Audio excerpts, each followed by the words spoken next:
One day, a huge gate appeared in the sky, and many terrifying dungeons opened up underground, from which many monsters broke into the outside world. For all of humanity, this became the most terrible disaster that would be difficult to even imagine. Hordes of monsters kept coming and coming to this world. It seemed that there was no end to it, and humanity was doomed. However, the appearance of people with special powers who fought the monsters on an equal basis helped prevent a catastrophe, and these people later began to be called hunters. They extracted divine energy and materials from the corpses of monsters, which gave humanity another chance at a happy life. Over time, hunters were divided into ranks, ranging from G to SSS-Rank. G-rank abilities were often little different from those of an ordinary person, and changes after determining the rank of a hunter were extremely rare. Agnya stopped at a poster that depicted one of the greatest hunters. Now there was an active search for new hunters who could save their world, because images of this hero were hung almost everywhere. The girl peered carefully at the poster for several moments, after which she turned her gaze to the sheet that she had been holding in her hands all this time. This was an application to retake the exam to determine the rank of a hunter. Agnya was very depressed by the thought that this would be her 10th attempt, and no matter how much she trained, the result remained the same. She was suddenly distracted from her thoughts about her own failures by a voice behind her. She immediately put a smile on her face and turned around, straightening a stray strand of hair. Agnya was sure that this was another fan of hers who decided to take advantage of the rare opportunity to talk to her idol. However, instead of admiration, the face of the guy standing opposite her showed confusion. He asked the girl not to misunderstand him. Earlier, it seemed to him that she was not feeling well, so he decided to approach her. His words caused Agnya to have a completely opposite reaction, and she thought that this guy was just another pervert clinging to her. Her palm involuntarily clenched into a fist, in which electrical discharges began to appear. Suddenly, the phone vibrated from the bag hanging on the guy's shoulder. His attention immediately switched from the girl to the bag. Without looking up at Agnya, he apologized and said that he needed to answer the call. As soon as he saw the name flashed on the screen, panic appeared on Matt's face and he took off, heading in an unknown direction, leaving the girl in complete bewilderment. Agnya was completely confused by what had just happened. Suddenly, the administrator called her number. When she turned around and looked at the administrator sitting at the desk, Agnya was asked to go to the examination room. It didn't take long, and after just an hour, she was out of the building. Agnya did not take her eyes off the papers in her hands. She tried her best, hoping that this time she would be able to improve her grade. But the result remained the same, only grade B. This fact made the girl disappointed in herself. In a hopeless voice, she said that no matter how hard she tried, she would never rise higher, and it was time to stop flattering herself with empty hopes about the impossible. Suddenly, the mobile phone in her pocket vibrated. When she took it out and looked at the screen, surprise showed on her face. She carefully read the message, which reported that a gate had opened in the next quarter, from which a dangerous thorned bull had emerged, so all hunters of A rank and above were asked to report to the combat zone. Agnya had already heard about this monster before, so she understood perfectly well what a danger he represented. Meanwhile, a reporter at the scene began a live report, reporting that while ordinary residents were struggling to escape the raging monster, the hunters were simply holed up in their luxurious mansions. She tried to call them to action, saying that if they remained inactive, then very soon this monster would destroy the city. Among this frightened crowd was our hero, trying to take the little girl as far away from here as possible, holding her by the palm. Suddenly she stumbled, and letting go of Matt's hand, fell onto the asphalt, starting to cry loudly in pain. The guy's face reflected fear for his niece, sitting down next to her. Matt helped her up and excitedly asked if she was okay. Before Sophia could answer, a huge shadow loomed over them, causing them to flinch. The monster standing behind our hero growled furiously, pointing its powerful paws in his direction. Matt pulled his niece towards him, squeezing her in his arms and closing his eyes, prepared for the fact that they were about to be attacked by a thorny bull. However, this did not happen. A sudden discharge of electricity struck the monster, causing it to roar in pain. Matt was holding Sophia close to him, trying to stay in place, when suddenly a powerful gust of air appeared. Wearing a helmet on her head to hide her identity, Agnya arrived at the scene in time, moments before the monster could kill anyone. When the lightning disappeared, the bull turned to the girl. Her eyes widened in surprise when she saw that her attack did virtually no damage to the monster. Agnya decided to use the technique harder, hoping that at least it could somehow hurt him. Concentrating all her strength in her hands, she created a powerful electric current and directed it towards the thorny bull. Immediately after this, the girl sank to the ground, not far from the monster. Agnya began to peer through the clouds of dust to see if her enemy was alive. Everything was quiet for a few moments and she relaxed a little. But suddenly, from the thickness of the dust, the monster's eyes appeared, burning with a furious scarlet flame. With a terrifying roar, he rose to his hind legs, raising his fists high above his head. Fear was reflected on Agnya's face. She tried with all her might to stay on her feet, resisting the powerful flow of air that knocked her off her feet. The next moment, the monster's powerful fists landed on the asphalt, destroying it. The girl was thrown to the side, hitting several pieces of stone. Raising herself on her elbows, Agnia tried to rise to her feet, overcoming the pain. Although with difficulty, she still succeeded. She realized that this A-rank monster was on a completely different level, and she would never defeat him alone. Looking to the side, she noticed a guy with a child.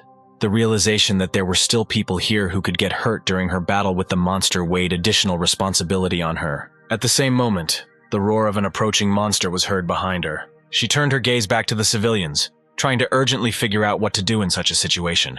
Agnia understood that the lives of ordinary people were much more valuable than hers, so she had only one way out. Rising to her feet, she approached Matt and, shielding him from the monster with herself, told him to take the girl and run away from here as quickly as possible. Seeing that the guy was not reacting to her words at all, she shouted out that she didn't know how long she could hold off this monster, so they needed to hurry up and run. When the monster rushed towards her, Agnia turned her attention to him. Concentrating the power in her hands, she thought that at any cost she needed to stall for time, so that the civilians had time to escape to a safe place. Her eyes widened in horror and bewilderment as she felt her strength begin to rapidly weaken. Raising her head, Agnia saw that the monster had already gotten very close to her. Memories of the tragedy she experienced came flooding back to her all at once. The monster's mouth was already very close, but Agnia could not bring herself to take a step. Memories of the past had too strong an influence on her. The little girl sank helplessly to her knees. Looking at the completely destroyed city and the many dead bodies buried under the rubble, she could not do anything, and that was what was killing her from the inside. Her parents died, and she could not help them. The sound of heels approaching could be heard next to her. Without raising her head, Agnia said that she would destroy all these monsters that crawl out of the gate. Immediately after these words, the elder sister's voice was heard, and the girl raised her tear-stained eyes to her. Her gaze was full of anger. She said that Agnia should not even dare to think about something like revenge. It was these words that brought the girl out of her stupor, awakening rage in her. She shouted that she couldn't die here so easily, and immediately began to concentrate all her strength in her palms. Suddenly, someone's scream, full of pain and despair, rushed into her head. The next moment, a sharp flash of pain pierced her entire body, and it itself was covered with many strong electrical discharges. A furious scream burst from her throat. Raising her palms above her head, she created an electrical sphere that grew in size every second. Shouting out the name of the lightning storm technique, she directed the sphere towards the monster, and his body was instantly enveloped in many powerful discharges of electricity. When there was a blinding flash of light, the monster's roar immediately stopped. A few moments later, everything stopped, and instead of bolts of electricity, clouds of dust hovered everywhere. The girl looked at her palms in amazement, not believing what was happening. At the same time, a whole crowd came running and tried to break through the guards who arrived in time to their savior. The reporter resumed the broadcast, excitedly talking about how the B-rank huntress Lightning Empress defeated the Thorny Bull with her incredible attack. Still not over the shock, Agnia did not pay any attention to the screams behind her. The girl looked away from her palms to the side. Looking at the huge hole in the dead monster's body, she was sure that moments ago her power had somehow exceeded its limit. She was distracted from thinking about how this could have happened by Matt approaching, addressing the girl by name, and he began tearfully thanking her for saving his and his niece's lives. When he asked how he could repay her for her help, Agnia waved her hands and said that everything was fine. She just did what she had to do as a hunter. Raising Sophia in his arms, Matt once again thanked the girl for her help. Turning around, he walked in the opposite direction from the crowd, looking back at Agnia, who had been waving her hand at them all this time for forgiveness. Suddenly, the girl froze, realizing one thing. Only now did she realize that earlier this guy had addressed her by her real name, which no one knew. She didn't take her eyes off the strangers retreating back, trying to figure out who he was. The voice she heard in her head during the battle came back to her mind. Shock showed on her face when Agnia realized that that voice belonged to this strange guy. Carrying his niece in his arms, Matt sighed and looked at the sky, painted in the colors of the setting sun, and said that now they should go home. Having taken Sophia home, our hero went to the bridge, notorious for its popularity with suicides. But Matt did not come here to commit suicide, rather quite the opposite. He realized that not only he, but also his dear niece could die today. And all this was due to the fault of the phone, which was now in the hands of our hero. Swinging, he was going to throw away this ill-fated phone that attracts bad luck. Until a few days ago, Matt was leading the normal life of a web novel writer. He decided to go to a cafe located near his home, hoping that inspiration would come to him. However, the inspiration never came, which made Matt very upset because the deadline was already tomorrow. He turned his bored gaze to his cell phone. The hero decided to take a little break and clean his phone of unnecessary applications that he had long wanted to delete, but constantly forgot. When he unlocked the screen, he noticed an application whose icon immediately caught his attention. Matt was rummaging around in his head, trying to remember when he downloaded this app. Out of interest, he clicked on the icon, and an image of a monster in the form of a chest with one eye and many sharp teeth immediately appeared on the screen. The next moment, the inscription appeared there, "Welcome to the creator of the gods," and Matt realized that this was some kind of game.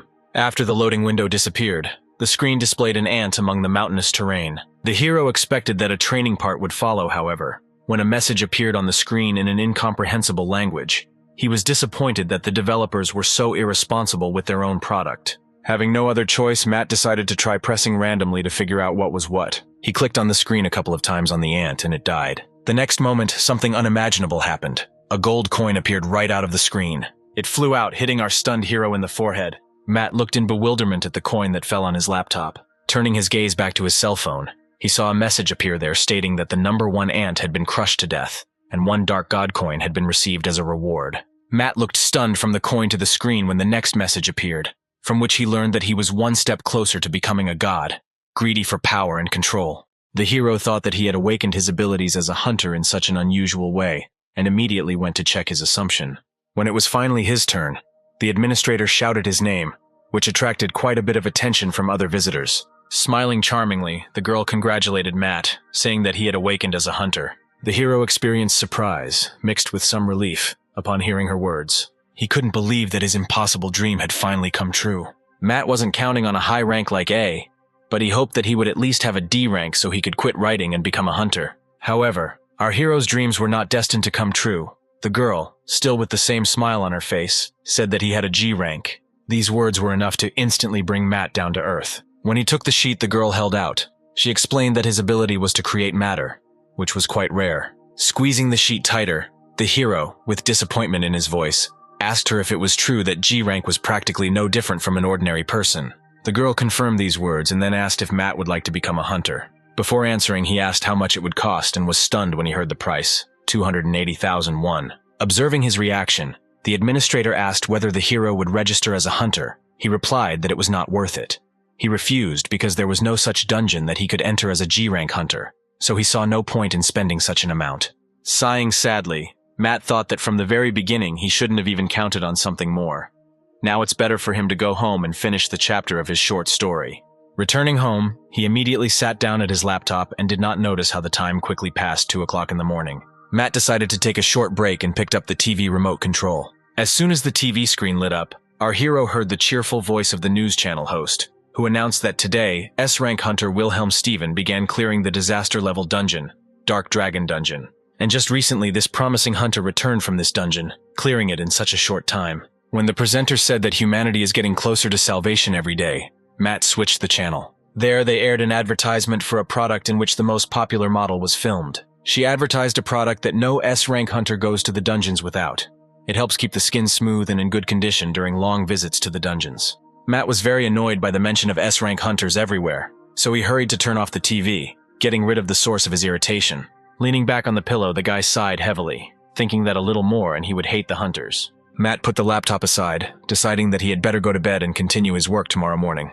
As soon as he closed his eyes, his mobile phone lying on the table vibrated with an incoming message. Messages came incessantly one after another. The hero tried his best to ignore this annoying sound and try to fall asleep. However, when the notifications continued to go through after a few more minutes, Matt broke down. Covering his face with a pillow, he screamed with all his might, venting his anger in this way. Taking the phone in his hands, Matt saw that all this time the messages were coming from the game Creation of Gods.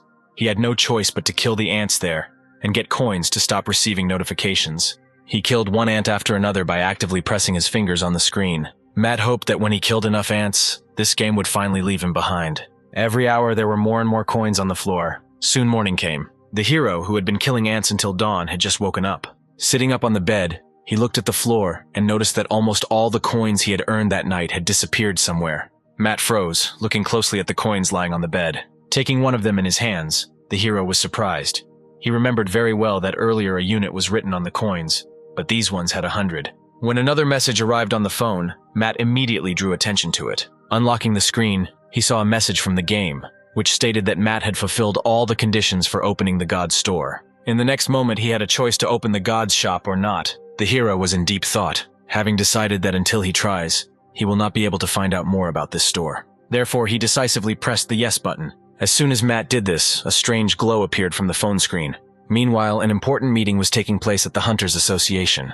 The man standing in the center thanked everyone present here for being able to come here, despite their busy schedule. After which he said with enthusiasm in his voice that a hunter had finally appeared in their country who was able to open a hunter's store. Everyone was amazed by what they heard and could not believe that this miracle had finally happened. This was very good news because other hunters would be able to purchase items and skills beyond their ranks. Alex clapped his hands, asking for a moment of silence, after which the front door opened and 2 tall figures appeared there. Everyone froze in surprise when 2 of the most prominent hunters walked inside. Pointing towards Kane Burt, Alex said that he was an S-rank creative type hunter and that he was the one who unlocked the hunter's store. Pointing to a nearby girl, Maria Smith, an S-rank hunter whose ability was telepathy, the man said that she had arrived with Kane to hold the auction. Having finished the introduction, Alex fell silent and took a step to the side, allowing the hunters to get closer to the members of the association council. The man sitting in the center, who was quite menacing in appearance, was the president of the association. He did not take his gaze off the newly arrived guests. Turning to Kane, Alex asked him to show everyone the hunter's store. Everyone present froze in anticipation as the hunter nodded in agreement. The next moment, he began to concentrate power between his palms. A sudden gust of air forced everyone to cover their faces with their hands. A few moments later, everything stopped. One of the board members hurried to the director, asking if everything was okay with him. He replied that he was fine. Everyone started exchanging puzzled looks at each other. Without taking his eyes off Kane, James said that he saw nothing but a commotion, after which he asked whether the man standing next to him had seen anything, and he replied that he had also seen nothing. Looking at the confused faces of the association members, Alex decided to intervene, saying that the hunter's store can only be seen by the one who activated it. Turning to Maria, he asked her to use her abilities to show everyone the store. A few moments later, the faces of everyone in the room stretched out in amazement. The window of a hunter's store materialized in the air, displaying a wide variety of goods, ranging from potions to weapons and SS-rank talents. Everyone carefully studied the information displayed on the window, not believing their eyes. One man said with enthusiasm that he had only heard about some of the objects here in legends and myths. Noticing the price of the SS-class talent Lightning God's Blessing, which was 3 billion gold, he rushed to convert it into real money, and was shocked when he realized that this talent would cost 3 trillion won. James's voice suddenly rang out, immediately attracting everyone's attention. He asked everyone to listen carefully and take note. The man said that the fate of the entire country depends on their choice, so until the project is fully launched, they should keep all the details secret. Turning his gaze to Kane, he said that at least 2 S-rank hunters must be assigned to him as guards. Maria looked thoughtfully at the president as he said these words. Meanwhile, our hero received another message that he needed 100 coins to activate God's store. Without even thinking, Matt pressed the confirmation button. Immediately after this, one of the coins lying on his bed disappeared. Without taking his eyes off the screen of his mobile phone, the hero clenched his hand into a fist, thinking that he might turn out to be the same creative type hunter as Kane Burt, although the difference between them was huge. But the hero hoped that he would be able to make some money using your abilities. A few moments later, God's store opened on Matt's phone, which contained many different products, but all the descriptions along with the names were written in an incomprehensible language. Our hero's face showed bewilderment, but that was the least of his worries. The most important thing was the price of the goods. After counting the number of zeros, a look of bewilderment appeared on his face. He realized that he would not be able to buy anything in this store because it would cost him too much. Suddenly, the hero noticed that the store's products began to scroll down at a terrifying speed. A few moments later, everything stopped as suddenly as it had begun. When he noticed the product for only 100 units of gold, he decided to buy it. Another coin immediately disappeared into thin air, and Matt received a message that he had purchased the Eye of the Blind God's special ability.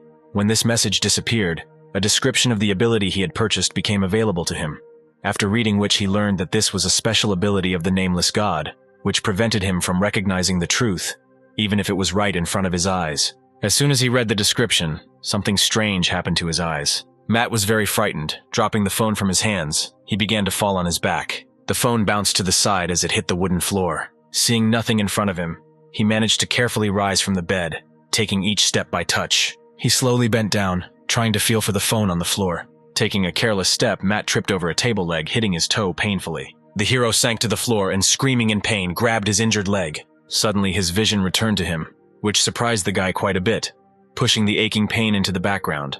Seeing the phone lying on the floor a couple of steps away, Matt sighed with relief, saying that he was very scared, thinking that he had gone blind forever. When the phone was back in his possession, surprise appeared on our hero's face. He realized that he could now read everything that was written there. One of the talents immediately caught his attention. To be more precise, the price that was set for the talent.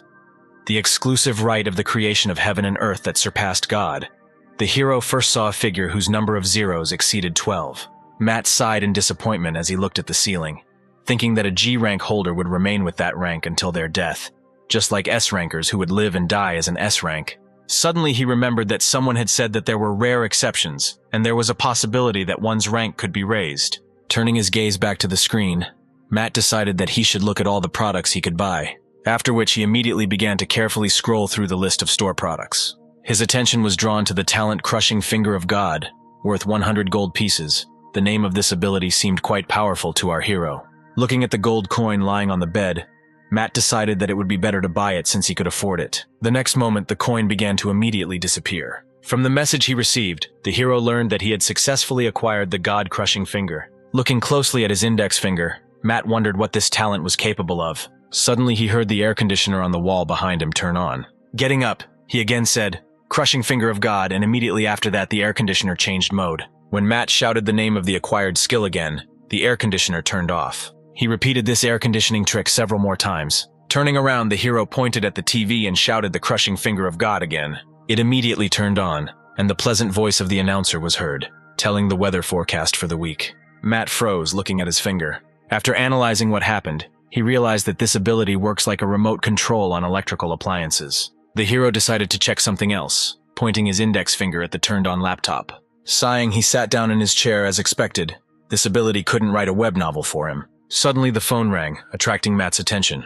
Wondering who it could be, he picked up the phone and saw that the director of the agency for which he works was calling him. Feeling very tense, the guy answered the call. A man's loud voice immediately came from the receiver, shouting without any greetings that the work Matt had recently sent was simply incredible. The hero's face showed bewilderment, listening to how actively the director praised his work. He sincerely did not understand the reason for this, because he simply described his last days, in which, it would seem, there was nothing amazing. He reacted with a bit of distrust to the man's words that this plot had great potential. When the next moment the director said that despite all this there was one serious problem, Matt tensed again and asked what problem he was talking about. He expected to hear anything, however. The man's words that the problem was that he still did not see the next chapter of this novel in his mail shocked the hero. Shock quickly gave way to irritation when the director's cheerful laughter was heard over the phone. When he asked about when the next chapter would be released, Matt replied that he would try to do it in 2 days and send everything by mail. Having completed the conversation, the hero clicked on the icon of the game Creator of Gods in his mobile phone. If at first this game seemed too strange to him, now it aroused wild interest in him. When the loading screen disappeared and the ants appeared, he began to actively click on certain points on the screen, killing the insects. Having killed another ant, Matt asked in a satisfied voice that they should not hold a grudge against him, because he was only working hard for his next chapter. The number of coins on the floor gradually increased. At some point, a glow began to emanate from a small pile of gold coins. Right before Matt's eyes, many coins with the number 1 turned into a coin with the number 100 in an instant. The hero was amazed by what he saw, but now it became clear to him where all the mountain of coins that he had collected last night had gone. The guy bent down and reached for a coin lying alone on the floor. Looking at the goods in the god's store, Matt said with regret that he only earned 100, and all those goods cost several billion. Suddenly, an item that only cost 1,000 coins caught his eye. It was the Blessing of the God of Growth, a low-grade god skill. Matt was immediately inspired. This ability seemed quite interesting to him, so he was eager to collect the required number of coins and immediately buy it. Without changing his position, he began to achieve his goal, actively earning coins one after another. At some point, I noticed something strange. No matter how much he pressed on one ant, which was different from the others in red, it stubbornly dodged, not allowing itself to be killed. Matt made several more attempts. The other ants died without any problems, but the red one continued to rush from side to side. For a few moments, our hero's face became thoughtful. Keeping his eyes on this ant, Matt suggested that he might well be the boss. Realizing this, our hero wanted to get rid of this ant even more, suggesting that the reward for killing it should be much greater than for killing ordinary ones. Matt pressed on the place where the ant was, but it again managed to dodge. The irritation in our hero grew more and more. Matt breathed heavily, holding back his rage. Without taking his burning gaze from the screen, he said that sooner or later, he would still get rid of this ant. Thus, several hours flew by unnoticed. Matt seemed tired and completely confused. He couldn't believe that in all this time he had never been able to hit this strange ant. Looking at him, the hero tried to understand why this ant is so fast. Matt kept his gaze fixed on the screen. The ants on the other side did not move, waiting for the guy to act. He could not stand such a long pause and furiously shouted that he would kill all the ants that were in one way or another connected with this red one, and began to actively press the surface of the screen, intending to turn his words into reality. Sometime later, a lot of coins fell onto the floor again. Suddenly, a message appeared on the screen indicating that the nameless god's karma had surpassed 800 units. Following this message, a new one came, which said that if Matt received another 200 karma points, he could receive the title of an evil god seeking strength and power. However, our hero was too tired and practically fell asleep to read the text of the messages and understand their essence. A few minutes later, he fell exhausted onto his pillow, and the phone screen in his hand had already gone dark. The phone vibrated in the hand of the already sleeping Matt when another message arrived, in which it was written that the Eye of the Blind God had been activated. This message disappeared as suddenly as it had appeared, and the next moment an image of the monster that was usually found on the screensaver of this game appeared on the screen, with a message that the nameless god was pursuing his special victim number 404. Meanwhile, the environment around our hero changed. The thick fog dissipated, and somewhere above the sound of spinning cassettes was heard. In the large hall of the cinema, in front of the huge switched-on monitor, there was only one person, Matt. He was at a loss and shook his head from side to side, trying to understand if there was anyone else here. However, he found no one else here besides himself. For a few moments, the panic passed, and he wondered why he was in the cinema. Suddenly, the light emanating from the huge screen became so bright that it began to blind the eyes. Matt tried to close his eyes, but as soon as he looked at the screen, something strange happened to him. The next moment, he sat motionless in his place, not taking his eyes off the screen. The hero's facial expression expressed complete detachment from what was happening around him. Meanwhile, that red ant, which miraculously managed to escape, crossed the endless expanses of the desert. All the way he thought about this guy who had the power of the god of the Black Tribe, whose sins made this guy less of a god and more of the devil himself. Although Raymond was wounded, he considered it his duty to get to the shelter and tell his comrades about everything. Sometime later, he finally reached the cave in which the shelter was located. It was clear from the heavy breathing of the ant how difficult this path was for him. Suddenly, blood gushed from his mouth, hitting the cold walls of the cave. He had to lean on his sword with both paws to keep himself from falling to the ground. Having mastered the pain that pierced his entire body, Raymond entered the cave. At the same time, the sound of cutlery hitting wooden dishes was heard from all sides in the shelter. The ants threw buds of edible flowers into their mouths, despite their disgusting taste. They ate it because they had no other choice. Suddenly, the door to the hall swung open and a tall figure of one of their comrades appeared there. Breathing heavily, Raymond looked around at his brothers, who interrupted their meal and fixed their gaze on him. Taking a deep breath, he shouted out that he managed to find out where all their food had gone. It was all destroyed by the god of the Black Tribe, with whom he had to fight. But this god was so terrifying that he miraculously managed to escape. Stretching one paw in front of him, he said that they must do at least something before this monster gets to them. He fell silent, expecting some kind of reaction from his brothers, but instead of the words of support he expected, tense silence hung in the hall. A few moments later, arrogant chuckles and mockery were heard from all sides, directed at Raymond. Confusion appeared on his face when one of his brothers said that since he had lost to his prey, he should have died there, and not come here and talk nonsense about some god. Suddenly, a menacing voice came from behind Raymond, ordering everyone to shut up. Hearing him, all the ants immediately jumped up from their places. When Raymond turned around, he saw an old ant behind him with a cane. He immediately knelt down to greet the great shaman of their clan, Lord 808. He looked at Raymond, who was kneeling before him, thoughtfully scratching his long beard. Afterwards, he said that he felt the presence of the evil creature that their brother had just spoken about, confirming all the words that Raymond had said. He was happy that at least someone was on his side. Clenching one of his paws into a fist, the shaman said that this territory belongs to the great emperor. Therefore, the evil god does not dare to encroach on their holy lands, and they are obliged to destroy him at all costs. Tears welled up in Raymond's eyes, and he thanked the old man for believing him. Suddenly, the shaman put one of his paws on his head. The next moment, their bodies were enveloped in a blue light. Raymond was greatly surprised when he saw that all his wounds had healed in an instant. The glow stopped and the shaman pointed at it, saying that Raymond would lead them all into battle. He was serious about personally destroying the evil that dared to target their territory. These words caused a storm of emotions in the other ants. They all adopted his fighting spirit and growled furiously, shouting that their enemy would be destroyed. When Matt opened his eyes again, he found himself lying in his room. Breathing heavily, he jumped up in bed, trying to understand what he had just seen. Running his hand over his face, the guy thought that he had spent too much time playing this game, since he was having such strange dreams about ants. His phone vibrated as new notifications from the game appeared. Unlocking the screen, Matt immediately saw the ant he had been trying to kill almost all day yesterday. The hero decided that today he would definitely get rid of this annoying ant at any cost, and a fire lit up in his eyes. However, before he had time to do anything, the following message appeared on the screen: Nature condemns evil. Matt looked in surprise at the screen, where there were now several red ants, and in the center a bearded ant with a cane. The hero was amazed when he realized that the dream he had had was real. The next moment, a powerful stream of energy passed right through the phone screen, hitting Matt on the head. This energy beam disappeared as suddenly as it appeared. Matt came to his senses only when he felt a few drops of blood running down his forehead. Meanwhile, the shaman who came forward was preparing for a new attack, creating a blue sphere in his paws. In his loud voice, he again repeated the words that nature does not deny evil. The next moment, a stream of blue energy again rushed towards our hero. Crying out in pain, he covered his face with his hands. Raymond took a few steps forward and said with enthusiasm that the shaman really deserves respect. He managed to wound the evil god. Everyone else picked up the mood of their brother, shouting that victory in this battle was guaranteed to them.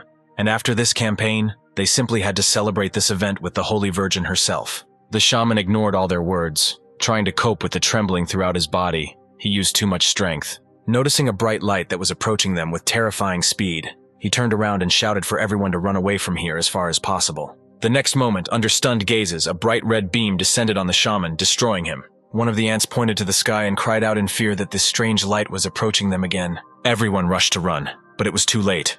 Several rays fell to the ground, taking with them the lives of one ant after another. Matt was punching his phone screen furiously. Each time his blows became more and more violent. Seized with rage, the hero raised his fist for another blow, completely unaware that the screen was already covered with many deep cracks. Suddenly he received a message that ant number 809 had been destroyed. Matt immediately came to his senses, freezing in place. Seeing the state his phone was in, the hero was very upset and could not hold back his tears, reproaching himself for not coping with his emotions and breaking it. Taking his eyes off the phone, he looked around and saw that there were countless coins around him, both large ones with the value of 100 and small ones with the value of 1. When the phone vibrated in his hand, Matt turned his gaze back to the screen. His face contorted in disbelief when he read the message that his nameless god Karma had reached 1,000 points, and he had received the title of Evil God. Following this, a new message arrived, informing that Matt had also been awarded the title of Brutal Killer, thanks to the effect of which the nameless god's luck would be increased in subsequent battles.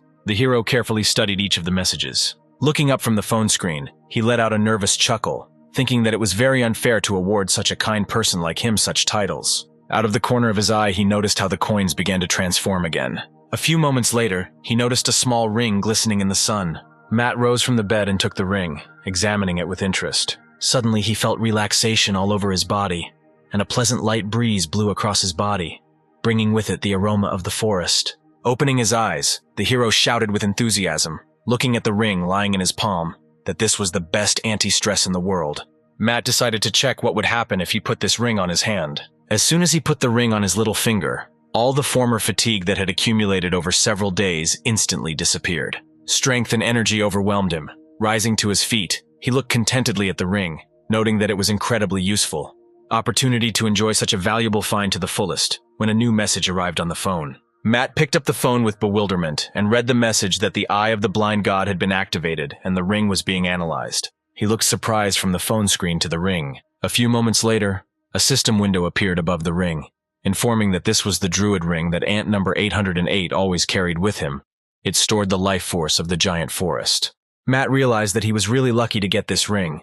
Looking around with an interested look, he thought that he should try to use the Eye of the Blind God on other things. Turning to the TV, he put his index finger to his temple. Straining his eyes with all his might, the hero tried to activate the analysis. The next moment, a window already familiar to the guy appeared in the air, informing him that this was his TV, which he had been using for a year. The note indicated that there were 3 months left before the warranty expired. Having studied this information, the hero immediately turned his gaze to the laptop and saw the same message with the information that this was his laptop, the use of which was 1 year and 2 months, with 6 months left before the warranty expired. Finally, the guy decided to try this skill on his own bed. In the window that appeared, he read that this was his old bed, which had been in use for more than 10 years. The note advised him to throw it away as soon as possible. Matt blinked a few times, deciding that was enough. Looking ahead, he quietly said that he was beginning to gradually realize everything that was happening. Suddenly, a thought flashed through his mind. With wide eyes, he looked at his hand, the ring still on the finger. Matt thought that with such an incredible ring and a new analysis ability, he could not remain at the same G rank. Squeezing his palm, he decided that he should, without wasting too much time, visit the center of paranormal phenomena. After about half an hour, he had already reached the building he needed, towering above all the others that were nearby. The girl standing at the reception desk looked at our hero with bewilderment.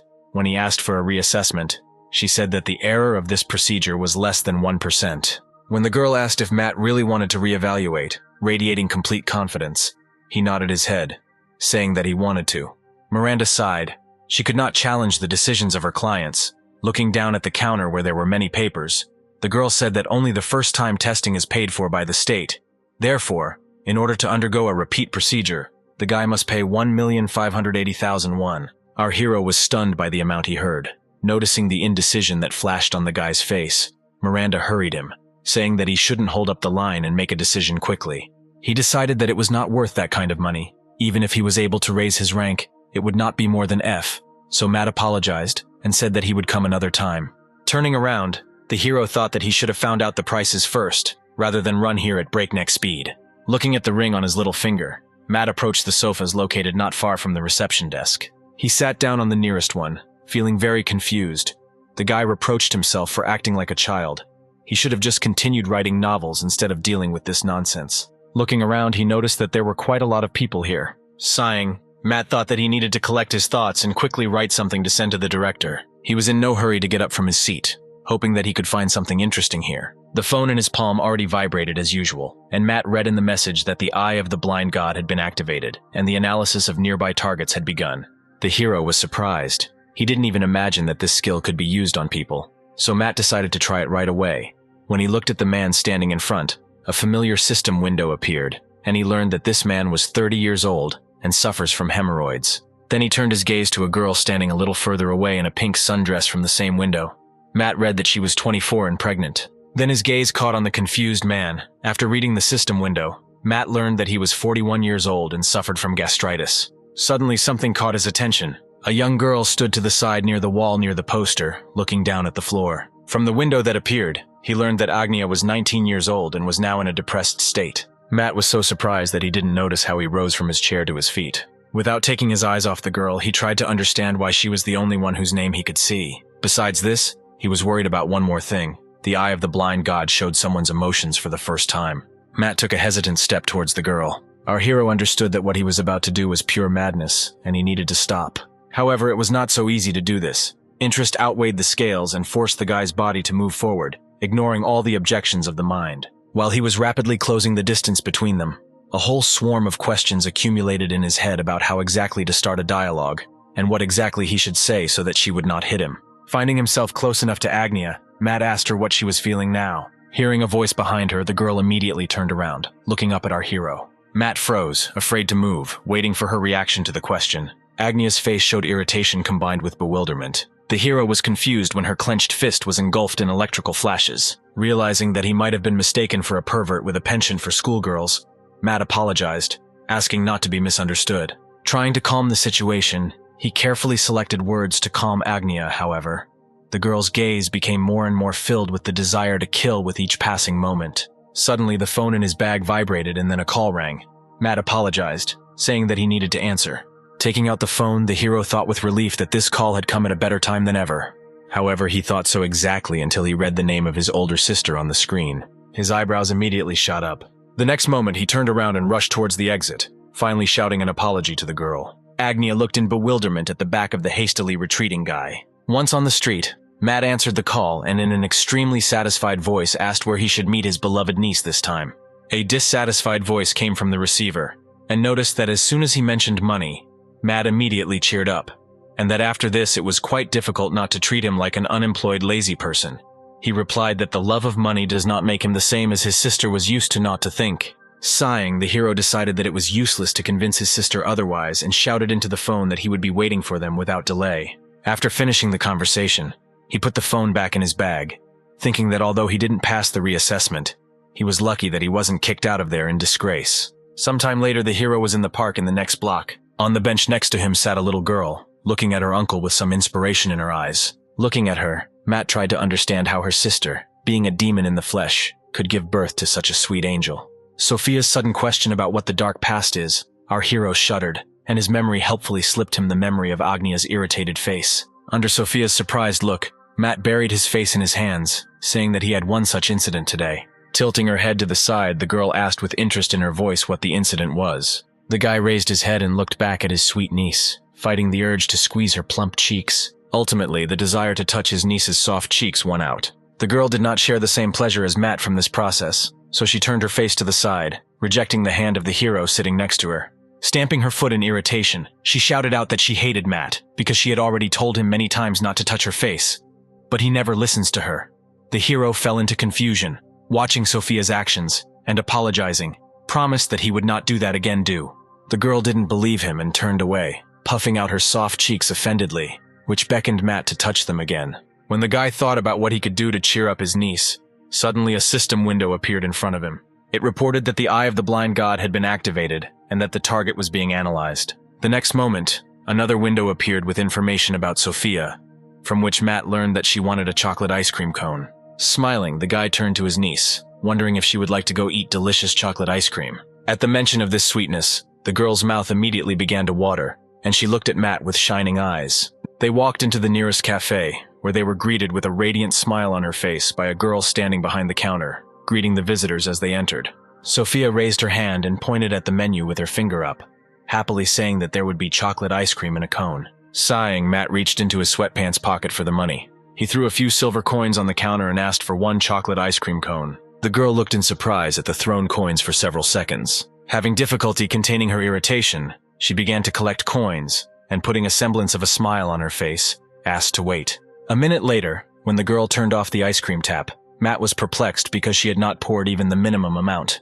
Suddenly an idea came to his mind. Looking at his index finger, he thought that he could try to use the ability to influence electrical devices. Holding his hand out in front of him, Matt pointed his finger at the ice cream machine and said quietly, "God's crushing finger."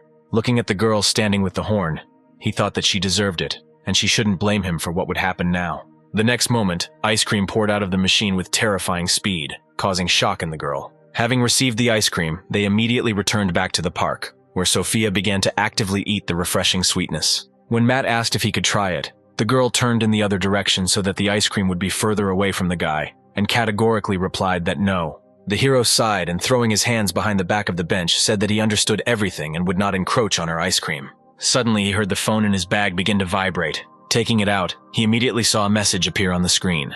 It was written there that the title of Cruel Killer had been activated, as a result of which the Nameless God's battle luck had increased greatly. Hearing someone's creepy laughter, Matt immediately looked away from the screen, trying to find the owner of this laughter. The hero turned around but did not see anyone.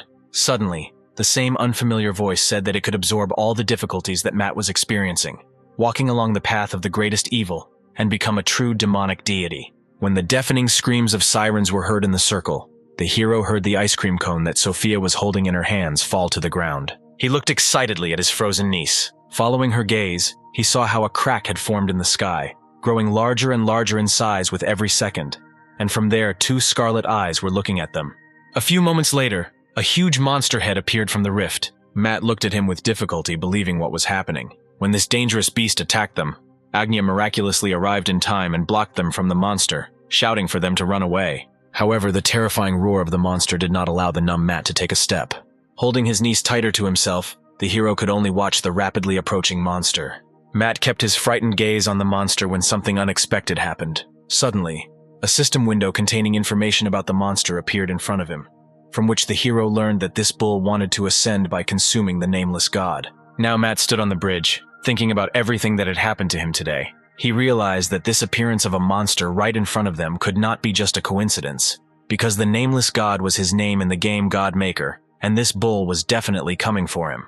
Lowering his head into his hands, Matt sighed heavily, still lost in the memories. He was worried not only about the appearance of this monster, but also about the message he received after its death. It said that Matt had surpassed the limits of his body, and the brutal killer had been promoted 1 level.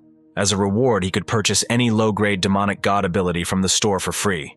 The hero looked at the phone screen with irritation, realizing that everything happened precisely because of him. He put his hand with the phone behind his back and, taking aim, was going to throw it into the dark water as far as possible. As soon as Matt did this, the phone vibrated in his hand. Having brought it to his face, he saw a message arrive from the saint. For a few moments, Matt froze in a stupor. At the same time, in the game world, residents were trembling with fear of the threat approaching them. The enemy easily got rid of the guard guarding the entrance to the temple. His remaining partner shrank with his whole body from fear and could not even move, meekly awaiting his imminent death. Without taking his blood-red eyes off him, the enemy warrior raised his bloody blade above his head, preparing to strike. Inside the temple, the girl desperately prayed to the nameless god for the salvation of her tribe. Hearing the heart-rending dying screams, she was distracted from prayer and, trembling with her whole body, turned towards the entrance. A few moments later, heavy footsteps of enemies were heard rapidly approaching.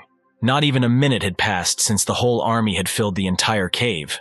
The monster standing in front with a huge cleaver in his hand asked with mockery in his voice whether the saint really believed that she would be able to escape from the soldiers of the great army. Raising his weapon, he slid his tongue along its tip, never taking his eyes off the saint. Horror appeared on her face. She understood that she would be killed here. Matt looked at the phone screen, from which a bug was looking at him with a look pleading for help. He read the message that had arrived, in which he was asked to save this little creature that was desperately praying to him. At the sight of her, the hero involuntarily remembered himself when a monster that suddenly appeared attacked him a few hours earlier. He was sure he looked exactly the same at that moment. Matt touched the screen next to the bug, trembling with fear. The next moment, a red ant appeared next to her with a huge cleaver raised. Slowly approaching her, the ant said that the holy maiden of the tribe should proudly accept the fact that she would become a tribute to their emperor. Hearing a strange sound, the ant raised its head up and its eyes widened in horror. The next moment, a powerful fire beam descended on him, causing his body to burn to death. As he killed the red ants one by one, Matt noted that one of them was quite large. When this huge ant died, several coins jumped out of the screen at once. The next moment, the dead ants disappeared, and a white insect reappeared on the screen, looking at him through the screen with gratitude in its eyes. When a message appeared saying that the holy maiden was asking the nameless god to tell him his true name, Matt's eyebrows shot up in surprise. He hesitantly said his name without taking his eyes off the screen. Immediately after this, the saint's eyes lit up with even greater gratitude. From the message that arrived, Matt learned that the saint worshipped him, the great god who saved her worthless life. When a new message arrived, informing him that the hero had received the title of the good god, merciful savior, surprise was again displayed on his face. As soon as this message disappeared, new ones came after it, from which Matt read that due to the effect of receiving the title of a good god, his karma would be changed to neutral, and as a reward for receiving a new title, the hero would receive 100,000 gold coins, which could not help but make him happy. He summed up the amount he received with the coins he had earned earlier, and dreamily said that he already had 108,700 coins. Matt immediately went into the store and flipped through the list of products, thinking about what would be the best thing for him to buy. A product called the Blessing of the God of Growth for 1,000 coins, which he noticed in the morning. The guy smiled contentedly. A few moments later, a small glass bottle with a golden liquid inside appeared from the screen. When she found herself in Matt's palm, he decided to use the Eye of the Blind God on him and find out more information. In the window that appeared, he read that it was a bodily liquid that was spilled during the training of a constant seeker of truth and was sealed in a vessel. The special properties indicated that mortals who took it would develop their potential to the limit. The more they drink, the better. Having opened the jar, Matt took a sniff. The words that these were someone's bodily fluids alerted him, and the desire to drink it sharply decreased. Sighing, he closed his eyes and drank the liquid contained in the jar, trying not to think about its origin. Rising to his feet, he examined himself, hoping to detect any changes. Finding nothing, Matt was furious because he had wasted 1,000 coins. Looking again at the window hanging in front of him, the guy noticed the words highlighted at the very end that the more he drinks this liquid, the better. Sighing, he folded his hands on his chest. He had no choice but to believe this method. A few minutes later, several empty jars of this liquid lay at his feet. Looking at his hands, Matt cursed. Although he had already drunk 6 of them, there was no change in any way, which greatly disappointed him. Suddenly, he felt very weak and fell to the cold ground. Sometime later, Matt opened his eyes already in his bed. Holding his head, he slowly stood up, trying to remember how he got home. The guy stretched sleepily, sitting on the bed, completely oblivious to his surroundings. Unlocking the phone screen, he immediately went into the game. However, a strange hissing caused him to be distracted. Looking ahead, Matt saw countless red ants on his bed. Horrified, the guy jumped out of his bed. As he looked in horror at the whole horde of ants, wondering where they all came from, a system window appeared, reporting that thanks to his titles, the Godmaker's battlefield had been improved. Matt rushed to the door in a panic, trying to open it, but the lock would not budge. Suddenly, he felt a sharp burning sensation from a bite on his leg. Hopping on one leg, he brushed away the ants that had clung to his foot. He froze when a window at the other end of the room caught his eye. Matt immediately rushed to the window, which was his last hope. Since he lived on the 3rd floor, he was sure that even if he jumped out of the window, he would definitely not die. When he ran to the window, he closed his eyes and exhaled in relief. However, his rescue plans were not destined to come true. The next moment he hit his face into an invisible barrier. Due to a strong blow to his head, Matt fell to the floor next to the window. The realization that he was locked in his apartment filled him with horror. Fierce rage consumed his mind in an instant. He had no intention of letting the pitiful insects drive him into a corner. Rising to his feet, the guy created a fiery sphere in his palm in a matter of seconds. The ants watching him prepared to defend themselves. However, in the next moment, a powerful fiery ray killed several ants at once. They all watched in horror as one of their generals died.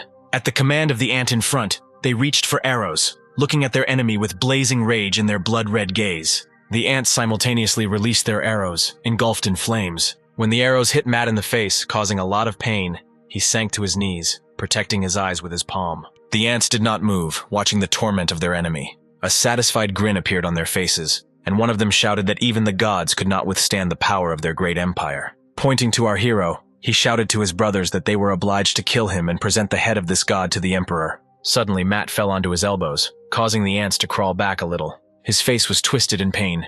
Even breathing was becoming more and more difficult for him every moment. Raising his head with difficulty, he noticed a jar standing nearby, which immediately attracted his attention. It was bug spray. While the ants were trying to climb onto his body, Matt began to slowly rise. He needed to get to the saving spray at all costs. The ant commander, standing aside, clenched his fist tightly, thinking that a little more and he would bring his master the good news of victory. Matt began to create flames in his palms again. All the ants were stunned with horror, realizing that they could not escape. The commander did not even have time to notice how the flames engulfed everything around him. Before he could do anything, his body began to disappear. The next moment, there was nothing left of him. The flames consumed everything. Matt sat exhausted among the fire, which had already spread to the furniture. Breathing heavily, he only thought that he didn't want to die like this. Suddenly, a message came on his phone saying that the high-class evil god, Silent Nightmare, had sent him a gift. Matt, without any hesitation, decided to accept the gift, whatever it was. As soon as he pressed the button, a black and red glow engulfed his left index finger. The hero watched what was happening with anticipation. Meanwhile, at the top of one of the mountains that surrounded the city, loud rumbles of thunder and lightning could be heard from time to time. Agnia looked at where lightning had just struck her. Taking off her helmet, the girl could not help but sigh in disappointment. She remembered over and over again yesterday, when she managed to defeat the thorny bull, and tried to repeat the same technique, but she just couldn't do it. Agnia clenched her jaw tightly, thinking that she couldn't just give up like that, because if she managed to reawaken this power, her revenge could finally be carried out. Feeling something strange, she turned around, emerging from her thoughts. From the mountain on which Agnia was now located, the entire city was clearly visible. The unabating flames engulfed a larger and larger area, spreading to the walls. Matt was still sitting on the floor in the very center of the fire. He hoped that the gift he received could somehow help him in the current situation. But nothing happened. The system window that appeared reported that the ability received from the Silent Nightmare had been learned, which only angered our hero, because there was no detailed information about the ability he had received, and it did not manifest itself in any way. He put his index finger in front of him, intending to use the god-crushing finger. However, a strong cough prevented him from uttering a word. The next moment he fell to the floor, feeling very weak and dizzy. Matt understood that he didn't have a drop of strength to get up again, and come up with at least something to get out of here. When he had already come to terms with the fact that he would die here, a noise was heard from the window, as if someone had destroyed half of the wall. Opening his eyes slightly, the hero looked in that direction, trying to understand what was happening. The silhouette of a girl appeared from a huge hole in the wall. As her blurry silhouette approached, a small window of the system appeared, and with a quick glance at it, Matt realized that this was the girl who saved him yesterday, immediately after which he lost consciousness. A few days later, Sophia and her mother came to visit him in the hospital. The girl did not recognize her uncle in the bandaged guy and asked him to tell her the secret password. Then she would believe that it was really him. Grinning, Matt said that her evil mommy was a chubby little fanged puppy. Hearing these words, Sophia laughed, convinced that this is really her uncle. She climbed onto his lap and, hugging him, asked him not to hurt himself anymore, because she would have no one else to play with. Matt burst into a satisfied smile, completely not noticing the angry sister standing behind him. When she punched them, Matt looked sideways at her, covering his face with his hands, and said that she was treating the victim too cruelly. His words only angered her more. She shouted that it was she who had to clean up all the shit in his apartment, and now he still dares to call her evil. Sophia, who was watching them from the side, suddenly heard someone knock on the door. She opened the door of the room and looked outside to see who it was. However, instead of a person, the girl saw a large basket of flowers. Taking her in her arms, she returned to the room, saying that it had been left outside the door. Matt looked at the flowers in bewilderment, wondering who they were from. Taking a closer look at the bow, he read their wishes for a speedy recovery, but there was no name indicated there. All this time, the dark-haired girl stood on the roof of a tall building located opposite the hospital. Matt was fast asleep, and his sister and Sophia had long gone home, having said goodbye to him before that. Agnia watched the guy, trying to piece the whole picture together. When she saved him from the fire and carried him to the hospital, she again felt the strength that she had not felt before, except for the day when she defeated the monster. The girl guessed that this might be somehow connected with this guy, next to whom she could exceed her strength limits. While thinking about this, she suddenly realized that she was behaving like a real stalker, watching him almost continuously for the past 4 days. Looking at the setting sun, Agnia decided that it was better for her to leave before she was caught. She was about to take a step when something made her turn around and look out the window of Matt's room again. The girl noticed that the guy woke up and got up and took a sitting position. Agnia watched the guy in bewilderment, whose appearance screamed about his intention to kill. Meanwhile, in the world of the creator of gods, the saint stood at a makeshift altar near a tall, spreading tree. The ants standing behind her persistently begged her to reconsider her decision. Holding a glowing stone in her hands, she turned towards an old man's voice behind her. He said that even though this god saved their tribe, they couldn't just give it to him like that. A treasure that their tribe had guarded for so long. The saint replied that she had already decided everything. She understood perfectly well that the treasure that had been passed down in their tribe for generations really couldn't be given away to someone so easily. But we shouldn't forget that it was the nameless god who saved them from the imperial army. The elder, like the others, had nothing to object to these words of the saint. After a pause, she continued, hopefully saying that if they gave up the most valuable thing they had, then their god would definitely forgive them the sins of their tribe.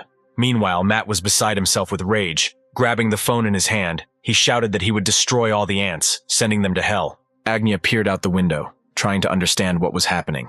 Having thrown off the blanket, the guy, for no apparent reason, began to rage, furiously kicking his legs on the mattress. Looking at the screen, Matt did not stop shouting that he was the victim here, and he was dying, and not the ants, which for some unknown reason would not stop pestering him, not giving him even a couple of days of rest. He did not let up until a message came that the saint and 101 followers were worshipping him. When a new message appeared asking him to accept the offering they had prepared in tribute, Matt's rage subsided and was replaced by interest. He liked this message about the offering because usually something like this is only given to very important people. Crossing his legs, Matt pressed the accept button, wondering what they would give him.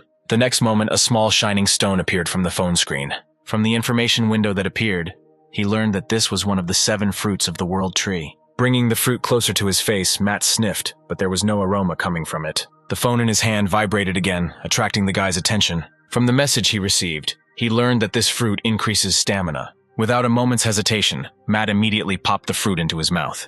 As soon as he swallowed it, he froze, feeling something strange. The next moment, his entire body was enveloped in a blue light, and tears flowed from his eyes. Surprised, Agnia did not take her eyes off Matt's window.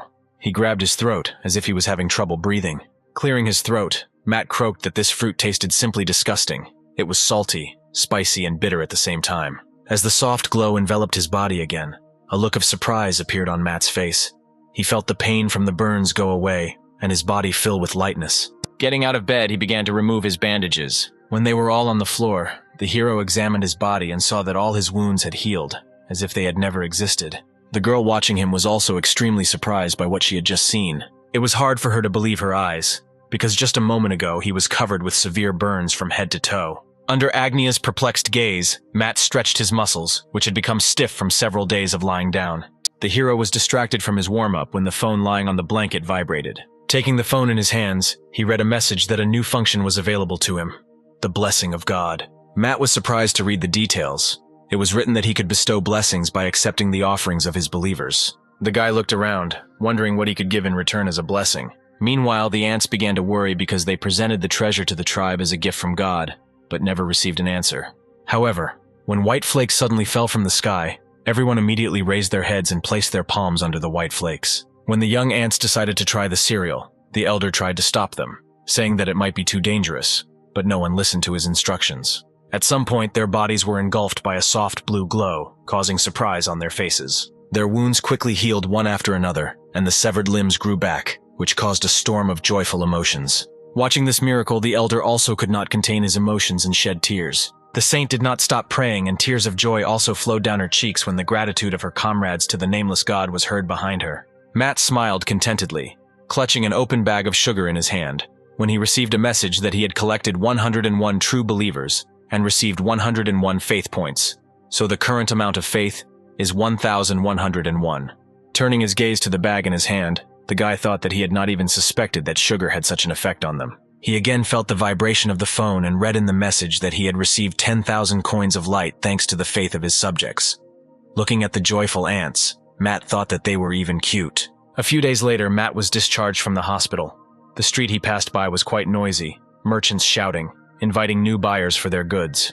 The man with a huge scar on his face was too thoughtful and did not notice how he bumped shoulders with another man. He did not move from his place and, raising an eyebrow, asked if the stranger really wanted to fight. Not even a minute had passed since the two were grappling with each other, and Matt decided that he had better get as far away from this street as possible, because it was too dangerous. Turning around, he walked further, looking for a place where he could sell various items. Suddenly, Matt stopped, looking into a deserted alley. He looked closely at the shabby sign, reading the name. Sighing, the hero decided that it wouldn't hurt him to check out this place, because he had absolutely no desire to wander around various alleys for a long time. Opening the door, the hero walked inside, asking if anyone was here. He was met by a cute girl with glasses who greeted the visitor with a smile on her face. Matt approached the counter and awkwardly scratched the back of his head, saying that he would like to sell a few items. Without removing the smile from his face, Melissa asked if he was a hunter. The hero replied that although he had abilities, he never received a hunter's license. After his words, the girl asked to wait a minute and crawled under the counter, actively looking for something. A few moments later, she handed Matt 2 pieces of paper and asked him to fill out the form first. Pointing to the sofa and table, she said that he could sit there and carefully examine everything. The hero thanked her and headed towards the sofa. Sitting down on it, he began to carefully read the text. He was asked to write where he got the items that he was going to sell. Matt realized that he could not write that he got them for killing ants in a mobile game, so he needed to come up with something that's plausible. Remembering the state of his destroyed apartment, he thought with regret that if it had not been for the repairs, he would not have needed to rack his brains about it. Suddenly, the doorbell rang, signaling the arrival of new visitors. Melissa greeted the group of 4 men who entered. One of them, smiling, asked how things were going at her store. The girl replied that thanks to their patronage, everything was fine.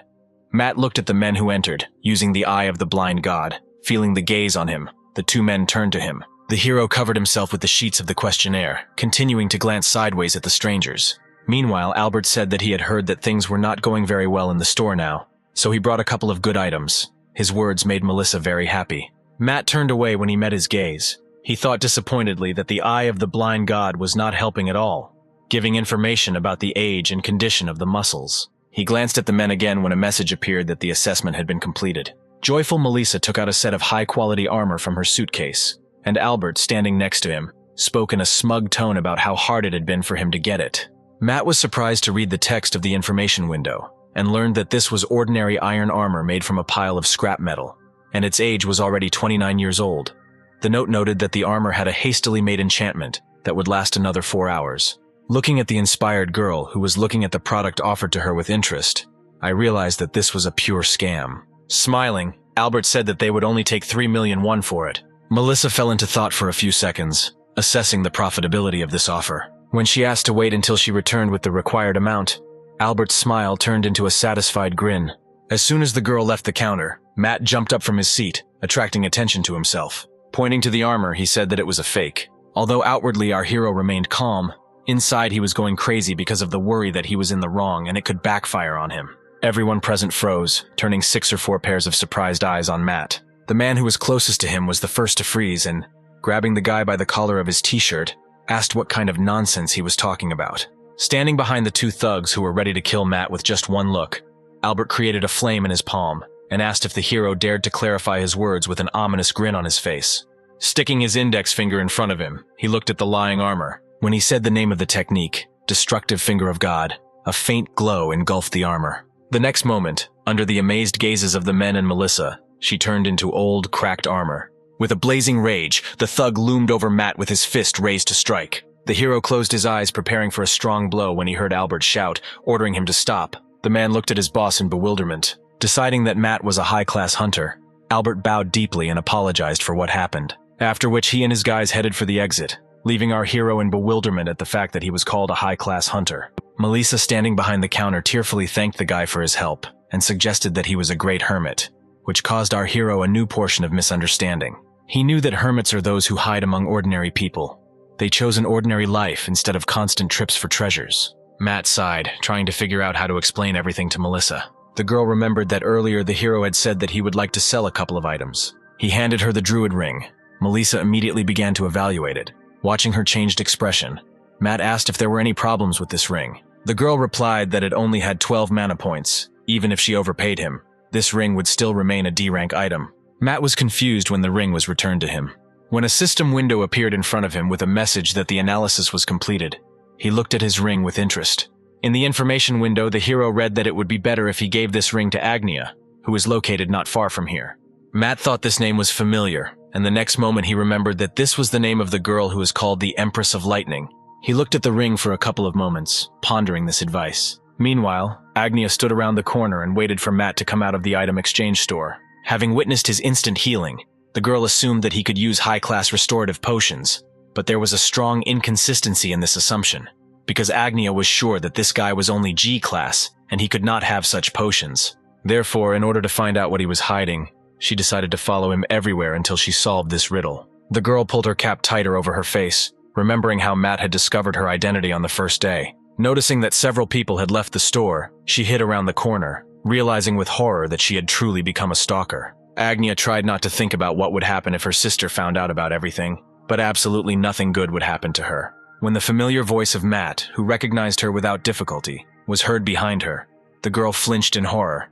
Meanwhile, the guy continued, saying that he was very lucky to run into her here because he had a special gift for her. The next day, powerful rumbles of thunder and lightning were heard on the roof of the paranormal center. The professor assessing the girl's abilities was amazed. The result that Agnia showed was outstanding even among A rank. The girl herself was breathing heavily. Looking at her hands, she was surprised to note that the ring she received had helped her overcome her B rank threshold and move to a new level. She was plunged headlong into memories of yesterday from the moment Matt approached her. Hearing his words about the gift, Agnia was confused and did not immediately come up with an answer.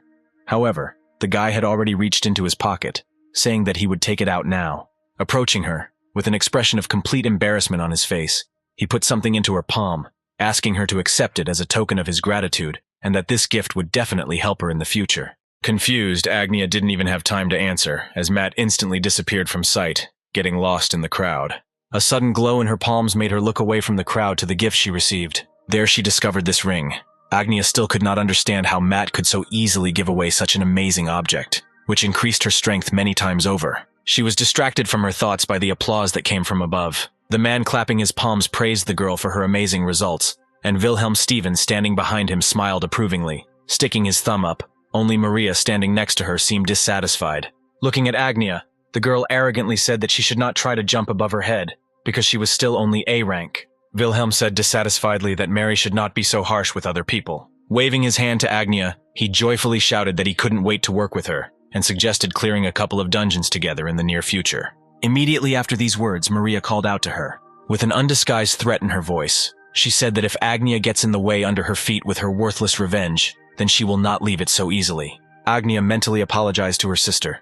She was going to disobey her. If that guy helps her, then her revenge will finally cease to be just a stupid dream, and she will be able to fulfill it. Meanwhile, Matt was in a deep sleep when the Eye of the Blind God activated. Through the thin fabric, he saw someone's silhouette, from which simply terrifying power emanated.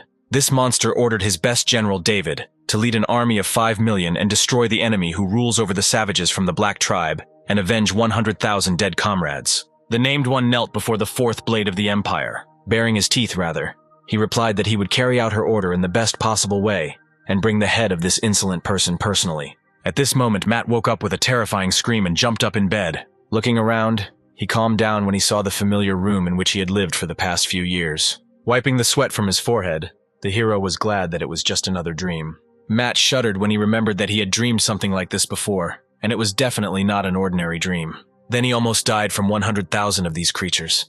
And now, if you believe this dream, there will be 50 times more of them.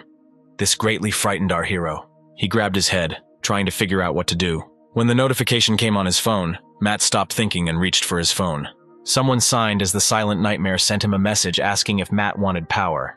After reading this, the hero thought that someone had nothing to do early in the morning. That's why he asked if the Silent Nightmare was a pervert. He ignored this question and wrote that such an immature and pathetic god as our hero should sacrifice 100 people of his own race, best of all if there are people of the same blood as him, in order to become stronger.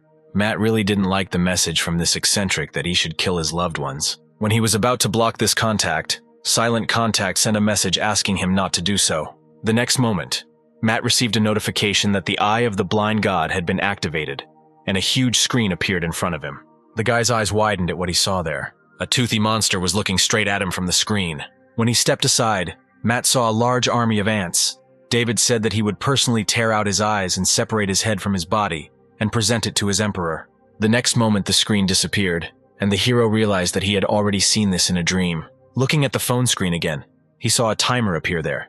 He has about 4 days before these ants come for his head. When the timer disappeared, a new message appeared on the screen. In it, he read that the Saint and 101 believers were trembling in fear because of the approach of the Imperial Army. Matt decided that he needed to use the time he had to prepare properly. A few minutes later, he strained his eyes as hard as he could, looking into the mirror, not understanding why the Eye of the Blind God was not working on him. When the message appeared that he had been analyzed, surprise appeared on his face.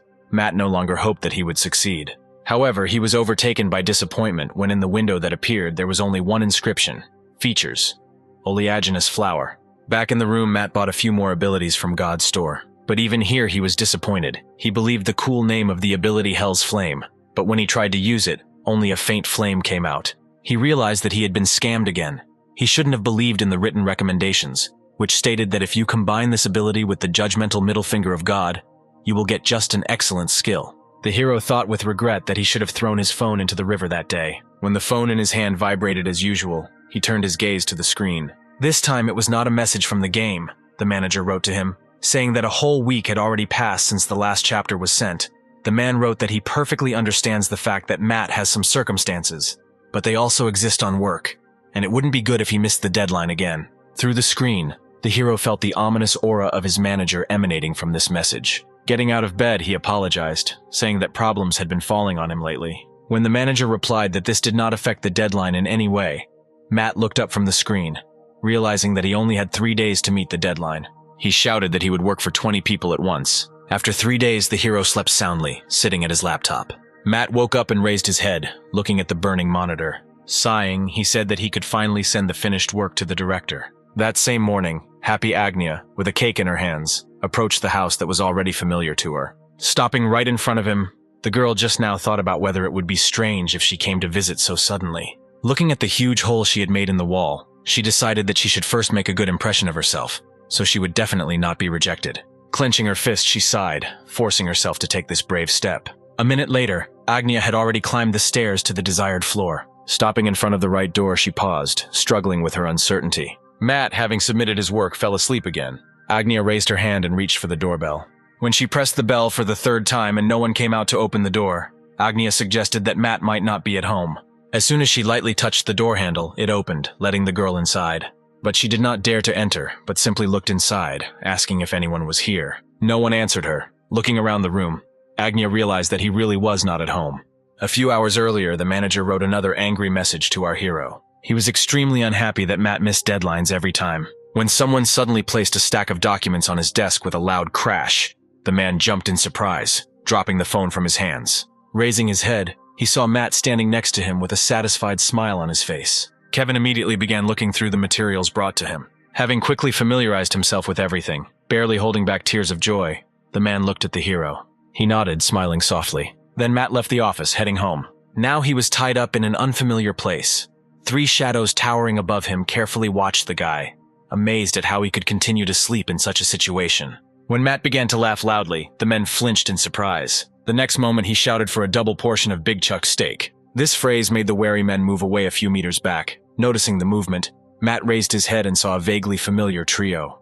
As the trio began to approach him, he tried to stand up but was unable to because he was bound by chains. Matt had absolutely no idea where he was and what was happening, because there was absolutely no point in kidnapping him. Albert, standing next to him, created a flame in his palm and said with a smile that the hero is simply incredible if he can sleep peacefully even in this situation. Turning his gaze to his friend standing to the side, Matt used the Eye of the Blind God and saw windows with content already familiar to him. The hero tried to remember where he could see these inscriptions earlier. Suddenly, memories flashed through his head of how a couple of days ago, he had stopped a group of scammers from exchanging old junk for huge amounts of money. Noticing the change in his expression, Albert said that he was glad that Matt had finally remembered them. When the hero asked what they wanted from him, the man replied that he needed compensation for the damage caused earlier, because now his entire business was destroyed, and to the great happiness of Matt, they accept payment by card. The guy replied that unfortunately he had lost his phone. A man in a cap came forward and said that Matt didn't have to worry about it because he had luckily picked up his phone that had fallen out of his pocket. The phone vibrated in the man's hand, attracting attention. Turning his gaze to him, he asked what this strange timer was. The next moment, the timer expired and the phone made a strange sound. Understanding the horror of the current situation, Matt shouted, asking to be untied as quickly as possible. Otherwise, they would all die here. Albert turned to him, saying that he had completely lost his fear.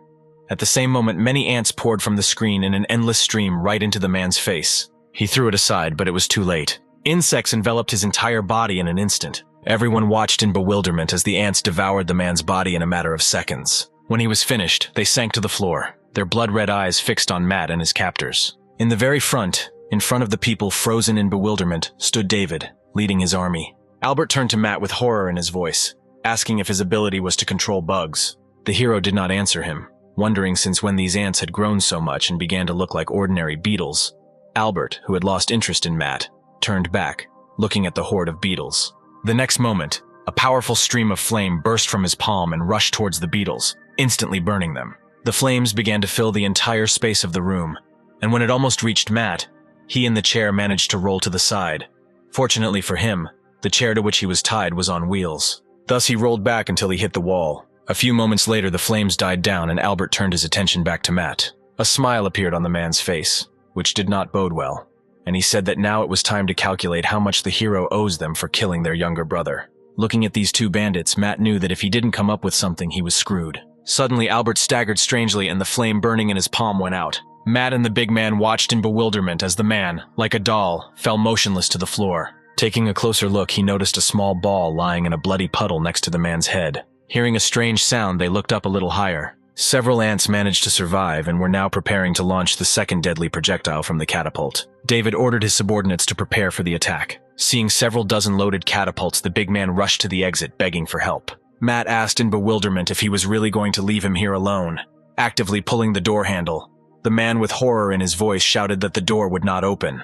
He started banging on the door and screaming for help, hoping someone outside would hear him. Smiling contentedly, David ordered everyone to attack. The next moment, several dozen stones rushed towards the big man. Matt froze, stunned as the stones dug into the man's body, tearing his flesh. Turning his gaze to Albert's corpse, he realized with horror that even his powerful flames could not destroy this army. Looking at the dead big man slumped on the floor, Matt realized that all the exits, just like then in his apartment, were blocked. He was overcome by despair that he could do absolutely nothing in this hopeless situation. The thought that if it weren't for that damn game, none of this would have happened took root more and more deeply in his mind. Chuckling maliciously, David said that all of Matt's subordinates had been killed, and now he would kill him too, turning him into a snack for the Emperor. The hero sighed heavily, accepting his end. A sudden sound caught his attention. After listening, he realized that the sound came from his phone, lying on the floor against the opposite wall.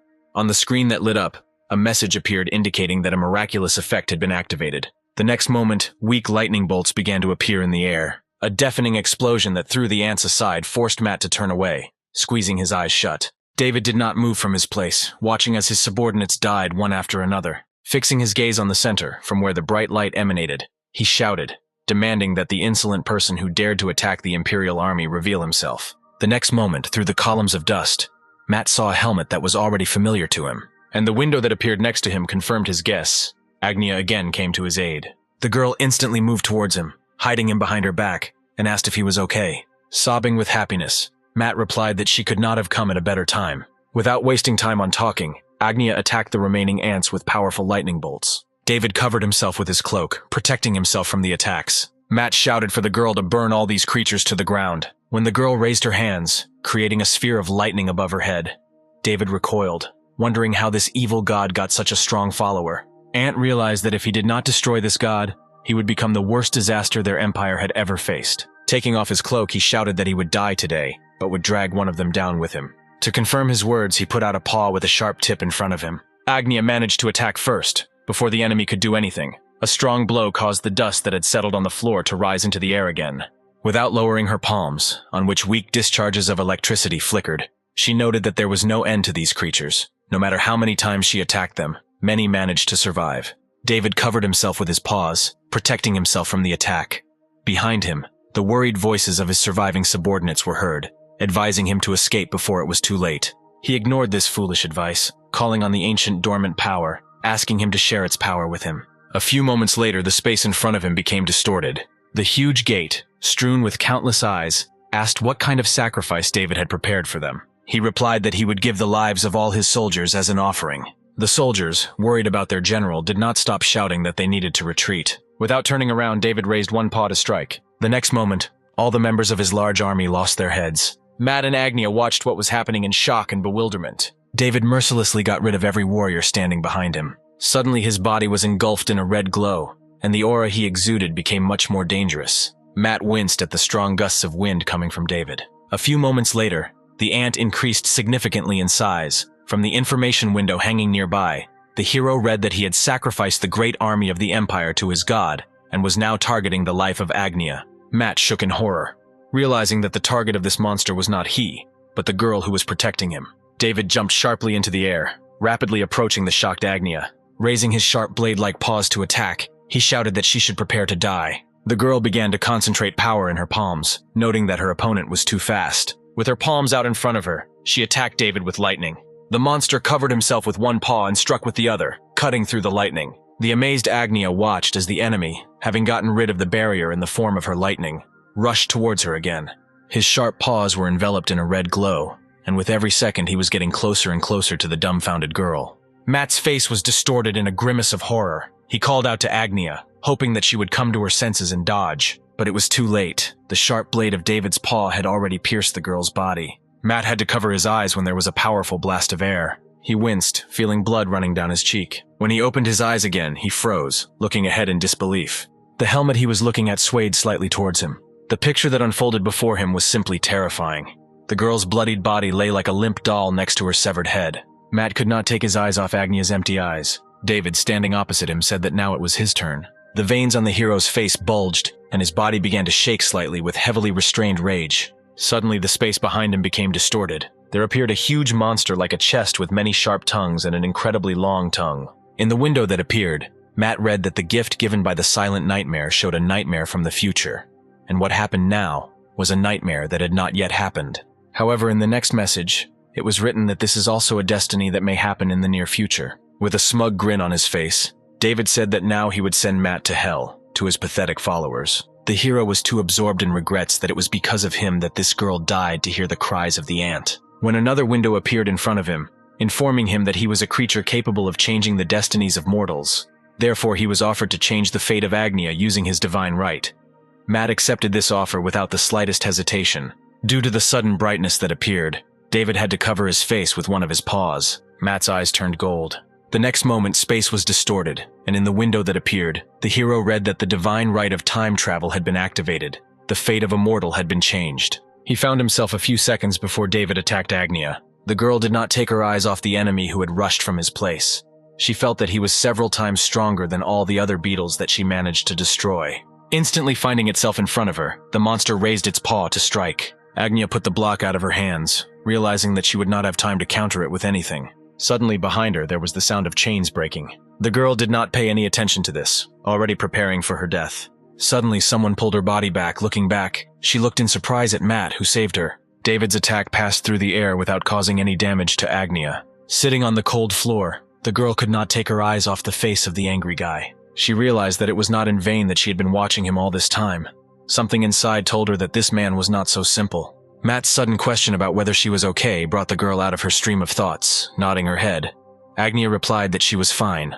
David really didn't like that his prey was taken right from the tray like that. Concentrating his strength in his paws, he attacked Matt. He, without looking up, said with irritation in his voice that David was able to really piss him off. The monster's face showed horror as flames erupted right in front of him.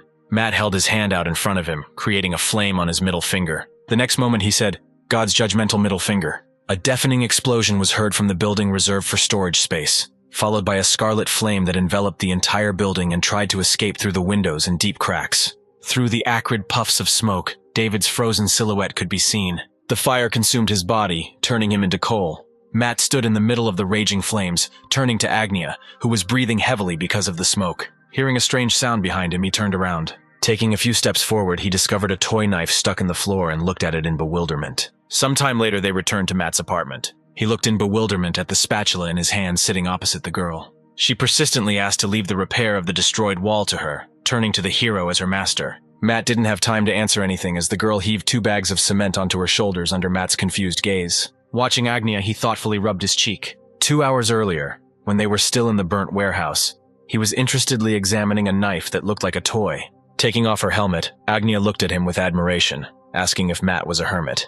The guy turned away from looking at the knife and turned towards the girl, not knowing at all what to answer her. Without waiting for his answer, she fell to her knees, calling Matt her master. Closing her eyes tightly, the girl asked him to take her as his student and make her stronger. She was ready to follow all his orders. Even if it was hard, Agnia was ready to endure everything. Matt looked at her in surprise. He had a very bad feeling about such a request. Deciding to let her do whatever she wanted, the guy sat down at his laptop, starting to write a new chapter of his novel, hoping that she would quickly lose interest in him. However, the girl tirelessly stood over him. When he got tired of Agnia standing over his soul, he turned to her and, sighing, asked how long she was going to be here. Smiling, she replied that she would not leave until Matt trained her. Grabbing his head, he forcibly said that he was an ordinary G-rank and would not be able to teach her anything. Pointing to her ring, the girl hesitantly said that it was he who gave her this ring, which made her a little stronger, because as the person who gave her this ring, he is obliged to train her. Matt replied that he was glad that he could help her, but he was just lucky to find this ring,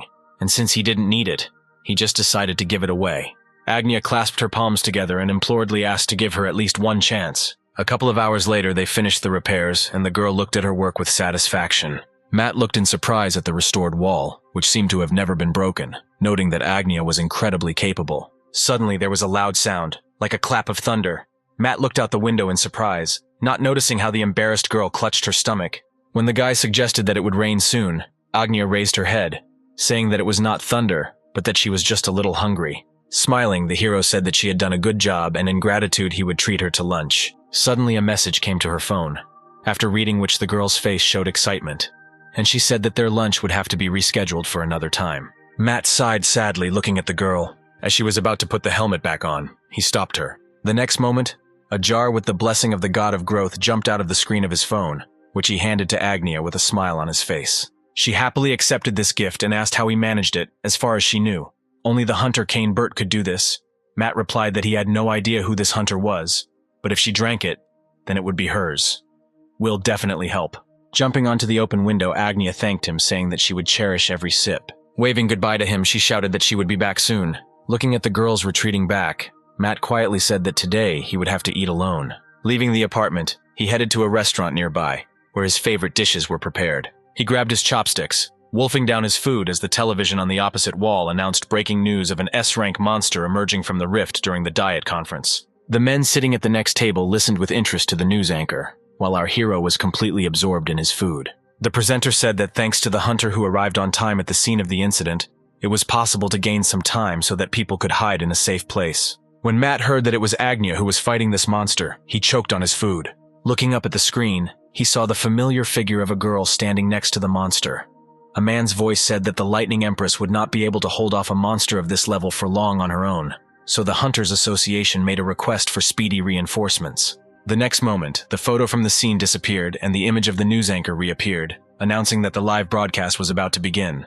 Immediately after this, an image of a terrifying monster appeared on the screen. Growling furiously, he threw his paw up. Hitting it on the ground, a terrifying roar was heard, and a barely perceptible tremor passed through the ground. Agnia managed to save the frightened girl, jumping with her to a safe distance. Rising to her feet, the girl thanked the hunter with tears in her eyes and rushed as far as possible from here. Turning her attention back to the monster, Agnia tried to come up with at least some passable plan in which she could hold out against an enemy superior in strength until reinforcements arrived. Her sister's words surfaced in her head that if she didn't just watch Agnia getting in the way under her feet, the girl was sure that her sister would find out about what happened here today. When the monster struck again at the place where she stood, the girl managed to dodge only at the last moment, jumping into the air. Concentrating her strength in her hands, Agnia told herself that she needed to gather herself. If she was distracted in such a situation, she would quickly die. She raised her hands above her head, creating a sphere of lightning there. When the sphere reached the required size, Agnya threw it at the enemy. He was unable to resist this attack and fell to the ground with a roar. A reporter nearby the scene of the incident said with enthusiasm that the Lightning Empress was once again working miracles by fighting such a powerful monster on equal terms. The people crowded below actively supported the huntress. Agnya was overjoyed, not believing that she really managed to resist the monster. The next moment, the powerful tail of a drake rushed towards her, which the girl noticed too late. Growling furiously, the monster attacked her, raising herself to her elbows with difficulty after being slammed into the ground. Agnya thought with regret that she had rejoiced at her victory too early. People who a couple of moments ago were actively rooting for the huntress now could not utter a word, watching in horror the picture unfolding before them. Agnya tried to get up, but the acute pain in her knee did not allow her to do so. The image of her sister always looking down on her popped into her head again. The girl was under great pressure from the thought that no matter how hard she tried, she would never be able to become strong enough. Suddenly she heard the sound of glass falling to the ground. Looking in that direction, she saw a bottle with a golden liquid that Matt had given her. Meanwhile, the huge monster lost interest in her and turned his scarlet eyes to the crowd of people. Trembling with fear, everyone began to back away. Suddenly, a blindingly bright light appeared behind the drake. Throwing the empty bottle on the ground, Agnya rose to her feet, slowly approaching the monster. Her entire body was surrounded by blue and gold lightning. The residents, who had lost hope, perked up again, seeing that the Lightning Empress was in perfect order and ready to repel her enemy again. There was not a shadow of fear in the girl's eyes, only absolute confidence in her abilities. Rising into the air, she concentrated all her strength into her palms. A powerful stream of blue and gold lightning rushed towards the monster. Matt watched this fight without taking his eyes off the screen. Everyone in the establishment was in complete shock, because previously no A-rank hunter had defeated a monster that was several ranks stronger than himself. The hero could not believe that it was this girl who called him a master a couple of hours ago, and asked him to take her as his student. When the monster was finally defeated, the reporter asked the Lightning Empress to answer a couple of questions. Having learned that she was on the air, Agnya smiled joyfully, and with her thumbs up, shouted that her master was the best. Only thanks to him she managed to defeat the monster. Returning home, Matt could not take his bewildered glance away from today's broadcast, which he had turned on YouTube. Agnya thanked him for the fact that the hero bought her the dinner he had promised earlier, which was unusually tasty. Looking up at her, the guy hesitantly asked if it was time for her to go home, because her family would be worried, especially after what happened today. A sad smile appeared on the girl's face and she replied that she had no one who could worry about her. Sighing, Matt replied in an encouraging tone that it was impossible for parents not to worry about such a wonderful daughter. After his words, Agnia's face became even gloomier, and she said with pain in her voice that they died during the appearance of the dragon of the underworld. Matt winced when he heard about the dragon. He knew that the best hunters from all over the world united to fight him, and they managed to win. But with great difficulty, unfortunately, several million innocent people died during the long battle. Looking at the depressed girl, Matt mentally cursed himself for bringing up such a sore subject for her. Deciding that it was necessary to somehow dispel this tense atmosphere, he handed Agnia his untouched portion, asking if she wanted to eat it too. Today she had to spend quite a lot of energy because she looked at him searchingly for several seconds. When a joyful smile appeared on her face, Agnia extended her hands, accepting the portion offered to her. While the girl was enthusiastically eating noodles, Matt stared at the phone again. He again received a message saying that he had achieved the target's favor and the required level of trust. If the target said the key phrase, "I trust Mr. Matt," he would become his faithful follower. Remembering how he received 1,000 coins for attracting the first 100 of his followers, he assumed that he could get even more coins. He could not predict when the next ant invasion would occur. Therefore, he believed that the more coins he had, the better. Taking his eyes off the screen, he turned to the girl, asking if she could fulfill one of his requests. Agnia immediately looked up from her food and looked at Matt with a look full of joy, saying that she would do anything. Looking sideways with uncertainty in his voice, he asked her to repeat what he was about to say. The girl looked at him expectantly, sighed, and overcame her awkwardness. Matt said, "I believe, Mr. Matt." Noticing the lack of any reaction to his words, the guy fell to his knees and apologized, saying that it must have sounded too strange. Surprise showed on his face when Agnia said that she believed him. With a smile on her face, she said again that she believed Mr. Matt. Holding the phone in his hand, he looked at the girl in front of him for several moments. The guy did not expect at all that she would actually fulfill such a strange request. When the phone vibrated in his hand, Matt looked at the screen and saw a message saying that he had gained a new follower. This was followed by a message of congratulations, because Agnia was his first follower on Earth. But instead, our hero was looking forward to receiving the coins. The next message interested him. Although it was not about coins, a new transfer skill became available to him. After reading his trial description, Matt realized that he could borrow the skills of his followers. At the moment, the only one whose skill he could borrow was Agnia. The skill was of course useful, but most of all our hero wanted to get a mountain of money in order to be a simple kept man, not working even a day. Completely forgetting about the presence of guests, Matt jumped to his feet and shouted with irritation that it would be best to remove this strange game from which he has nothing but problems with. The girl, tilting her head to the side, watched Matt, trying to understand what exactly angered him so much, while a small dark purple portal formed behind her. Completely absorbed in her thoughts, she did not notice the appearance of uninvited guests in the room. Matt, like her, was entirely focused on the game that was annoying him, not noticing anything around him. The Imperial ambassador holding the chest looked at Matt with contempt. He said that His Majesty was confident that this evil god would play a huge role in the Great War. So now they need to make them understand how generous their emperor is and win them over to his side.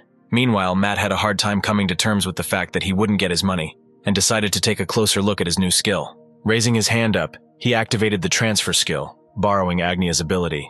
The next moment, the window of his apartment was engulfed in a blue light. A small ball of lightning appeared in Matt's palm, striking chaotically around him. A sudden deafening explosion rang out throughout the area. The uninvited guests became unwitting victims of our hero's experiment. Their bodies could not withstand such strong stress, and they immediately turned into coals. Agnia was not hurt at all. Joy and delight shone on her face. A man who came out onto the balcony of a neighboring building furiously shouted that he would sue our hero if he continued to constantly rowdy and disturb the peace of his neighbors. Paying absolutely no attention to these cries, Agnia asked with delight in her voice why Matt was hiding from her that he also had the ability to control lightning. The stunned guy said that this is not the most important thing now. Looking around, he was horrified by what he saw. At the thought that this repair would cost him a pretty penny, a single tear rolled down his cheek. Meanwhile, in the world of the creator of gods, one of the subordinates reported to the emperor about what had happened. He was furious that some god dared to kill his messengers. The monster, trembling with horror, said that that god suddenly sent a lightning disaster upon them. He wanted to say something else, but did not have time, because his body was pierced by a sharp spear, piercing right through him. Martha approached him and said with contempt that he should pay for his sins, since he dared to upset the emperor. The emperor himself was furious, offended by what had happened. He ordered Martha to bring the head of this reckless and arrogant creature, who did not know his place, because the honor of the divine throne, the empire, and himself was at stake. Even outside the palace walls, Martha and her subordinates could be heard, bending their knee, shouting that they were listening and obeying the order of His Majesty, the great demigod and ruler of the great empire. Agnia had been at the stadium since the very morning, turning circle after circle. All this time, Matt, who was sitting on the sidelines, was watching her. The guy was amazed at how fast she could run without even using any skills. When Agnia stopped and asked if she could run even more laps, the guy's face showed surprise, and he asked if she had already finished everything, to which she received a positive answer. Handing over the already familiar jar of golden potion to her, he said that she should drink it and rest a little before continuing. Looking at the mountain of empty jars of this potion, Matt noted that for him this potion was like an ordinary energy drink, but on Agnia it works differently. Scratching his head, the hero thought that he should do at least something for her, since he accepted her as his student. But the only thing he can do so far is give this potion. After drinking the potion, Agnia turned to Matt again, asking what she should do now. The hero had absolutely no training plan, so he suggested the first thing that came to mind: squats. The girl immediately started working on them, and the guy came up with one great idea: try to use the Eye of the Blind God to find out how best to do it. Having activated the skill, he turned his gaze to the actively crouching Agnia. Suddenly, the space around Matt began to distort. He jumped to his feet and began to look around, trying to figure out where he was. At some point, he was blinded by a bright flash of light, when a huge tiger appeared in front of him, shackled with many chains, whose body was enveloped in golden flashes of lightning. Matt froze in shock. In the information window that appeared, he read that this is the true power of S-Rank Agnia, which was sealed 9 years ago. The note states that it is bound by the SS-Rank seal. Matt guessed that since Agnia's original class was S, then by using the destructive finger of God that time, he was able to remove one of the seals. Looking at the huge tiger in front of him, Matt thought that if he now cuts the chain that binds him, then all the girl's power will be unlocked.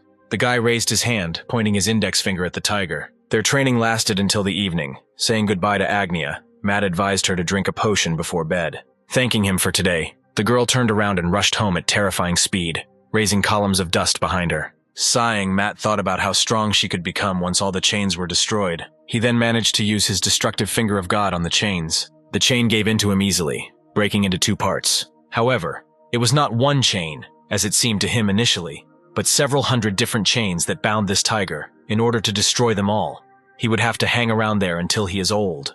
Deciding not to bother himself with this anymore, Matt strolled home, clasping his hands behind the back of his head. All this time he did not notice the searing gaze of a man watching him from afar. Returning home, Matt was once again convinced that Agnia's chains were not the main problem now, unlike his apartment, which this time suffered even greater destruction, completely losing 2 walls and half the roof. When he received a new message, Matt took his phone out of his pocket and stared at the screen. In the message he received, he read that the silent nightmare was now looking at him with pity. Following this, a message appeared that 1,000 Blades Cutting Space was looking at Matt with indignation. The guy thought about who it was, and remembered that this was the owner of the small blade that he had recently picked up. 1,000 Blades Cutting Space sent a new message in which he furiously declares that he is not just the owner of the blade, but the god of blades, which the gods themselves fear. After reading which, the hero sighed wearily. Realizing that these guys could read his thoughts, he put the phone back in his pocket. He was very unnerved by the thought that these 2 perverts had become his personal stalkers, and nothing was stopping them from harming him at night while he was sleeping. Although he put away the phone, the 2 did not stop pestering him. Many dialogue boxes appeared in front of Matt with demands to unlock the silent nightmare and return the blade of the 1,000 Blades Cutting Space god. Losing his temper, the hero took out his phone with irritation and, swearing, sent the god of knives to hell, saying that he almost died because of that beetle that had this blade, and now this is his personal toothpick for his teeth. 1,000 Blades Cutting Space itself offered Matt 2 million gold coins received from his army as payment for the Blade of God. This offer only angered him even more. He was not going to accept other people's bribes. When the Silent Nightmare offered him 10 million coins, interest flashed across our hero's face. With that amount, he could afford to buy a good low-rank skill or item, as well as a bunch of potions for Agnia. 1,000 Blades Cutting Through Space itself offered Matt a free skill in addition. When the guy asked which one, the God of Blades replied that he was ready to provide him with the Ultra Blade skill. The hero liked the name, judging by which this skill seemed quite useful. Seeing his interest, God added that no one would dare to go against Matt if he will have this skill. Sighing, the hero said that this was a very tempting offer that was difficult for him to refuse. At the last moment, Silent Nightmare intervened, saying that it would be better for Matt to take his Night Blooming Rose skill. With this power, he would become so strong that he would not even sweat in battle. The hero's eyes sparkled dangerously, and a satisfied smile bloomed on his face. He asked which of the gods would offer more. A few moments later, 2 messages appeared on the screen. The first one said that he had received the Ultra Blade skill, 2 million coins, and 3 uses of Tomb of 1,000 Blades from the God of Blades. And the second one said that he had received the Rose Blooming in the Night from the Silent One Nightmare. Sitting on the floor, Matt tried to figure out how best to use the talents he had acquired. Since the Tomb of 1,000 Blades could only be activated 3 times, he decided that it would be better to save it for the right moment. Next, he decided to test the skill received from the Silent Nightmare. Making an imaginary seal with his fingers, Matt shouted out the name of the skill. Contrary to his expectations, nothing happened, and he thought that he had been deceived again. The next moment, the Silent Nightmare sent a message from which the hero learned that this skill is activated only in a dream, which greatly angered the guy, because under this condition, he would not even be able to know whether he had used it. With a disappointed sigh, the hero ran his hand through his hair, saying that it was his own fault for trusting this perverted stalker, and deciding that he should test his remaining ability. However, this time a miracle did not happen either. Taking more air into his lungs, Matt brought the screen closer and furiously shouted that none of the abilities he had received were working. Immediately after this, he received a message that the Ultra Blade had been activated. Matt thought that they were making fun of him again, however.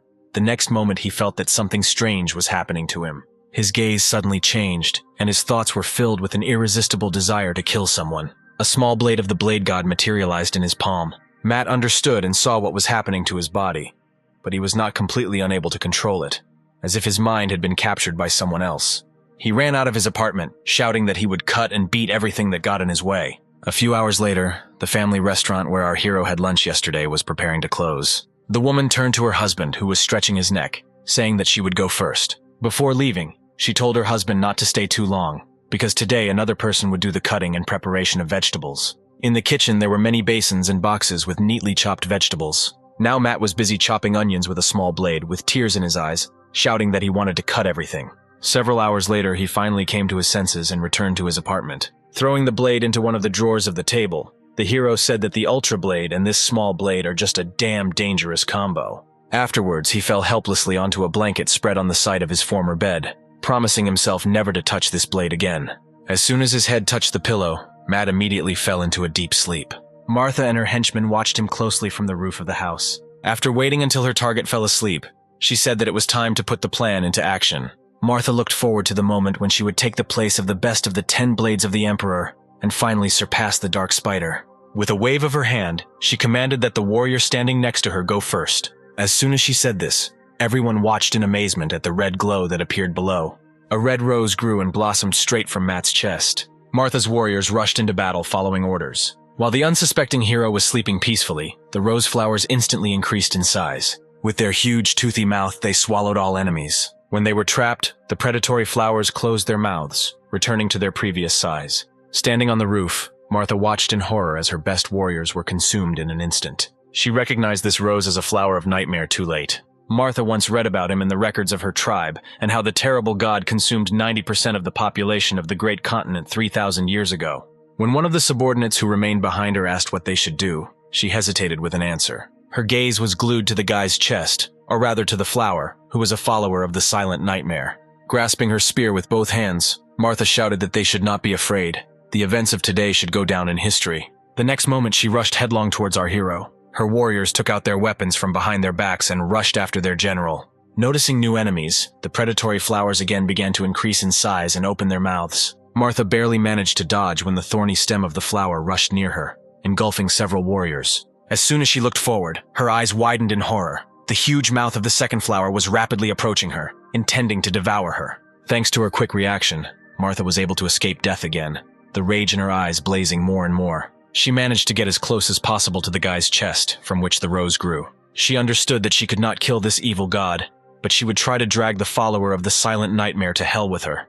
Martha threw her spear straight into the heart of the rose. One of the predatory flowers appeared in front of the rose with lightning speed and absorbed the spear. The general's face showed horror at the sight of this picture. Noticing movement to the side, she turned her gaze there. Another flower was approaching her too quickly. She simply did not have time to escape. The next moment, he devoured Martha. In the morning, our hero woke up to the sound of receiving endless notifications. He sat on the bed, holding his stomach.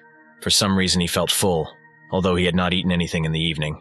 Opening his eyes slightly, the guy grabbed his phone, trying to understand why it was vibrating incessantly. Unlocking the screen, he read a message that the Saint and 101 other followers were desperately asking him for help. Matt's face showed great concern. To understand what happened to them, he decided to activate the Eye of the Blind God. When he opened his eyes and looked at the screen again, he saw that all his followers were poisoned by the poison of the Killer Bee tribe. Sitting down at the laptop, Matt asked in bewilderment how they managed to get poisoned by bee venom. They weren't breaking into a hive for honey. Even if so, they could have simply asked him for something sweet. Putting his phone aside, he started Googling what to give to ants poisoned by bee venom. When the phone vibrated, Matt took a break from his search and read a message that stated that due to his sincere heart, the miracle had been activated. In the skill description, he read that a miracle is one of the most important things for God that he can bestow on his believers. Also, depending on the miracle that God gives to his followers, they can revere or be terrified of it depending on their faith points. The moment Matt was presented with an offer to grant his followers a miracle of healing by spending 100,000 coins, he accepted this offer without hesitation. A few moments later, a message appeared that a small part of the fruit of the world tree that he had previously absorbed was used as an ingredient for a miracle, and the miracle itself was granted to his believers. He wanted to do something else, but suddenly felt very sleepy. The guy fell from a makeshift chair and instantly fell asleep, lying on the bare floor. The phone next to him vibrated.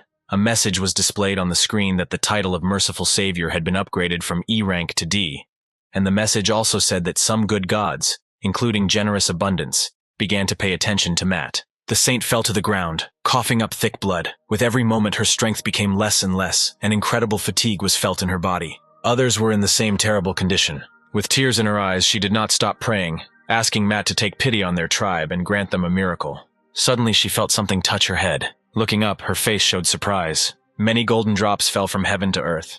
When everyone realized that this rain was washing away the poison, they were incredibly happy and put their hands and tongues under the golden drops. Clasping her palms, the saint closed her eyes and thanked Matt for his mercy. Having finished her prayer, she rose from her knees and cried out that their God had saved their lives again, so they had to repay him with their unwavering faith. Sometime later, Matt woke up, forcing himself to open his eyes. As he sat up, he scratched the back of his head, trying to figure out why he felt so tired. Noticing Agnia sitting not far from him, the guy shuddered in surprise and asked what she was doing here. The girl answered with a smile on her face that he didn't come to their training session, so she got worried and came to check on him. Then, pointing her thumb behind her, Agnia asked with undisguised interest what this lovely figurine was on his table. Matt looked at the girl in bewilderment, completely not understanding what was going on. Turning his gaze behind her, he saw a statue with his face standing on the table, in the window that appeared next to him. The guy read that the Black Tribe had made a statue of their god with all respect and fanaticism. Matt was stunned by this. At the sight of this statue, he wanted to close his eyes. It seemed so terrible to him. Agnia, on the contrary, looked at the figure with delight in her eyes. Turning her gaze to Matt, she asked if she could take this statue for herself. The hero replied that she could do whatever she wanted with this statue. At that moment, he himself thought that it would not hurt to take Agnia to an ophthalmologist just in case. After apologizing, he said that he would not be able to conduct a training session today and escorted the girl out of his apartment. As soon as she left, he sat down at his laptop, intending to start writing a new chapter. However, a newly arrived message distracted him again. The screen showed his followers bending over the small sprout in supplication. From the message, Matt learned that this was a sprout of the world tree, which had grown thanks to the miracle given. In the notes it was written that it was sick and would soon die. The remaining time before withering was only 24 hours and 30 minutes. The hero had no idea what to do in such a situation. The first thing that came to his mind was to use the blessing of the god of growth. But contrary to his expectations, it had no effect. He was determined at all costs to cure the world tree, the fruit of which healed all his burns in an instant, because if he managed to grow it, he would be able to sell these fruits at the highest prices. Walking into God's store, he began looking for something that might be useful. The product Tears of Generous Abundance immediately caught his eye. Matt opened a window with detailed information and read in the notes that only those chosen by the goddess can use this item. To buy it, you must first complete the task. 2 hours later, the hero wandered around the area, collecting all the garbage from the ground into a garbage bag. He looked at the screen, which displayed a scale of good deeds, which had to be filled completely in order to complete the task. Now the mark had reached only 10 units out of 100, which is why Matt was so unhappy if the scale continued to fill up further.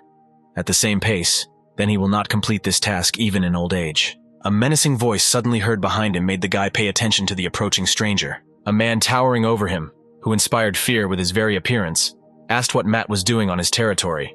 Without taking his eyes off our hero, Robert said that a newcomer like him should not roam around in foreign territories. Matt could not take his eyes off the man standing in front of him. It seemed to him that he had already seen him somewhere, but could not remember where. Mistaking him for a tramp, the guy said that apparently there was a misunderstanding, and grabbing the bag under his arm, he reached into his pocket. He had previously heard that homeless people are very sensitive to changes around them. Taking out a 5,001 bill, Matt handed it to the man, saying that he could buy himself a warm meal with this money. Taking the bill from the guy's hands, the man with rage in his voice asked how he dared give alms to him, Robert Agreste. Only after the man said his name did Matt remember that he had heard him on the news.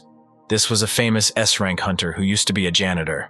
The guy looked again at the hunter standing in front of him. He coughed and said that he forgave him for the first time and would accept his goodwill. Matt rushed to check his good deeds score and was confused when it didn't even increase by 1 point. Turning his gaze to Robert, he thought with regret that he had given away his last money in vain. Turning to him as Grandpa, the hero wanted to express all his dissatisfaction to him. Hearing how Matt called him Grandpa, the man became furious again.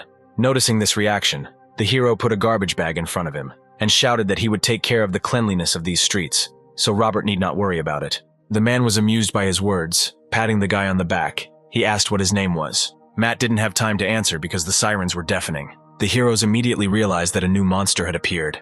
People on the street began to whisper, looking around warily. Some immediately heard the alarm and hurried to return home. With his hands folded on his chest, Robert, with a satisfied smile on his face, said that he was not mistaken in believing in the prediction. But Matt turned around and headed towards the house before it was too late, saying that it was time for him to go. Laughing, the man grabbed him by the collar, saying that if he too was going to fight the monster, then they better go together. Letting all the hero's objections fall on deaf ears, Robert jumped up, dragging Matt with him. He stopped screaming when he felt them rise up. Matt looked down, trying to understand what was happening. When he saw that he was at a terrifying height, he could not restrain the cry that escaped due to fear. Thus, they quickly reached the place where the monster appeared.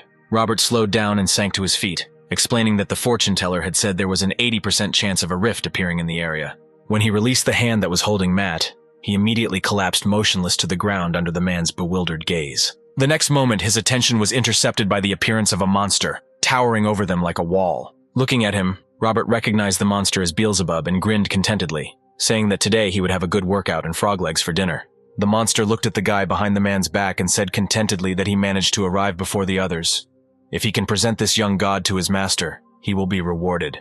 Turning to Robert, he said that he had better get out of the way and not be disturbed, because this boy belongs to him. The man looked at the monster silently for several moments. Sighing heavily, he began to stretch his hands. The next moment, his body was engulfed in a blue glow, and he took off, furiously shouting that he was no old man. The power of youth was still boiling in his blood. When Robert raised his fist to strike, the monster advised him for the last time to step aside and not interfere. Meanwhile, the body of the unconscious hero was engulfed in a pink glow.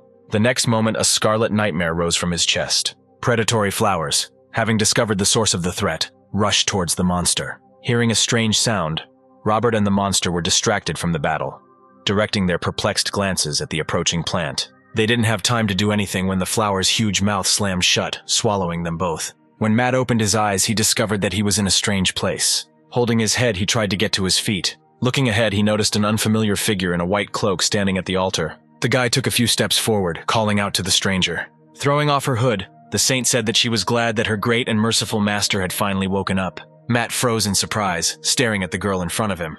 He was about to say something, but suddenly the space around him began to tear apart, causing him bewilderment. Hearing a familiar voice behind him, Matt turned around. He saw Robert, huddled in a defenseless position, who through tears begged his mother for help. His whole body was doused with some strange, foul-smelling liquid. The hero took several steps towards him, intending to help the man. However, the closer he came, the stronger this disgusting smell became. Matt stopped and looked at the screen when he received a message that he had successfully defeated the minion of the evil god and brought peace to this world. When a scale appeared in front of him, filled with 1,000 points, instead of the required 100, the guy could not hold back a joyful sigh. The next moment, Matt received another message, which said that as a reward, he had received the ability Generous Abundance, which would immediately be activated to heal the sprout of the world tree. After reading it, the hero imagined how rich he could become when this tree will increase. Turning his gaze back to Robert, he began to think about what he should do with him.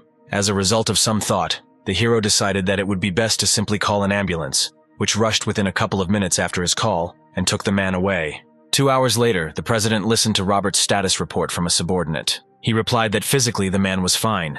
James was satisfied with this answer. He never doubted the abilities of Robert, who, even in retirement, was able to defeat a high-level monster without receiving a scratch. When Pavel, standing behind him, said that something was bothering him, the president turned around, asking what was the matter. Pavel said that when he visited Robert in the hospital and tried to give him flowers, he had a seizure. James chalked it up to an exacerbation of allergies and asked how things were going with the hunters from the academy. The secretary replied that everything was ready. As soon as Robert was discharged from the hospital, we could begin, smiling contentedly. The president said that this hunter would be an excellent teacher for the Lightning Empress. Matt returned to his apartment closer to night, when the sun had long dropped below the horizon. The first thing he noticed when he went inside was 2 completely identical statues with his face. It was not difficult to guess who the sender of the second statue was. Matt looked at them with hostility, trying to understand where these ugly statues resembled him. Suddenly, he received a message from the saint. The guy looked at the screen in surprise. He would never have thought that he would be chatting with ants. She prayed to save their tribe again. Sighing, Matt used the eye of the blind god and learned that his followers were attacked by demonic beasts. Suddenly, a huge hologram of the guy appeared over the forest in which the black tribe settled. The guy was furious that someone dared to do something like that with his loyal subjects. The ants shuddered in fear when they saw their god, losing his temper with rage. Turning to them, Matt shouted to them to take him to these demonic beasts. He would tear them apart with his bare hands. The saint, with tears in her eyes, thanked him for the generous help that he provides them over and over again. Having calmed down, Matt hesitated a little, realizing that he had shouted too much. The ants, led by the saint, actively ran through the forest, showing the way. The hero slowly followed them, thinking that due to their small size, they were moving too slowly. A few minutes later, the ants stopped, frozen with frozen horror on their faces. Due to the too large distance between him and the surface, it was quite difficult to see what scared them so much, so Matt had to zoom in on the image. But even when he got closer, he found nothing but black dots in the grass, so he decided to use the eye of the blind god. Only then was he able to see the monsters that had so frightened his followers. Feeling that they had been discovered, a whole flock of cockroaches crawled out of the tall grass. At the sight of them, Matt squealed in horror. With his face twisted in horror, He read in the message that appeared that these were summoned cockroaches, which were summoned by the summoner of demonic beasts from the demon realm. They were duplicated once an hour. There was 1 second left until the next time. The next moment, the cockroaches were enveloped in a scarlet glow and their number doubled. The ants watched in horror what was happening. They were sure that no one could cope with so many demonic beasts, and they would all die. The saint, who remained calm, shouted out, asking everyone to calm down, reminding them that they were not alone here. Pointing behind herself, she reminded them that they were all under the protection of the great nameless God, who would not allow any of them to die. Everyone turned their gaze to Matt, who was running in panic as far as possible from this place. The saint hovered in one position for several moments, watching in amazement as their god ran away from fear. Covering her mouth with her hand, she realized that her words had a negative impact on the situation. The rest fell into despair, realizing that now that their patron god had abandoned them, it would definitely be the end for them. Sitting on his throne, the emperor listened to the demonic beasts. He said that with his summoned beasts, only 4 days would be enough for the body of the false god to be delivered to the palace. The emperor replied that he would patiently wait for this moment, but if the summoner failed, only death awaited. Suddenly, one of the advisors burst into the hall with an urgent report. Enraged by such ignorant behavior of his servant, the emperor rose from his seat, asking how he dared to break in and interrupt him. If this was not something important, then the servant's head would immediately fly off his shoulders. Bowing before his master, the advisor reported that the number of summoned demonic beasts had increased to several million. However, this evil and ruthless god turned out to be too cunning.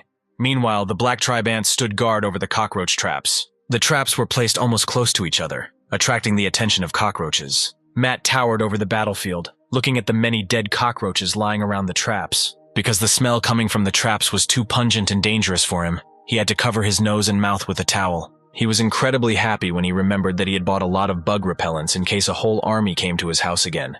Now they came in handy more than ever. The ants examined the corpses of the enemies. One of the ants raised his spear and shouted that there were still survivors here. On Matt's orders, the ant pierced him with a sharp blade, finishing off the monster. Looking around, the hero noticed a saint standing to the side, who was in a very depressed state. He asked her what happened, since they had already defeated all the demonic beasts. Matt jumped in surprise when a loud cry came from his phone. The saint shouted out that she doubted him and now did not deserve to be his follower. She asked him to kill her for such a serious offense. Matt tried to calm her down, saying that he wasn't going to kill anyone over something like that. Suddenly, he received a message saying that the hero had fulfilled all the conditions to obtain a new special skill, the multiplying thumb of God. By paying 100 divine coins for it, Matt would be able to acquire it. The guy immediately went to the store, intending to acquire this skill for such a ridiculous amount. However, the description alarmed him a little. It was written there that God's special skill is strength, fear, and perfect achievements. So you need to go through all the hardships to become stronger than now. He decided to try this skill in action, and was about to leave the apartment when he received a message again. Matt sighed in annoyance and took his phone back, wondering what had happened this time. However, as soon as he read the message that arrived, his face fell in horror. The manager asked for a meeting soon. A few hours later, they met at Matt's favorite restaurant. A tipsy Sam was already pouring him his 8th glass of soju.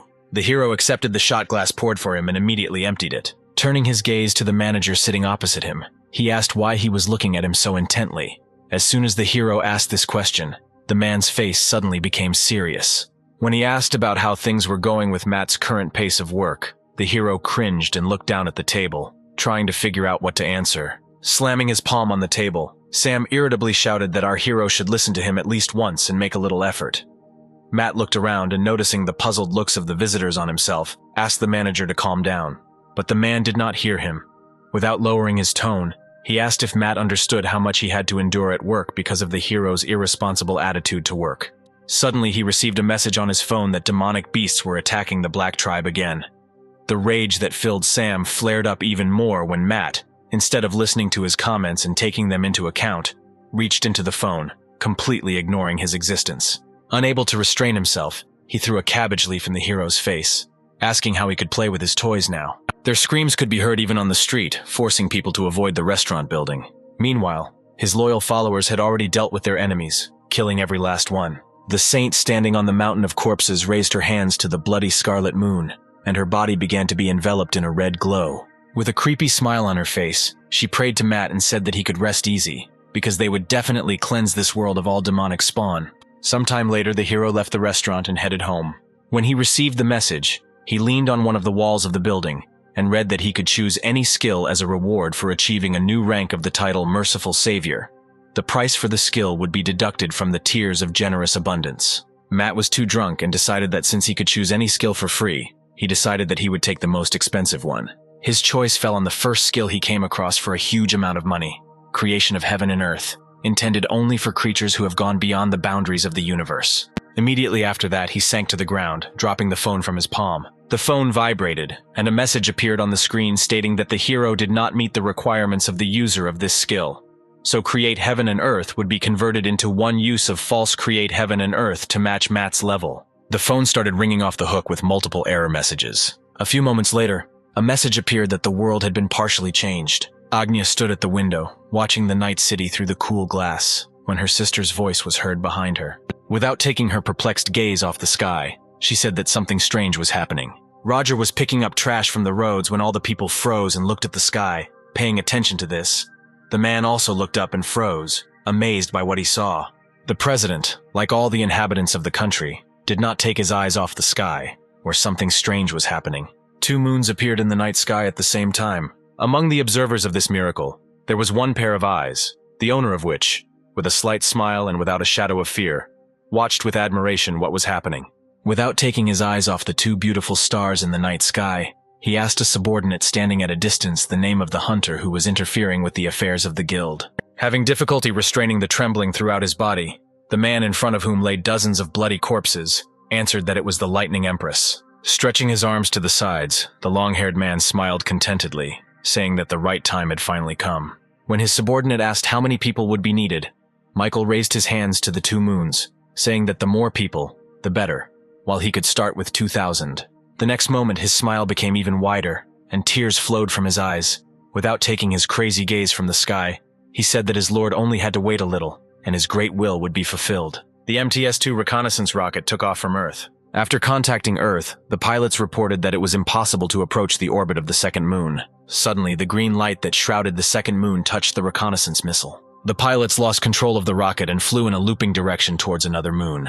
The news reported that the moment the second moon appeared above their heads, the whole world fell into a stupor comparable to the appearance of faults. Scientists have not yet been able to tell anything except that this moon shines with a golden light at night and green during the day. Experts suggest that the number of rifts and dungeons may increase dramatically, so hunters need to be ready for battle at any time of the day or night. Matt sat in the stadium, clutching his head, his hangover making itself fully felt after his drinking session with his manager yesterday. Hearing the voice of the out-of-breath girl, the guy looked up at her, and with surprise in his voice asked if she had already run all 500 laps, to which she replied with a smile on her face that she had run all of them, but a little longer than usual. Having risen to his feet, he suggested that she move on to doing the plank. Agnia liked this idea, and she noticed that Matt pays great attention to the basics. The hero agreed with this statement. He could not say that he just needed to take another look at the spiritual image of the girl. When Agnia stood in plank, Matt activated the Eye of the Blind God. A few moments later, the hero found himself in a space already familiar to him, opposite the beast. However, this time the tiger did not seem much nicer, compared to his ferocious image that Matt saw last time. Using God's crushing finger, he destroyed several more chains binding the tiger, wiping the sweat from his forehead. The guy said with satisfaction that although there were still a lot of chains left, there was already progress, and the beast was not growling at him, trying to devour him. He laughed as the tiger licked his face with its warm tongue. Returning to the real world, Matt asked Agnia to use lightning. Now the girl looked at her palms with delight, saying that thanks to their training she had become much stronger. Scratching the back of his head, the hero replied that he was glad that she was making progress. Matt was actually happy about this, because he no longer knows what else can be done with her training. Agnia shouted out that she would finish the training with 200 more laps, and immediately began to perform it. But the hero was distracted by a message that came to him. The saint asked him to give her a name. Matt agreed that it was not very convenient to constantly call her a saint. Squatting down, the guy began to turn over one name after another in his head, while Agnia rushed around him at lightning speed. Suddenly he remembered his manager's words that he was absolutely terrible at naming his characters. Matt smiled contentedly when a great idea came to his mind. In his opinion, since she was an ant, then it would be logical to call her Ant. Ant liked the name given to her and smiled happily. Following her, everyone else also wanted to get names. Matt was surprised by such a request. He had no idea how he could come up with so many names for everyone at once. So he decided not to bother and call everyone with ordinal numbers, first, second, third, and so on. Having finished training with Agnia, he returned home, The girl again helped him with the repairs, and now he could rest normally. He was going to lie down and sleep some more, when he received a message again, from which the guy learned that thanks to the names he received and the experience of hunting demonic beasts, his followers evolved, and his own level rose to the second. Thanks to this, the revival of civilization was activated. Suddenly, the ground in front of the ants exploded and a huge column of dust rose into the air. Marasha watched what was happening with admiration in her eyes, wondering what kind of miracle Matt had sent them this time. Looking at the transformations that had taken place, the hero was delighted. Now the ants have a place where they can do gardening by growing various herbs. In addition, there were nice houses for everyone. Matt said with satisfaction that now they have a full-fledged town, protected by walls with which even cockroaches will not be afraid of them. Marasha addressed everyone, saying that their god had once again given them beautiful blessings. Therefore, they should praise his name even more diligently. Scratching his head, Matt noted that these guys were getting a little carried away, becoming like fanatics. Smiling, he decided not to bother with it, noticing that they were becoming cuter and cuter every time. Among the changes that occurred, he noticed that the name of their tribe had changed from Black Tribe to Gayami. He also did not immediately notice that at the very bottom, under the construction and cultivation buttons, there was another one with question marks. He was interested in what Matt decided to click and find out. The next moment, a message with a tower icon appeared on the screen. In the description, Matt read that only those whose faith and courage are unmatched will be able to begin their ascent to the top of the warrior tower, which controls the blood and soul of the user. The note stated that the chance of survival is less than 1/1,000,000%. From the tower that appeared, a stone monster looked at the ants with a creepy smile on its face. Matt received a message that the Gayami tribe was terrified of this tower. He did not pay any attention to this message, thinking that if the ants entered there, then with such a chance of survival, they would absolutely die. Therefore, the hero decided that for their own safety, it would be better to build high walls around the tower. The ants got scared when a fence suddenly grew out of the ground. In a stern voice, Matt shouted that they shouldn't even try to get inside. Discussing everything that happened, the ants went about their business. Only one remained standing in front of the tower. He turned his sad gaze from the wall to his palms. The memories of the recent cockroach attack were too fresh in his head. Jared was sure that if he were stronger, he could save his comrades. The ant looked back up at the tower. He decided that no matter what, he had to get inside. The summoner was again called to an audience. The emperor was furious after learning about the failure of the plan with the demonic beasts. The summoner objected that this was simply impossible. He was the greatest shaman who had entered into a contract with the demon king himself. The emperor shouted that he should not even dare to stutter about it. Only death could atone for his sin. When the cockroach was about to ask him for mercy, the ruler's eyes glowed dangerously bloody scarlet. The shaman looked at him, not daring to utter a word. Suddenly, the emperor's hand appeared from behind the translucent fabric, and with his index finger he pointed at the cockroach, stunned with horror. Realizing what the emperor was going to do, he jumped up and ran as fast as he could to the exit, begging for mercy. But the emperor was deaf to his pleas. The next moment, the cockroach's body was pierced through and through by a dark purple beam. The emperor shouted irritably that he was tired of all these useless insects, and it would be best to take on this matter himself. The advisors tried to calm the ruler down, saying that the descendant of the great gods could not be distracted by some rogue.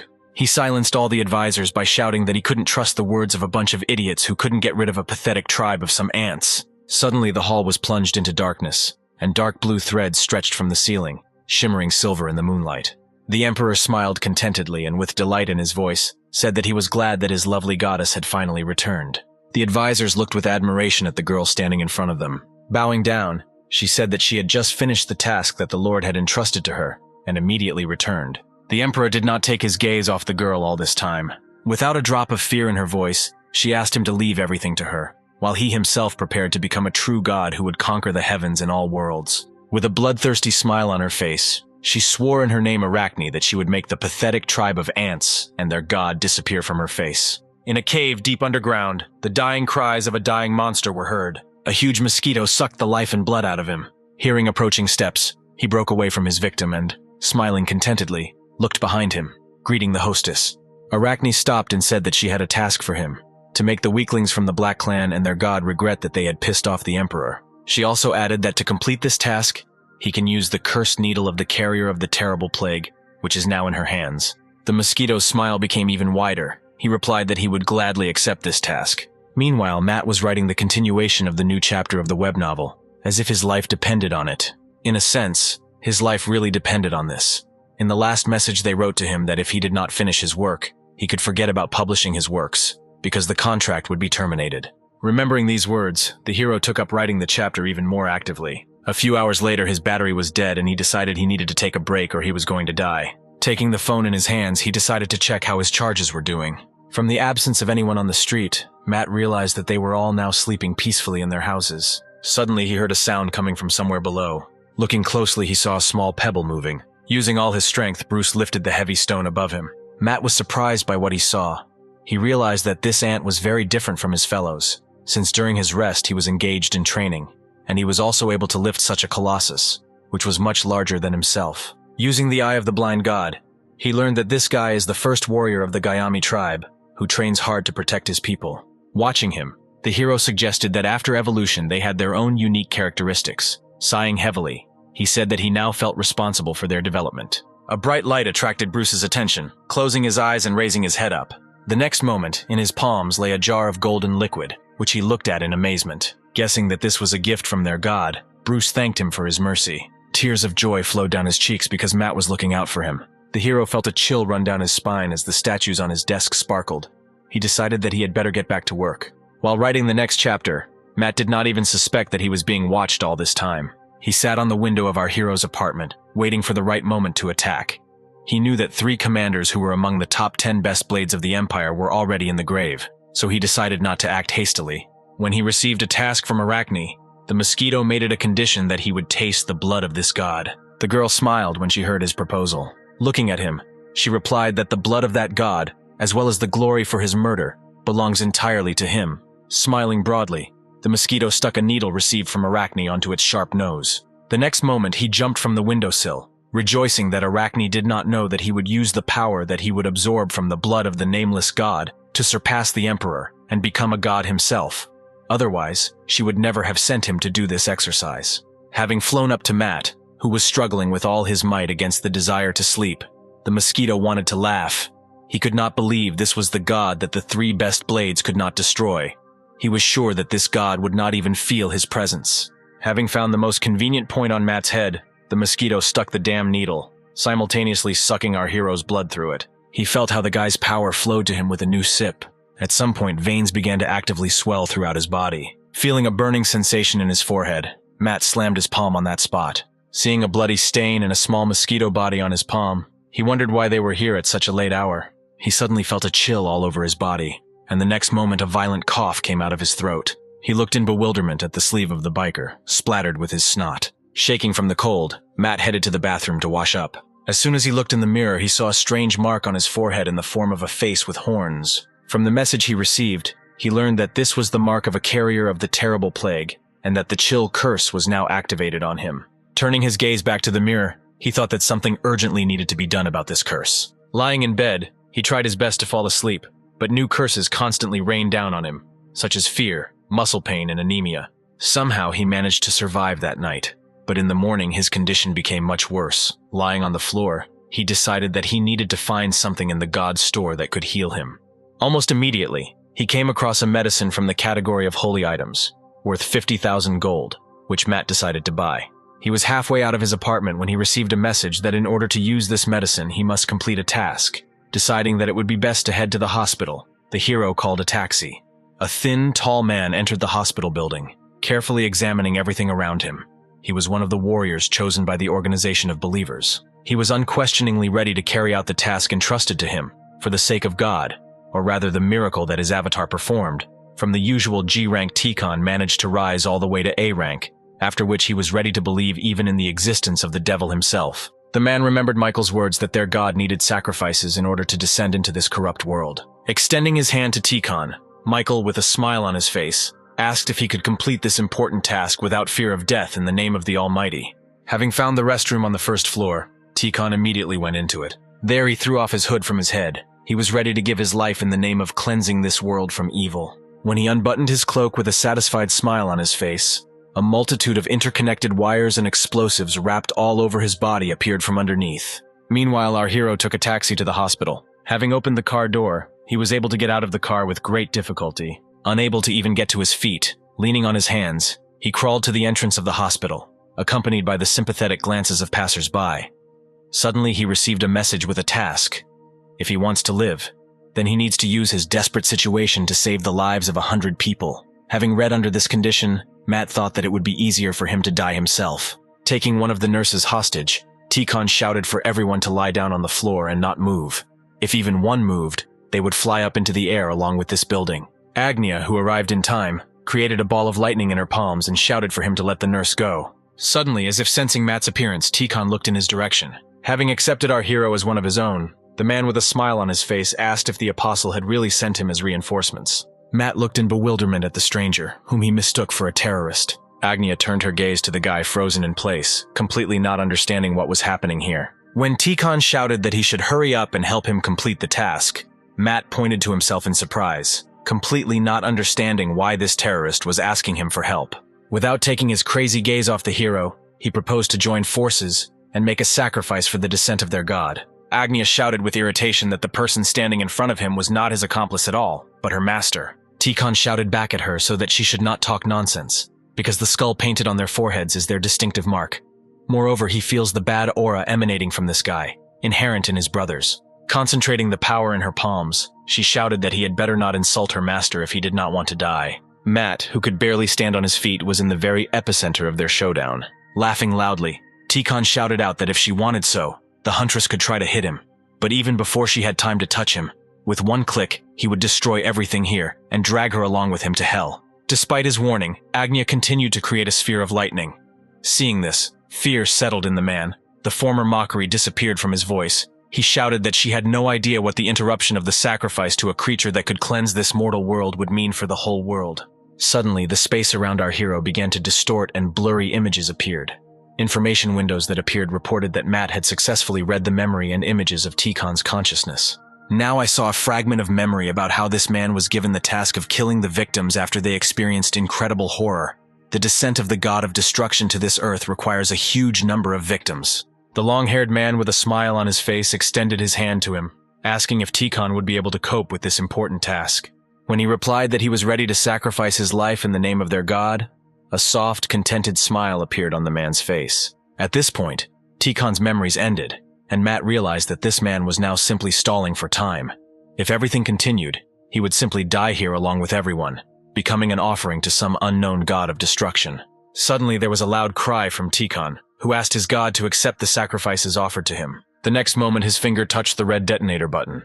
Pointing his index finger at him, Matt decided that he was obliged to stop Tikon at any cost. The next moment, golden bolts of lightning shot from his finger. Matt kept his gaze on his opponent, praying that the lightning would strike the man before he pressed the button. The next moment, Tikon, with a smile on his face, pressed the red button. However, contrary to his expectations, nothing happened. Breathing heavily, the hero called out to Agnia, saying that she would attack. Having released the hostage from his hands, the man grabbed the detonator with both palms and actively pressed the button, applying maximum force. But no matter how much he pressed, the explosion did not occur, and Agnia, engulfed in blue lightning, was rapidly approaching him. The man's face contorted into a grimace of pain as his entire body was pierced by several powerful lightning bolts. The girl quickly appeared behind him. The immobilized man collapsed to the floor. Turning around, Agnia looked at the defeated enemy, making sure that he would no longer be able to get up. Then she turned her gaze to her master and shouted out that the criminal had been neutralized. But when she saw him lying motionless on the floor, concern appeared on her face. She called the guy's name several times, but he didn't respond. At the same time, a monster's voice was heard in Matt's head saying that the time had come for his death. The mark on his forehead glowed green, followed by a window indicating that the curse of necrosis had been activated. The worried girl ran up to Matt, asking if he was okay, but he no longer heard her, falling into unconsciousness. Arachne sat on her throne with a bored face. The husband standing behind her said that if she gave one order, he would immediately kill the nameless god with his poison. She smiled and replied that his intervention in this matter would not be required. When he expressed his concern that the curse of the plague god might not work, Arachne replied that there was no need for unnecessary worries. This time, they would definitely get rid of this god, who thought too much of himself, once and for all. Her husband wanted to object again, but she stopped him from doing so, speaking first. With a predatory smile on her face, Arachne explained that the owner of that damned needle is a very stubborn and cunning creature who will not leave even the bones of their enemy. When our hero opened his eyes, he discovered that he was in a place unfamiliar to him. Everything around was shrouded in thick fog. Matt decided to take a few steps forward, desperately trying to see something in the fog. He remembered how an unfamiliar voice sounded in his head before he passed out. As soon as he thought about it, that voice came again, but behind him. Turning around, the hero saw 3 huge monsters. The monster who was in the center said that he sentenced Matt to eternal suffering and endless death agony for daring to wake him from sleep. With its unimaginable size, it inspired fear. Matt had already prepared himself that he was about to be attacked, but the monster continued to say that he was using his body as food for his dogs and his blood to season his dishes. Our hero, without a drop of fear, listened for several moments to the monster's plans for his body. He realized that no one was going to attack him or could not for some reason. Suddenly, the monster interrupted his endless stream of words, noticing the huge mouth of a predatory plant hanging over him. The next moment, an information window appeared in front of him, informing him that Matt had successfully completed the task, earning 1,238 points out of the 100 required. Opening his eyes slightly, our hero saw the blurring silhouettes of people hanging over him. Not fully realizing what had happened, he thought that he had simply dreamed about that strange monster. He slowly stood up and, holding his head, took a sitting position, feeling some strange taste in his mouth. His eyes widened in surprise when his whole body was filled with a green glow, and the bad feeling subsided in an instant. He again felt cheerful and full of energy. In an instant, Agnia was surrounded by a whole crowd separating her from Matt. Rising to his feet, the hero gestured to her that he would call her later and waved his hand goodbye. Thus, he headed home while Agnia, surrounded by people, answered countless questions addressed to her. Michael carefully studied the received video from the cameras. The man standing behind him reported that they had double-checked and studied the situation with the bomb several times. It all came down to the fact that Tikon had made a mistake somewhere, which led to the failure of the plan. Michael raised his right hand, making it clear that he had heard enough. Shuddering, Michael asked to give him another chance, and this time he would not disappoint him.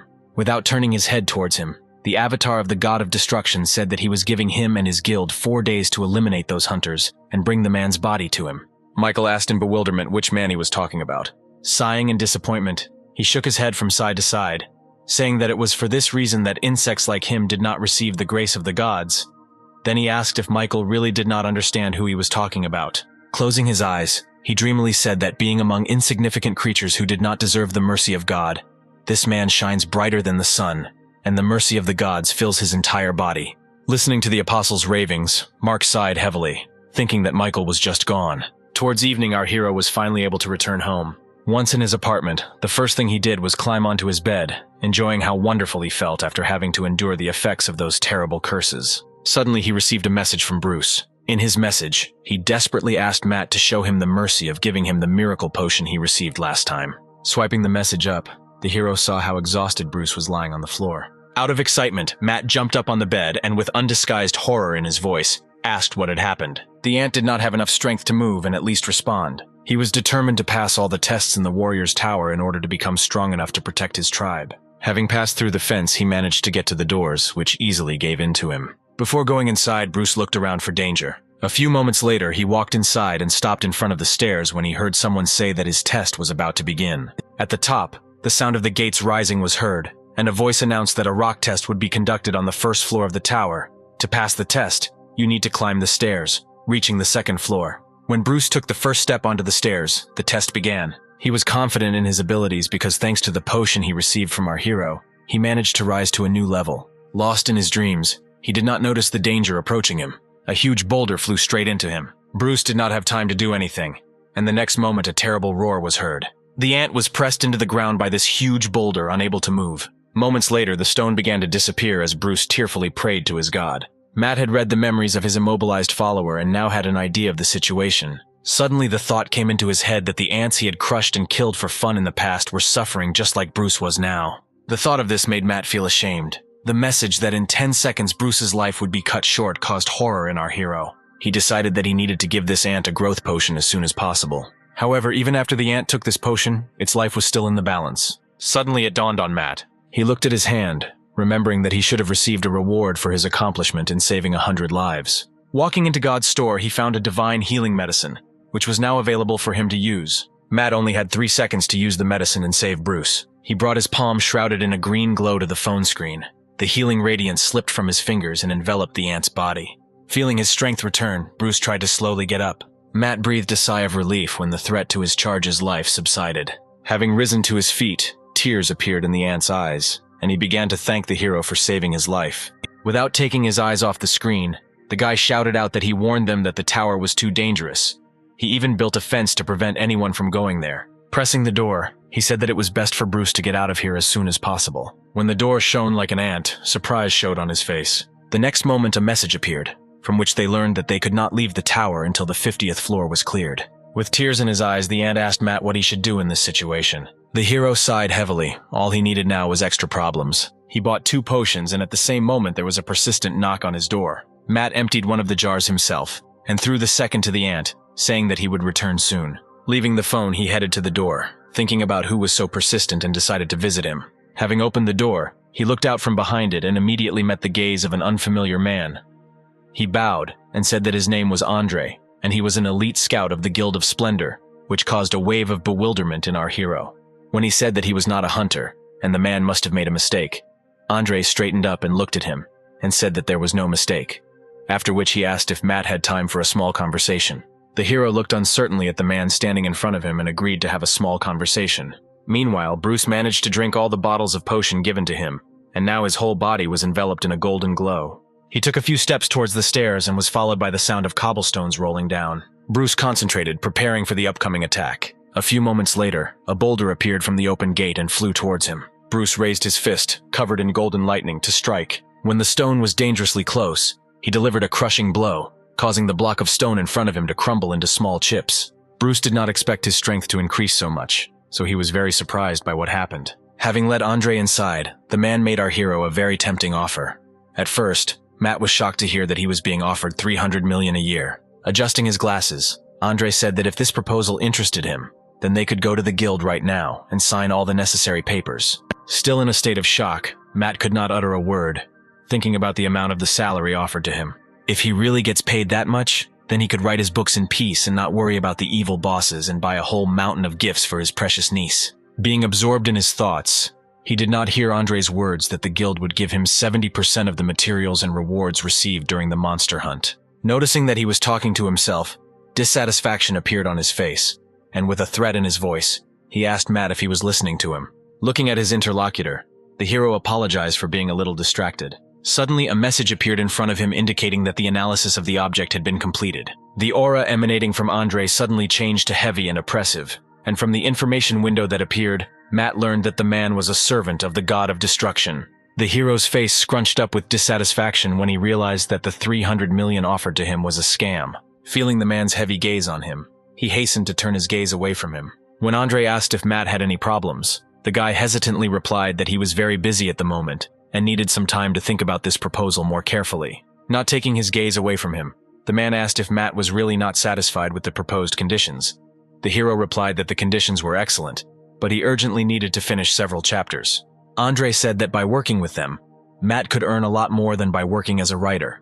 Putting his palms out in front of him, the hero replied that he was not doing this work for the money. Suddenly, the man bowed his head and apologized for jumping to such hasty conclusions. However, he did not abandon his attempts to win Matt over to his side, saying that the owner of the guild sincerely wanted him to bring our hero with him. So Andre would be grateful to the guy if he agreed to go with him and at least inspect the guild. Sighing, Matt accepted his offer to visit the guild, but before that he needed to go to the toilet due to a severe stomach ache. The man adjusted his glasses and replied that he would wait for him here. Entering the toilet, the hero immediately turned on the tap. Looking at his reflection, he tried to figure out what to do. He did not understand at all why this man came to him offering a strange deal. The image of a man who caused chaos in the hospital arose in my memory. He, like Andre, was a follower of the god of destruction.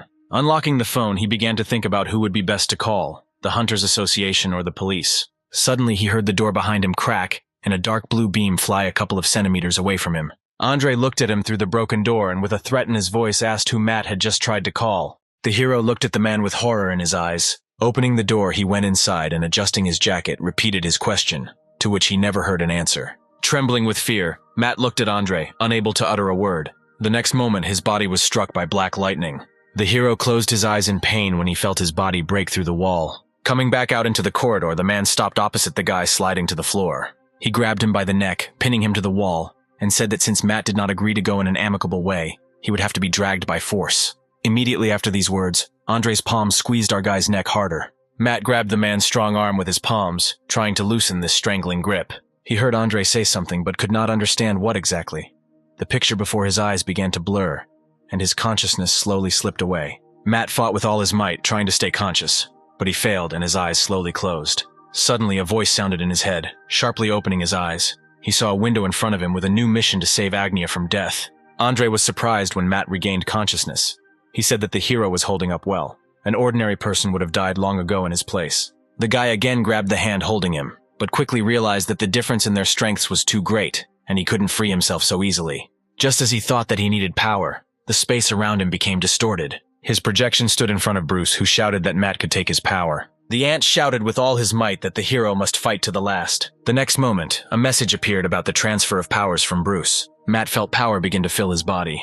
A momentary surprise flashed across the man's face as the guy's body was enveloped in a blue glow. Suddenly, the clothes on Matt's body were torn, revealing steel muscles, and Andre was thrown to the side. Taking a defensive stance, the man noticed the sudden appearance of muscles on the guy's body and assumed that Matt had the ability to strengthen the body and was a mother creature type of hunter. The message that appeared in front of the hero said that Body of Steel was an A-rank ability. A body tempered by the warrior's tower is granted to those who have passed the tests of rock, wind, steel, and fire. Pulling off his jacket, Andre admitted with a grin that he was worried that the mission entrusted to him turned out to be too easy. Apparently, he began to envy the person who was tasked with dealing with the girl who controlled lightning too early. Loosening his tie, he said that it was time to stop playing games and complete this task as soon as possible. Gesturing Matt to him, Andre said that the guy could attack first. It didn't take long to ask the hero, and he immediately took off, raising his fist to strike. It was not difficult for Andre, who had extensive experience, to dodge this blow. When Matt swung at him again, the man noticed that this guy was attacking too recklessly, leaving too many holes in his defense. He decided that there was no longer any point in pulling the cat by the tail. He had seen enough. The next moment, his entire body was enveloped in red lightning. Clenching his fist, he was about to deal a crushing blow to Matt. Suddenly, the guy's hands grabbed his head with force, causing him bewilderment. Pulling his opponent's body closer to himself, the hero hit Andre's head with his knee. Crying out in terrible pain, the man staggered back, losing several teeth. Completely forgetting about the fight, Andre bent in half, covering his face with his palms. At this time, Matt closed his palms and raised them above his head, enveloping his hands in lightning bolts. He mercilessly dealt the final blow to his opponent. He lay motionless in front of him, not showing any signs of life. The rage that filled the hero gradually receded. Remembering the message that Agnia's life was under threat, he grabbed the phone and dialed her number, but the girl's number was unavailable. Matt panicked and turned to the game, asking it to help him find Agnia. A few moments later, a database of his followers opened in front of him, with the help of which he could track the location of the desired follower by spending 1,000 coins. The hero bought this function without hesitation, and immediately after that, he was informed that the location of Agnia had begun. Suddenly, an image of an unfamiliar man appeared in front of him. He turned his back to Matt and began to slowly move away. A moment later, the hero realized that he was approaching a girl lying on the ground, whom he recognized as his ward. Throwing the blade over his shoulder, the stranger stopped and said that the girl should not be afraid, because she would feel practically no pain. Lying in a pool of her blood, Agnia could only look with tears in her eyes at the man who had come for her life. Without taking his emotionless gaze off her, the man raised the sharp blade of his blade over the girl. The next moment, the sound of flesh being cut was heard and red drops stained the walls. When the vision passed, the guy's breathing quickened. He could not believe that some scumbag with a blade dared to kill Agnia. Feeling the vibration, he looked at the screen and read a message that he had just foreseen the fate of his ward. He remembered that on the day of the battle with the army of ants, something similar had already happened. When a window appeared in front of him with an offer to change the girl's fate, Matt accepted it without hesitation, glad that she was still alive. He remembered the contents of the information window of the stranger who encroached on Agnia's life, in which it was written that he was a sword master. For this reason, he also needed a sword to win the battle against him. Having no other choice, he came to take out the blade that he had sworn never to touch. As soon as the weapon was in his palm, he pressed the button confirmed the change in Agnia's fate. Immediately after this, his entire body was enveloped in a golden glow, and the message that appeared said that the current level of the merciful savior and the ability to create allowed him to create an incredible miracle. The next moment, Matt disappeared in a golden whirlwind. August slowly approached the immobilized, bleeding girl. With the last of her strength, Agnia managed to rise up. Leaning on her palms, looking into the man's face, she asked what he needed. He replied that he was just doing his job. His gaze darted to the side when he heard a strange sound behind him. The next moment, he jumped to a safe distance from the place where he was a moment ago. Holding his blade tighter, Augustus looked at the stranger who had appeared, asking who he was. A terrifying aura of murder emanated from the hero. Agnia was shocked to see her master in such a state. Bowing his head to the side, Matt shouted that he wanted to kill, cut, and dismember. August studied the guy standing opposite him, without a trace of fear on his face. Holding his blade out in front of him, he asked Matt if he was a friend of the Lightning Empress. Instead of answering, the hero began to giggle, saying that he wanted to cut and kill. Augustus looked at him in bewilderment. He had fought with many geniuses and reached the current level of swordsmanship. But this was the first time he had seen such an opponent. The first time someone had come against him armed only with a fruit knife. The man changed his stance, preparing to attack. The next moment, a purple aura surrounded his entire body. Taking off from his seat, he rushed towards Matt, swinging his blade. His attack was rapidly approaching the hero's body. August was confident in his abilities, because even S-rank hunters could not do anything against his blade. If by some miracle this guy managed to dodge, then he was ready to give him a standing ovation. As the dust raised by the powerful attack settled to the ground, the man saw his opponent holding his knife near his neck.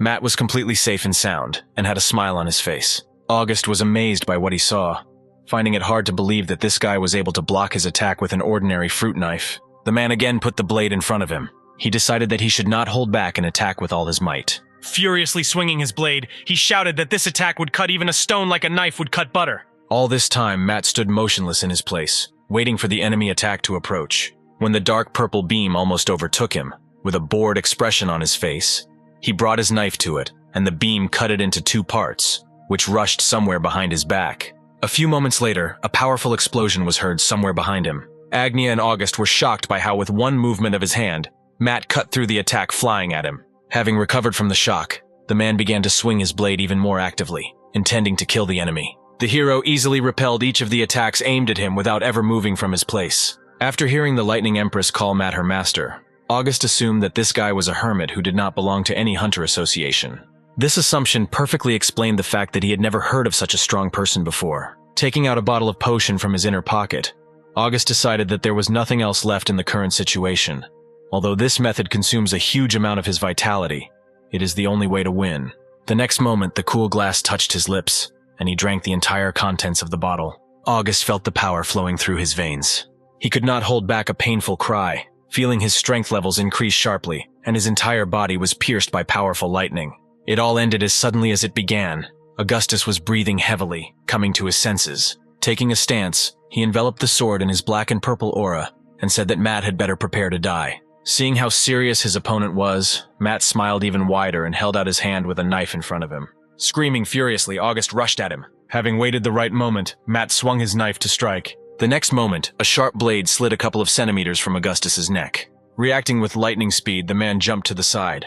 Turning around, Matt ran towards the cliff. At that moment, Augustus appeared behind him with his blade raised to strike. The hero stopped, sensing a threat coming from above. The next moment, there was a terrible roar. Having completed his attack, Augustus sank back to the floor. Raising his head, he tried to see his opponent through the clouds of dust, hoping that this attack could kill him.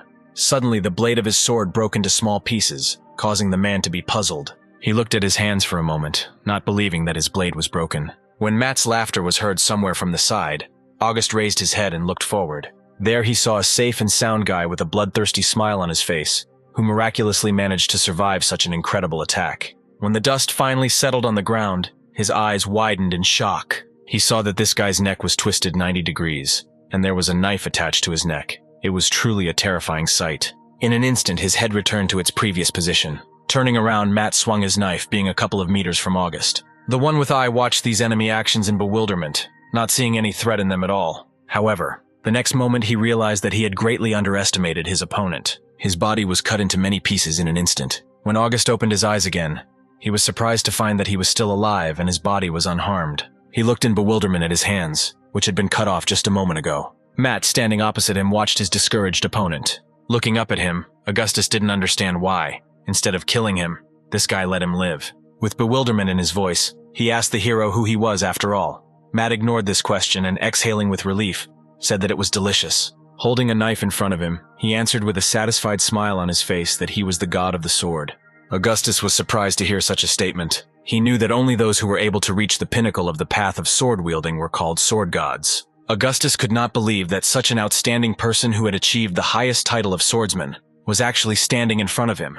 Suddenly, the skill borrowed from Bruce ended and Matt returned to his original form. Noticing Augustus's searing gaze on himself, he shuddered in horror. Turning his puzzled gaze to the sword in his palm, he shouted that he still needed his strength, but the knife did not respond. The hero cried out in horror when he thought that the enemy was going to attack him, but contrary to his expectations, instead of attacking, Augustus bowed low to him and admitted his defeat before the sword god. Matt looked at the man in front of him with genuine surprise. Raising his head, he asked for permission to follow the hero in order to learn from him and achieve the same level of swordsmanship. He was ready to follow any order of his master. Matt turned his gaze to the side, experiencing a wild feeling of déjà vu. He immediately remembered Agnia and turned his excited gaze to her. Augustus followed the direction of his master's gaze. The next moment, he moved to the girl in one leap, making Matt seriously worried. Taking out another bottle from his pocket, but this time with a golden liquid, he gave this potion to the unconscious girl. The next moment, her body was enveloped in a golden glow, and all her wounds began to rapidly heal. Looking at Matt, August apologized for his initiative. The hero just sighed tiredly. The next moment, he received a message about the successful completion of the mission, as a reward for which he received 100 faith points. At the moment, he had a total of 139 points. But all his thoughts were about how tired he was of being tirelessly pestered by all and sundry, either insects or two fanatics from some incomprehensible guild. August reported on the girl's condition and said that very soon she would regain consciousness. Matt asked with irritation whose fault it was for her current deplorable state. These words made the man realize his guilt, and he began to beg the hero for forgiveness, if necessary. He was even ready to rip his stomach open. Matt thought that this guy could be used, because he is also from the Guild of Magnificence. Turning to Augustus, the hero asked how strong he was considered. He replied that there were not even a dozen people in this country whom he could not kill. When Matt asked to get rid of the Magnificent Guild for him, the man's face showed shock, noticing his reaction. The hero recalled his words that he was ready to do anything, really. He couldn't cope with just one guild. August looked at the hero for several moments, considering his request. His menacing and majestic appearance reminded him that standing in front of him was one of the strongest people who had received the title of Sword God, and the request to destroy the guild must be a test of whether Augustus was worthy of being accepted as a disciple. Bowing his head, he said that since this was the wish of the Sword God, he would gladly fulfill it. A satisfied smile bloomed on Matt's face at the thought that the enemy would be destroyed by the assassin he himself had hired. The next moment, he received a message that he had managed to gain the fanatical devotion of his follower, and now he could get the ability of the multiplying thumb of God for just 100 coins. A picture was immediately drawn in his imagination of how he was multiplying his money, which would last him until death itself.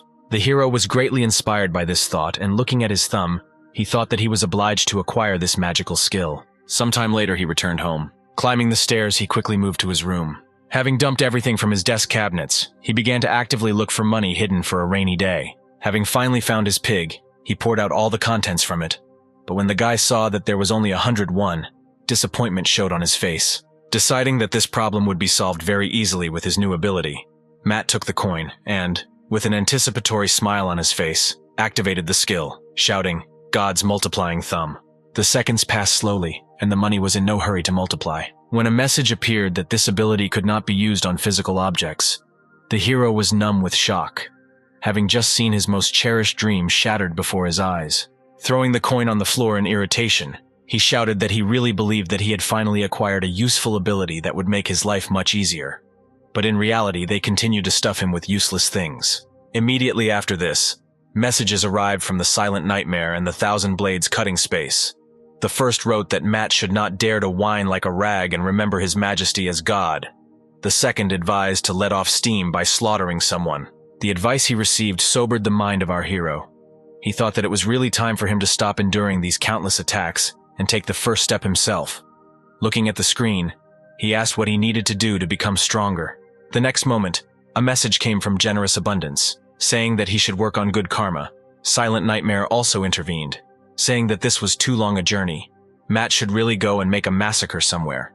The God of Blades supported this idea, saying that it will help upgrade the Ultra Blade. The hero thought for a long time about what exactly he should do, until suddenly a brilliant idea came to him. He could do both. He entered the game Creator of Gods. At first, Matt decided that he should use his new ability to increase the number of his followers. Activating the multiplying God thumb, he touched his thumb to the screen. The next moment, he received messages that the number of ants in the tribe had increased significantly, and several legions were heading towards the Imperial Army. Their arrival should take place in 24 hours. This made Matt very happy.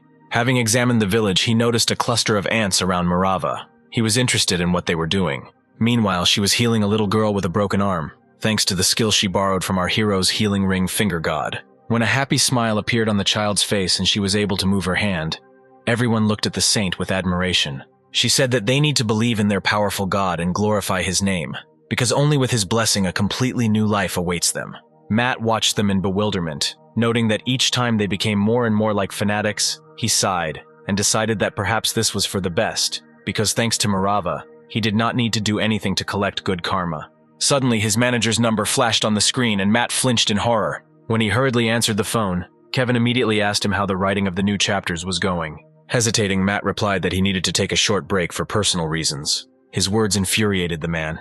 He was terribly infuriated by our hero's irresponsible attitude to work. As soon as he returned from vacation, he immediately started stuttering about a break. While listening to his manager berate him, Matt got the brilliant idea to try using God's multiplying thumb on himself. He decided that this would really be the best way out of this situation. Together with the clone, he could kill two birds with one stone. Placing his thumb on his forehead, he activated the ability. The next moment, the room was illuminated by a bright red flash. A few moments later, everything stopped. Matt immediately noticed the clouds of smoke that appeared and filled his room. When they dispersed, his gaze met the gaze of his clone. He was noticeably different from his original, not only in appearance, but also in the aura emanating from him. But Matt paid absolutely no attention to this. Like a child, delighted that his idea actually worked. All this time, the clone looked at his original with a searching gaze. When our hero said that the clone would go to help the ants, and he himself would sit down to finish writing the remaining chapters, the double slapped Matt hard in the face. Having fallen to the floor, the guy looked at his clone in bewilderment, who said with strong irritation in his voice that the pathetic loser did not dare give him orders. The next moment, he dropped to the floor next to his original, and began to throw strong blows to the face with all his heart, shouting various insults. As Matt lost consciousness from a series of brutal blows, the double rose to his feet and sighed heavily, saying that this was truly refreshing. Kevin's voice, full of bewilderment, suddenly came from the phone and caught his attention. Taking the mobile phone in his hand, he sent the man to hell and ended the call. Immediately after, he activated the brutal slaughter skill, and a dark red glow appeared in his palm. He smiled widely, with long red horns growing on his head and sharp claws on his nails. He couldn't wait to start the fun. As soon as he entered the game Creator of Gods, he was immediately sucked into it. Meanwhile, the Imperial warriors again made another attack on the ants. They mercilessly killed their opponents, who could not really resist them. Holding their spears at the ready, the ants slowly backed away. They were well aware that they simply could not survive against such powerful enemies. Satisfied grins appeared on the faces of the Imperial warriors. They were sure that today they would be the ones who would put an end to this annoying tribe and present good news to their master. Suddenly, a bright red flash appeared in the sky, attracting everyone's attention. The next moment, the entire Imperial army was struck by powerful discharges of scarlet lightning. The ants looked at the sky in bewilderment. The figure of a stranger hovered above them, whose appearance reminded them of the devil himself, in whose palms lightning sparkled. Of the entire enemy army, only the general managed to survive. With horror in his voice, he asked if this was really the evil god that the emperor so desperately wanted to get rid of. When Arachne was informed of what had happened, a small trembling broke through her body due to uncontrollable rage. Bleeding, her subordinate said that all the soldiers they sent were destroyed in a matter of moments. Jumping up from her seat, the girl shouted in bewilderment that the pitiful evil god could not destroy an entire army on his own. Quickly turning to dust, the monster warned her that she had better not go against this god, because he is the real embodiment of the devil. In the next moment, his body completely turned to dust in front of everyone. The astonished advisors shouted out that the emperor urgently needed to be reported about what had happened, and Arachne, not even suspecting that they had been eavesdropping all this time, replied that the ruler was now in solitude and should not be disturbed. She ordered that the remaining 10 best blades of the empire and the great commander be immediately summoned here. To this order, the advisors expressed their fear that the neighboring tribes might attack them with their demonic beasts, having learned that all the best warriors had left their posts. Arachne shouted that destroying the ants and the evil god was now their top priority. Her husband, who heard the entire conversation, made an important decision. He mentally apologized to her for his unauthorized departure, without even saying goodbye. He intended to present her with the head of the evil god personally. A few hours later, a beaten Matt slowly began to wake up. Opening his eyes, he looked around, trying to remember what happened and why he was sleeping sitting on the floor. Fragments of memories from the previous evening almost immediately surfaced in his head. He was greatly upset by the realization that he was so alone in this universe that he was beaten by his own clone. When the phone on the floor vibrated, he picked it up and saw a message pop up from Generous Abundance, who was interested in where his sexy double was now, and asked to introduce him to him. Wiping away this message, he noticed that he had 121 missed calls and several messages. As soon as he read from, he was stupefied with shock. Not believing his eyes, the The hero reread the messages received from the manager again. But to his greatest regret, a miracle did not happen. The text of the messages remained the same. The contract with him was cancelled. When he received notifications from the game that Marava had been retrained as a missionary, several captives had also been captured from the Grass Kingdom, and many coins had been collected. Matt could not hold back a cry of despair. Now the last thing he cared about was achievements in the game, because his career was destroyed. Throwing his phone aside, he rushed to his laptop. Matt sincerely hoped that if he managed to send everything in the coming days, then the termination of the contract would be revoked. Otherwise, he would have to reimburse a considerable amount to the company. Suddenly, a window appeared in front of him with a new task to save his fanatically devoted follower. This task came at a very inopportune moment for our hero, who had something more important at stake than the life of some fanatic. Matt decided to ignore this task and devote himself completely to work. However, the bright blue light that appeared the next moment couldn't help but attract his attention.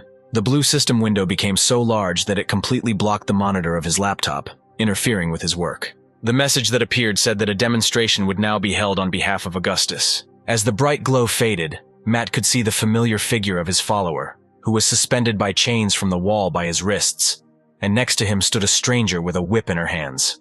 Approaching the man, she asked whether he would continue to remain silent or say at least something. Grabbing him by the hair, she raised Augustus's head and said that if he told everything, his death would be less painful and faster. Matt's projection watched in surprise. He did not expect that Augustus would actually be caught trying to attack the guild. Without waiting for an answer, Isabel released the captive and said with irritation that this was too boring. At the same moment, a broad-shouldered man came out of the shadows. From the first glance at him, Matt realized that this stranger was incredibly strong. Isabel immediately approached Douglas, discussing something.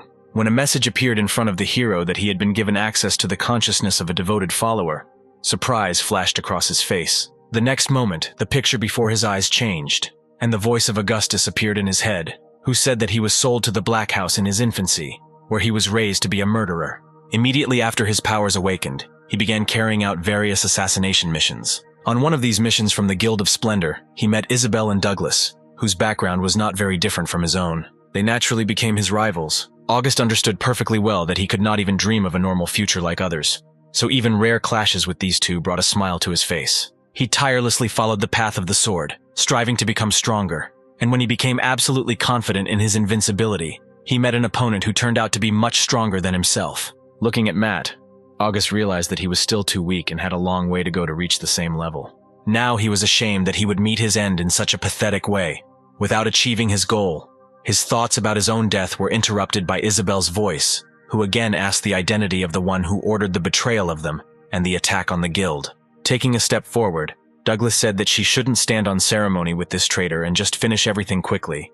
The girl objected that they couldn't just kill him like that, because Michael promised them 100 million for bringing August to him alive. The man's face showed irritation. Shrouding his hands in a blue glow, he said that if she was going to interfere with him, he would undoubtedly kill her too. Then he walked up to Augustus and grabbed him by the hair. Matt, who watched this, realized that he would still have to intervene and help. Borrowing strength from Bruce, he ran towards the men. Douglas's fist, shrouded in power, was rapidly approaching Augustus's face. At the very last moment, his body suddenly disappeared, which caused great bewilderment among the hunters. Having moved to a safe distance, Matt carefully laid Augustus on the floor. The perplexed Douglas asked who he was and how he could get here. The hero turned around and, hitting his fist on his palm, replied that they didn't need to know that. Rising to his feet, he borrowed a skill from Agnia. He was wondering what would happen if he used the girl's power while in the state of Bruce's steel body. Concentrating the power in his palm, he smiled contentedly, deciding that one blow would be enough to get rid of these two. However, the next moment, a message appeared in front of him, saying that the skill limit had been exceeded, so he could not use more than one strong skill of his followers with the current level of divine power. Immediately after this, the lightning that surrounded his body began to attack him mercilessly, and a message appeared stating that Matt must endure the reset of the steel body skill. The hero's actions only annoyed Douglas more. Flying up to him, the man attacked Matt with his foot, asking how long he would continue to taunt them. The hero, who had not yet come to his senses, was unable to dodge this sudden attack. Surprise appeared on the man's face when he noticed how black lightning, which until that moment had surrounded Matt's body, spread to his body. The next moment, he screamed with pain coursing through his entire body. The hero watched with sincere surprise on his face as the enemy who had just attacked him fell to the floor, followed by a message that Matt had successfully withstood the reboot of the steel body skill. Sitting on his knees, the guy realized that a little more and he would definitely have died. Isabel ran to Douglas in horror and knelt down next to him. desperately trying to bring him to consciousness. Realizing that her partner was dead, she picked up her whip and looked at Matt with anger in her eyes, asking how he dared to do this. Isabel rose to her feet and began to actively suck in air. The next moment, she exhaled a powerful stream of flame. Matt stood in the midst of the flames that surrounded him in an instant, terrified by the thought of dying in this way. A few moments later, he received a message that he had withstood the raging flames thanks to the steel body, his face showing surprise as the intense heat disappeared, leaving behind only a pleasant feeling, as if he had been in a hot spring. Matt immediately relaxed, enjoying this wonderful feeling. Isolde breathed heavily as she stood in front of the raging flames. Raising her head, she looked in the direction where her opponent should be, hoping that she managed to fry him. However, when the flames died down a little, she saw Matt alive and unharmed in front of her. With a satisfied smile, he thought that it was not in vain that he helped Bruce, because now he has such an amazing skill. Isabel exhaled a fiery stream again. She was determined to destroy this guy at any cost. Thanks to the steel body, our hero quickly approached the girl, easily making his way through her flames. She didn't expect something like this, so she couldn't do anything when Matt suddenly appeared in front of her and attacked her. At the same moment, he was informed that time had run out, and the steel body would be returned to its owner. The hero thought that he was incredibly lucky. If it had disappeared a little earlier, only ashes would have remained from it. When a new message appeared in front of him, which said that the mission had been successfully completed, and as a reward his talent would blossom to its full potential, a satisfied smile appeared on his face. He wondered what kind of talent he was talking about. The thought that it could his writing talent lifted his spirits even more. He froze in one position for several seconds, waiting for something to happen. All this time August, standing to the side, watched him with eyes wide open in surprise. Contrary to all our hero's expectations, nothing happened even a few minutes later. He looked at his hands with disappointment and said quietly that he had fallen for the same trick again. Suddenly, Augustus, who had been quietly standing aside all this time, shouted with admiration in his eyes that Matt was simply amazing. He was able to defeat such powerful enemies alone in a couple of moments. The hero was greatly bothered by the look this man gave him. Remembering that he urgently needed to return home and work, he said that they needed to get out of here as quickly as possible. The sudden sound of approaching footsteps caught their attention. When an unfamiliar voice came from the darkness, Augustus flinched. Clapping his hands, Michael said that Matt had exceeded all his expectations. Without taking his eyes off the approaching man, Augustus said that our hero needed to be more careful. Stopping in front of our heroes, he said that he was glad to finally meet Matt. From the window that appeared, the hero learned that this man was responsible for the rituals of sacrifice to the god of destruction. His face showed surprise as soon as he read about it. He immediately tensed, realizing that he should be more careful with such a person. Michael's voice rang out again, drawing our hero's attention to himself, raising his gaze to the man in front of him. Matt shuddered at the sight of the strange expression on this man's face. Taking a step closer to Matt, he extended his hands to him, and in a voice full of joy said that he was so excited from the long-awaited meeting with him that he was shaking all over.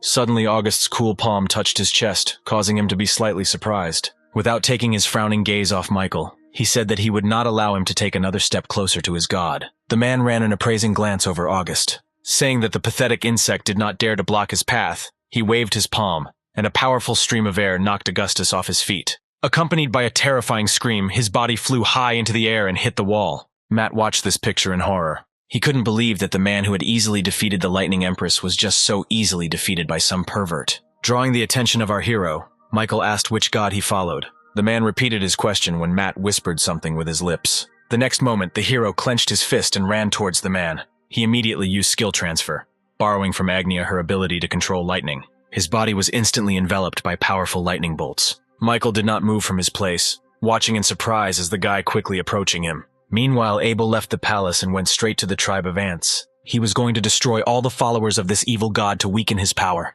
The village of the Gayami tribe was in full swing with life, and there were no signs of trouble. Suddenly, one of the ants noticed a figure in the sky rapidly approaching them. When she got close enough, his face contorted in surprise and fear. A menacing figure of one of the enemy emperor's blades loomed over their village, and black streams of ominous energy emanated from his palms, shrouded in green radiance. Abel did not take his scarlet eyes off the small village of ants. Deciding that he should not hesitate, he released his power. The vapors of the poisonous gas descended in an instant, enveloping the entire village. Just a couple of seconds after the ants inhaled the poison, they began to suffocate. Meanwhile, Matt launched a furious attack on Michael's face. He could not stay on his feet and fell to the floor. Breathing heavily, the hero watched his immobilized opponent, thinking that Michael was dead.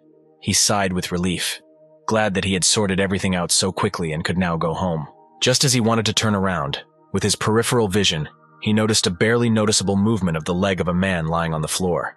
The next moment, his whole body trembled and began to slowly rise. Such a terrible sight caused real horror in our hero. Several more bolts of lightning shot from his palms, causing the man to scream in pain. Matt sighed, deciding that this time his opponent should definitely be dead. But contrary to his expectations, Michael began to rise again. Watching this, Matt was horrified by the thought that his opponent was immortal. When Michael stood up, the hero saw a terrifying smile on his face, burned by lightning.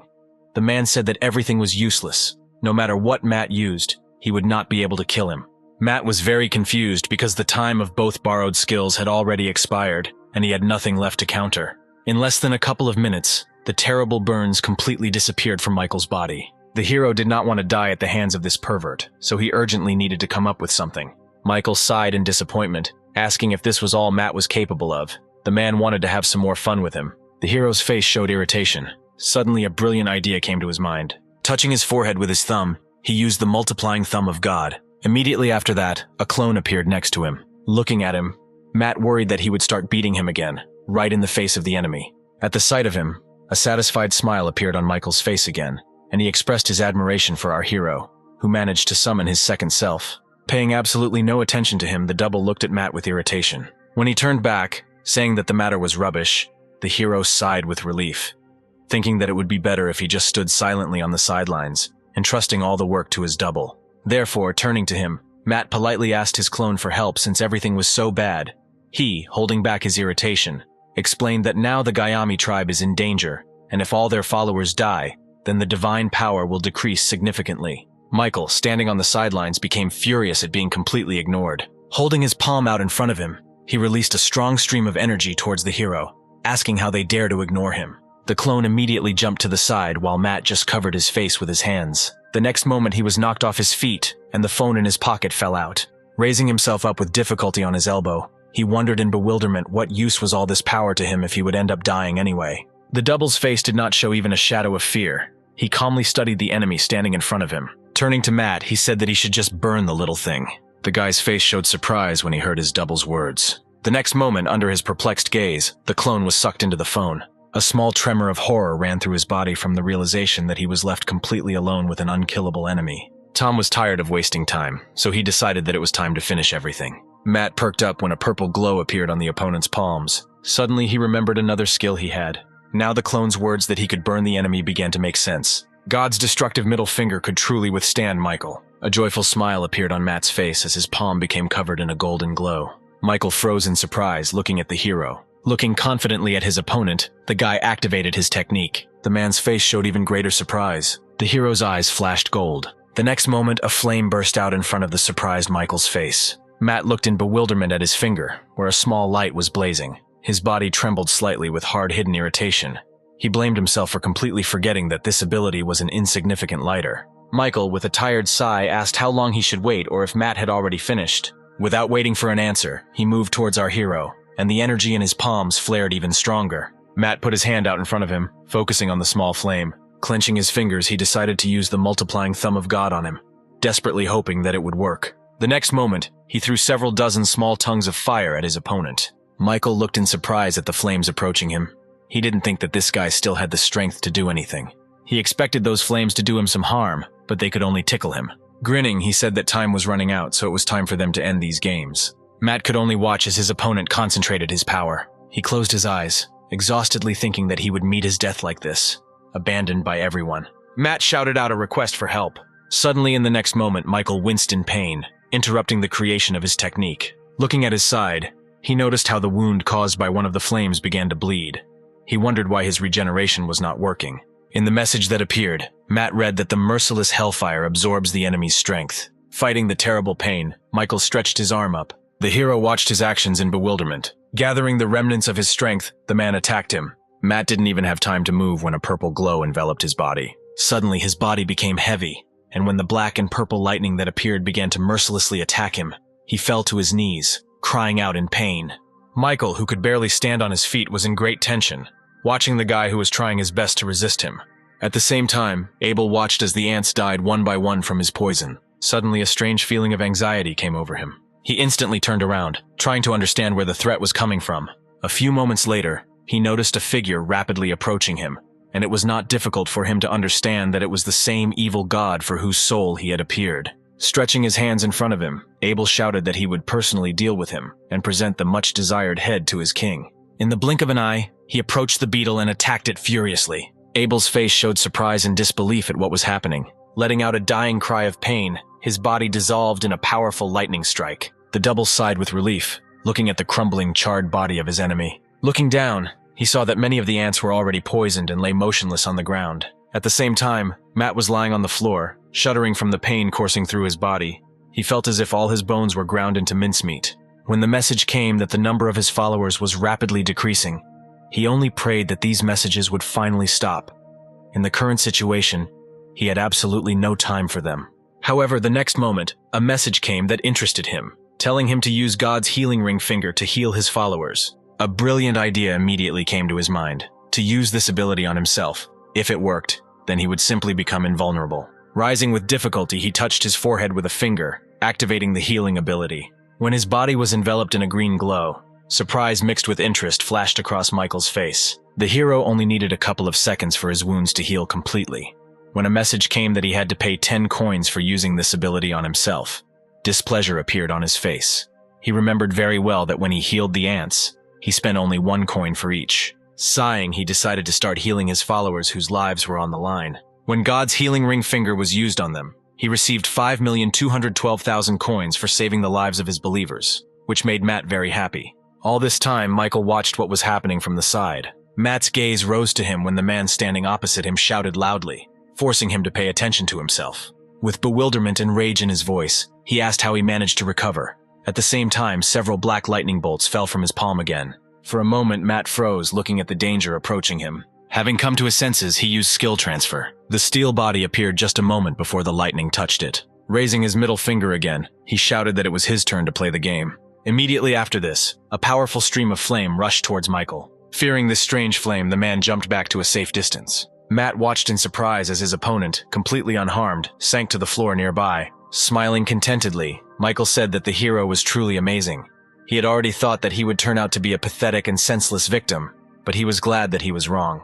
Once again creating a flame in his palm, Matt shouted that Michael should shut up and die quickly. The man said that all 999 victims were already ready. The hero's face showed a lack of understanding of what he was talking about. Pointing at him, the man said that Matt would be the cherry on his cake of sacrifice in the name of the condescension of his god. After his words, the hero realized that the kidnapping of Augustus was just a bait to lure him here. Michael laughed loudly, thanking Matt for helping him decide on his final victim. The next moment, the ceiling above them began to rapidly collapse, and from the resulting crack, many red rays descended. As the crack grew larger, a huge monster's eye appeared in front of them. The pupil stared straight at the men standing below. The hero was stunned with horror. It was the first time he had seen something so terrifying. Sticking his hand out in front of him, intending to use the destructive god index finger to destroy this strange creature as quickly as possible. However, the next message left him puzzled. He could not use this ability on the god of destruction. Letting out a cry of pain, Michael attracted the hero's attention. Thick blood flowed down the man's lips. Looking up at his god, he shouted in horror and bewilderment that they had not agreed so. Immediately after this, a powerful red aura rushed from the eye towards him. Michael immediately fell to the floor. Matt froze in horror as he watched the dark red aura approach him at terrifying speed. He closed his eyes, accepting that this was the end of him. Suddenly, he heard an unfamiliar voice in his head. He said that once he had one dream and hope for a bright future. In this dream, he became a powerful and merciful god, revered by everyone, however. Now it all has lost its meaning. The great god devouring mountains. That was actually the name of the god of destruction. Thousands of blades cutting through space itself until one day changed everything. One day he was betrayed by the abyss and lost his beloved. His world suddenly split into pieces, as did his mind. Previously, thousands of blades cutting through space itself was a god striving for peace. However, now everything was different. This god has become the true embodiment of vengeance. When Matt opened his eyes, he saw in front of him a terrifyingly huge sword, from which a strong aura of destruction and death emanated. A single tear ran down his cheek, mentally turning to the god of blades. He said that together they would unleash their rage and revenge on the enemy. In response to his words, a bright glow began to emanate from the blade of the sword. Matt calmly watched with unshakable confidence in what was happening. At the same time, the ceiling near the huge eye began to collapse even more. The next moment, many tentacles stretched from him towards our hero. August watched this with excitement, still holding his previously bruised hand. He understood that he had to help Matt.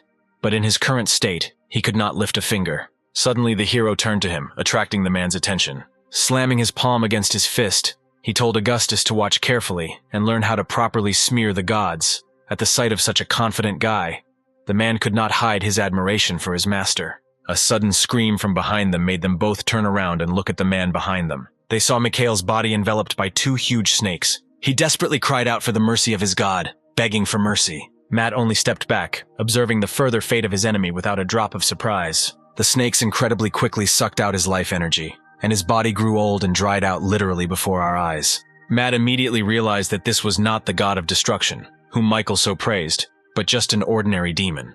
He sighed loudly as he thought of a plan. Suddenly, about a dozen tentacles re-emerged from the demonic eye and rushed towards him. Matt took a few steps forward and extended his hand upward. The next moment, a shining golden sword appeared in his palm. August watched this with sincere amazement. Admiration shone in his eyes. Each time he became more and more convinced of the incredibleness of his master. The face of the still-living Michael stretched out in bewilderment. For a split second, the demonic eye shrank from what he saw. Squeezing the handle tighter, the hero activated the Ultra Blade. Immediately after this, the sword in his hands increased many times in size. This was a special skill that was the very embodiment of carnage, increasing the user's melee potential several times over. The tentacles rushed towards the guy with even greater speed. Matt only needed one jump to get close enough to the enemy. He looked at the demon with hatred. Without taking his eyes off him, the hero swung his sword. Inflicting a crushing blow, Matt shouted for the demon to go back to where it came from. The monster could not escape this deadly attack. After their battle, only ruins remained of the entire area. A few hours later, the military arrived here, thoroughly searching everything. One of the men suggested that there was an SSS-Rank rift here, from which a monster capable of destroying an entire country had emerged, so they needed to find it as quickly as possible. The head of the Hunters Association, who carefully examined the area, tried to understand what happened here. He really didn't like today's situation, which had too many unknown variables, because their plan had to be implemented, and nothing could interfere with it. Suddenly, Alain was called out, informing him that there was a survivor here. The man headed in the direction indicated to him, wondering how anyone managed to avoid death in such a mess. Approaching the gray-haired old man, he asked him to tell everything that happened here. However, when in response to his request, the man began to chuckle strangely, confusion appeared on Alain's face. Sighing, he turned to his men, telling them to take this old man to the medics for first aid. Suddenly, Michael stopped laughing. The picture of Matt, who had soared into the air, raised his huge sword above his head to attack, again appeared before his eyes. He and Augustus, standing next to him, watched in horror and disbelief as this guy attacked the god of destruction. Immediately after his incredible attack, a terrifying explosion was heard, consuming the huge eye. When everything was completed, Matt sank back to the ground, slinging his sword over his shoulder. Michael realized that this guy is the greatest god among all gods. Meanwhile, Maria was able to single-handedly destroy another monster. The hunters standing aside looked at the girl with admiration and amazement. She didn't listen to the whispers behind her, thinking about something else. Wilhelm, who approached her, asked with disbelief in his voice whether she was really only S-Rank, because he was well aware of the incredibly high resistance to mental abilities. So looking at how easily Maria put him down, he had doubts. Turning in his direction, the girl asked with irritation what difference it made to him. He just needed to clean up here and give her his teleportation stone. Sighing, the guy threw his stone to her, saying that she shouldn't distort her pretty face like that. When Maria grabbed the stone, Wilhelm asked why she needed it so suddenly. She still shouted with the same irritation that he only needed to do what she said if he did not want to die. Then she turned away from him and, forcefully squeezing the blue stone in her palm, said that she had wasted her time dealing with this dragon, whose strength was no more than that of an ordinary lizard. The next moment she disappeared, activating the teleportation stone. A few days later, Matt's beloved niece came to see him, and she applied warming patches to his overworked back under the strict direction of Matt himself. When Sophia said that his grunting reminded him of an old man, the guy looked at her and replied with displeasure that he was not an old man yet. He hadn't even gotten married yet. Suddenly, something caught the girl's attention.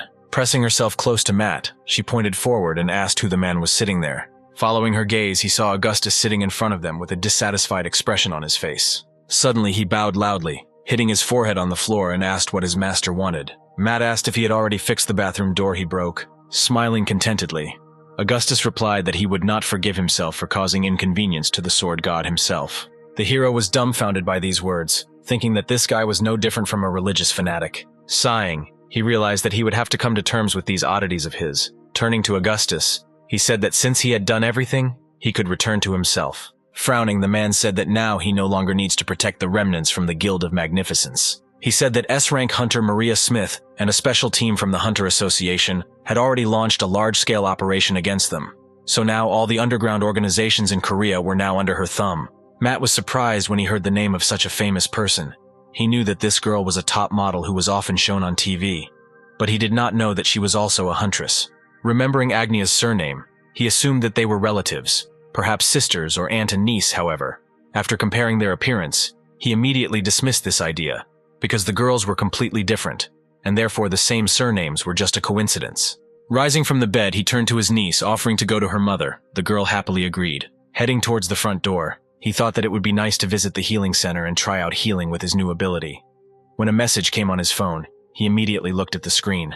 There he read that the result of his divine deeds was summed up, and he received 1,000,000 points of good deeds, having prevented 1/100th of the god of destruction from descending to Earth. This could not but please our hero. Matt was horrified to realize that the creature he had destroyed was only 1/100th part of the god of destruction. Remembering the size of that monster, he tried to imagine how huge this god would be if he descended to Earth in his entire form. Suddenly, he received an offer to take part in a mission to level up. After reviewing the details, he learned that in order to increase the level of the good god, he must gather 1 billion believers, or convince 10 sentient beings of S-Rank and above to worship him. To complete the mission of increasing the level of the evil god, he must gain villain points by killing at least 1 billion sentient beings, or kill 10 creatures of at least S-Rank. Matt's perplexed cry, asking how he could simultaneously complete 2 such different missions, could be heard even outside the walls of his apartment. He once again carefully reread the terms of the tasks offered to him, trying to come up with some way out of this situation. After a few moments of thought, an idea finally came to him. He decided that he could set the good and evil gods against him, who were constantly watching him, so that with just one small manipulation, he could complete both missions at once. With an ominous smile on his face, the hero began to bring his brilliant plan into reality. Sophia, standing next to him, got goosebumps of horror as she watched her uncle, who was furiously typing something on the phone, giggling contentedly. Sometime later, Matt came to the hospital and easily found the right room. He knocked several times, waiting for the girl to answer. When he was about to leave, a voice came from behind the door, allowing him to enter. Immediately after this, he opened the door and carefully looked inside the room, surprised that Agnia's voice was quite cheerful for a person who had been seriously injured. As soon as he took a step into the room, the guy froze in shock at the sight of the girl actively doing push-ups. Noticing his appearance, she immediately jumped to her feet. Running up to the guy, Agnia joyfully said that she was incredibly glad that he had come to visit her. Looking at her in bewilderment, he asked why she was not in bed. Scratching the back of her head, she said with a smile on her face that she couldn't lie there any longer. A little longer, and she would have stuck to her bed.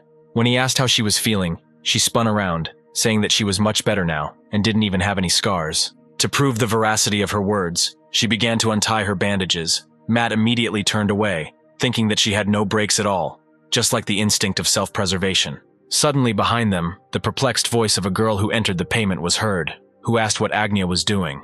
The named one immediately turned to the familiar voice. As Maria approached, she raised her hand to strike. As soon as her heavy palm landed on Agnia's back, she screamed from the burning pain of the blow.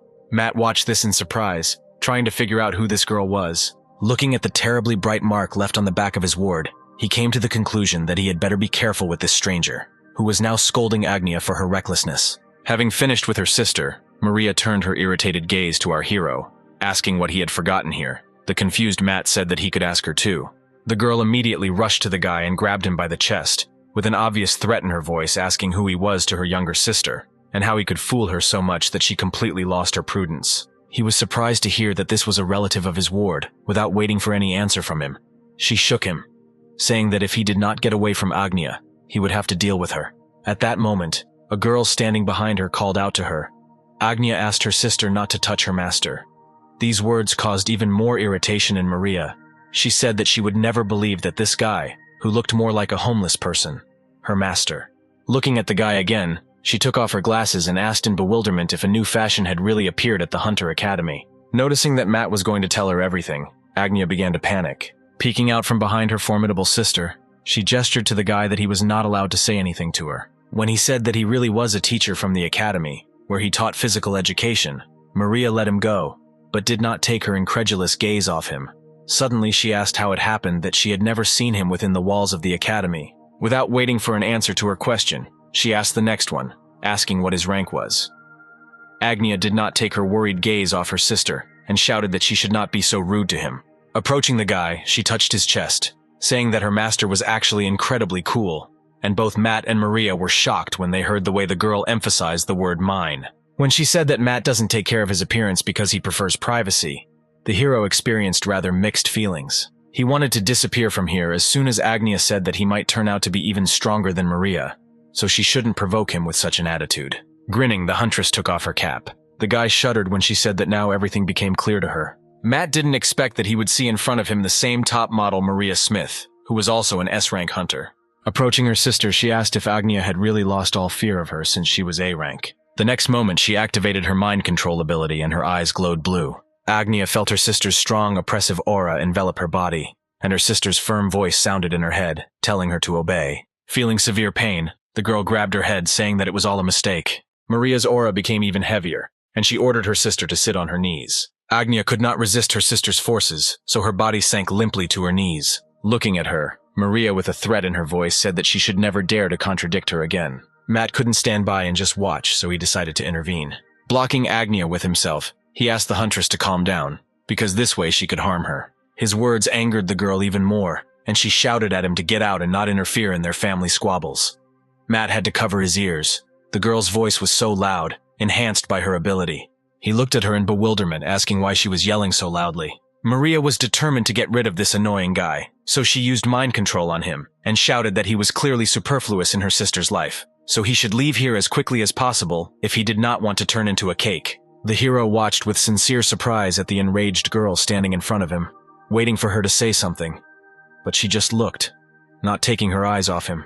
Maria was in bewilderment when the guy stood in front of her as if nothing had happened, without even moving under the onslaught of her power.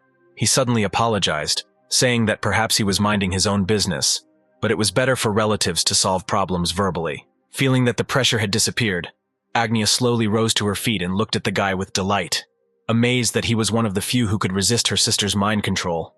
This news did not make our hero very happy. When Maria asked what his rank was, he was dismayed, realizing that he couldn't say that he had a G rank and embarrass himself. She stared at Matt, trying to see something in him that she couldn't notice right away. Suddenly, the girl bowed low and apologized to him, saying that she got excited because she was emotional and asked him to look after her sister further. Her words shocked Matt and Agnia. Returning the cap to her head, she pointed to the bag sitting by the bedside table, telling her sister that she should stop whining about how poorly she was fed here. Today was the last time she brought her food. At that moment, he used the ability, and when the information window appeared, Matt read that she was the Messiah of the God of Destruction and was under the influence of the curse of the abyss. Looking at the girl again, he saw a faint, ominous energy hovering near her.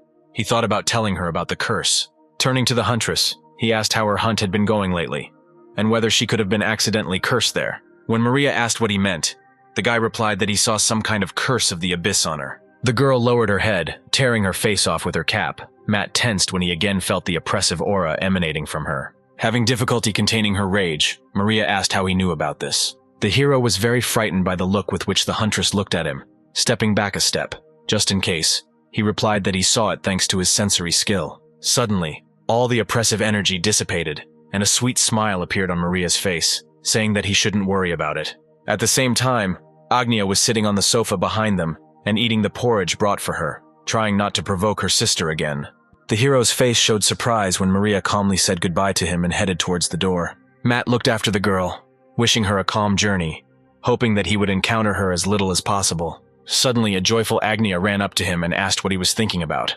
Ignoring her question, he invited the girl to go up to the roof and conduct training there. She was incredibly happy about this offer and agreed with a beaming smile on her face. At the first opportunity, Matt was transported back to the tiger, still shackled in countless chains. He was greatly alarmed by the fact that no matter how much he tried to cut the chains, nothing happened. He tried several more times to free the tiger from its chains, but no matter how hard he tried, nothing happened. The hero hoped that since he became stronger, he would be able to quickly release the power of Agnia, and then he could easily get an S-rank follower. Having achieved nothing, Matt returned back. After drinking several restorative potions, he asked Agnia to stand a couple of meters away from him. She complied with the guy's request and walked away a couple of steps. The next moment, a blue window appeared above her. In it, he read that she is his first believer on Earth. At the moment, her power is sealed, and her ability to control lightning is also partially sealed. Sighing, Matt decided he needed to focus on the seals. There was noticeable embarrassment on the girl's face. She hesitated and asked why Matt was looking at her so intently. The hero did not hear her question, completely concentrating on the matter at hand. Suddenly, a new window that appeared in front of him caught his attention. Looking at the hero's thoughtful face, Agnia asked what happened. She was confused when Matt suddenly asked where her sister might have gone. Our hero has already guessed the identity of the one who fettered the girl's power. Therefore, I intended to have a sincere conversation with Maria Smith. He was confident that she could answer all his questions. Raging waves tirelessly beat against the strong walls of the prison, in which the most terrifying criminals were imprisoned. It was located in the middle of the sea. Therefore, it was almost impossible to escape from there. At one of the cells where a new criminal was placed, the guards changed every 6 hours. Inside, Michael sat facing the only window in his cell, realizing all his mistakes. He realized that everything he believed in and the god he served turned out to be a lie. His former devotion to the god of destruction turned into hatred. The seeds of doubt about his god appeared in him at the moment when they forcibly decided to make him a victim. At that moment, he looked at his god with sincere bewilderment, trying to understand why everything turned out this way. Clenching his hands into fists, he shouted that this was absolutely not what he had been aiming for all this time. Raising his head to the window, he froze, not taking his gaze off it, as if someone invisible was towering over him. A warlike image of Matt appeared in his head. Mikhail felt incredible power emanating from him, completely different from the god of destruction. Closing his eyes, he began to desperately pray to his new god. He asked for forgiveness for all his sins and for Matt to give this world liberation. Michael prayed tirelessly without raising his head for several hours. Suddenly, he felt something that made him widen his eyes and break away from his prayer. When he raised his head, he saw a blue window appear in front of him, in which it was written that he had been converted to Matt's faith. Tears of gratitude instantly flowed down his cheeks that his prayers had been answered. Suddenly, an unfamiliar figure appeared behind him. The masked man pressedly asked to repeat the name the man had just whispered. Michael got up on one knee and asked the stranger in bewilderment who he was and how he got here. Taking a careful look at him, Michael realized that this man was from the Hunters Association. Otherwise, a hunter even with an S rank would not be able to get here. Sighing, he said that he guessed that sooner or later they would come for him, because he had killed many people. Closing his eyes again, the man asked if the association had decided to bribe public opinion. When he looked at the masked stranger again, he said that although he was no longer the apostle of evil, he was still capable of killing him. The stranger said with mockery in his voice that he had never even been to the abyss to make such loud statements. The next moment, a red glow appeared on her palm, and she said that he would answer for the attempted murder of her sister. Michael grabbed his chest in the area of his heart, feeling how it squeezed. Maria did not take her eyes off the man who was writhing in pain. Meanwhile, Matt was in his apartment and tried to understand why it was so difficult to meet with Agnia's sister. Sighing, he decided that he would deal with it later, his gaze returning to the crumpled piece of paper. Having unfolded it, he read a message from Augustus, who said that due to unforeseen circumstances, he would have to leave his master for a while. But all this time, he would mentally be close by and remember his radiant appearance every time. Swing your blade. Crumpling the letter again, he threw it aside and looked at the screen of his constantly vibrating phone. From the messages, he learned that a new follower, who was previously a follower of the cult of the god of destruction, Michael, had been converted to his faith, and now he had one S-rank follower. Matt was pleasantly surprised to learn that the man had such a high rank. He wondered how Michael came to him. A few moments later, he received another message. The hero's face was distorted in horror and bewilderment when he read that Michael had died. He did not understand how this man managed to die so quickly. He had just acquired the first S-rank follower. Immediately after this, countless error messages began to appear. Still in disbelief, Matt received a message that the victim would be absorbed, but the absorption process could be accompanied by excruciating pain.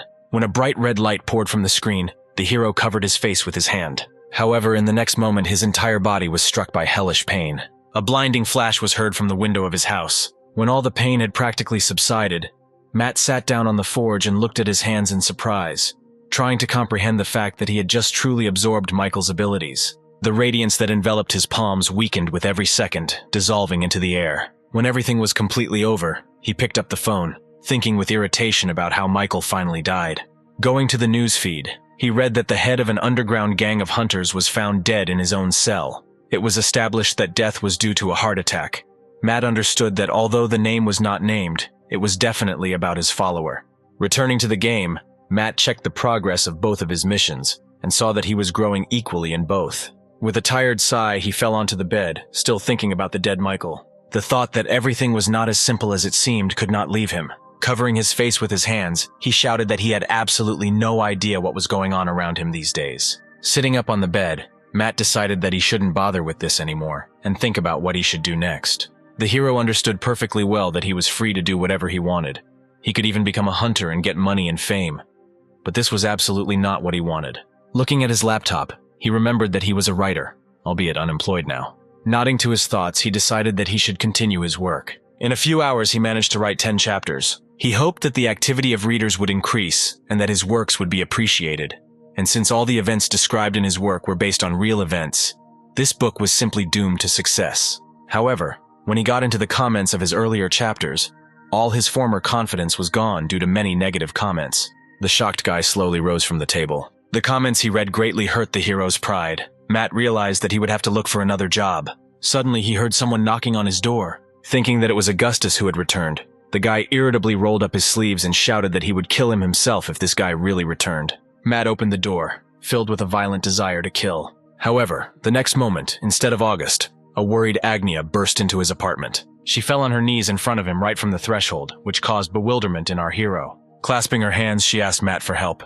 The hero looked at the pleading expression on the girl's face, searching for the strength to politely refuse her. Realizing that the pause while waiting for an answer, the girl made an even cuter pug, and Matt realized that he could not refuse such cute eyes. Giving her a thumbs up, the guy nodded and said that she could count on him. Immediately after this, he received a message that Agnia's faith had increased by 10 points. Matt was surprised by the fact that he received faith points simply for agreeing to help. Looking at the joyful girl, the hero thought about what happened to her that she needed his help. The next morning, Agnia led him to the territory of the Hunters Academy. She asked Matt to play her guardian instead of her sister due to the fact that she had missed too many classes, and if her sister found out about this, she would simply kill her.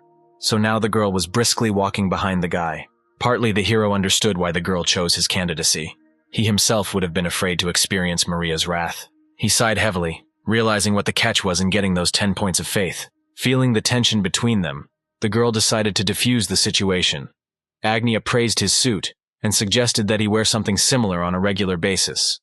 Looking at her, Matt replied that he only had one suit and could not afford to wear them every day. Hearing the problem of her master, she said with enthusiasm that she could buy him several of these, because she had a lot of money. But Matt refused such a generous offer. Then Agnia said that she would buy him a custom-made sports uniform that would highlight his brutality. The guy was stunned by the girl's words, refusing to even comment on it in any way. Thinking about where she could have picked this up, images of Marashi and Augustus appeared in his head, who were too much of his ardent fanatics. The guy did not want Agnia to become the same. Grabbing his hand, the girl pulled him towards the stairs, telling him that they should hurry up, otherwise they might be late for the meeting. A few minutes later in the corridor, they ran into the girl's class teacher. When the man asked who she related to the guy standing next to her, trying his best to hide his tension, Agnia replied that he was her older cousin. The teacher carefully examined the hero and noticed that they were not very similar to cousins. Matt was sure that they had been discovered, and now their plan was over. When the girl shouted out that she and her cousin were very similar, the guy whispered that she should calm down. Sighing, he realized that he did not know at all what was going on in Agnia's head, since she decided to hang noodles on her teacher's ears so confidently. The girl approached the man and asked in bewilderment how he dared to call her older brother ugly. Justin put his palms out in front of him, saying that he did not mean that at all. Scratching the back of his head, he looked at Matt and apologized, saying that he didn't want to offend anyone. He was just thinking that Maria Smith would come to the meeting. The hero replied that everything was fine. The teacher said that all of the Smith family are outstanding personalities, and asked if our hero was a hunter. Confused, the guy replied that he was an exception, and was a very ordinary person. Hearing that they were talking about the strength of her master, Agnia turned around and with an inspired smile on her face said that her brother was incredibly strong. Patiently waiting for his appointment, the gray-haired man looked at the horn hanging above his desk. Every time he looked at this trophy, memories of the past came to life in Robert's head. Several years ago, a rift of terrifying proportions appeared in the middle of the city. From it emerged an S-rank demonic orc that could easily destroy their entire city. The hunters who arrived at the scene were well aware of how strong their enemy was, and therefore did not dare to rush into battle, fearing for their lives. The military who arrived at the scene with them were shrouded in horror from the realization that even the hunters were too strong for this monster. Suddenly, a boy standing next to the squad captain pointed somewhere forward and shouted for everyone to look there. One of the hunters entered the battle with bare hands. This hunter's strength was beyond imagination. He only needed one blow of his fist to deal with the terrifying threat hanging over their city. The soldiers took a few steps back, scared when the huge body of the monster fell dead to the ground in front of them. Following the orc, the hunter himself sank to the ground without a single scratch on his body. Everyone looked with a shudder at the man towering over them. Although no one had ever seen this hunter, no one had any doubt that his rank was no lower than the rank of the orc he killed. Emerging from the memories, he sighed heavily and said that he just wanted a quiet and peaceful life. But because of that day, everything turned so crazy that he didn't even have time to come to his senses. With a smile on his face, he looked through the window at the students working below, thinking that he was already too old for battles. Now he should focus on the development of the students of his academy. Looking at the students' duel, he remembered Agnia, the most problematic student at his academy. He had seen how much her power had increased recently. He didn't know everything because only the highest ranks of the association knew about the internal barrier holding back her powers. But even so, he knew that she needed to learn to take control of her power. Laughing softly, he said that it was his duty as director to explain everything to her. Meanwhile, our heroes, in the company of a teacher, were heading to the principal's office. Justin was surprised when he learned that Matt was a writer. Seriously interested in the hero, the man said that although it wasn't obvious from him, he was an ardent fan of books and asked what Matt was working on now. He replied that it was a story about a colony of ants that was controlled using a mobile phone, and the main characters there are the holy ant and the jock ant. When the man heard the word jock, his eyes immediately lit up with a desire to know the details. A couple of minutes later, they stopped and Justin pointed to the door leading to the director's office. He went up to the door and after knocking a couple of times announced that Agnia Smith had come to him with her guardian. When a voice was heard from behind the door, allowing him to enter, Matt tensed. He was not so worried even at the interview. The girl standing behind him, just like him, was tense to the limit. She prayed with all her might that everything would go smoothly. Taking a deep breath, the hero walked inside. Bowing, he greeted the man standing in front of him, saying that he was replacing her official guardian today. Matt raised his head and said that although he does not know what his niece did, he sincerely apologizes from the bottom of his heart. Robert laughed kindly and replied that everything was not so serious, and they called him for another reason. As soon as the man saw the face of our hero, he was stupefied with shock, looking with all his eyes at the guy in front of him. Matt himself was no less surprised by such a meeting. He immediately remembered this man, whom a few days ago he had mistaken for an ordinary homeless man. The hero was dumbfounded, not even imagining how best to act in this situation. The man also remembered this guy, and also how the huge flower swallowed him up in just one moment. He exhaled with relief, reassuring himself that this was just a person similar to him, because that guy couldn't really show up here. However, as soon as Matt said with a smile on his face that he was glad to see Robert in good health, he was very worried about him that day when they encountered the monster. The man shuddered in horror. Stepping back a step, he shouted that the guy should not dare to approach him. The hero, who did not understand what was going on, said in disappointment that he was really glad to see them. And all this time, Justin, who had been standing on the sidelines, noticing the director's state, decided that he should intervene. Taking a fighting stance, Robert thought that even if Matt came up to him, he would simply attack him faster than the guy could throw anything. The perplexed hero asked why the man was behaving this way. Suddenly, an agitated Agnia appeared between them and shouted that they should all calm down. Without taking his concentrated gaze off Matt, Robert said that she should stay as far away from this strange guy as possible, because some creepy creature could jump out of him at any moment. A teacher standing nearby was trying to figure out what was happening here and why the director was so scared. Taking a couple of steps forward, Matt asked with irritation whether this is really how they behave with those who so kindly presented him with 5,000 yuan on their first meeting. Suddenly, the man turned around and ran to the other end of the office. The faces of all those present showed sincere bewilderment. Seeing the direction the man was heading in, Matt's eyes widened in horror and he called out to him excitedly. The next moment, the sound of breaking glass was heard, and Robert, covering his eyes, jumped out of the window. The physical education teacher and students studying right under the director's window froze in shock at the sight of a man jumping out of his own office, located on the 3rd floor. A few moments later, he landed with a crash on his feet, raising clouds of dust around him.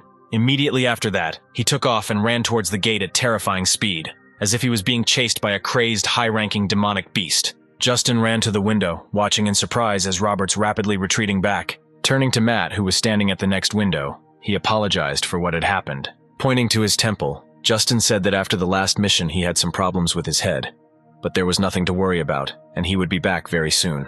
Meanwhile, Robert had already left the walls of his school. Sometime later, just as Justin had arrived, the shabby man returned and drank tea as if nothing had happened. There was an incredibly heavy atmosphere in the room. All this time, Agnia, who had been calmly eating cookies from a vase, suddenly shuddered, attracting Matt's attention. Picking up the vase in her hands, she looked at the guy with encouragement, saying that he must try it. He refused, however. The girl continued to stand her ground, and Matt had no choice but to accept the cookies from her. Suddenly, the hero noticed the director's searing gaze on himself. As soon as he took a bite and chewed the offered cookie, a message appeared in front of him that his faithful believer had presented him with Robert's favorite snack as a tribute. Matt looked at the cookie in his hand in surprise. Turning his gaze to the man, he met his terrifying blue eyes. Rising from his seat, he scratched the back of his head, saying that if Robert wished, they could talk privately. Laughing, he waved his hand and said that Matt had better sit down. They would discuss all the issues here, together with everyone. The guy nodded barely noticeably, thinking about how he could quickly get away from this old man. Coughing into his fist, Justin said that they had to call Agnia's guardian here because she skipped classes too often. Although she is a fairly capable student, she needs supervision in order to develop her powers. After listening to him, Matt replied that he would definitely take care of his niece. Thanking the hero for his time, the man glanced sideways at the director, thinking that they could stop there. Rising from their seats, our heroes were about to say goodbye and leave when Robert's loud voice was heard. He said that he couldn't just let our hero go. Matt pointed at himself in bewilderment and asked why not. Rising from his seat, the man shouted that their meeting today was prepared by fate itself. The hero had no idea what fate he was talking about. Smiling contentedly, Robert asked if he knew that his Hunter Academy had excellent lighting, so he suggested doing a couple of tests and asked me to follow him. The man asked permission to measure the strength of our hero. Stunned, Matt, with suspicion in his voice, asked why he needed this. Noticing the guy's reaction, Robert said that if he agreed to the test, he was ready to do anything for Matt. Sighing, the guy said that he would agree to this only if they closed their eyes to all Agnia's absences, including future ones. Robert agreed to this condition without any hesitation. Justin wanted to object, but the director glared at him, angrily saying that he couldn't miss such a great opportunity. Sometime later, they went down to the lower floors of the academy, where the laboratory was located. The girl standing next to Robert looked at the documents in her hands, saying that all previous tests showed that Matt had the maximum level of G rank. She was wondering what the man wanted so desperately to see in this guy. Remembering the flower that appeared from our hero's body, he replied that he really didn't want to see anything. Now Matt was faced with the selection sphere of the academy. Thanks to the information window, he learned that it could not only determine the level of power in a person, but also the number of followers of God, as well as the number of victims made to him.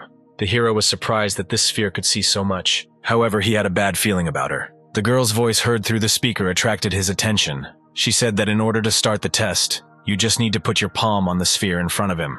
Matt followed the instructions, and the next moment the ball lit up with a bright golden light. Everything passed so quickly that our hero hardly had time to understand anything. The girl's voice was heard again and said that the test was over, and now he needed to leave the capsule. Without taking her eyes off the results obtained, Anna said that this was quite interesting. Matt froze in anticipation of what she would say next. He was sure that since he became a god, he must have a rank of at least A. Rubbing his palms with excitement, the guy asked what his rank was. Showing him the results sheet, she said that Matt had all the abilities within the G rank. The hero expected to hear anything, but not this. The director turned to Anna, asking if any error could have occurred during testing, but the girl objected that the probability of error was 1/100%. Agnia looked out from behind Matt, asking if the director and that girl were really so close, since he simply addressed her by name. Looking at the window that appeared, he learned that Anna was Robert's daughter and was the head of the medical group at this academy, which he informed Agnia about. Having explained this point to her, the guy again plunged into his thoughts. He did not understand why he had such a low rank, despite the fact that he is God. All this time, Robert did not leave his daughter behind, asking if she was sure that Matt had some kind of G rank. Tired of proving something to her father, the girl handed him the results, which she held in her hands. Robert reread what was written there several times, not believing his eyes.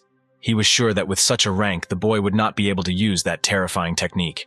Suddenly, he remembered one important detail. That day, Matt's ability activated as soon as he passed out. Now that everything fell into place, the man smiled contentedly. He became determined to push our hero to show him his strength, just like that day. Turning around, Matt headed towards the exit with Agnia, and simultaneously asked if she wanted to stop by for something to eat on the way back. Noticing this, Robert shouted that they weren't finished yet. The hero and his ward looked in bewilderment at the man standing behind. Matt asked why he couldn't leave this time since the test to determine his rank had already been passed. Robert asked him to fight him and show everything he could do, because that stupid machine was definitely wrong. What he heard greatly hurt Anna's pride, and she was overcome with great irritation. Sighing tiredly, Matt said that today he didn't feel like fighting at all, especially since he still had nothing to show. Suddenly he remembered that August and Michael believed in him just after their fight. Looking at the man again with a more interested look, the hero thought that if he managed to defeat him, he could get a new S-rank follower. Smiling contentedly, he hid his hand and said that he agreed to fight. Agnia and Justin looked at him in surprise, completely not understanding what was in his head. The director of the academy was pleased with Matt's strong determination, and he suggested immediately moving to the training room. Suddenly, Justin stepped forward, asking permission to be the first to fight our hero, which caused everyone's surprise. With a menacing look in his eyes, the man said that he could not allow the legendary warrior of Korea to personally fight with a representative of such a low rank. Sometime later, Matt was in the academy ring with Justin. Coming closer to the edge of the ring, the hero touched the iron fence. He was surprised at how strong the fence seemed, wondering if it would withstand attacks using abilities. Justin attracted the hero's attention by asking if he would like to put on protective armor. When Matt noted that the teacher had not dressed them either, the man sternly said that there was a huge difference in experience between them. Smiling, the hero replied that everything was fine. He didn't need to wear anything. Frowning, Justin warned him that it would be too late to regret it later. Below, Robert shouted to Matt that there was no harm in being careful. Noticing his surprised look, the man explained that Justin is among the top B-rank hunters, especially since he has incredible combat experience, so he can easily cope with even an A-rank hunter. Agnia jumped on the spot and shouted that her master would demolish his opponent with just one blow. After the director's words, our hero's self-confidence significantly decreased. Noticing two standing figures in the training ring, an interested crowd of students ran there, instantly filling the entire hall. Looking around, Matt was horrified by such a huge number of spectators. Justin got his attention by telling him that they should hurry up and finish this before more people got here. Scratching the back of his head, he hesitantly said for his opponent to attack first. The man seemed to be enraged, the aura surrounding him intensifying significantly immediately after our hero's words. He was perplexed how this guy could take this situation so lightly. Matt was not even afraid of the difference in their strengths. Having taken the right stance, he intended to prove to the director that there was nothing special about this guy, and that he should no longer waste his time on him. Without taking his eyes off the hero, Justin said that he better be ready. Immediately after this, he struck the first blow. With a squeal, Matt managed to jump out of the way at the last moment. Justin was surprised that he was able to dodge the blow so quickly, but chalked it up to rookie luck. He instantly closed in on his opponent, catching Matt by surprise. Raising his fist for another blow, Justin said that this was the end. The hero watched the fist approaching him, unable to even move from horror. The next moment, the man's attack successfully caught up with him. An admiring smile appeared on the students' faces as they saw their teacher defeat his opponent in just 2 blows. Without changing his stance, Justin exhaled, believing that victory was already in his pocket. However, as soon as the dust settled, his face showed shock. With his cheek reddened from the blow, Matt still stood on his feet in front of him. When he straightened his index finger, small yellow lightning bolts immediately sparkled on it.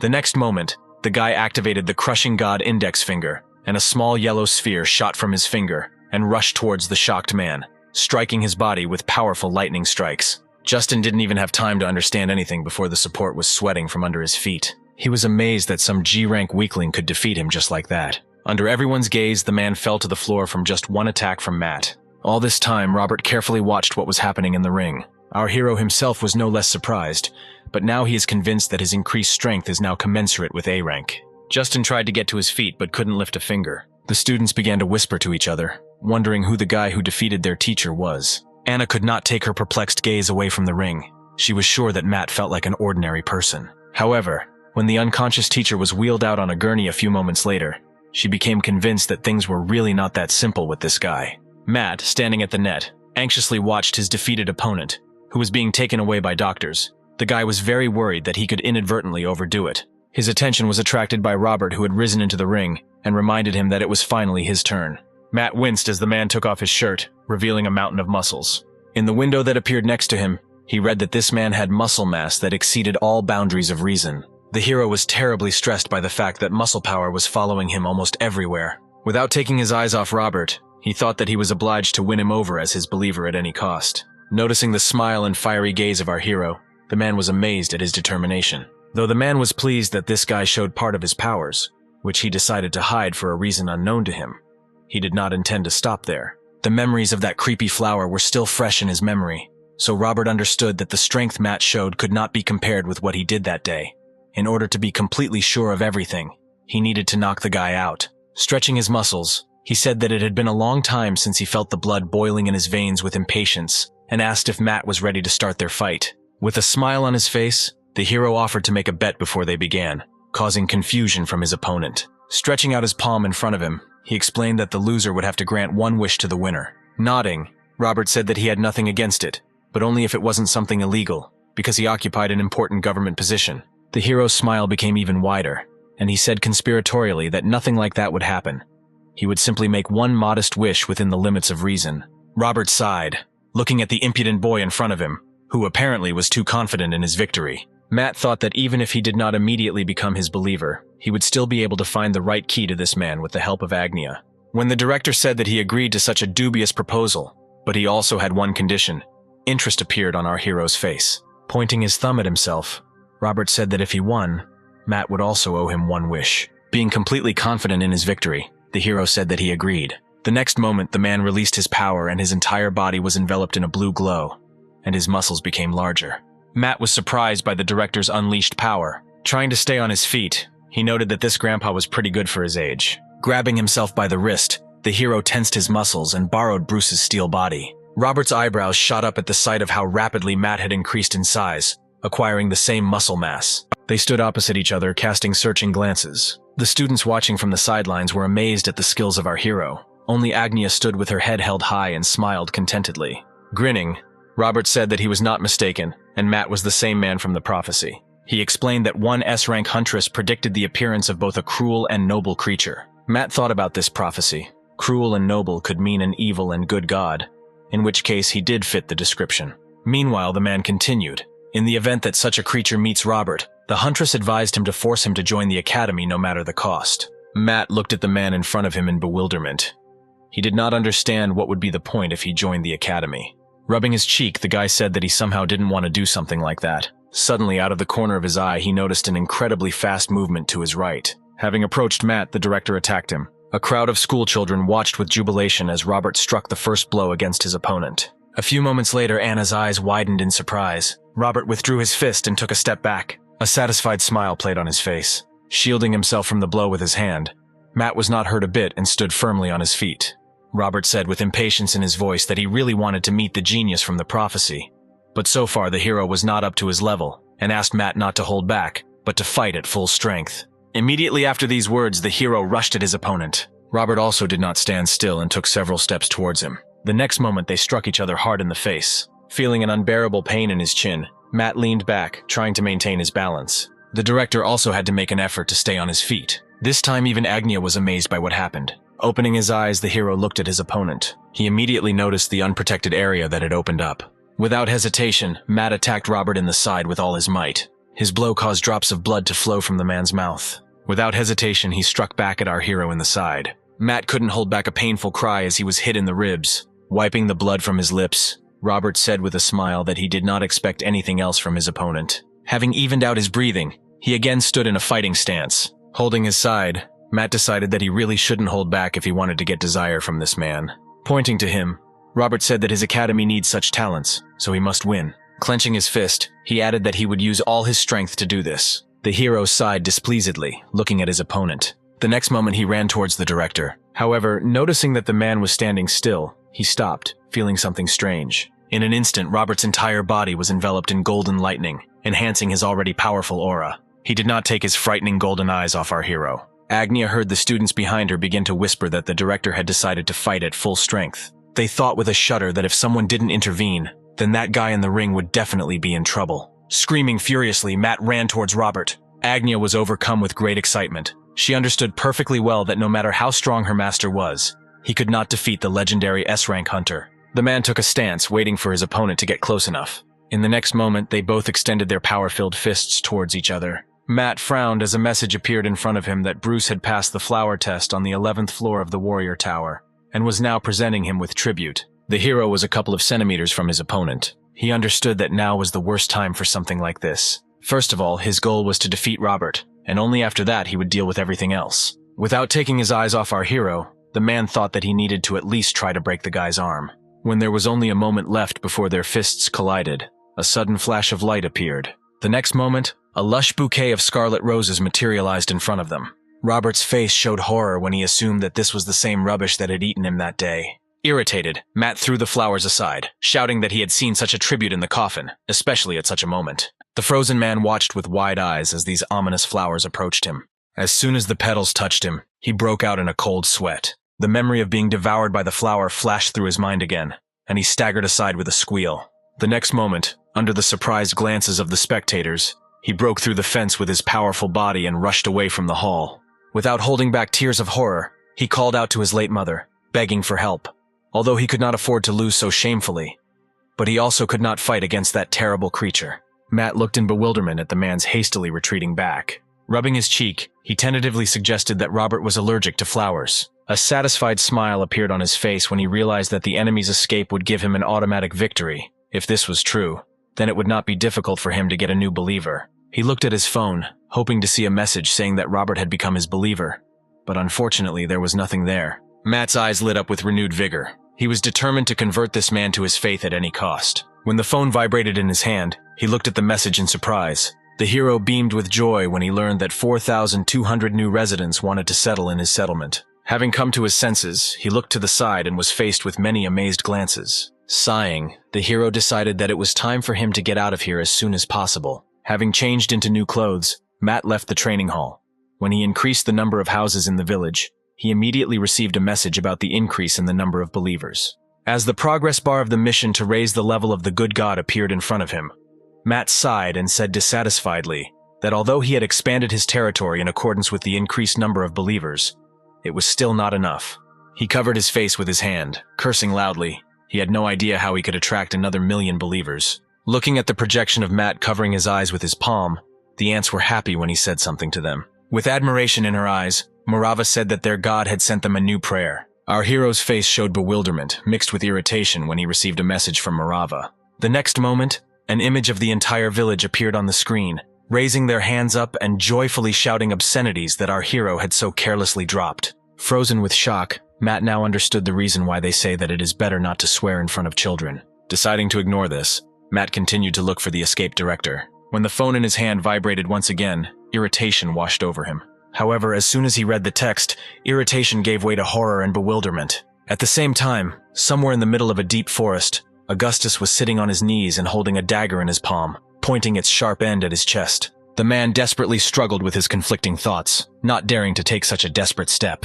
When Matt was asked to save his devoted believer from suicide, the hero was genuinely perplexed as to what was going on there. He immediately moved to his unfortunate follower. Finding a man sitting on his knees in front, the hero called out to him. Hearing his voice, Augustus turned in his direction with tears in his eyes. Matt sighed heavily as his follower began to desperately plead for help. Approaching him, the hero tried to unclench the man's clenched palm. A few moments later, he succeeded, snatching the dagger from his hands, Matt throwing the weapon aside. Freed from the threat of death, Augustus breathed a sigh of relief. Looking at him, the guy asked with irritation what kind of fly had bitten him. Was he really so eager to go to the next world as quickly as possible? Suddenly, the hero noticed something that caught his attention. The next moment, he said that he now understood that Augustus did not want to commit suicide. He turned to the stranger approaching from behind and said that it was all his doing. The masked man looked at the guy silently. Maria was unhappy that she again did not feel any power from him. Our heroes looked at her warily. Suddenly, Augustus shouted that the hero should be careful, because this strange man was using an unusual technique. He spoke in more detail about how the stranger, like some kind of pervert, remotely whispered to him what to do, and he could not resist these orders. August's words reminded Matt of something, and he looked again at the man standing in front, and his face fell in surprise. When he said that the man standing in front of them was not a man, much less a pervert, it was Augustus's turn to be surprised. Without taking his eyes off Maria, Matt asked what she was doing here. The girl barely noticeably shuddered in surprise. Grabbing the hilt of his sword, Augustus wondered what this huntress wanted from him, since they had never even crossed paths. The girl asked in amazement how he knew it was her. The hero looked away and rubbed his cheek, answering that as he had already mentioned in their last meeting, he has a sensory skill, so this was not a problem for him.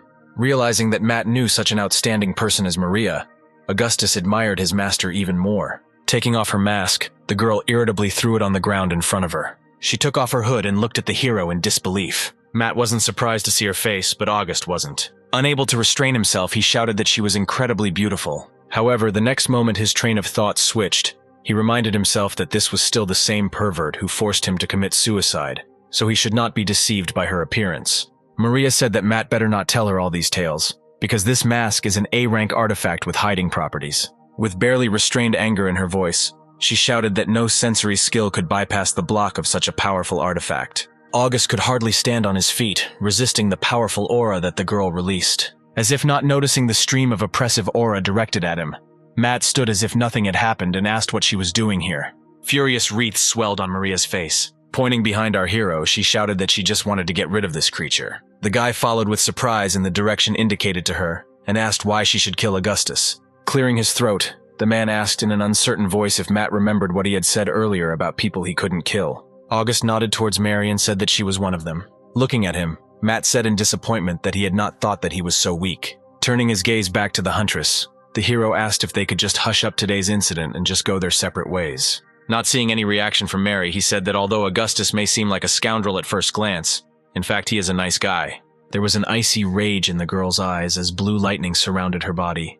She asked if he really thought that she could just hush up the attempted murder of her little sister like that. Thinking with bewilderment about how she knew all this, Matt said that in the end Augustus had not done anything bad to her. To be more convincing, he added that he would deal with this man on his own, because at the moment, albeit indirectly, he was responsible for Agnia. Grinning, Maria replied that in that case she would be happy to watch him deal with August, after which she would deal with Matt himself. Pointing to himself in bewilderment, he asked what he had done to deserve this.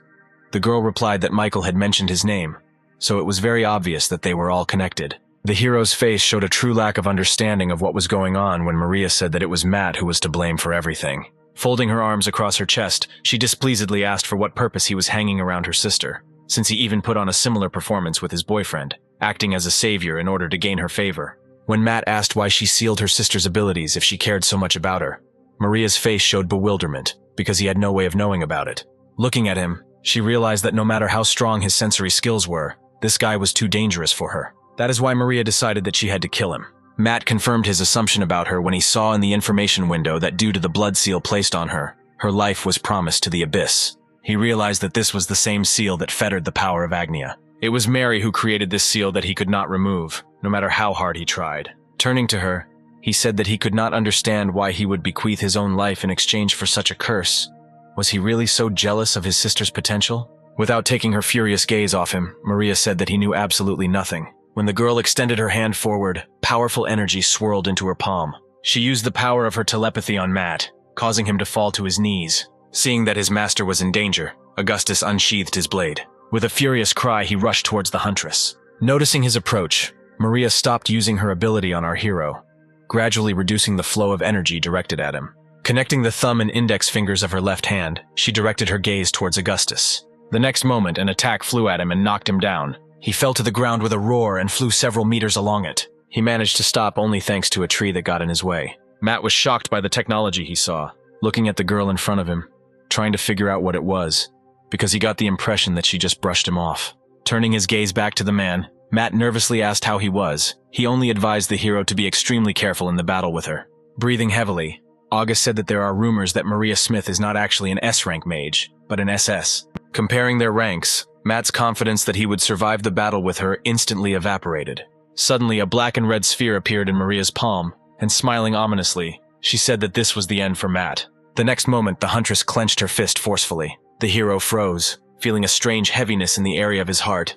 and his body seemed to be paralyzed. At the same time, a whirlwind of dark red energy rushed towards him. Augustus shouted the hero's name with horror in his voice. Although with difficulty, at the last moment, Matt managed to intercept the clot flying at him. Maria smiled contentedly, realizing that he would not be able to resist for long.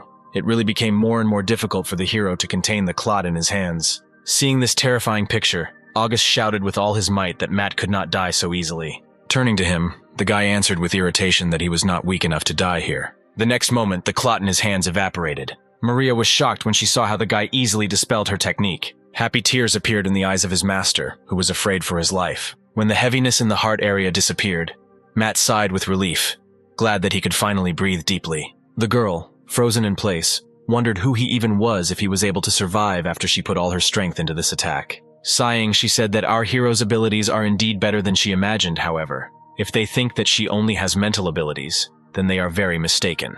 The guys were surprised by her words. The next moment, powerful energy once again enveloped her entire body. Augustus immediately took a defensive stance, not taking his eyes off the huntress. Maria stretched out her palms in front of her, and they were immediately enveloped in a red glow. Turning to Matt, August asked him to be careful, because as he said earlier, Maria is closer to the SS rank in terms of physical indicators as well. Meanwhile, the girl soared into the air and began to more actively concentrate power on her palms. Suddenly, our hero realized that in their country there is officially no hunter higher than S rank, and if Augustus is not mistaken, then Maria may be many times stronger than Robert. Without taking her eyes off the guys, the girl shouted out only one word, "Burn!" Matt heard her voice and raised his head up. He saw a huge ball of fire break from Maria's palms and fly down.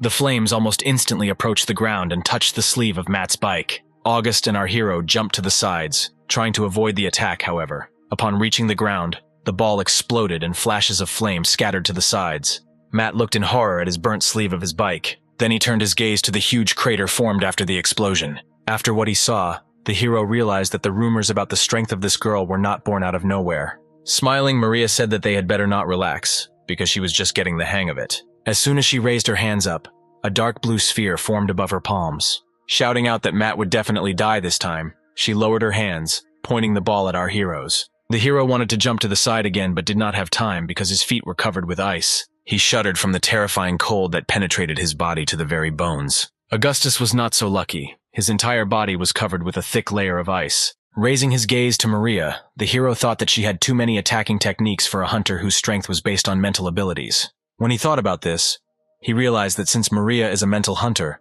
her abilities may not be limited to just instilling her will into someone. With a little effort, it was not difficult for him to free himself from the ice that bound him. Afterwards, he shouted to Augustus that this was all just an illusion. Meeting the man's bewildered gaze, Matt shouted that this was not real. All her attacks were a simple illusion to which they succumbed. Maria smiled contentedly, saying that this is indeed so. She creates mental spheres that embody various illusions. However, a perfect illusion is no different from reality. Immediately after her words, Matt noticed how the ground rose into the air in an instant. When several huge stones burst out of the ground, Matt and August were thrown aside. All these stones quickly merged into one large stone ball in the palm of Mary. A few moments later, it became so big that it was amazing. Looking at Matt, she said that even if it was an illusion, if he fell under its influence, he would die. Having said this, the huntress slowly lowered her hand, pointing the cobblestone in his direction. When the stone stopped right above the guy's head, she shouted out that if he didn't want to be flattened, he should tell her who he really was and what he needed from her sister. Looking at the huge boulder above his head, the guy thought that even if he told everything, she was unlikely to believe it, but it was worth a try. Sighing, he said that he was an ordinary graphomaniac and the author of a novel called Even Ants Have Gods. Maria seemed surprised by what she heard. Meanwhile, Matt continued and said that he did not need anything from Agnia. He was only instructing her on the path to becoming an S-rank hunter, and asked Maria to remove the seal from her sister. Hearing such an impudent request from the guy, irritation came over the girl again, and a furious vein appeared on her face. The huntress put her other hand in front of her. She shouted out that if Matt wanted to die so badly, then she would gladly help him with this. Immediately after this, a huge boulder began to rapidly descend to the ground. The face of Augustus, still encased in ice, was distorted with horror in the face of his imminent death. A few moments later, a terrifying noise was heard as the stone collided with the ground. Maria sighed with relief, thinking that those two were finally over. When she heard Matt's loud voice, she had a look of shock on her face. In one of the last moments, the hero was able to use skill transfer, borrowing the steel body. His body instantly expanded into rips, causing the clothes on his body to be torn into shreds. From the collision with his fist, the huge block was covered with deep cracks. Maria could not get over the shock, refusing to believe her eyes. Matt destroyed one of her strongest illusions with one blow. When all the stone fragments fell to the ground, she saw a safe and sound guy slowly approaching her. She sincerely did not understand where he got such strength from. Finally freed from the ice, Augustus shouted with enthusiasm that he had never doubted his master. Looking at him, Matt said displeasedly that if he really had no doubts, he would not have continued to simply stand like a pillar after he reported that this was all an illusion. Watching their argument, Maria couldn't understand how an ordinary G-rank could fight on par with her. Meanwhile, completely forgetting about her existence, the hero gave Augustus the well-deserved blows. Turning his gaze to the huntress hovering in the sky, Matt asked him to stand quietly on the side because he needed to deal with one unfinished matter.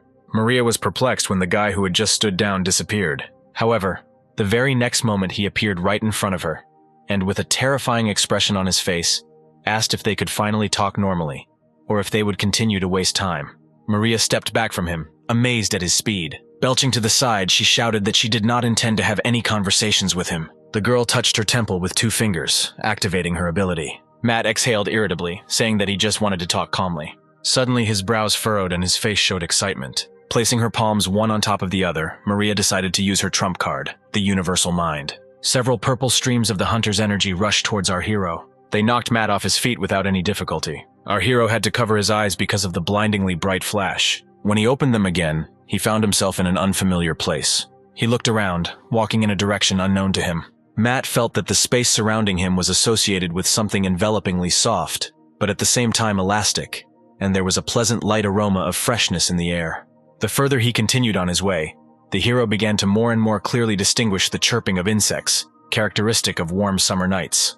It seemed to him that here he could achieve everything he could wish for. Suddenly he froze at what he saw. A beautiful night sky appeared before him, strewn with countless stars. The reigning idyll was broken by Mary's loud voice, which came from behind him. Hearing him, Matt immediately turned around. At the same moment, golden energy sparkled on the girl's index finger. Looking at this, only now the hero remembered that all this time he had been fighting with her. Suddenly the water under his feet rose and began to envelop his body, causing bewilderment to the guy. Without an ounce of regret on her face, she watched as her power pulled Matt under the water. The hero tried his best to get out, but the water did not want to let him go. Maria said that he would never be able to get out of this trap. Stretching his hand upward, Matt attempted to use the destructive god index finger. When that didn't work, his eyes filled with horror. The next moment he was dragged even deeper under the water, as if as a punishment for his attempts to escape captivity. With a slight smile on her face, she said that he would not die in the real world. Once he was completely pulled under the water, he would just become a vegetable and forget about all his nefarious plans. Having said this, she put her foot on his head, saying that she was giving him one last chance to confess everything. Desperately floundering in the water, Matt irritably asked what she wanted from him in the end. They could just sit down and talk calmly. Discontent flashed across the girl's face and said that he didn't have much time left. Pressing harder on the hero's head, Maria asked what he needed from her sister.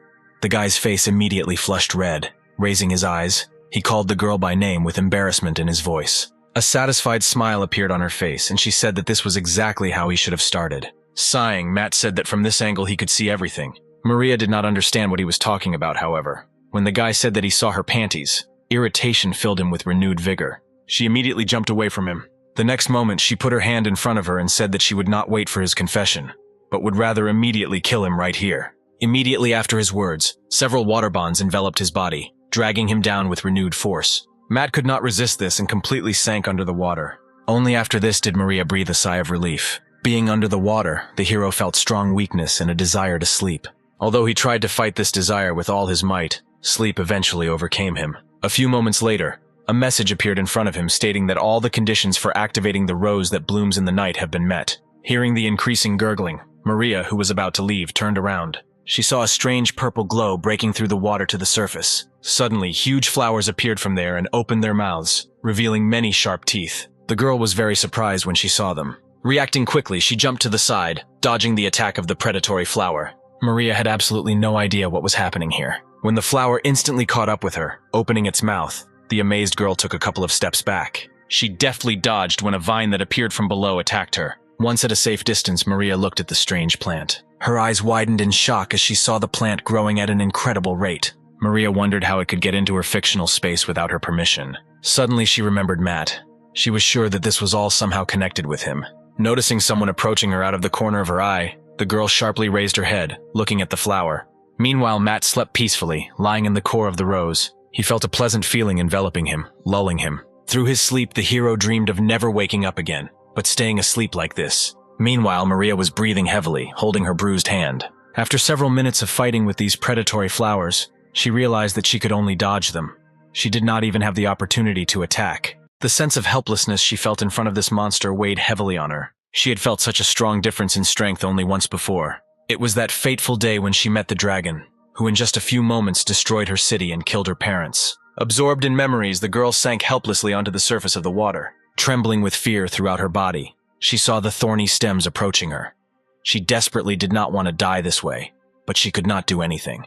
The next moment, the stems tightly wrapped around her body, digging painfully with their thorns. As they began to lift her into the air, closer to the plant's mouth, she began kicking and screaming to be released. Despite all her pleas, the stalks only squeezed her body tighter, and the toothy mouth began to rapidly open. Closing her eyes, she shouted with all her strength that she still had unfinished business, so she could not die. Her scream was interrupted by a roar coming from the flower's mouth. Realizing that this was the end, tears flowed down her cheeks. The next moment, having swallowed Mary, the flower slammed its mouth shut. Opening his eyes, Matt again found himself in an unfamiliar place, however.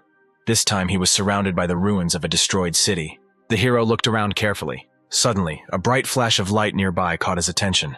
Turning behind the wall of the house, he headed towards the light. His face showed surprise when he received the message that the Eye of the Blind God had been activated. Noticing a movie camera a little further away, Matt received another message saying that he would be immersed in Maria Smith's nightmare. He stood next to the device and looked at the picture reproduced especially for him. The hero hoped that he could see the reason why she sealed Agnia's abilities. When an image of a huge red abyss dragon appeared in front of him, wreaking havoc in the area, Matt realized that these were events 15 years ago. All the people ran away in panic, trying to save their lives. Among these people were Maria and Agnia, who witnessed the death of their parents. Opening its mouth, the abyssal dragon began to concentrate its energy. A few moments later, a red stream of energy enveloped the girls' bodies. Noticing their great potential, the monster branded them to be used as victims in the future. Over time, thanks to this brand, Maria quickly became an S-rank hunter. All this time, she lived with only one goal: to avenge her parents. Thus, many years passed, the girl became more and more powerful, killing strong monsters crawling out of the cracks. She did not believe in the rumors that the dragon of the abyss had already died.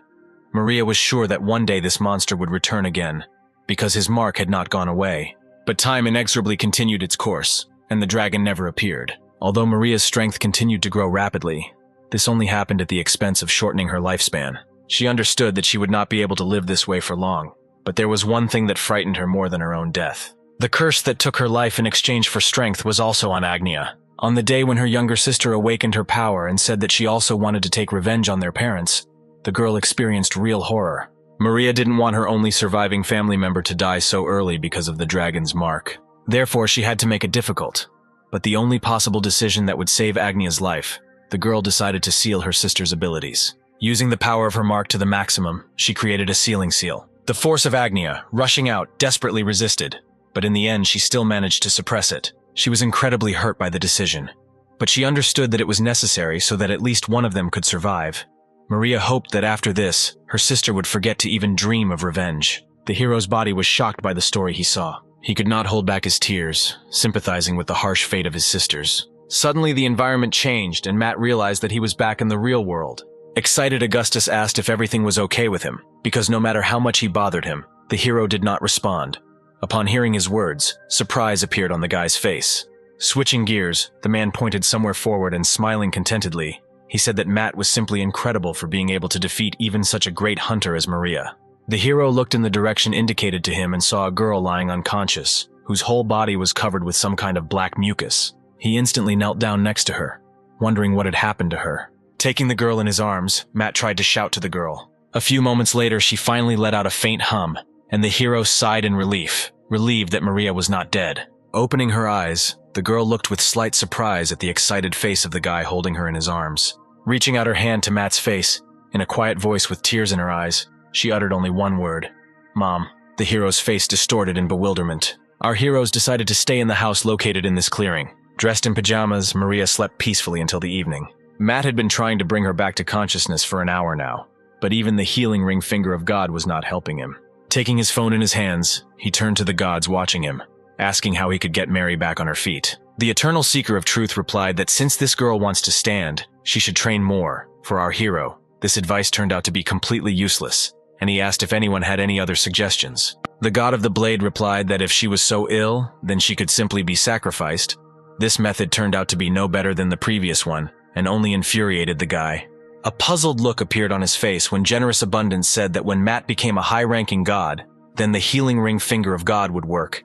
He also dismissed this option due to the fact that it would take too long for him to level up to that level. He scratched the back of his head thoughtfully, thinking about what other options he had. Suddenly he remembered in a dream a message he had heard about fulfilling all the conditions for activating the rose that blooms in the night. Remembering the day of his first meeting with Robert, Matt remembered that he passed out, and when he woke up, the man was unconscious and stained with the same mucus as Maria. The guy realized that the flower awakens only when he himself is unconscious. Turning to the silent nightmare, Matt said that since it was his flower, he should know how to neutralize its effect. He replied that since his rose had absorbed the girl's mind, then nothing could be done here. The hero said with horror that they couldn't just leave her in this state. Then the soundless nightmare admitted that he knew one way. After listening to this method, Matt's face became so red that it was comparable to a ripe tomato. The proposal to spend the night with the girl greatly confused the hero, but the soundless nightmare said that this was the only possible way. A few hours later, the long-awaited morning arrived. Matt, who was sleeping on the floor next to Mary's bed, woke up with the first rays of the rising sun. Yawning, he sat up and looked at the peacefully snoring girl. Noticing that the blanket had slipped halfway, he pulled it higher, saying that she might freeze if she did not cover herself. At the same moment, Maria opened her eyes. When the hero headed towards the door, she sat up on the bed and asked where he was going. Matt replied that he needed to prepare breakfast and asked if she would mind rice. Maria smiled happily and said that she would be happy with everything. In the evening, the silent nightmare said that now her consciousness is crystal clear, but it will gradually be filled with old memories that the hero absorbed, sharing joint dreams with him. Kneeling down in front of Maria, he said that she needed to start remembering her past. So first he asked what her name was. The girl said her name without any problems. When Matt asked what was good, she answered that it was her sister Agnia. The girl shrank with fear like a child, as soon as the hero asked what was bad and with horror in her voice shouted out that the flowers were bad. Matt sighed painfully, realizing that now Maria was practically no different from a 1-year-old child. Having put her back to bed, the hero looked into the news feed and read that the S-Rank hunter Maria Smith had gone missing. It was assumed that she had been kidnapped, because the Hunters Association was actively searching for her, although the guy understood that he was essentially a kidnapper, but he simply could not return the girl back to the whole world in this state.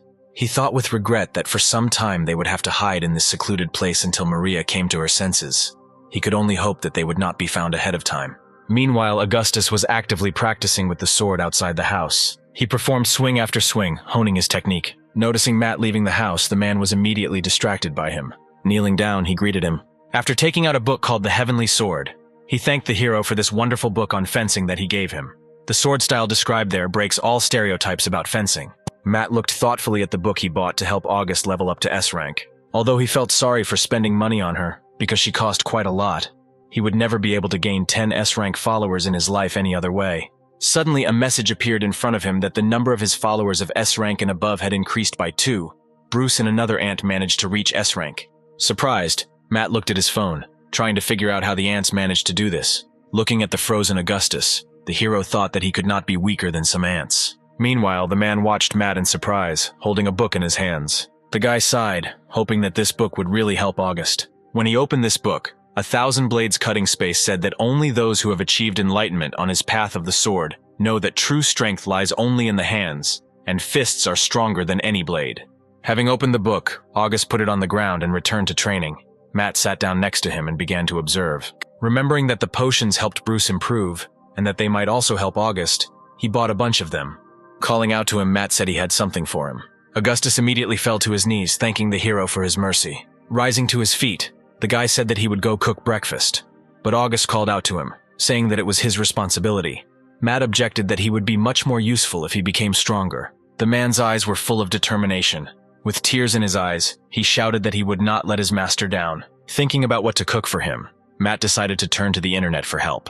Opening the browser, his gaze immediately caught on the news feed, where it was written that the S-Rank hunter Wilhelm made a statement that if the kidnapper dared to touch Maria, he would immediately break his neck.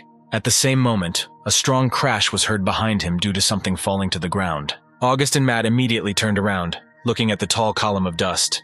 A few moments later, through it they saw a powerful silhouette of a guy approaching them. He asked with a threat in his voice where Maria was. Our heroes were very surprised to recognize William Stephen in this guy. Throwing the sword over his shoulder, Augustus asked in bewilderment if he knew who was standing in front of him to talk so rudely. Pointing at Matt, he shouted that it was the almighty sword god. Wilhelm looked at the man as if he were crazy and asked how this was possible. Augustus shook his head from side to side in disappointment, saying that even such a great hunter as him could not see the diamond that was right in front of his eyes. There was obvious irritation on the hunter's face. Smiling contentedly, Augustus continued, saying that even Maria Smith could not resist his master, and now she couldn't imagine her life without him.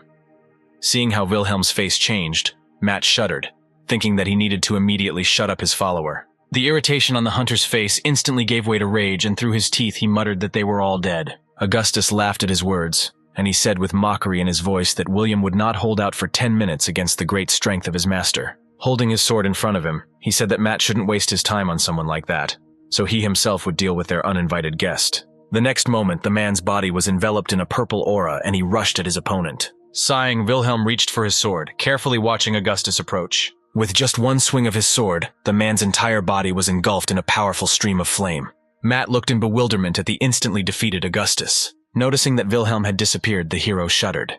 The next moment, he felt a powerful hand tighten on his neck. With uncontrollable rage in his voice, the hunter asked where Maria was and what the weakling lying on the ground was talking about. Matt's face showed confusion. When Wilhelm released his aura, the hero saw a huge red dragon behind the hunter. He realized that this terrifying dragon aura belonged to William's sword. Squeezing the guy's neck harder, the hunter repeated his question. Matt decided that the first thing he needed to do was get rid of this aura. Under Wilhelm's puzzled gaze, he realized his hand was up and activated the destructive god index finger. The hunter said with emphasis that if Matt didn't want to get punched in the face, he had to answer his question. Suddenly, all his rage disappeared, and in its place came fear and bewilderment. He felt that he could not control the sword's aura. The dragon's gaze was also filled with bewilderment. Looking at the hero, Wilhelm asked what he did. Ignoring him, Matt continued to launch new attacks on the dragon. He could not resist him in any way and simply endured all the blows. A few moments later, the huge dragon began to dissipate. Feeling all the power from the sword evaporate, Wilhelm glanced at his weapon in bewilderment, still holding our hero by the neck. The next moment, the sword began to become covered with deep cracks. Tears welled up in the boy's eyes at the sight of his precious weapon breaking right before his eyes. He looked over at Matt, asking how this happened. However, upon seeing the guy's expression, his body began to subtly shake. With an extremely satisfied expression on his face, he said that Wilhelm should let him go before he set off after his sword. By this time, August had already managed to come to his senses and was slowly rising from his knees. He saw Matt dispel the hunter's entire aura in an instant and only became more convinced of his incredibleness. The bickering guys did not notice the appearance of Maria, sleepily rubbing her eyes. Stopping, she took more air into her lungs and shouted for everyone to shut up. The guys immediately looked at her when they heard the girl scream. With wild irritation in her voice, she said that they were disturbing her sleep. Wilhelm turned his attention completely to her and looked at her in surprise, asking what she was doing here. She ignored her, all her attention focused on Matt's clenched neck. Pointing her finger at Wilhelm, she said with contempt that he was bad. These words of the girl greatly hurt the guy and tears appeared on his face. Suddenly, Maria's eyes glowed blue. Holding her palm out in front of her, she said that bad people deserve to die. Immediately after these words, a powerful flow of energy knocked the unaware Wilhelm off his feet. Matt looked in surprise as the guy flew into the air. A few moments later, they heard his body hit the ground with a crash, sending up clouds of dust into the air. Wilhelm managed to slowly rise to one knee, but as soon as he did, blood gushed out of his mouth. Raising his head, he, breathing heavily, asked why Maria was attacking him. Ignoring him again, the girl with a worried look ran up to the guy and called him Agnia, asking if he was okay. Wilhelm's face contorted in bewilderment. Seeing her sister in him, Maria began to carefully examine the guy for wounds. When she suddenly hugged him, blushing, Matt fell into a stupor. Wilhelm could not hold back his tears at the sight of this scene.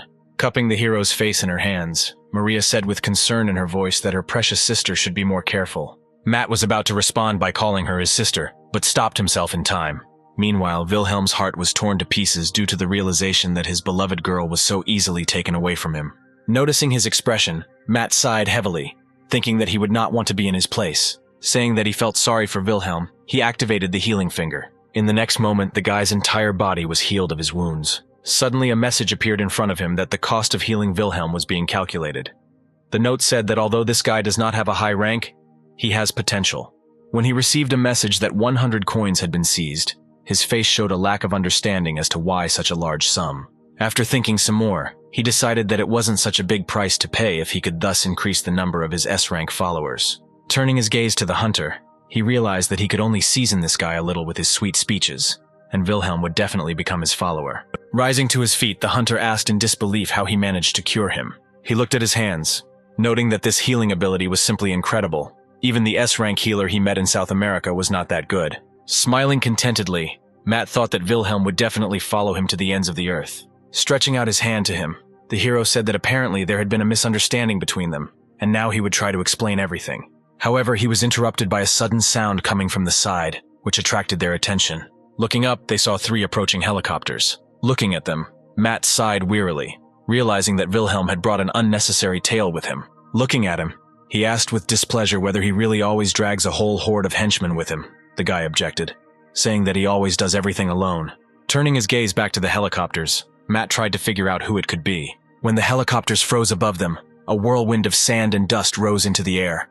Our heroes had to cover their eyes with their hands. Opening one eye slightly, Matt suggested that perhaps someone might have put a bounty on his head, and these people might be coming for him. A few moments later, men in black suits jumped out of the helicopters. A slight surprise flashed across the hero's face. In one of the helicopters, he noticed a familiar figure.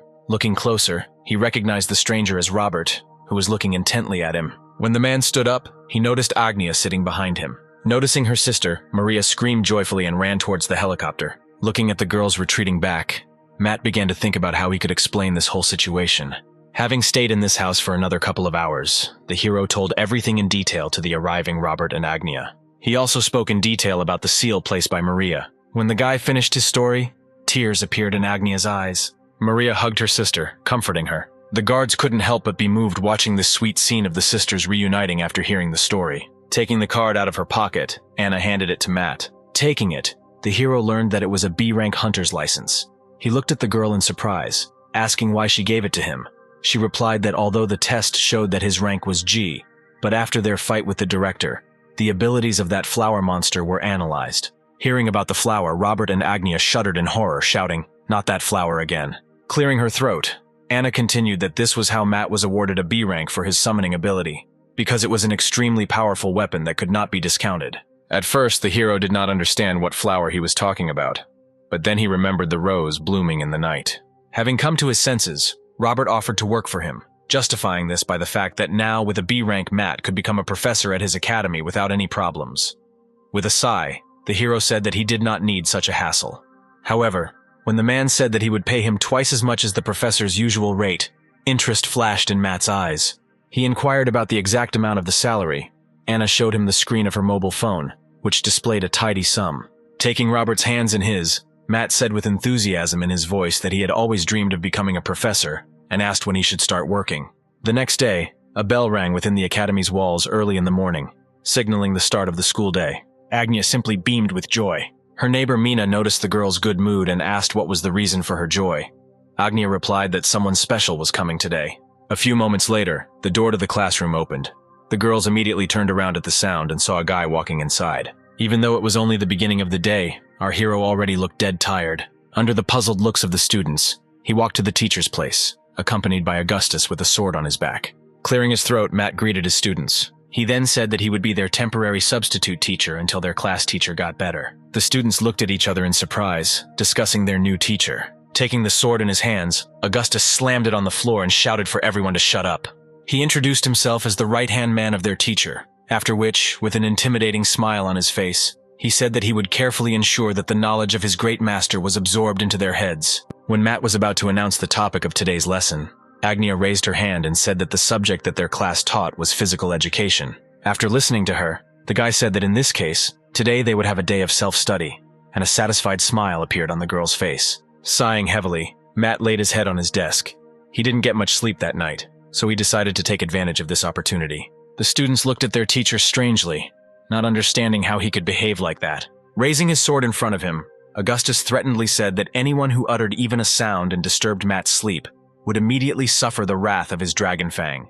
Looking at him, the students decided that it was better for them to pretend that they were studying and not provoke this man, whose aura was no weaker than that of an A rank. The next day, yawning widely, Matt said that exams were coming soon, so they could take advantage of this time and calmly prepare for them themselves. Several days passed in this way. Mina was very unhappy with their new teacher. She sincerely did not understand why they had to engage in self-study for 4 days already. Watching Matt, she never saw him do anything other than sleep or play on the phone. She had to endure his presence nearby even in the dining room. The hero sincerely rejoiced at the free lunches at the academy and gobbled up food on both cheeks. Pointing to Mina, he said that she should take advantage of this opportunity and eat well while it is given freely. Smiling dreamily, Agnia said that the most important thing is that her master also eats well. After lessons, Mina returned home with Agnia and asked what she found so special about this lazy slob teacher. Smiling dreamily again, the girl replied that Mina would not understand this, only she knew what his charm was. Having come to her senses, she took out her mobile phone, saying that her sister was already tired of waiting. Having said goodbye to her friend, she ran home. Mina saw that Agnia was too passionate about that strange teacher, and decided that she needed to be saved before it was too late. The next day, Matt brought them to the gym and said that today they would train in groups and asked everyone to split into pairs. Mina, standing in the crowd, did not take her sharp gaze off the guy, thinking that today she would show this idiot his place. Waving to August, Matt, in a sleepy voice, asked him to look after the children while he slept. Mina was amazed that the teacher left them to fight each other and went to bed. Having spotted a convenient corner, Matt headed towards it.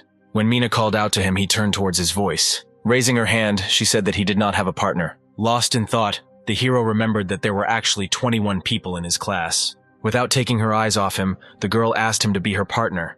Hearing this, Augustus grabbed his sword and asked in bewilderment how she dared challenge his master to a duel. Folding her arms across her chest, Mina said that she saw nothing wrong in a duel with the teacher, especially since this was his task. Sighing wearily, Matt said that he agreed to the duel. He quietly said that he really needed to at least create the appearance of work, because Anna threatened him with a salary reduction and deprivation of free lunches.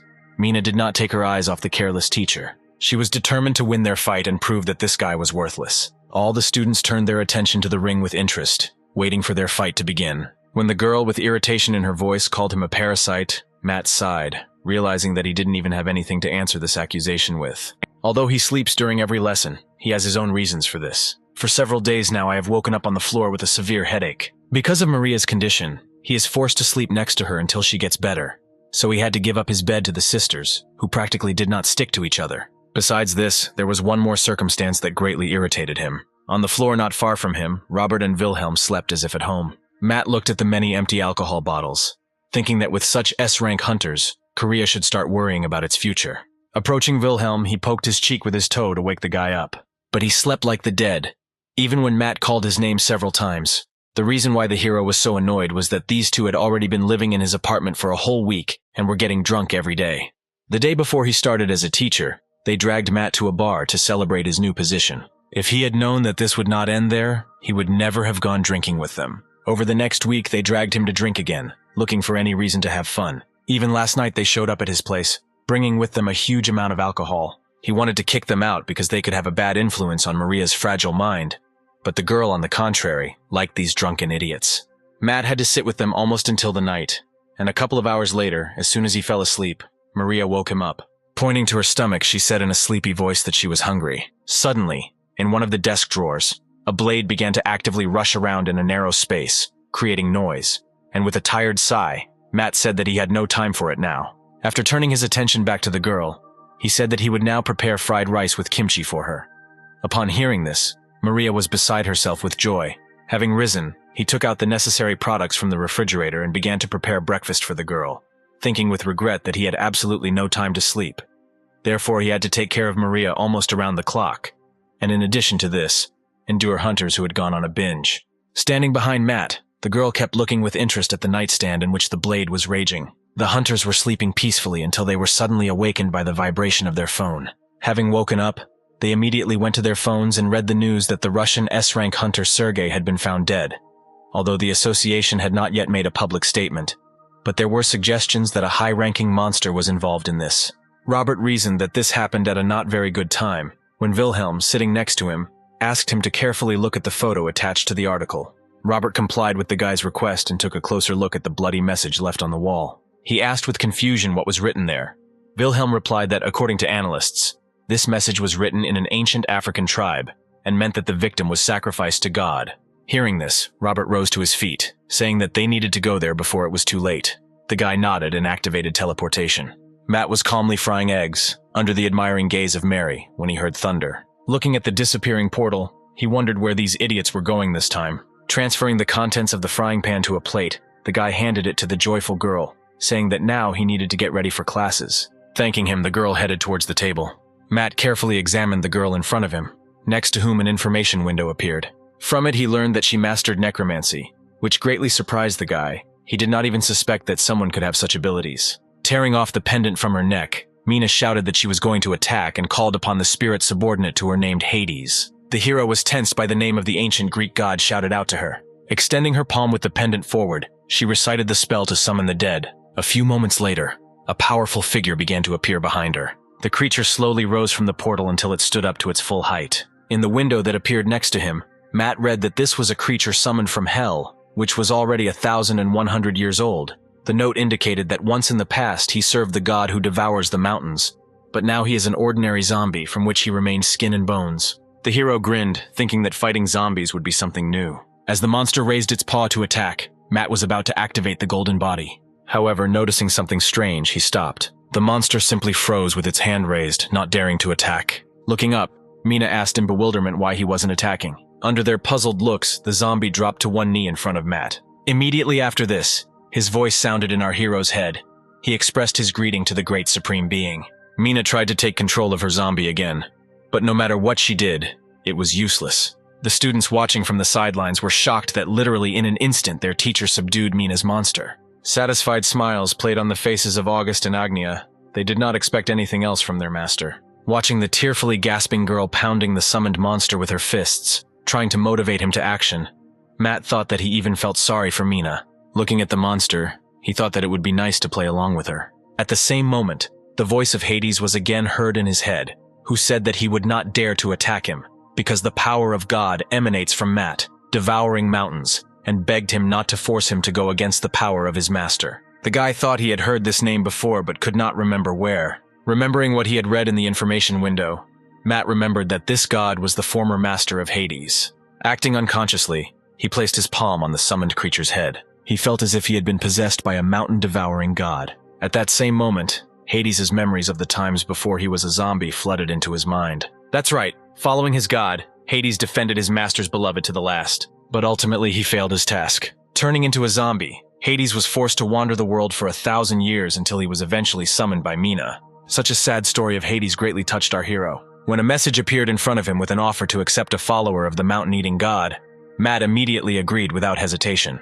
The next moment, the huge body of the zombie was enveloped in a glow. The hero's hand also shone, and he received a message that Hades had now become his follower, and evolution with the help of the divine power of Matt became available to him. When he accepted Hades' evolution proposal, yin-yang energy was released from his body, after which she rushed towards the surprised zombie, enveloping his entire body. Suddenly, his terrifying roar was heard throughout the hall. Spectators watching from the sidelines had to cover their eyes from the blindingly bright flash. Our hero watched with sincere amazement the evolution of Hades. Light energy formed into sadness, which entwined the entire body of the zombie, and black energy covered his body, on top of the seals. A few moments later, the monster was completely transformed. A message appeared in front of Matt that the giant zombie Hades had evolved into the Dark Paladin of Hades. The hero looked at his new follower from head to toe in surprise. Agnia clapped her hands happily at the sight of this, and Augustus smiled contentedly and said that everything happened spectacularly as always. Hades knelt down, bowing his head before his new master. Without raising his head, he thanked Matt for the blessing bestowed upon him, and vowed to serve as his faithful shield. At the same moment, a message appeared in front of the guy that the number of followers with the potential of S-Rank and above was now 4. Mina, standing nearby, asked in bewilderment what he had done with her summoned zombie. Suddenly, the hero felt severe dizziness and heaviness throughout his body. Exhausted, he began to fall. Noticing this, Hades leaned forward, and August and Agnia instantly jumped over the fence and rushed towards Matt. Hades managed to catch his master in his arms before he fell to the floor. The guy looked terribly exhausted, which caused Augustus great concern. After checking his breathing, Hades reported that the guy was fine, he was just sleeping. Although Agnia and August were told that everything was fine with Matt, they could not calm down so easily when looking at our hero. Falling to his knees, the man hit his forehead on the ground and shouted that he would guard his master's sleep until he woke up. Matt had a pleasant dream. He smiled contentedly at the thought that he had given it his all, like a god, and now he had another strong follower. Our hero was in the middle of a golden rye field, among which grew a tall, bushy tree. Lying on the lap of an incredibly beautiful girl, who gently stroked his head, he could not take his eyes off her. He learned that this girl was the goddess of generous abundance, who had been watching him all this time along with other gods. Matt was glad to have the opportunity to meet his stalkers, albeit in his dreams. The goddess smiled softly, and a message appeared in front of the guy that generous abundance wishes you to have a good rest and restore your divine powers. At that moment, Matt was not even aware of the threat looming at the academy. During his teaching, our hero entrusted the fence to Maria Anna. Holding a lollipop in her palm, the girl complained that she was very bored, and said that she wanted to see Matt and Agnia as soon as possible in order to play with them. Suddenly, an idea came into her head and a satisfied smile appeared on her face. The girl took out a closed plastic case from her backpack, which in the morning attracted her attention while lying in one of the desk drawers. She shook it, listening, but it was quiet inside. Then she offered her invisible interlocutor a lollipop. After these words, something inside the case began to move, and began to actively rush from side to side, trying to escape. Laughing cheerfully, Maria put the candy aside, saying that the candy belonged to her and she would not give it back. Anna, who was watching her, sighed wearily. She liked Maria's former arrogant nature much more. She hoped that the girl would come to her senses as soon as possible. Suddenly, there was a frightened scream from Maria, and her lollipop fell to the floor and cracked. Looking up from the monitor, Anna looked at the huntress. Maria's face showed great fear and her whole body was trembling. Approaching her, Anna took her hand, telling her that she should not be upset, because they still had a lot of candy. Pressing herself close to the girl, Maria shouted out that she was scared. In a voice trembling with horror, she said that a terrible monster was coming here to eat her. Meanwhile, a stranger wearing a cape that hid his face stood in front of the academy doors. Looking at the building, He said that 2 sacrifices for his god were hidden here, in which the seed of the abyssal dragon was planted. However, he felt that for some reason one of them never matured. Upon entering, the man immediately attracted the attention of the guards. One of them stepped forward, blocking the stranger's path. Adjusting his cap, the man said that Fashion Week was taking place in another country, and here there was no need to scare people away with your appearance. When he touched the stranger's shoulder, asking to be given his ID or pass, the man said that such an inferior creature did not dare touch him. The next moment he swung his hand, cutting off the guard's head. His comrades watched in horror as the man's head was separated from his body. Grabbing their weapons, they rushed at the stranger. However, he turned out to be incredibly fast and in an instant moved behind them. The guards did not even have time to understand anything when they were seriously injured. When the man raised his hand, a dark aura enveloped his fist. Immediately after that, he hit the floor with all his strength, causing the entire academy building to shake. Raising his head up, he said that he needed to go further to look for victims for his god. He slowly trudged towards the stairs, covering one ear with his hand, when sirens sounded and an announcement was made through the speakers that the academy was under attack. He continued to approach the stairs, telling himself that everyone here except the 2 victims were trash that could be ignored. At the same moment, a crowd of armed students descended from the stairs. One of the guys shouted that they should spread out and surround him. The man did not move from his place, watching the children approaching him. Suddenly, a look of surprise appeared on his face. He immediately noticed Agnia, who together with August went down after the rest of the students. The stranger grinned contentedly, rejoicing at his luck. The next moment, the guys were blinded by a bright flash of flame. Immediately after this, there was a strong explosion. All the students managed to jump to the side. A little further away stood a man in a hood and clutched one of the picked-up stones. Squeezing it tighter, he destroyed the stone with the words that the annoying parasites must be destroyed. Immediately after these words, he waved his hand, and a powerful stream of energy rushed towards the students. They were instantly knocked down and thrown aside. Agnia's face showed fear at the sight of approaching danger. Augustus managed to grab the sword and taking a step forward, he put the weapon in front of him, defending himself from the attack. Although the attack was strong, he managed to hold back the blow. The man was unhappy there that some parasite managed to block his attack. Agnia concentrated her strength in her palms and took a fighting stance.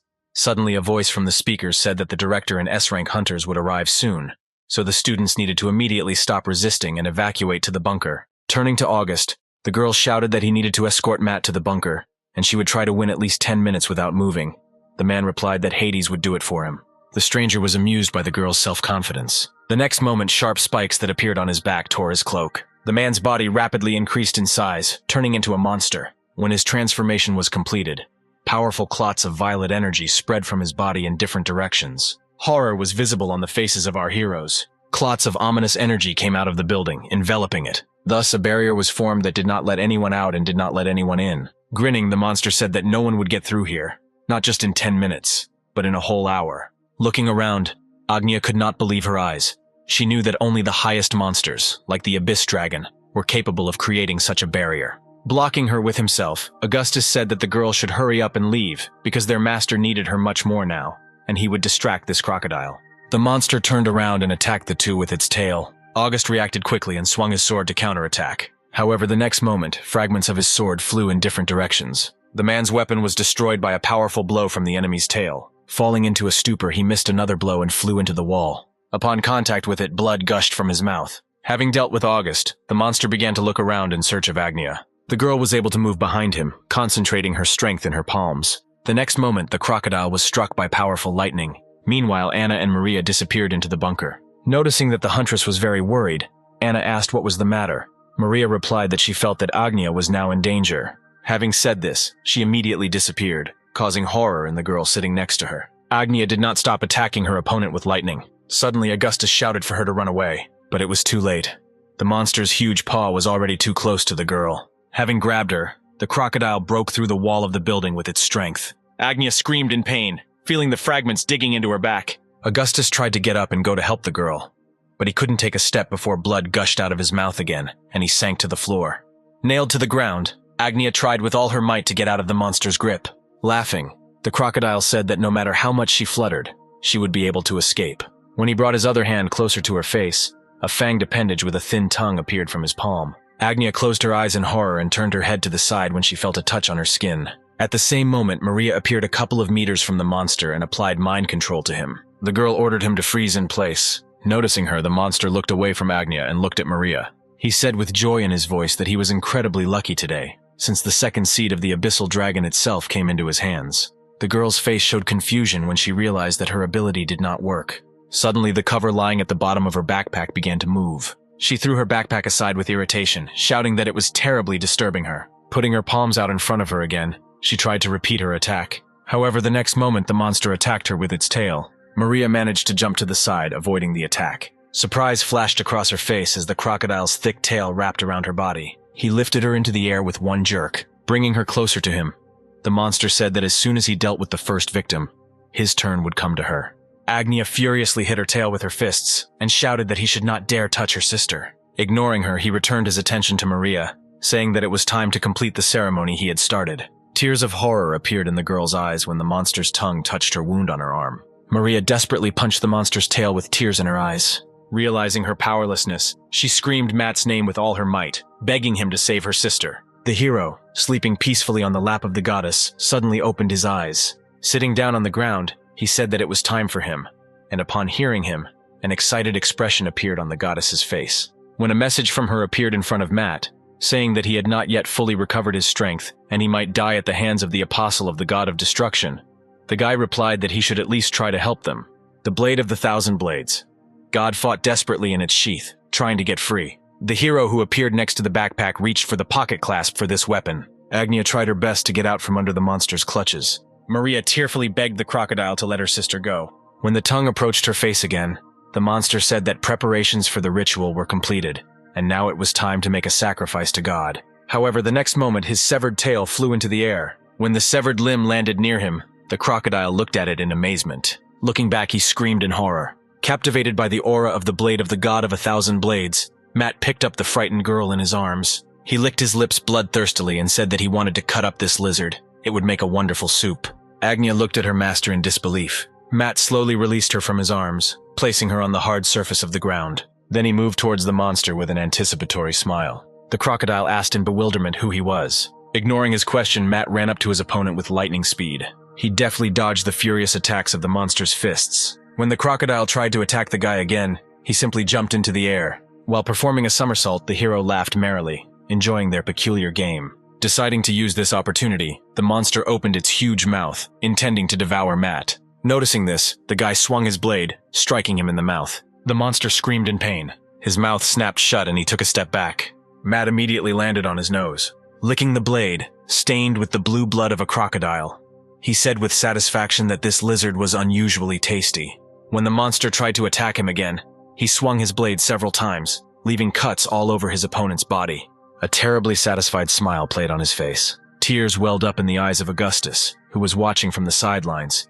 He could not believe that he was again seeing the legendary fencing skills of his master. The wounded monster dropped onto one paw and looked at Matt. Raising his weapon up, the guy told the crocodile to attack. Without taking his eyes off our hero, he said that Matt is really strong, but he has not yet shown all his abilities. Grinning, the hero replied that he was looking forward to this moment. Suddenly, dark energy began to surround the monster's body. Having merged into one clot, it covered the crocodile's right hand. Without taking his eyes off him, he said with anticipation that he wanted to taste the lizard, cut it into small pieces and taste it. Suddenly, the hero returned to his previous state. Raising his head up, he looked at the monster in front of him in bewilderment. The crocodile decreased significantly in size, and the color of its skin changed to black. The hero wondered why the monster did this, because such a size, on the contrary, would only reduce his work. Swinging to attack, Matt jumped up. The monster didn't even move when the attack landed on it. She left no trace on his body. Matt didn't understand how this was possible because he was using an ultra blade. With a smile on his face, he swung again. The hero struck blow after blow with terrifying speed,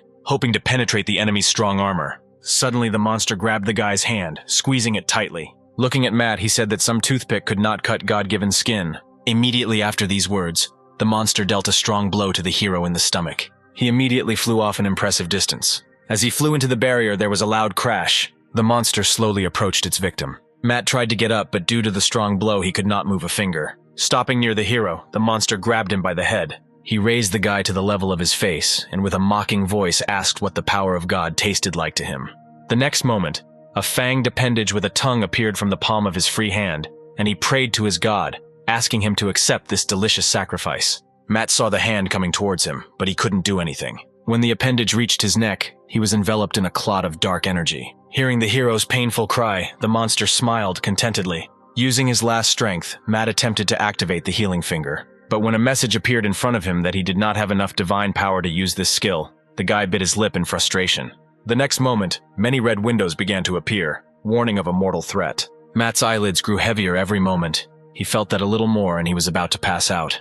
Suddenly, Hades' voice came from behind the monster. The crocodile turned his gaze from the hero to the zombie approaching him. The next moment, he put his free hand to the side and clenched his fingers into a fist and attacked the enemy. Hades flew to the side an impressive distance. Hanging on the edge of unconsciousness, Matt thought that he was too confident in himself. He should have just sat quietly and not rocked the boat. Suddenly, he heard the voice of Bruce, who desperately shouted to him so that the hero would not dare to give up and believe in his strength. Marasha, along with the other ants, also prayed, asking Matt not to give up. Maria also screamed at him with all her might not to dare die so early. Agnia, who could barely stand on her feet, was also no exception, and believed that her master would be able to defeat this monster. Holding his side, August said with regret in his voice that if only he had been stronger, he could have helped Matt. At that moment, when the monster said that it was time for them to finish these games, a message appeared in front of the hero that, thanks to the prayers of his followers, his divine power had been partially restored. At the very last moment, the skill transfer between Augustus and Hades was activated. Swinging his blade, he cut off the monster's paw, reaching for his face. The crocodile released Matt from his grip and screamed in pain, looking at his severed arm. Exhaling slowly, the guy said, "First kata." The next moment, a powerful wave of golden aura hit the barrier. Wilhelm and Robert, standing on the other side, desperately tried to break through the barrier erected by the monster. But everything was to no avail. The man was filled with rage at the thought that all the tall hunters had bought into his lure of this monster, and he, taking advantage of this opportunity, attacked the academy, which was left without protection. Suddenly, Wilhelm noticed a strange golden energy appear on the other side, creating a crack in the barrier. Immediately after this, a stronger wave of this energy was heard, breaking through the barrier and expelling the enemy energy. Standing on one leg, Matt swung his blade over and over again. When the monster asked what he was doing, a terrifying smile appeared on the hero's face. The next moment, he hit the blade of his blade with his thumb, and it crumbled into many fragments. All the fragments immediately rushed towards the monster, who clasped his severed arm. Noticing the attack flying towards him, the crocodile covered his face with his hands. A few moments later, everything stopped. There was not a single scratch on the monster's body, but the ground around it was riddled with cuts. Realizing that he did not feel pain, the crocodile opened his eyes in surprise. He carefully examined his body. When the monster looked at Matt and asked what he had done, the guy whispered something inaudible. Deciding that he was simply mocking him, the monster rushed at the hero. As he approached him, he stopped and raised his fist to strike. However, in the next moment, surprise flashed in his eyes. He didn't even notice how Matt inflicted a deep wound on him in the stomach. When blood gushed from the wounds, the monster screamed, and the guy stood without changing his position. The crocodile howled in more pain as he received 2 more severe cuts on his back. Breathing heavily, he shouted that he couldn't lose to some green youth so easily. All this time, William and Robert stood behind the weakened barrier, watching everything from their place. Suddenly, an incredibly powerful stream of golden energy completely destroyed the monster's barrier, preventing them from getting inside. Matt still stood motionless in front of the motionless fallen enemy. With the last of his strength, the crocodile tried to approach Matt, asking what he had done to him. When he raised his head, a look of surprise flashed across his face. A bright glow emanated from Matt's body and golden circles loomed over his head. The amazed monster realized that he was now seeing the true essence of this guy. Realizing this, he thought that he should have fled immediately when he first saw such a great creature. But he could no longer do anything, because his body began to slowly turn into sand. A few moments later, the monster completely disappeared. Matt's body was enveloped in golden energy, and together with his breathing, he sucked in the sand left behind by the monster, absorbing the victim he killed. As soon as it was over, he fell to his knees, and a message appeared in front of him, saying that the hero had acquired a 4th S-Rank follower. When the barrier fell, an excited Robert immediately rushed to our hero. Kneeling down in front of him, he placed his hand on his shoulder and shouted that Matt could not die now. Immediately after his words, the hero completely passed out, and his hand slid limply to the ground, dropping the broken blade. Seeing this, bitter tears appeared in the eyes of William and Robert. They could not believe that this guy died fighting such a powerful enemy. Hades approached and said that his master had not died, but was simply sleeping. After his words, the faces of William and Robert were distorted in bewilderment. Meanwhile, our hero fell into a deep sleep. In the place where he found himself this time, there were many flowers, and there were also predatory man-eating flowers. Matt woke up due to some liquid dripping onto his face every now and then. Realizing that he was inside the creation of a silent nightmare, he tried to relax and fall asleep again.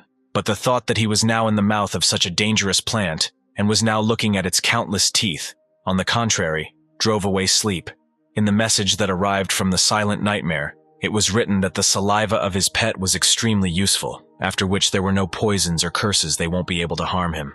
Matt's face showed surprise when the message from the silent nightmare said that there was only one last sip left. At first, the hero did not understand what he was talking about, however. The next moment, the predatory flower swallowed the guy. As he fell down, Matt screamed in horror. Opening his eyes, he jumped up on the bed, covered in cold sweat. Maria had been sitting at a table nearby all this time. When she saw that the guy had woken up, she smiled and said that he had slept for a whole week. Matt was shocked by what he heard from the girl. Approaching the guy, Maria excitedly asked if he was okay. Still not over the shock, the guy replied that he was okay. The next moment, he received a message that the hero had previously fulfilled the girl's wish, and she believed in him, and he managed to get another S-rank follower. This news could not help but bring a satisfied smile on Matt's face. When Maria became embarrassed under his gaze, the hero saw another message, which said that the girl was ready to kiss him at the first word. Now Matt was already embarrassed after reading this message. Suddenly there was a strong roar, and then a monster fell through the broken wall into the room with a roar. Maria screamed in horror and fear, jumping onto Matt's bed. When the hero looked carefully at the monster lying on the floor, he saw a window appear next to him, from which he learned that this huge fish was an offering from Bruce. The joyful aunt wished Matt to thoroughly enjoy this seafood gift, which was high in protein. The guy sighed heavily and grabbed his head, thinking that Bruce's offerings, as always, were not on time. Hearing a strange noise, a worried Robert burst into the room and asked what was going on. However, as soon as he saw a huge sea monster, he felt bad. The man would have happily run away from here. But the excited Agnia and Augustus, who were piling on him, did not allow him. Scratching his head, Matt somehow hesitantly replied that everything was fine with them. Just an acquaintance gave him a shark and asked if anyone wanted to get its fin. He then put his hand in front of him and used the destructive god index finger on the fish. The shark fell to the ground with a crash under the window of the room. The men walked to a hole in the wall and looked out, looking at the fish floundering on the ground. Laughing awkwardly, Matt said that the fish accidentally escaped. A few days later, the hero returned to work again. Standing in front of the entrance to his class, he was terribly nervous. Sighing, he made a decisive move forward and opened the door. Under the whispers of the student, the guy slowly walked to his teacher's desk, trying not to pay attention to these whispers. After what happened that day, the entire academy was aware that while everyone was hiding in the bunker, he single-handedly killed an SS-rank monster. Even a few minutes later, the conversations of the students in the class did not subside, but on the contrary became more heated. The hero felt as awkward as possible, knowing that he was the subject of discussion. Suddenly, August smiled and slammed his huge sword on the floor, attracting everyone's attention. He said with emphasis that since they had finally realized the greatness of their teacher, they should show him respect. Immediately after his words, Mina jumped up from her seat, urging the others to follow her example and greet the teacher. Matt was surprised to realize that she had been the class president all this time. When everyone stopped talking and greeted him, the guy's face showed shock. Matt was incredibly happy to see how much the students' attitude towards him had changed. Now their views were filled not with contempt and indifference, but with pride and admiration for their teacher. Clearing his throat, he said that they had not seen each other for quite some time, and also had not engaged in self-study for a long time. Hearing these words of his, the guys' faces were distorted in a grimace of displeasure. Matt noticed such a vivid reaction from them. He wanted to give them self-study in order to deal with the accumulated papers, but he realized that if he did that, he would simply be showered with slippers. Putting a smile on his face, he said that he was just joking, and that today they would have a medical examination. After his words, the students left the classroom and lined up. As Matt called the next person in line, Angelina entered the room and sat down in the chair next to him. Looking at her, he saw an information window appear next to him, from which he learned that the girl suffered from anemia, although it was not noticeable at first glance. Sighing, he thought that at such moments this ability of his was very useful. Then he turned to Angelina and asked her not to move. The next moment, he activated the healing ring finger of God. The girl's face showed sincere surprise when her entire body was enveloped in a green glow. Clenching her hand into a fist, she said with disbelief in her voice that she now felt much more cheerful than before. Smiling, the hero called the next student. As soon as he saw the patients entering, the guy fell into a stupor. When he asked Agnia and August, sitting opposite him, what they were doing here, they joyfully shouted that they also wanted to be examined. Matt said wearily that he inspects the house almost every day. August objected that everything was different at school, because there was a completely different atmosphere here. The girl sitting next to her actively nodded her head in confirmation of his words. The hero had no choice but to fulfill their request. Taking another heavy breath, he forcibly said which of them would be first. His players simultaneously raised their hands and shouted that they would be first. Matt watched the argument flare up between them for some time. Thinking that he should still intervene, The guy said that he could just examine them at the same time. Suddenly, a message appeared in front of him, saying that Manhwa was desperately asking him for help. The next moment, the space in front of him changed. He saw in a distant circle the image of ants bowing in prayer to him. Manhwa said that they did not have the strength to stop the impending disaster. Matt didn't have time to figure out what happened here when something strange began to happen. His entire surroundings turned red, and many red windows appeared warning of danger. A few moments later, he managed to understand what danger his followers were talking about. A huge army of the enemy was approaching their village. They were quite close to the village of his ants. Matt's eyes widened in horror when he saw that the enemy army had no end in sight. They had filled all the nearest kilometers in the area, even covering the mountains. Their leaders were the Emperor's faithful followers, summoned by Arachne. The most powerful was the Lord of the Abyss Swamps, whose age was 2,000 years, and his feature was endless regeneration. The next most powerful was the Bloody Tiger, who was also a follower of the Emperor. And the last one to close the circle was the Fire King. Matt looked at these summoned monsters in horror when he received a message saying that all 4 of them were much stronger than the monster he had recently defeated, and the likelihood that all the ants following the hero would die was very high. He felt a surge of rage when he realized that these bastards had decided to get to him by destroying his source of power. The next moment, the space was again filled with many messages about the danger. One of them said that the time remaining before the invasion of Arachne and the Imperial army of 100 billion insects was only 82 hours and 12 minutes. Matt froze in horror when he learned the terrifying number of the enemy. He understood that even if he made several hundred Diclorvos bombs there, it would take quite a long time to get rid of such a horde. He strongly doubted that he would have enough strength to protect the ant tribe, because he had only miraculously defeated the last monster. And here, in addition to the horrifyingly huge number of insects, there were as many as 4 monsters with a strength far superior to the SS-Rank monster he killed.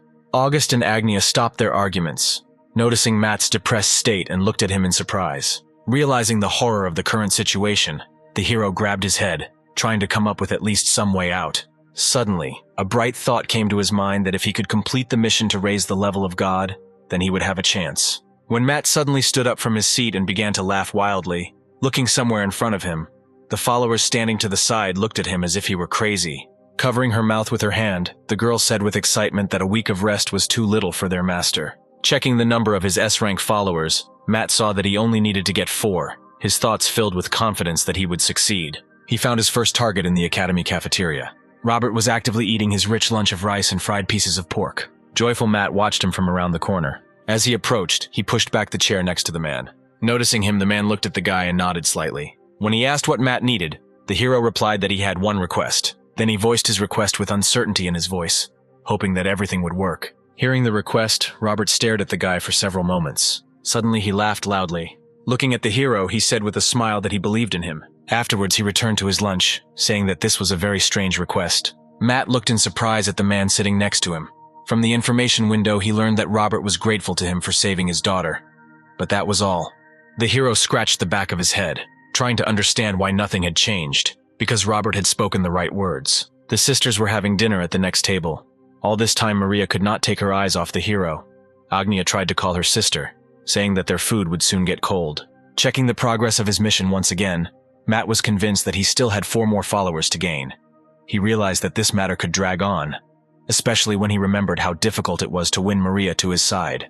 More than that, he was worried about the fact that this was only a mission for promotion to a low-ranking god, whose strength might not be enough to destroy so many enemies. Sighing heavily, he returned to thinking about why his trick didn't work with Robert. Assuming that he simply did not believe in him enough, Matt said that he would like a trusting relationship to develop between them, and asked if he needed help with anything. Looking at him, Robert asked with suspicion in his voice what he was up to. The next moment, the expression on his face changed, and he said that even if he liked Matt, he would not get his precious daughter. The faces of the sisters sitting nearby showed surprise. While finishing his rice, Robert said that it would be better for him to give up. Things won't always go the way he wants.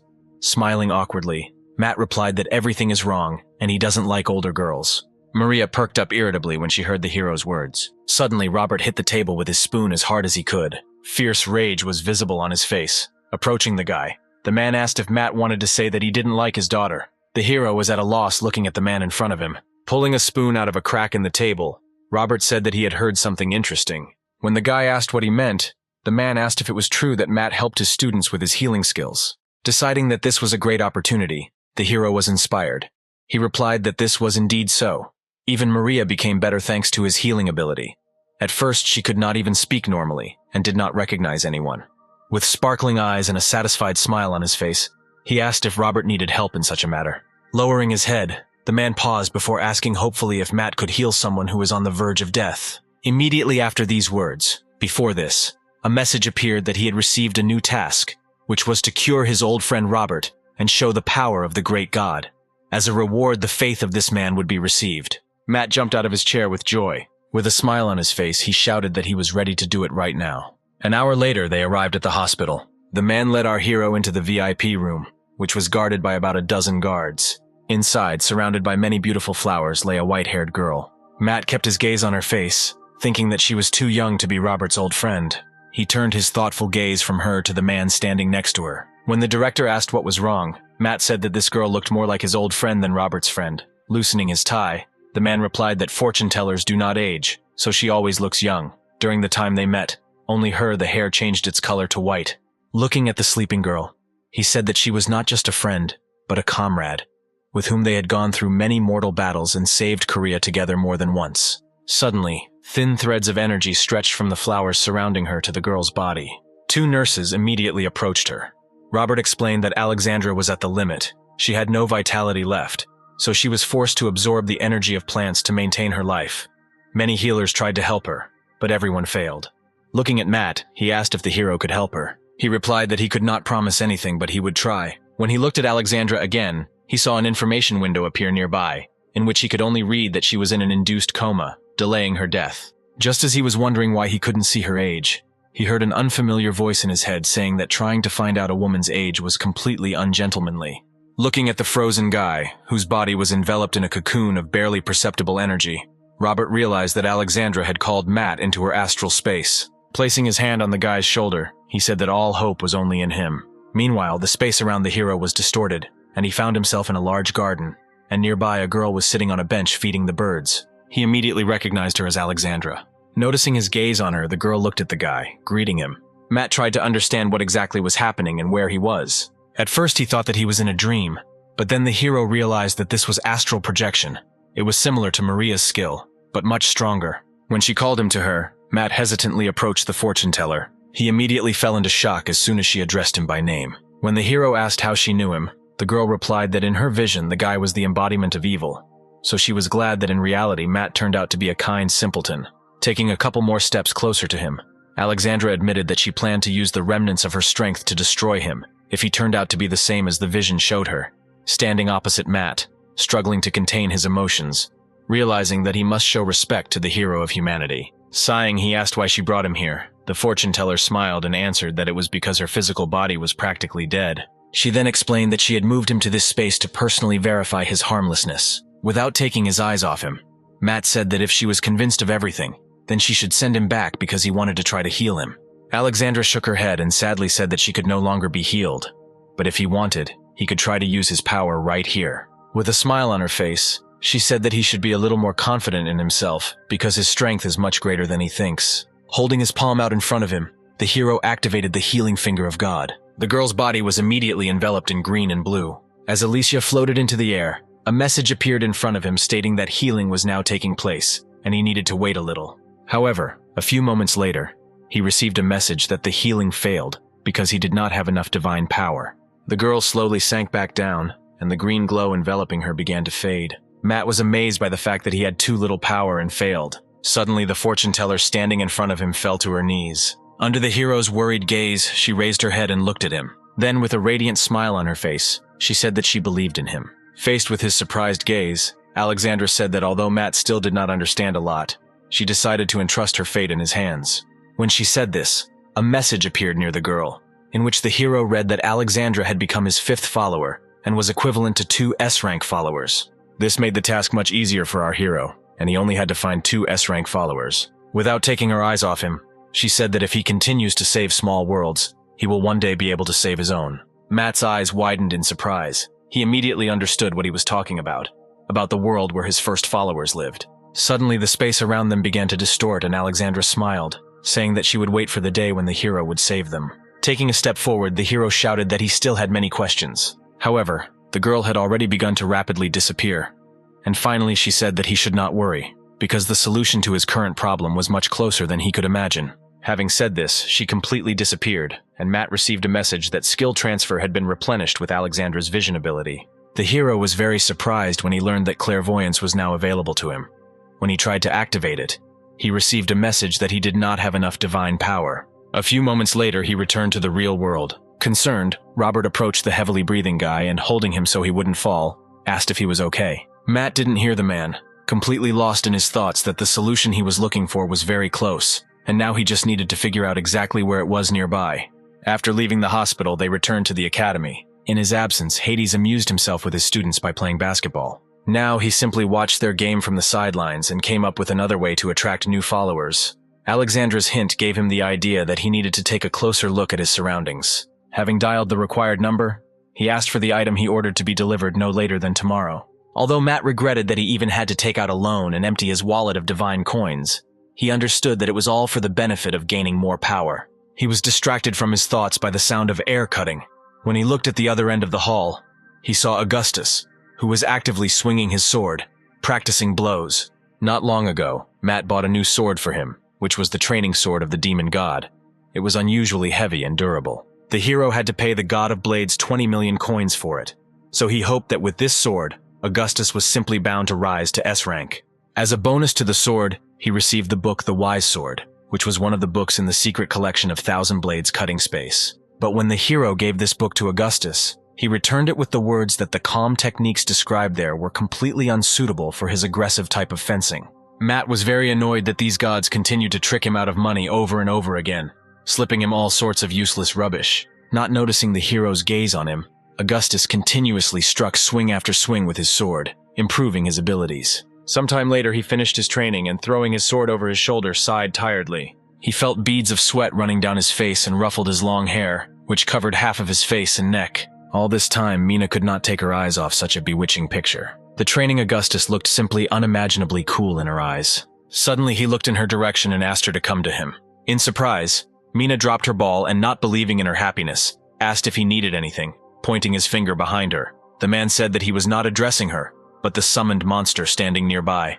Turning his head in his direction, Hades said that Augustus was an unusually daring little man, and asked if the previous defeats were not enough, and he wanted to add another one to his piggy bank. Smiling, August replied that today everything will be different. Even if Hades is S-Rank, today the victory will definitely belong to him. Matt was surprised by the man's strong confidence in his victory. He understood perfectly well that A-Rank would never defeat S-Rank, but thanks to these duels he would be able to improve his skills, especially since the heavenly demon sword technique borrowed from the book was also quite unusual. Suddenly the thought came to him that perhaps the decision nearby meant Augustus. Rising from his place, Hades rushed towards his opponent, shouting that he should not expect mercy. Swinging his sword, August shouted that he had already mastered the heavenly demon sword, and today was nowhere near the same level as yesterday. When he swung his sword, a powerful stream of energy burst from its blade. However, Hades managed to escape. The next moment, the man received a powerful blow to the neck with the hilt of someone else's sword. Towering over his defeated opponent, the zombie said that his skills had indeed improved, but it was still not enough to defeat him. Overcoming the pain, Augustus said that the day would come and he would definitely win. Immediately after these words, he lost consciousness and fell face down on the floor. Hades dropped to one knee and threw it over his shoulder. Approaching Matt, he said that he would take August to the infirmary. When the giant headed towards the exit from the hall, Mina tagged along behind them. After this fight, Matt realized that August really has a chance to reach S-Rank, but this will not happen soon. Having purchased the potion, he immediately drank it and received a message that the synchronization with the creator of the gods had been increased from 45% to 46%, and the power given to him had increased. The hero's face showed dissatisfaction, because this was already the 2000th bottle he had drunk, and the increase was only 1%. Looking towards the sisters, he asked how they were doing, but no one answered him. The girls were focused on the process of removing the seal that bound the power of Agnia. Maria decided to take this step to give her sister the opportunity to protect herself, instead of becoming a helpless victim of the Abyss Dragon. Suddenly, Maria's face contorted in pain. Gritting her teeth, the girl endured the pain because she needed to complete the last step. A few moments later, she finished and, sighing in relief, sat down on the floor. An excited Agnia turned to her and asked how she was. Wiping off the sweat with her palm, the girl replied that she was fine. Looking at this, Matt thought that perhaps the one mentioned in the prediction was either Augustus or Agnia, but whichever one of them turned out to be in the end, any outcome would withstand him. Then he approached the sisters and said that Maria shouldn't put too much pressure on herself because she's already doing a great job. Remembering how he said in the dining room that older girls were not interested in him, she pouted offendedly and looked in the other direction, causing bewilderment in her sister and the hero himself. When Matt asked what happened, the girl cried out in annoyance that she didn't like the fact that he always addressed her by her full name, as if he were an aunt. The hero awkwardly touched his head and took out a lollipop. He addressed her simply by name, offering candy. The girl's previous resentment was instantly forgotten, and she happily ran up to him, saying that she loved candy. Looking at the satisfied Maria, Matt thought with regret that he would have completed the mission to increase the level long ago if August and Agnia had become S-Rank. Having checked the time remaining before the invasion of the enemy army, he saw that he still had 48 hours, deciding that it would be a good idea for him to prepare himself. He turned to Agnia. He asked her to tell August that the defense of the academy would fall on his shoulders while he was away for a while. Faced with the girl's surprised look, Matt explained that he had something very important to do. When she asked what exactly he was going to do, he answered with a satisfied smile on his face that he was going to sleep. A few minutes later, he prepared a place to sleep in a quiet corner and quickly stretched his body before falling into a long sleep. He stepped onto the mattress, thinking that sleep was his last hope. Sitting down, the guy covered himself with a blanket. Matt decided that only hellish training with the gods in a dream could really help him, especially since time in the world of dreams flows much slower than in reality. So 3 months in a dream would be about 2 days here. He was happy at the thought of how strong he could become. Plunging into a deep sleep, the hero immediately found himself in the Sword God Temple. The Thousand Blades Cutting Space himself sat on his huge throne with a satisfied smile. Matt, standing opposite him, was completely calm, however. At their very first meeting, he was terribly afraid of the piercing gaze of this god. That time, he gave him the blade, which was broken during the battle with the last monster. For repair, turning to the god of blades, he asked if the repair was completed. He replied that the blade was badly damaged that time and he needed more time to repair this weapon. When Matt asked Thousand Blades to lend him something during this time, he was told that it would cost 1,000,000 gold coins. The irritated hero asked in bewilderment why the price had doubled since last time. Smiling, the god of blades replied that if Matt is a beggar, then there is nothing to ask for. The guy had no other choice but to follow the lead of this god. It seemed to him that he was once again simply being scammed out of money. The next moment, a huge crack appeared in the wall near him, through which a bright light poured, forcing the guy to cover his eyes with his hands. A few moments later, a sword appeared from there. Opening his eyes, Matt looked at him in surprise. Seeing that it was an ordinary wooden sword, the hero became furious. He asked in bewilderment what he could do with such an insignificant weapon. The god of blades replied that this sword was not as useless as it might seem at first glance. When a message appeared in front of Matt that this wooden sword, made of apricot wood, was more than 8 centuries old and was used by the founder of the very first martial arts sect. Sighing, the guy said that since such a great man owned this sword, he would take it after all, he had already paid. Taking a stance, Matt activated his Ultra Blade. Interest lit up in his eyes when Thousand Blades said that once the synchronization with this sword reaches 50%, a miracle will happen, and the longer the hero trains here, the more the synchronization will increase. Matt looked at the blade when he felt a subtle vibration in his hands. It seemed to him that the sword was reacting to something, as if it was trying to tell him something.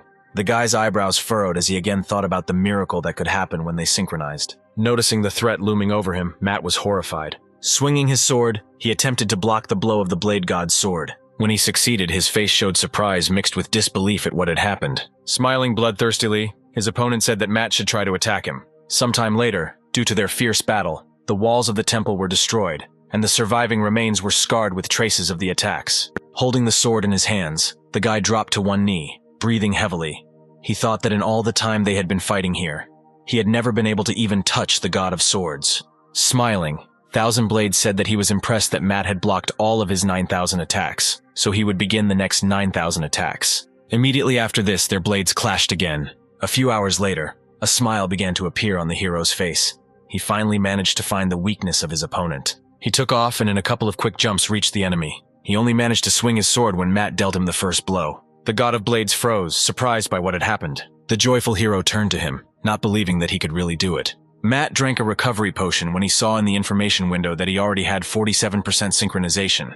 He was determined to reach 50% no matter what. When Thousand Blades said that he was proud of the hero's achievements and asked to share the potion, dissatisfaction flashed across the guy's face. He shouted with irritation that if he wanted this potion so much, then let him buy it. Suddenly, a powerful hand pierced the surrounding space and grabbed Matt in a vice. In the message that appeared from the Seeker of Strength, he read that it was time to pull iron. A few moments later, our hero found himself in the Temple of Power. A contentedly smiling god stood with a whip in his hands and said that before the fight you should definitely work on your muscles. Then he hit Matt on the back with his black whip, causing the guy to cry out in pain. Tears welled up in his eyes at the thought of some jock whipping him like some kind of slave. With a thumbs up, the Seeker of Truth said that Matt's muscles had become much denser, and he advised him to try lifting a 2-ton barbell to consolidate the result. Releasing his sword from his hands, the guy took a deep breath, stopping in front of the bar. Activating his steel body, he grabbed the bar, trying to lift the barbell up. But no matter how much effort he put in, the barbell would not give in to him. When the guy was already at the limit of his strength, he finally succeeded. Having dropped to the ground, Matt immediately began to drink restorative potions. At the same moment, he received a message that the synchronization had reached 48%. The hero's face showed dissatisfaction when he saw a message from the Silent Nightmare, informing him that it was his turn next. Matt did not want to sit in the stomach of those frightening flowers again. However, contrary to his expectations, as soon as he entered the Silent Nightmare dimension, plants began to attack him. Matt was constantly cutting down the stems, which were trying to attack him. When he raised his head up, he saw that the man-eating flowers were again hovering over him, pointing their spiky tongues in his direction. After reading the message that the Silent Nightmare was blushing and groaning, asking Matt to act tougher, the hero was convinced that everyone around him was sick in the head. Afterwards, an information message appeared in front of him stating that the synchronization had reached 49%, and there was only 1 minute left before the enemy army attacked. The guy grabbed his head, wondering what he should do. Suddenly, he remembered the Silent Nightmare's request to be tougher. The next moment, he jumped up and rushed towards the flowers. Smiling contentedly, he shouted that it was time to test how much stronger he had become.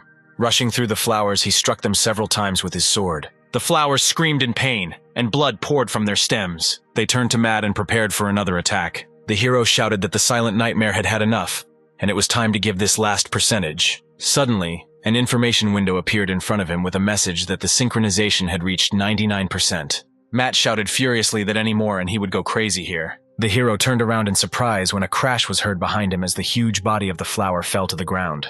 As soon as he breathed a sigh of relief, the Silent Nightmare announced that now that the synchronization had reached 50%, he could go to battle. Matt's face showed disappointment when the desired level of synchronization was achieved. No miracle happened. But the next moment, a message appeared in front of him, which said that the intelligence and endurance of A-rank followers had increased as a result of synchronization.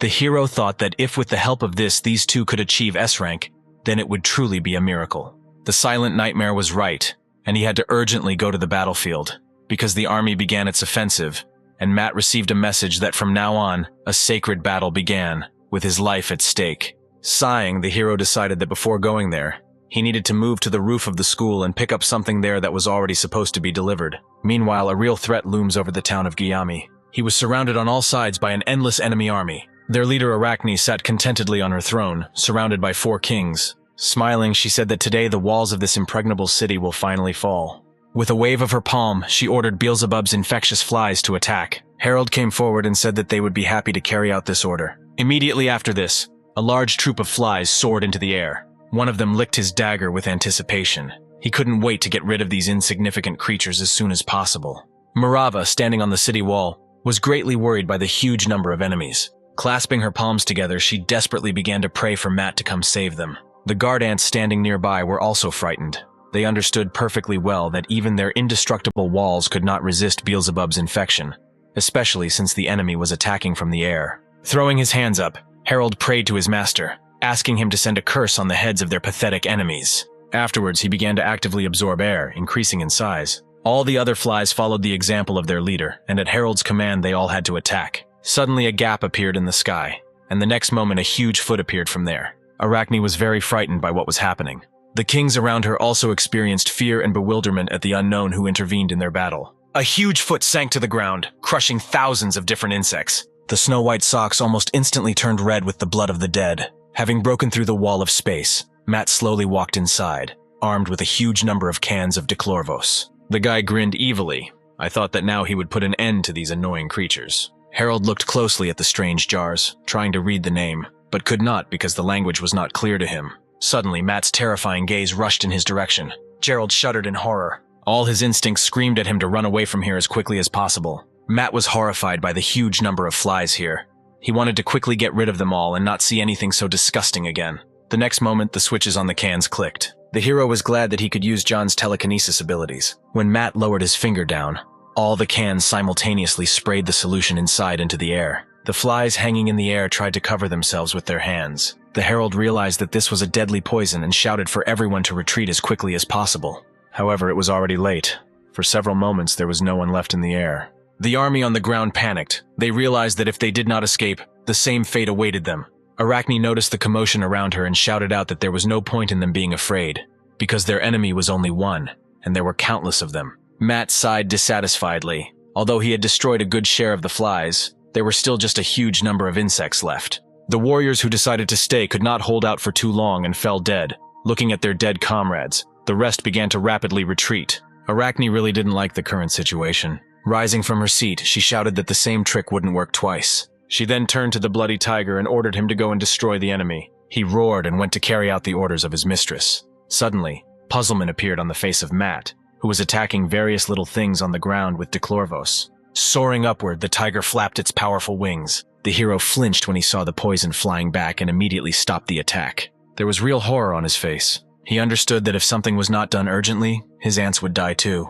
He had no choice but to reactivate telekinesis in order to remove the threat as far as possible. However, he did not count on the fact that not only the poisonous stream of air would blow away, but also his bottles of Declorvos. He watched with regret as all his spent money disappeared in an instant. Arachne was annoyed that he constantly used dirty tricks. Before the hero had time to catch his breath, bewilderment appeared on his face. He saw how the tiger began to devour his own. Matt was horrified when he realized that this monster became stronger when it ate others. Arachne was also not happy about such large losses, but if this was necessary in order to gain power comparable to divine power, then she was ready to put up with it. Turning to the dragonflies, she shouted for them to release a squad of blind suicides. Matt decided not to do anything for now and wait until the tiger would make his job easier by getting rid of a good portion of the change. In addition, he intended to make him pay for all the jars of Declorvos that flew out the window. Deciding it was time to attack, the hero extended his hand forward and was about to activate the crushing god index finger. However, as soon as he looked up, he saw a troop of dragonflies filling the sky.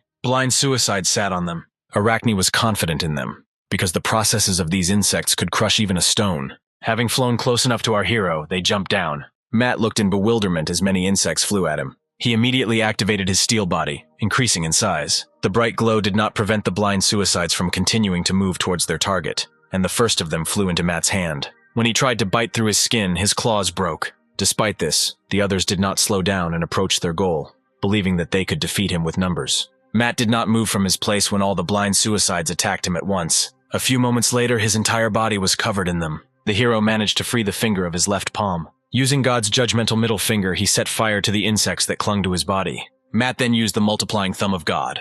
The flames enveloped his entire body and rose high into the sky. Immediately after that, he combined these two abilities and many flames rushed towards the enemy army. Looking at this, the red ants' eyes widened in horror and fear. They rushed to run, but it was too late. The fiery tongues fell to the ground one by one, devouring their enemies. In this way, an impressive number of red ants were destroyed.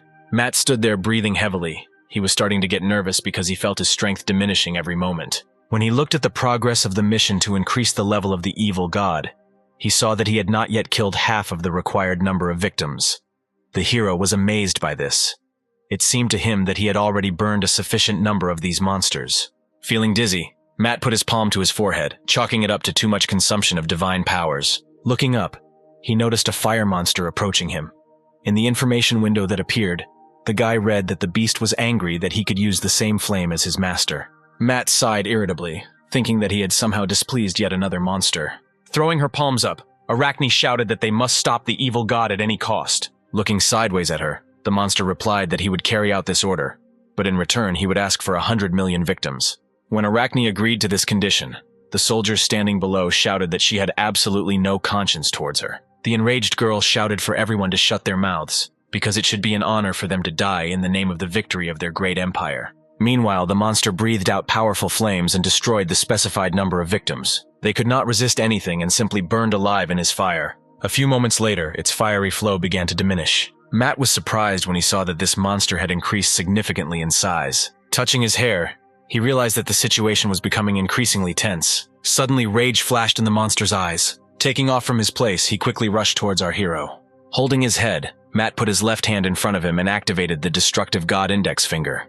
But the next moment he received a message that due to the low amount of divine power, the activation failed. The next moment a monster attacked him. knocking the hero off his feet. Due to the strong and sudden attack, blood gushed out from his mouth. The monster threw the guy straight towards the city walls. Having destroyed one of the walls, Matt lay motionless on the ground. A satisfied smile played on Arachne's face at the sight of how the evil god had finally been overtaken by punishment, and her revenge for the death of her husband was about to be accomplished. The hero lay unable to even lift a finger, thinking that he was too weak to protect his aunts. When Matt's eyes closed, an excited Mirava was next to him. With tears in her eyes, she screamed that he couldn't die like that. Putting her hand out in front of her, she tried to activate the healing finger.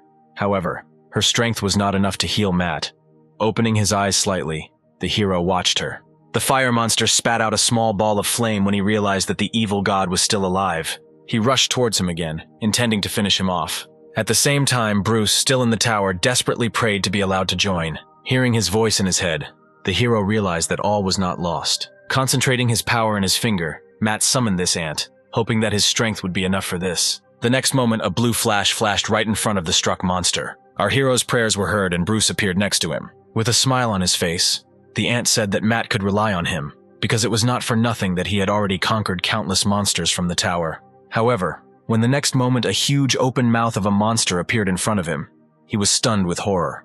The next moment, the beast that had devoured him rushed away. He was pleased that he had taken away the enemy's last hope. Mirava's face contorted in horror at the sight of this picture. Without taking his eyes off the tiger, Matt realized that this was truly the end, because he was not capable of anything else. As soon as he thought so, a message from the God of Blades appeared in front of him stating that his weapon had been repaired, and it was also reported that for such a naive sponsor as our hero, delivery would be made free of charge. The next moment, an updated sword flew out of the resulting rift in space. The sword slowly fell into Matt's hand. Immediately, as soon as he had the weapon, a stream of power flowed through the hero's body. He was very surprised when he felt that the power was simply beginning to overwhelm him. The guy slowly rose to his feet. Looking at him, the fire monster felt that this place had become much more dangerous than before. Taking a stance, Matt activated August's skill transfer. All three kings flinched, sensing the danger emanating from this guy. He took a step forward and raised his sword to strike. All the kings hastened to escape from here as far as possible. Grinning contentedly, Matt asked where they were going. The next moment, the fire monster's body was cut into two pieces. Thick blood gushed from his mouth. Then he fell to the ground with a crash. He was angry that some non-entity had dared to destroy the body created for him by the greatest master. The second king suffered the same fate, his severed heads falling to the ground at once. Matt was breathing heavily. It was quite difficult for him to use several such powerful techniques several times in a row. Suddenly he noticed a tiger approaching in the sky. At the sight of him, our hero was overwhelmed with strong anger due to the fact that this monster had devoured his follower. But no matter how much he wanted to take revenge, he realized that most likely he would not have enough for one more use of the heavenly demon power. Matt staggered, feeling very dizzy again. The tiger noticed this and decided that this was the best moment to attack. Opening his mouth wide, he let out a deafening roar. Afterwards, he began to approach the hero with lightning speed, intending to kill him. However, the next moment something threw him back, causing sincere bewilderment in the beast. An involuntary trembling took over his body. He did not understand why a colossal amount of energy suddenly began to emanate from the body of the evil god. Matt himself was no less surprised. The next moment, a message appeared in front of him, saying that the seal from Agnia had been removed. Now the expression on the guy's face gave way to surprise and disbelief. He couldn't call it anything other than a miracle. Feeling the strength begin to fill him again, Matt clenched his fist, hoping that August would soon give him good news. Smiling, he took an attacking stance and shouted that it was time to resume their game. The tiger was horrified and decided that it was better for him to avoid close combat. Hearing a strange sound behind him, Matt looked back. A look of bewilderment appeared on his face when he saw that the snake whose heads he had cut off had already grown back one of them. Smiling contentedly, the snake said that his body was immortal and Matt would never be able to destroy it. Immediately after his words, a second head began to grow, and after a few moments, all the monster's heads were restored. Matt looked suspiciously at the window that appeared next to him and read in it that this monster could really regenerate endlessly. He sighed tiredly, not understanding why he was constantly being spoiled for all his fun at the most important moment. The snake laughed sarcastically and asked if Matt was already trembling with fear of him. The next moment, his loud roar was heard, and several heads rushed towards the hero. Suddenly, the sword in Matt's hands shouted furiously that they were all just ordinary pathetic creatures who imagined God knows what about themselves. The hero was in deep bewilderment when he realized that his sword was talking. Laughing, the snake said that he would take this sword for himself as a souvenir. The sword was clearly angered by the monster's words and angrily asked him to repeat what he had just said. Still smiling, the snake said that no one could overcome his immortality, but if the sword wanted it so much, he could try. Glancing at his weapon, Matt assumed that someone had possessed it. Suddenly, out of the blue, there was a deafening sword laugh. At this moment, our hero wanted to get rid of this sword as soon as possible, but he understood that then he would remain completely unarmed. Without taking his eyes off the strange sword, the snake asked what in his words made him laugh so much. The sword replied that it was funny to him, because the snake was already a corpse. The next moment, one of the king's heads began to turn into sand and separated from his body. The same thing began to happen with the other heads. Only then did the king realize that this sword had cursed him. He tried to regrow the heads, confident in his blessed regeneration. However, the regeneration did not work, and the heads continued to disappear one after another. A few moments later, the last head of the monster fell. The sword narrowed its eyes contentedly and said that the power of the heavenly demon is limitless. Immediately after the monster died,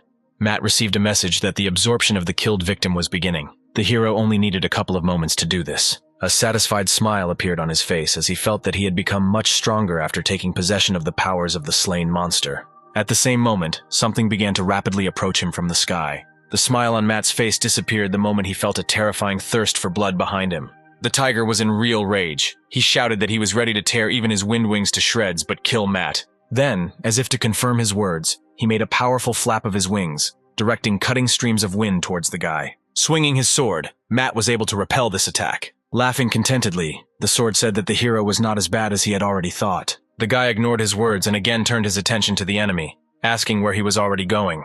Meanwhile, the tiger was in real horror, realizing that he could not defeat Matt. Sticking one paw in front of him, he begged the hero not to attack him. The guy's face showed bewilderment and he replied that he was not going to spare his enemies. The tiger wanted to say something else, but the next moment something strange happened and he howled in pain. Matt looked closely, trying to understand what was happening to him. Suddenly, the tiger began to fall down exhausted.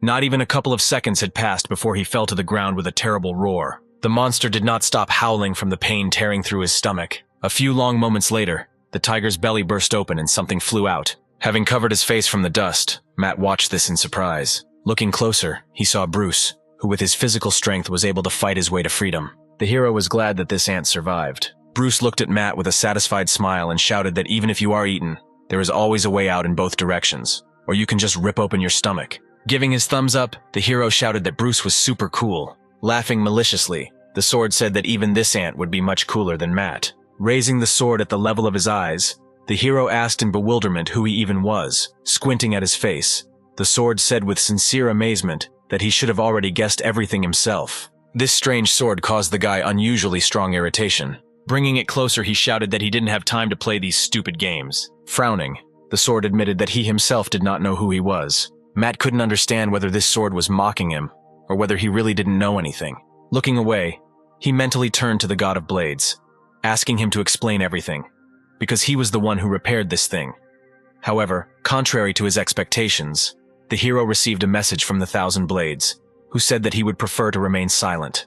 This angered Matt even more and he thought about asking for a refund. Suddenly, not far away, a loud cry from a fire monster was heard that he would definitely take revenge. Matt looked at him with a bored expression, admitting that he did not expect this monster to survive. Turning to Arachne, the monster shouted that he needed more victims to kill this evil god. She allowed him to take 100 million. Frowning, the monster said that this amount would be too little. When he asked him to give him the entire 100 billions, Arachne shuddered. The shocked girl asked the monster to repeat her request in disbelief. He shouted for her to sacrifice the entire army to him in the name of the victory of their empire. Hearing these words, all the warriors were stunned with horror, awaiting Arachne's answer. However, the next moment, the monster began to absorb the victims without even waiting for permission to do so. Arachne, in horror and bewilderment, shouted out that they had not agreed and he needed to stop immediately. The monster ignored her order, continuing to absorb his own troops. Matt watched in bewilderment, trying to figure out what the hell was going on here. Suddenly, the fire monster suddenly increased in size. Bruce had trouble lifting a many-kilogram boulder. He shouted that he would take care of this fiery upstart. Then he threw a boulder at the monster. However, the stone dissolved as soon as it reached the monster itself. Matt was surprised to realize how hot the enemy's flame must be. He laughed contentedly and said that this was the true strength of his master. He towered over Matt with a smile on his face, aware of his complete superiority. Excited, Bruce asked what they would do. Sword glanced at the ant in confusion, asking why ask something so stupid. Matt looked at him with enthusiasm and asked what he was offering. Sword shouted that they should just come and kill this monster. It's as simple as that. The hero gained hope, but after listening to the offer of the sword, he lost it again, realizing that it was not so easy to kill this enemy. Sensing the guy's uncertainty, the sword shouted at him to just trust him, because there was no creature that he couldn't cut. Matt gripped the hilt of his sword tighter, realizing that this was pure madness. But having no other choice, he had no choice but to rely on his sword. Swinging it, he used the heavenly demon power skill. The flame monster closed its eyes, waiting for the attack. Contrary to his expectations, he remained unharmed. Looking at Matt, he laughed, asking if this was all he was capable of.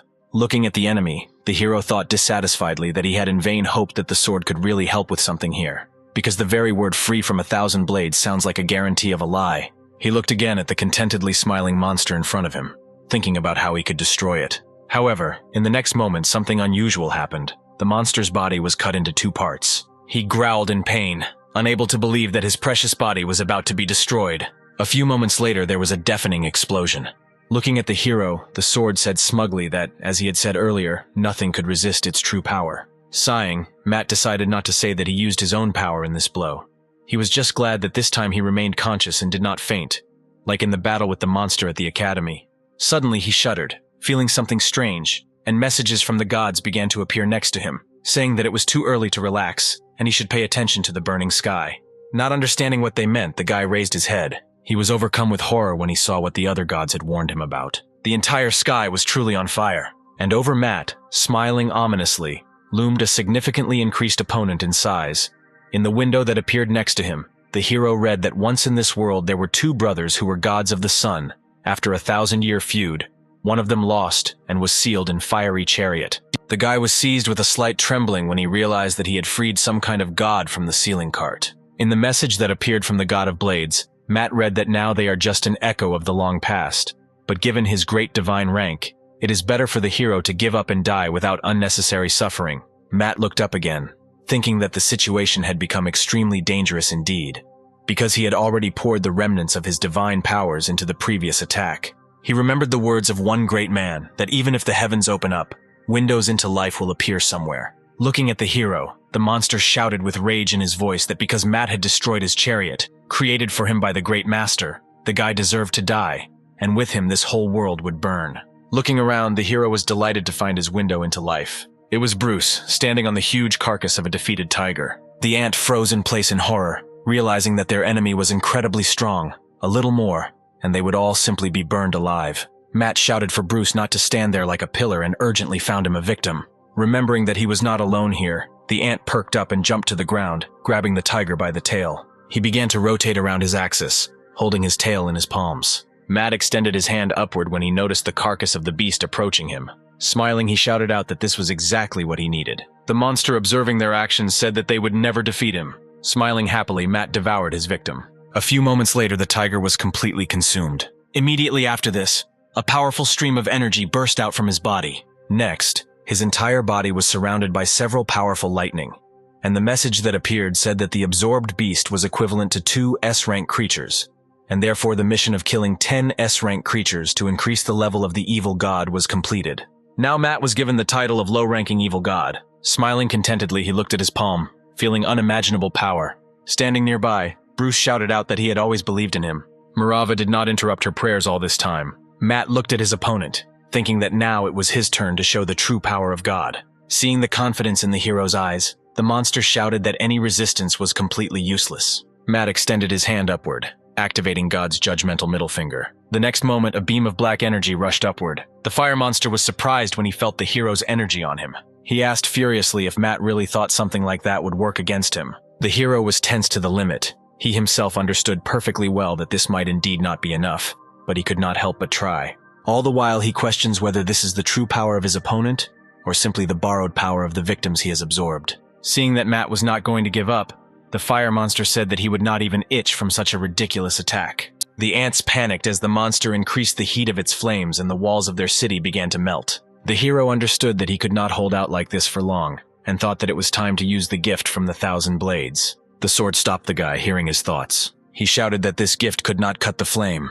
Matt was perplexed. He recalled how the sword a few minutes ago had told him that it was capable of cutting anything. Suddenly, some dark clot of energy appeared above his head, and Matt moved his perplexed gaze towards it. The sword also looked in that direction, trying to understand what it was. Meanwhile, Augustus trained on the roof of the academy, guarding his master's sleeping place. He was breathing heavily after using the second kata of the heavenly demon sword path. Looking at his palm, the man said in disbelief that he had finally managed to comprehend all the intricacies of the second kata. Gripping the sword tighter, he swung it using only one hand and dark purple energy slid off the blade. Crossing space, it was transmitted to Matt. The sword looked at this energy in surprise. He suddenly said that the technique Augustus used reminded him of who he was. The next moment, a projection of a gray-haired man appeared in front of Matt. Folding his hands on his chest, he smiled contentedly and said that he was the heavenly demon. Matt glanced at the man in front of him in disbelief. The next moment, the blind eye of God was activated and Matt was plunged into the memories of the heavenly demon.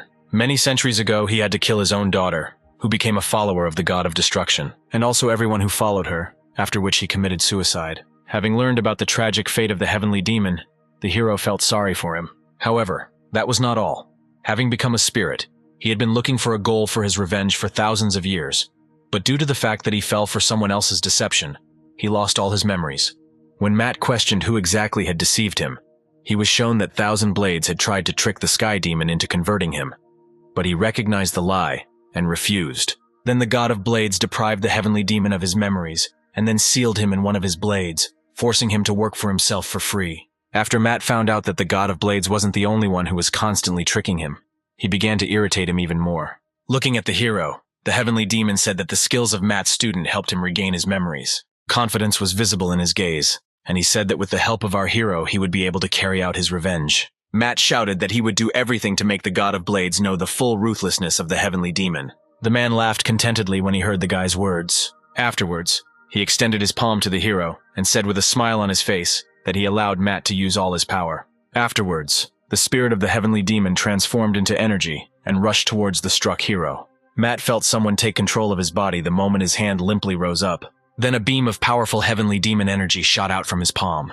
The monster looked down in bewilderment, trying to understand what this strange attack was. A barely noticeable smile appeared on the hero's face when he received a message that the heavenly demon had become his follower, and now his mission to raise the rank of a good demon had been successfully completed. Having received new power, Matt's eyes flashed dangerously. The monster, sensing something was wrong, shouted that the hero would never become his equal, even if he borrowed the strength of some decrepit old man.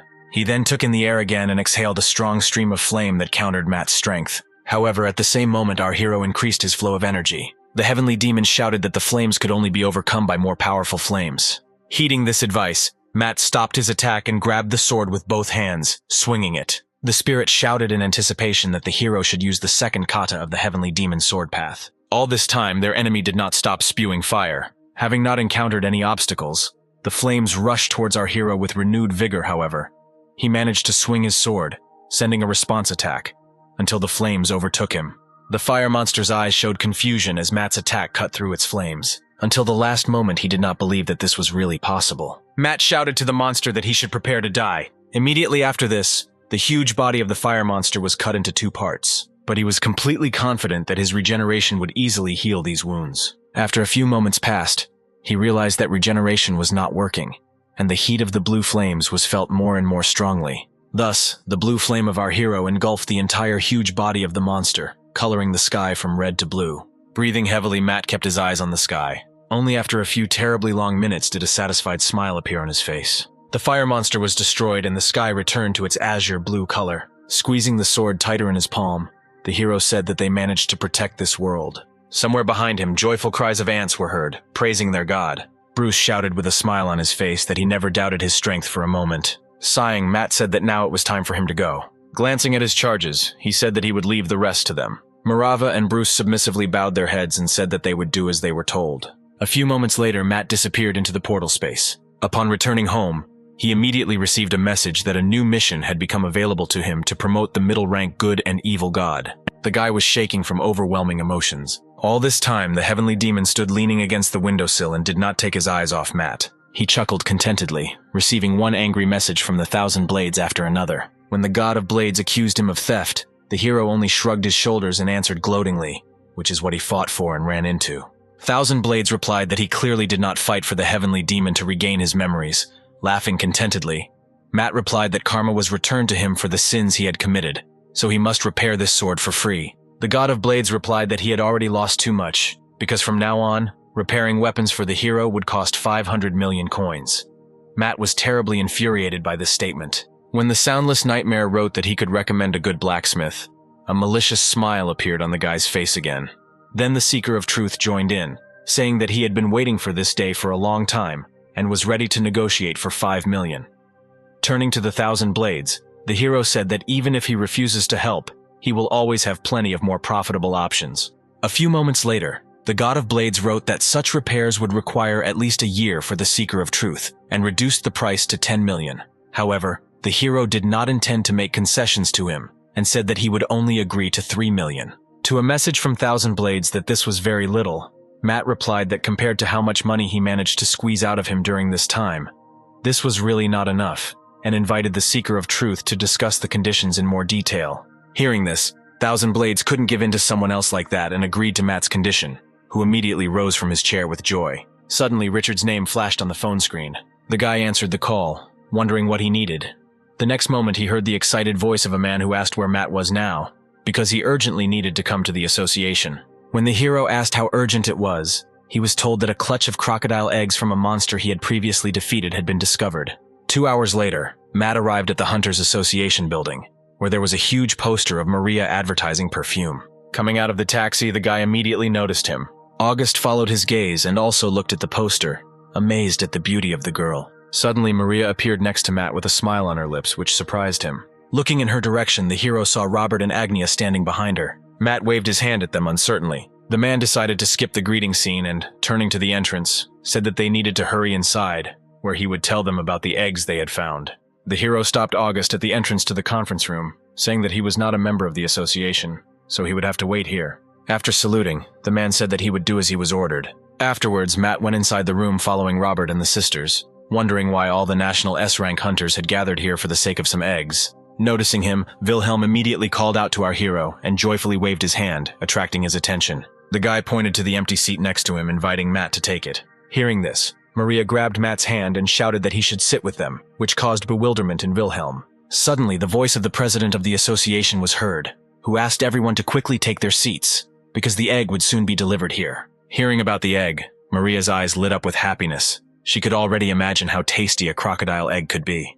A minute later, they finally took their seats. Matt sat opposite Wilhelm and his sisters next to him. Our hero's attention was attracted by one girl in a penguin mask. Trying to understand why she was wearing this childish mask, the hero activated the Eye of the Blind God to find out more information about her. However, when he received a message that the analysis had failed, Matt was perplexed. All this time, he did not take his eyes off the stranger, wondering who she was, since his powers did not affect her. Maria perked up when she heard the approaching sound of a cart on which a crocodile egg was to be brought. The president of the association also heard this sound and hurried to get up from his chair. The next moment, a cart with a huge egg wrapped in chains was brought into the room. When it appeared near him, James said that this was the same egg of the S-Rank monster that had recently attacked the academy. Touching it with his palm, the man said that they organized the transportation of the found eggs straight from Africa. The egg in front of them now is the only one out of 100 that never hatched. When James said that at the moment all their forces were being thrown into searching for the cubs of that monster, Matt tensed. He remembered very well how he almost gave his life in that battle with a crocodile, and he was terribly frightened by the very thought that somewhere else there were 99 others like him walking around free. Suddenly, a quiet knocking sound came from the shell, and the chains began to shake, attracting everyone's attention. Matt jerked to the side in his chair as he saw the egg begin to move. When the shell cracked, the director and his secretary, screaming, jumped to the sides in fear. For a few moments, a small crocodile looked at them from a cracked shell with evil eyes. All the hunters were touched by the cute creature in front of them. When one of the hunters extended his hand to the crocodile to stroke it, the animal began to actively say something in its own language. However, his speech was not incomprehensible to everyone in this room. Matt was horrified when the crocodile said that he had finally found his mother's sworn enemy. The next moment, the animal broke out of the remains of the shell and, jumping onto the table, ran forward along it at high speed. When the animal stopped next to him, Matt flinched. Shouting out that he would kill him, the crocodile jumped straight at the guy. Seeing this, all the other hunters grabbed their weapons to try to help Matt. The hero himself sat without moving. There was one oddity that he had never noticed before. He saw each of the animal's actions as if in slow motion. Deciding that he had truly become stronger, and that crocodiles were now of no use to him, Matt moved his finger, activating the destructive index finger of God. Then he pointed it at the approaching beast. Sensing the danger emanating from his hand, the crocodile retreated in fear. He perfectly felt Matt's ardent desire to kill him. Suddenly, someone's fist appeared from the side, swinging to hit the crocodile. From the strong blow of the man, the animal flew to the opposite side of the room. The attacker was an S-Rank hunter named Greg. When the crocodile flew into the wall with its body, blood gushed from its mouth. Before he could even try to get up, he was attacked again, causing another cry of pain. The man, who did not take his eyes off the animal, said in a serious tone that it would not be possible to fool him with that cute face. Tears rolled from the crocodile's eyes when he realized that this was his end. Turning towards Matt, the hunter asked if everything was okay. The stunned hero thought that nothing was wrong. He was terribly ashamed, because these two had dealt with the crocodile before he could lift his finger. The hero glanced sideways at Greg, thinking that S-Rank was just something. Maria was terribly frightened and clung to her confused sister, saying with tears in her eyes that crocodiles are scary. Robert was furious that such an insignificant creature dared to attack one of them. Wilhelm, standing behind him, shared the man's feelings. Matt did not take his eyes off the beast all this time. Shedding tears, the crocodile begged for help. Noticing that he was still alive, Greg stopped next to him and informed everyone else about it. The hunter raised his leg over the animal's head with a murderous look. He raised his trembling paws up to at least slightly protect himself from the blow. The crocodile froze, feeling the touch of the boot on his skin, and closed his eyes, resigned to his fate. Suddenly, an older man appeared near Greg and told him to stop, which caused great bewilderment in the hunter. Seeing that his request was ignored, the man with pressure and a threat in his voice repeated his request. From the window that appeared nearby, Matt learned that this old man was the master of the Immortal Guild and an S-Rank hunter, whose strength was comparable to the strength of an entire army. Greg asked in bewilderment why Eric intervened. Moving the hunter's leg away from the beast, the guildmaster replied that he did not want Greg to hurt him even more, because he plans to open and examine this creature. The hunter frowned and said that he also wanted quite a lot, for example, to kill the crocodile right here, and asked what they would do in this situation. Rubbing his beard, Eric grinned and said that nowadays young people have completely forgotten about respect for their elders. Suddenly, the aura around the man changed dramatically, and a deep crack appeared in the wall behind him, which very soon turned into a hole. And the guildmaster asked if all young people really need to experience the taste of death in order to begin to behave properly. Robert and the sisters were horrified by what was happening. The man with disbelief in his voice asked if Eric was going to call upon his natural spirit right here. When he received silence from the guildmaster, the man angrily ordered him to stop immediately, but he replied that it was too late. Greg also did not stand idle and summoned his spirit armor to fight his opponent on equal terms. A few moments later, the hunter, clad in his armor, looked at Eric with a murderous gaze. Realizing the full consequences of this skirmish, Robert hurried and stood between the men, ordering them both to stop. All this time, Matt simply watched from the sidelines with a bored look, regretting that he didn't have popcorn with him. Leaning back in his chair, he smiled, thinking that even without popcorn, the upcoming battle promised to be interesting. Suddenly, the crocodile said something quietly. The hero's face showed surprise when he noticed this. Covering his head with his paws, the crocodile shook with fear and prayed to God for help. When a message appeared in front of the hero that he could attract a new follower in the person of this animal, it was also noted in the note that a small miracle would happen if Matt saved him. After reading this, his eyes immediately lit up, and for the sake of the promised miracle, he decided to save him. When he was thinking about how he could pull this off, a window appeared in front of him with a choice, accepting which it would be possible to save the crocodile unnoticed. The hero immediately pressed the consent button, immediately after which the crocodile was engulfed in a blue glow. His eyes widened in surprise as the space in front of him began to distort. The next moment, under Matt's bewildered gaze, the crocodile disappeared. The hero realized that he had been duped once again, and this made him incredibly angry. Feeling his cell phone vibrate in his pocket, he took it out to check who was calling him. As soon as he looked at the screen, surprise appeared on his face. A girl sitting nearby in a penguin mask was carefully watching him all this time. Matt was trying to figure out how the crocodile managed to move into the game world. On the other side of the screen, this animal seemed quite cute to the guy. Raising his gaze to the men, who had been arguing with each other with all their might all this time, he was convinced that none of them had noticed the disappearance of the crocodile.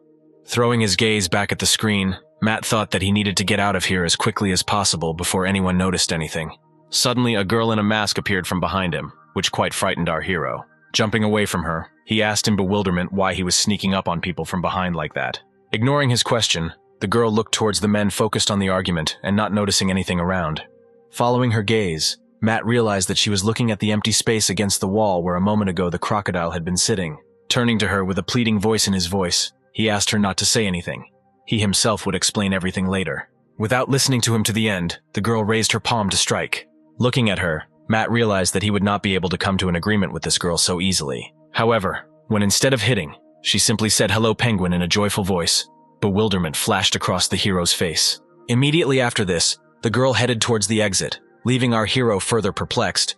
Based on his experience of communicating with S-Rank hunters, he concluded that almost all of them are real weirdos. Suddenly, a strong explosion was heard near one of the walls, which attracted the attention of everyone in the room. The next moment, all eyes were focused on Augustus, who so unceremoniously burst in here. Having found his master with his eyes, the man with horror in his voice asked what was happening here and whether he needed help. Our hero's face beamed with happiness at the sight of Augustus, who appeared on time as never before, and now he had an excuse to sneak out of here. Shin carefully examined the newly arrived man, who seemed vaguely familiar to him. A moment later, a smile appeared on his face when he finally recognized him. When he addressed August by name, he shot him an angry look and said that Shin had made a mistake. The blonde hunter did not believe this, and said that they were old friends, and he could not confuse his friend with someone else, which caused a new surge of discontent in August. Matt looked thoughtfully at the two. He realized that they knew each other, but decided that it was none of his business. Now it was more important for him to deal with his problems. Making an angry expression on his face, the hero walked towards his follower, loudly shouting his name, which attracted the man's attention to himself. Finding himself close enough to him, he grabbed Augustus by the cloak and asked with displeasure if he knew where they were at all, since Augustus dared to organize such a pogrom here. Dragging the man along with him, Matt headed towards the exit, saying that at home he would teach him some sense of reason so that he would no longer dare to disgrace his master like that. The men, frozen in place, watched the departed Matt with bewildered glances, without any resistance to the fact that the hero was dragging him through the entire corridor in this way. Augustus, with a prayer in his voice, asked that he be allowed to atone for his guilt by death, because he could not protect his master. Matt was confused and said that this was not such a serious mistake, so he should not be so upset, and asked that Augustus just remain silent for now. Suddenly, from the direction of the conference room, there was a bewildered cry from Eric, who had finally discovered the disappearance of the crocodile. The hero shuddered in horror as soon as he heard it. When accusations rained down from three sides, Matt was glad that he was able to get out of there in time. He felt that in a little more time, these three would definitely come together in battle. A few hours later, our hero returned to the academy and took one of the beds in the medical room, enjoying the silence. Ant, holding her new pet on a leash, was formed when Matt sent her a task, which was to raise this animal to be a good crocodile. The crocodile desperately tried to break free, but to no avail. Looking at this, Matt thought that it was not in vain that he decided to put a mana-blocking collar on him, so he would become a less dangerous monster that could be kept under control, and he also decided to give him the name Croaky. Remembering the message that if he saves this crocodile, a small miracle will happen, the hero began to puzzle over what kind of miracle this was. He sincerely hoped that the fact that Croaky moved into his phone was not considered a miracle. Suddenly, another figure appeared in the doorway of the room, attracting the guy's attention. Shin came inside and asked if this game on his phone was really that interesting. Surprised, Matt sat down on the bed, trying to understand why this hunter came here. Shin's thin eyebrows frowned. Without taking his gaze off the hero, he said that he was interested in something. The next moment, his left palm was engulfed in blue flames. Looking at this, Matt was overcome with irritation. He did not understand what kind of peculiarity it is that S-rank hunters have to threaten with any question instead of just taking it and talking calmly. Sighing, the guy said that Shin can ask about what interests him so much, and he will try to answer if possible, because he does not intend to fight with him. The hunter said that first of all he would like to know what connects Matt and August. The hero understood that he could not say that Augustus was his gone fanatic, and he needed to explain their connection in some other way.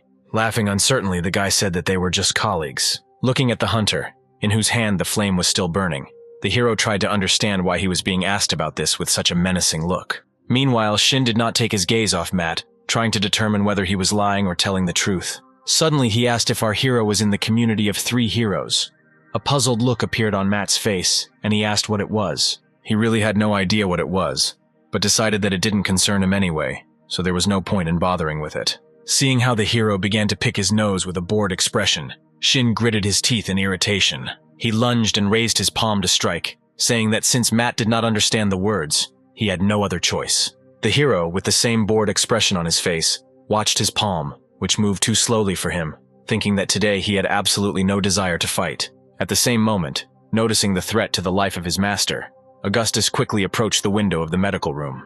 Breaking the glass with his body, he rushed inside. Looking at the hunter, he asked in bewilderment how he dared to approach his precious master. Jumping towards him, Augustus raised his sword to strike. He acted very quickly, catching Shin by surprise. Matt watched the battle unfolding before him with a bored expression. Shin managed to jump away at the last moment, saving himself from the blow of the sword. When he raised his head and looked at Augustus, his face was beaming with joy, and he said that he was incredibly happy that his old friend finally recognized him.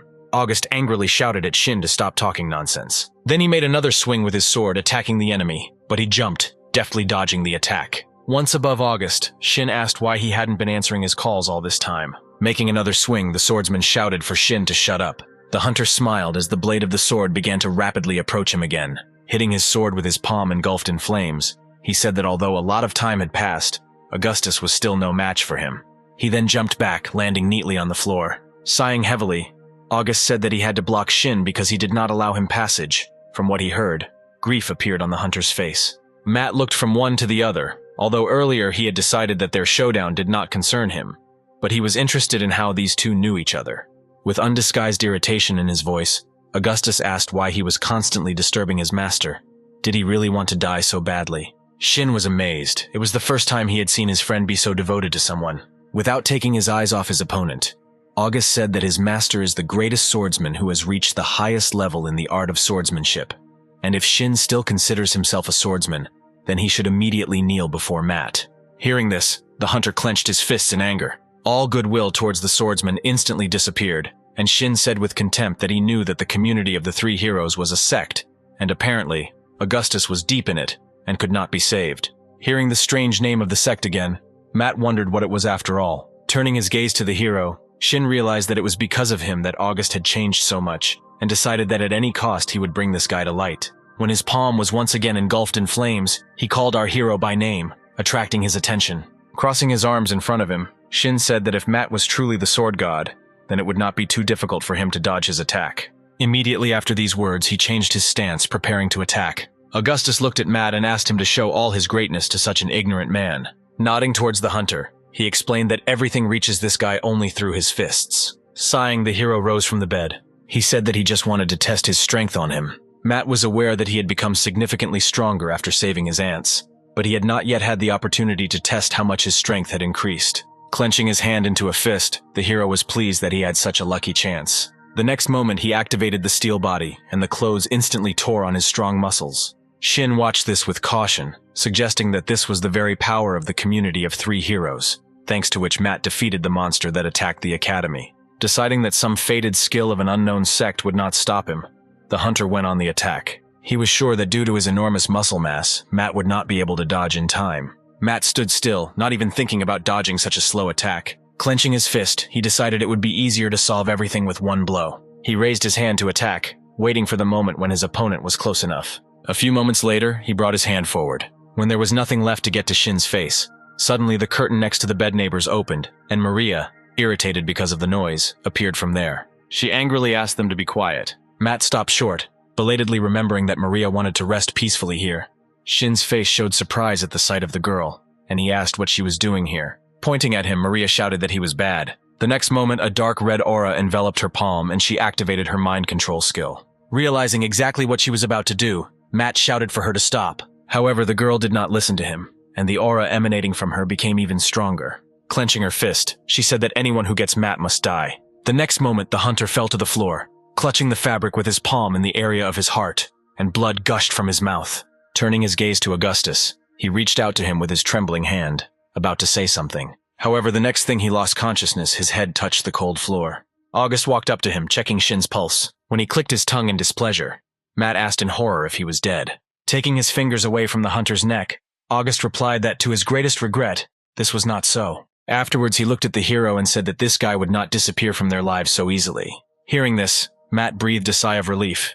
He would really not like to be involved in a case involving the murder of an S-rank hunter. Throwing the swordsman's body onto his shoulder, Augustus apologized to the hero for the concern, and said that he would quickly throw him somewhere far away and return.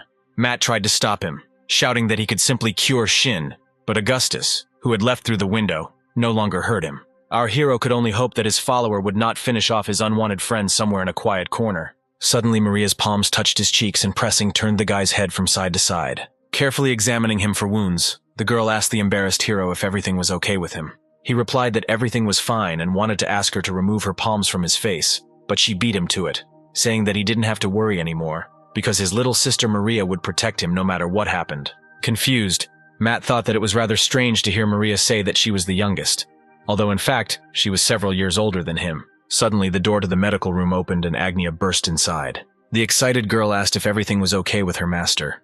because a couple of moments ago she felt just a colossal flow of energy from here. Noticing the position in which Matt and her sister were, Agnia asked in bewilderment what was happening here. Still in Maria's clutches, the hero tried to explain everything so that she would not misunderstand anything.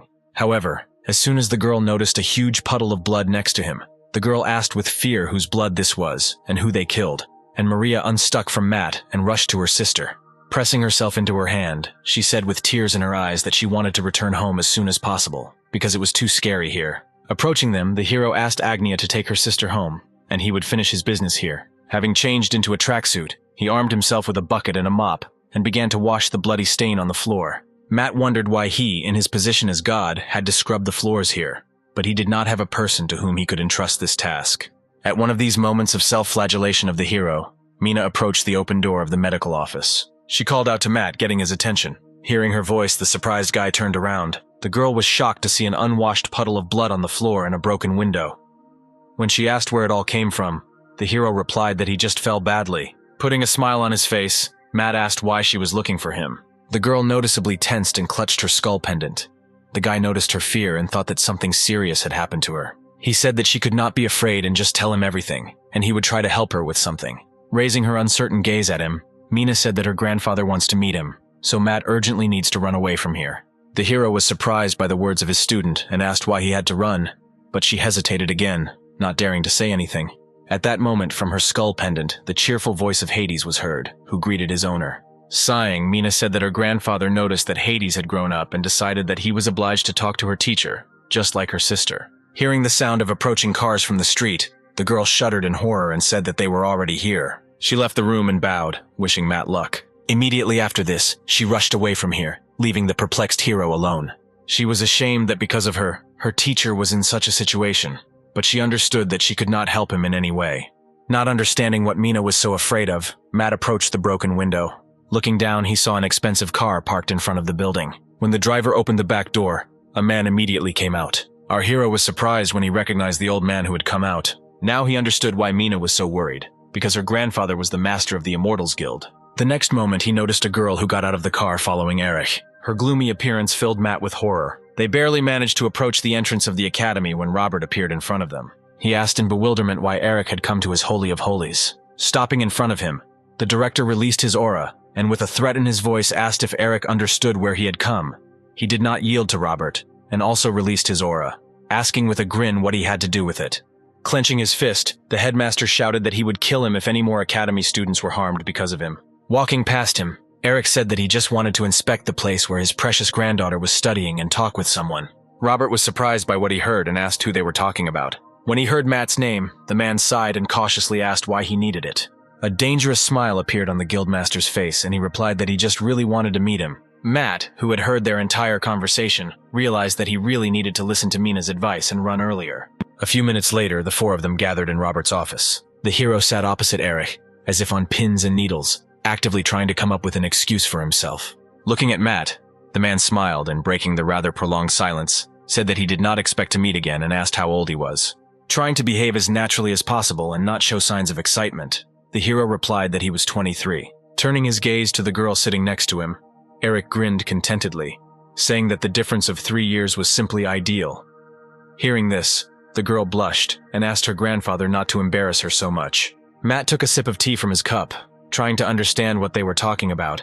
He was sure that he and this old man were at least 30 years apart, but not 3. Turning his gaze back to him, the man said that he was glad to finally meet his grandson. Hearing this, the hero choked on his tea, hoping that he had simply misheard. However, looking at the 32 smiling man and the embarrassed girl, he realized that he had heard right, and he was really being offered to marry her. Sighing, Matt told Erich that he would not become his son-in-law. Then he put on a wry smile and said that he preferred loneliness.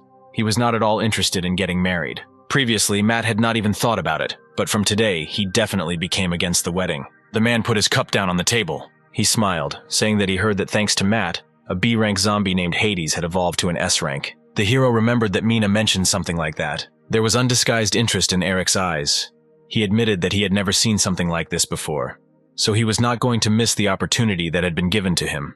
Without taking his insidious eyes off the guy, he said that he was not asking for much, just 3 sons, and that's all he needed, because Matt's blood was too valuable. The hero was infuriated that they wanted to use him in such a dirty way. The next moment, Eric took out some paper and handed it to the guy. Matt looked at the paper handed to him with confusion. When he read the text on it, the hero fell into shock. The man said that this is a check for 1,000,000,000,000. If the hero does as asked, then the money is his. Hearing the amount, Robert could not contain his surprise. Leaning over to Matt, he whispered that for 1,000,000,000,000 you can agree to get married, even if in essence it is a trade in the body.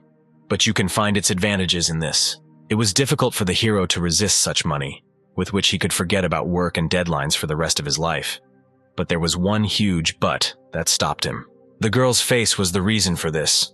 Looking at her, he got the impression that she had already died 4 times and would gladly drag him into the grave after her. Rising from his seat, he said that he was deeply disappointed in Eric, who was trying to buy love with money. He would never enter into such a marriage. His words aroused barely noticeable admiration in the man, but in Robert, on the contrary, bewilderment. Alexa looked down in disappointment. Matt decided that now was the time to get out and turned around and took a step towards the exit, when suddenly he was called out. He turned and looked in bewilderment at the girl standing behind him. She sighed, tucking the strands that were hiding her face behind her ear. When a smile appeared on her face and her eyes changed color to purple, Matt read in the window that appeared next to her that Alicia is a half-breed, a cross between a human and a witch. Her peculiarity lies in the look of her enchanting eyes, which is capable of seducing any man. Knowing about this peculiarity of hers, Robert jumped up from his seat and shouted that the hero should not dare look into her eyes. However, it was already too late. Alicia activated her ability on Matt. Taking another step closer to him, she touched his chin with her free hand and asked what he thought of her eyes.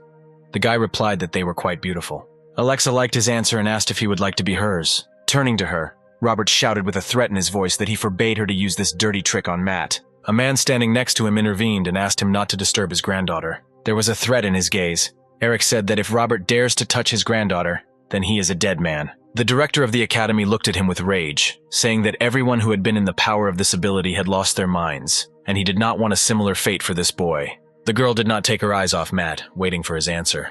With a bored expression, he replied that he was refusing her offer. Alexa was amazed by this and asked what it meant. He answered with irritation that he did not want to be hers because she was not his type. Then he grabbed the doorknob and walked out into the corridor under Alexa's perplexed gaze. Looking at her for the last time, he said with contempt that she was not a thing to belong to someone. Having said this, he slammed the door loudly. The shocked men could not believe what had happened. Alexa wondered who this guy was since her ability didn't work on him. Once in the corridor, Matt sighed heavily. He was terribly sorry for missing out on a whole trillion, but it was better than climbing into a coffin after this strange girl. Reflecting on what had happened, he did not notice how the space behind him was distorted, and a huge rift appeared there. Almost immediately, many purple monster hands appeared from it. Feeling a touch on his body, Matt looked in bewilderment at the arms that clasped him. Before he could fully comprehend what was happening, he was pulled into the rift. A few moments later, the rift closed and only a lonely slap of the hero falling from his leg lay in the corridor. A little later, the car parked near the academy building started moving. Looking in the small mirror, Alexa tidied herself up, wiping off her scary makeup from her face. Even though she was now in the car, her thoughts were still in the director's office. When Eric asked how she liked this candidate for husband, the girl smiled, answering that she was delighted. He asked in bewilderment why she had come with that terrible makeup. Without taking her eyes off her mirror, Alexa replied that she did not need a man who would agree to marry her just because of his good looks. Touching his beard, he agreed with this. The man was still under the impression that the charming look had not worked. Smiling, Alexa replied that this is why she wants to get it even more, because only an S-rank hunter and above can resist this ability. A satisfied grin appeared on Eric's face, and he said that she didn't have to worry about this, because this guy was already practically in his hands. Alexa looked at him and asked what he meant. The man lowered his head, hiding his smile. Meanwhile, Matt found himself in Eric's dimension, which the hero guessed almost immediately. He looked up at the monsters that had pulled him here. The guy didn't understand why there was a satisfied smile on the faces of the demons standing in front of them, and drool running down their lips, like animals looking at a piece of fresh meat. When an information window appeared in front of Matt, he read that these were Eric's Yakshi warriors who were ordered to kidnap him. But now they were seriously considering whether to break the order and devour him now. The hero fell into bewilderment when he learned that he was going to be devoured. One of the monsters made his choice and raised his sword above his head. An evil grin appeared on Matt's face. The next moment he activated his steel body. The sword that landed on him was unable to cut his skin and shattered into fragments. The monster looked at his broken weapon in bewilderment. Grinning, Matt said that these monsters are too weak for him, but if they bring at least a billiard, then we can talk about something. Turning around, he attacked the monster. He flew several meters up from one blow. When he landed on the ground, shock appeared on the faces of his comrades. Burning with impatience, Matt shouted that they could all attack at once instead of just hanging around. The monsters immediately rushed at him. Playfully, the hero defeated one enemy after another, without even making any special efforts. Raising his hand upward, he laughed and shouted that these monsters were not even comparable to the Legion of Ants, after which he activated the Judgment Finger of God. The faces of the surviving monsters showed horror. The two Yakshi arrived too late, after the Flame Pillar had consumed all the Yakshi warriors. They watched in horror as warriors who had never lost to anyone were killed in just a few moments by just one person. The girl frowned. She knew that only one creature could be capable of something like that. Therefore, I suspected that Matt could be one of the gods. Noticing the burning gaze on himself, the hero looked in their direction and assumed that they were the local leaders. In the man who appeared near the Yaksha, the guy read that he was a general. Turning his gaze to the girl, he saw the same window, from which he learned that she was also a general, and the note noted that she was a former follower of the Knight of Vivid Sexual Fantasies. After reviewing this information, Matt understood why Eric is so strong, since he has followers of evil gods. But that was not all that alarmed him. The multicolored irises of the Yaksha girl's eyes reminded him of Alexa's eyes. Suddenly, the man standing next to her jumped out of his seat and rushed at him. Lily's eyes widened in horror. She understood that going against this man was real suicide, especially if her guesses were correct. Matt did not move from his spot when an enemy larger than him flew up to him. He just put his index finger in front of him, which was already enveloped in golden energy. When Matt activated God's destructive index finger, his opponent fell to the ground at the same moment. Looking at how easily he defeated her partner, Lily realized that he was the same young god who was unusually strong. She slowly approached him. The hero looked at the enemy standing in front of him with incomprehension.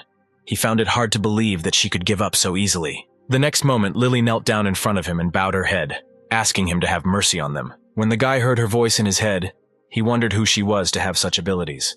Immediately after that, the Eye of the Blind God was activated, and Matt received a message that her short story would now be played back. Before becoming a Yaksha, she was called Lily, and was the daughter and follower of the goddess of Night of Vivid Sexual Fantasies. Although the goddess had great power, she lost the battle with the god of destruction and barely escaped. However, now her world, like herself, is dying, and in order to regain its former strength, she needs the souls of strong and innocent S-ranks. For this reason, she sent Lily with her enchanting gaze to Earth, where she met Eric Serge.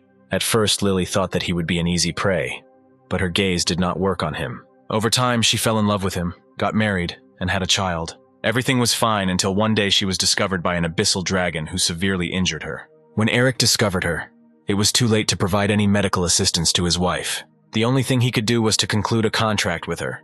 He offered that in exchange for fulfilling his wishes, she could use his soul. Having seen her past, Matt understood why Alexa had eyes similar to hers. Lily was her grandmother. He thought with regret that in exchange for a desire, a soul is taken.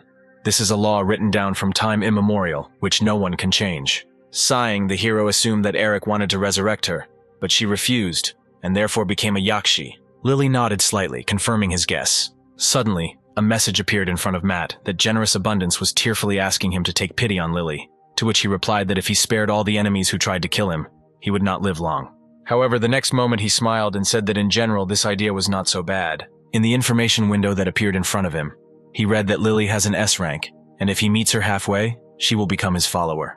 The very thought that he would have another high-ranking follower brought untold joy to our hero, and if Eric and his granddaughter were also included with Lily, then that would be wonderful. He remembered that an evil god would soon descend to Earth, and by that time he simply needed to become as strong as possible, so he simply could not miss this opportunity. Lily raised her head and looked at him in surprise as he activated the title of Good God. Matt was also surprised when he saw a glowing halo above his head. He decided that this was a special attribute given to a low-ranking god. Deciding not to bother with it, the hero activated the healing finger of God and touched Lily's forehead. Immediately after this, her body was enveloped in a healing green glow. From her, it smoothly flowed to the comrades lying nearby and enveloped their bodies too. Matt thought that this would help them, however. A few moments later, a look of confusion appeared on his face. Lily's body began to melt, and tears began to flow down her cheeks. All of her comrades suffered the same fate, their bodies melting, causing them terrible pain. The hero did not understand what was happening to them, because he used the skill of a good god,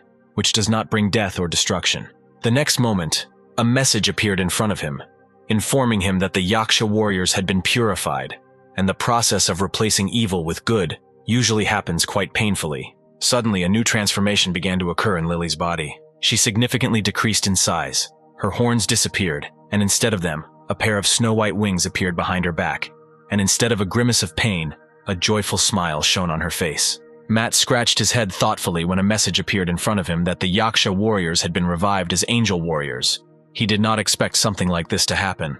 He was also interested in why they had all shrunk so much. The goddess of vivid sexual fantasies slept soundly in her dimension, slowly regaining her strength. Sensing her daughter's return, she finally opened her eyes. In the real world, night has already fallen. Eric stood at the window and watched the city at night. His thoughts were still spinning about the boy who dared to so ignorantly refuse the status of his grandson-in-law. An evil smile played on his lips at the thought that Matt should have already been taught a wonderful lesson in another dimension, which was like a portable hell from which even S-ranks returned terrified. The next moment, the space in front of him was distorted and a rift appeared in the wall. Looking into the rift where the bright purple light came from, he ordered the Yaksha warriors to release Matt back. When the purple light suddenly changed to gold, the man's eyes widened in shock. Closing his eyes, he noticed someone's approaching silhouette and asked in bewilderment what it all meant. Coming out of the rift, Matt said that he had come to his call. Seeing him in front of him, Eric fell into a stupor. He didn't understand at all why this guy was safe and sound.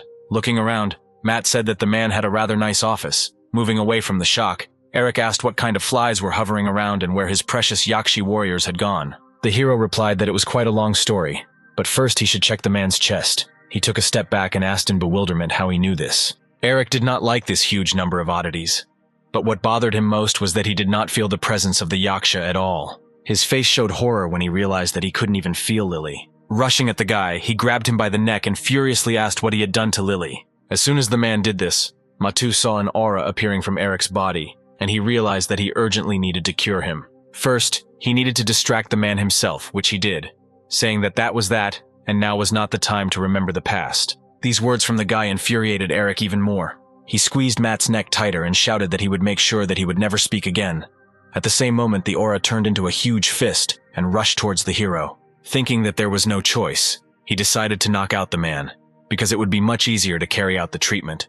Holding his hand in front of him, he was about to activate the destructive index finger of God. However, the next moment Eric grabbed his shoulder and sank to the floor. Matt watched in bewilderment as he actively coughed up blood. Sitting on the floor, however, when his body was engulfed by someone else's dark energy, the hero realized that he did not have time. Each time, Eric's breathing became heavier, and his body broke out in cold sweat. Seeing her husband's condition, Lily flew up to him with tears in her eyes. Feeling someone approaching, the man raised his angry gaze upward. However, as soon as he saw Lily, who had changed her appearance, and who, with tears in her eyes, said that Matt had brought her back to life, all the former anger disappeared, and in its place came surprise and disbelief in what was happening.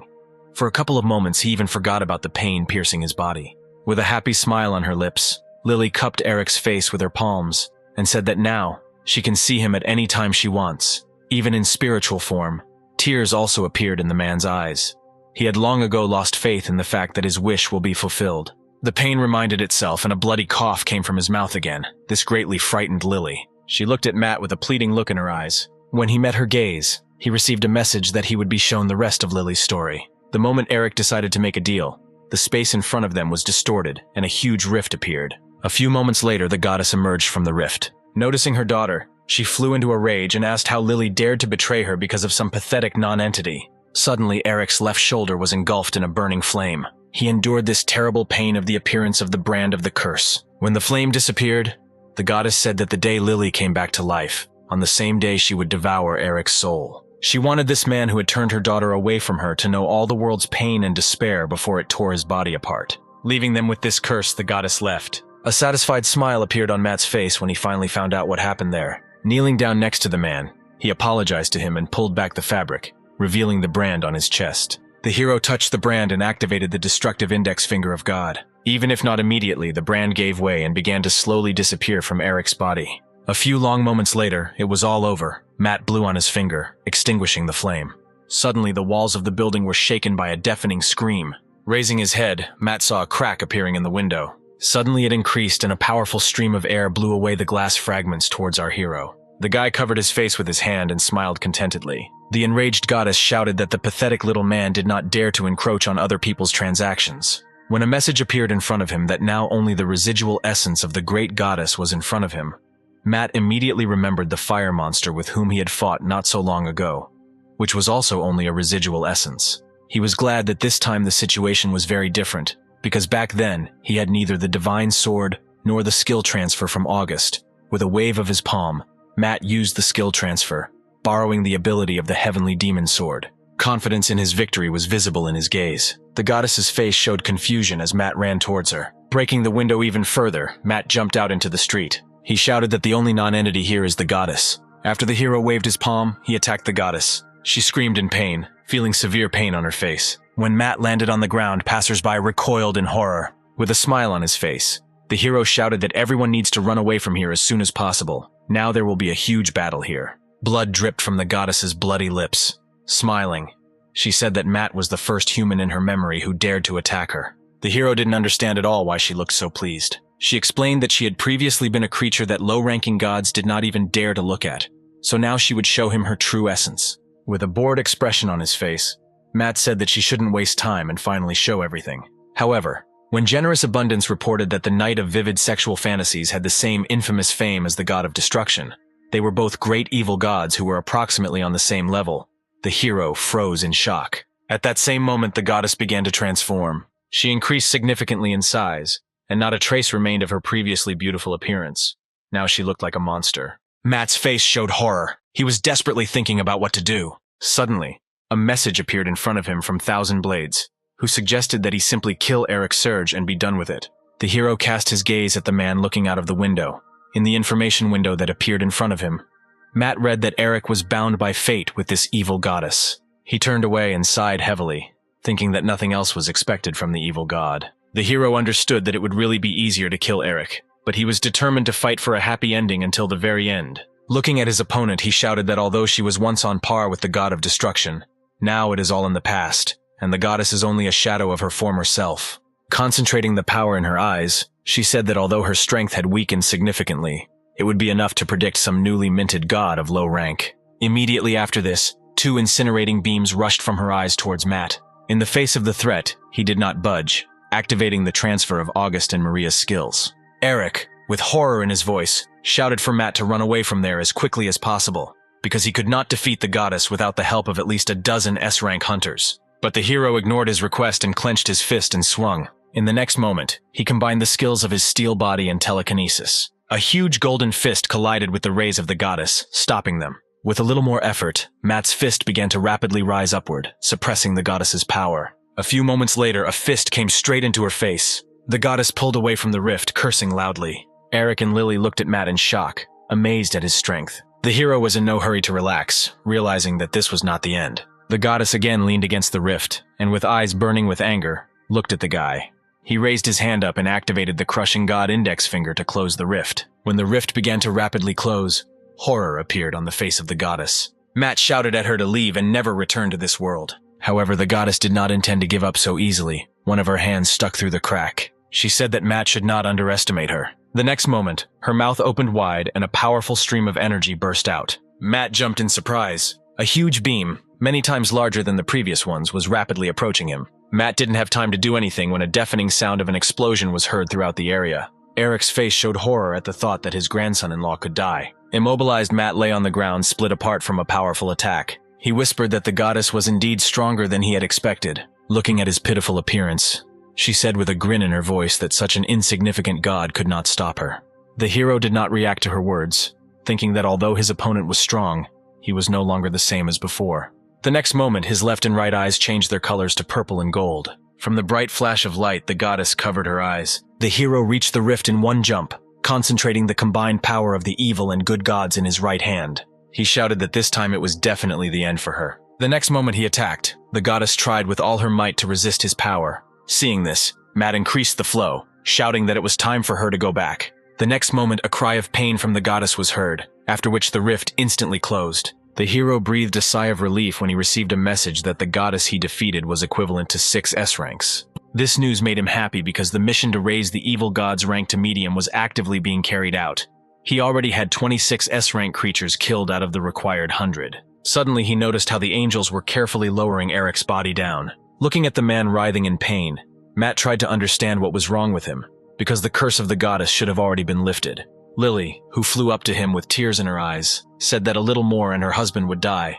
Although the seal itself had been removed, The curse was still in effect. When Eric started coughing blood again, Matt rushed to help him. He couldn't let his precious S-Rank hunter die without getting into his piggy bank. Sitting next to him, the hero activated the healing finger of God, and the man's body was engulfed in a green glow. A few moments later, Eric slowly sat down on the ground, holding his head. There was genuine surprise on his face.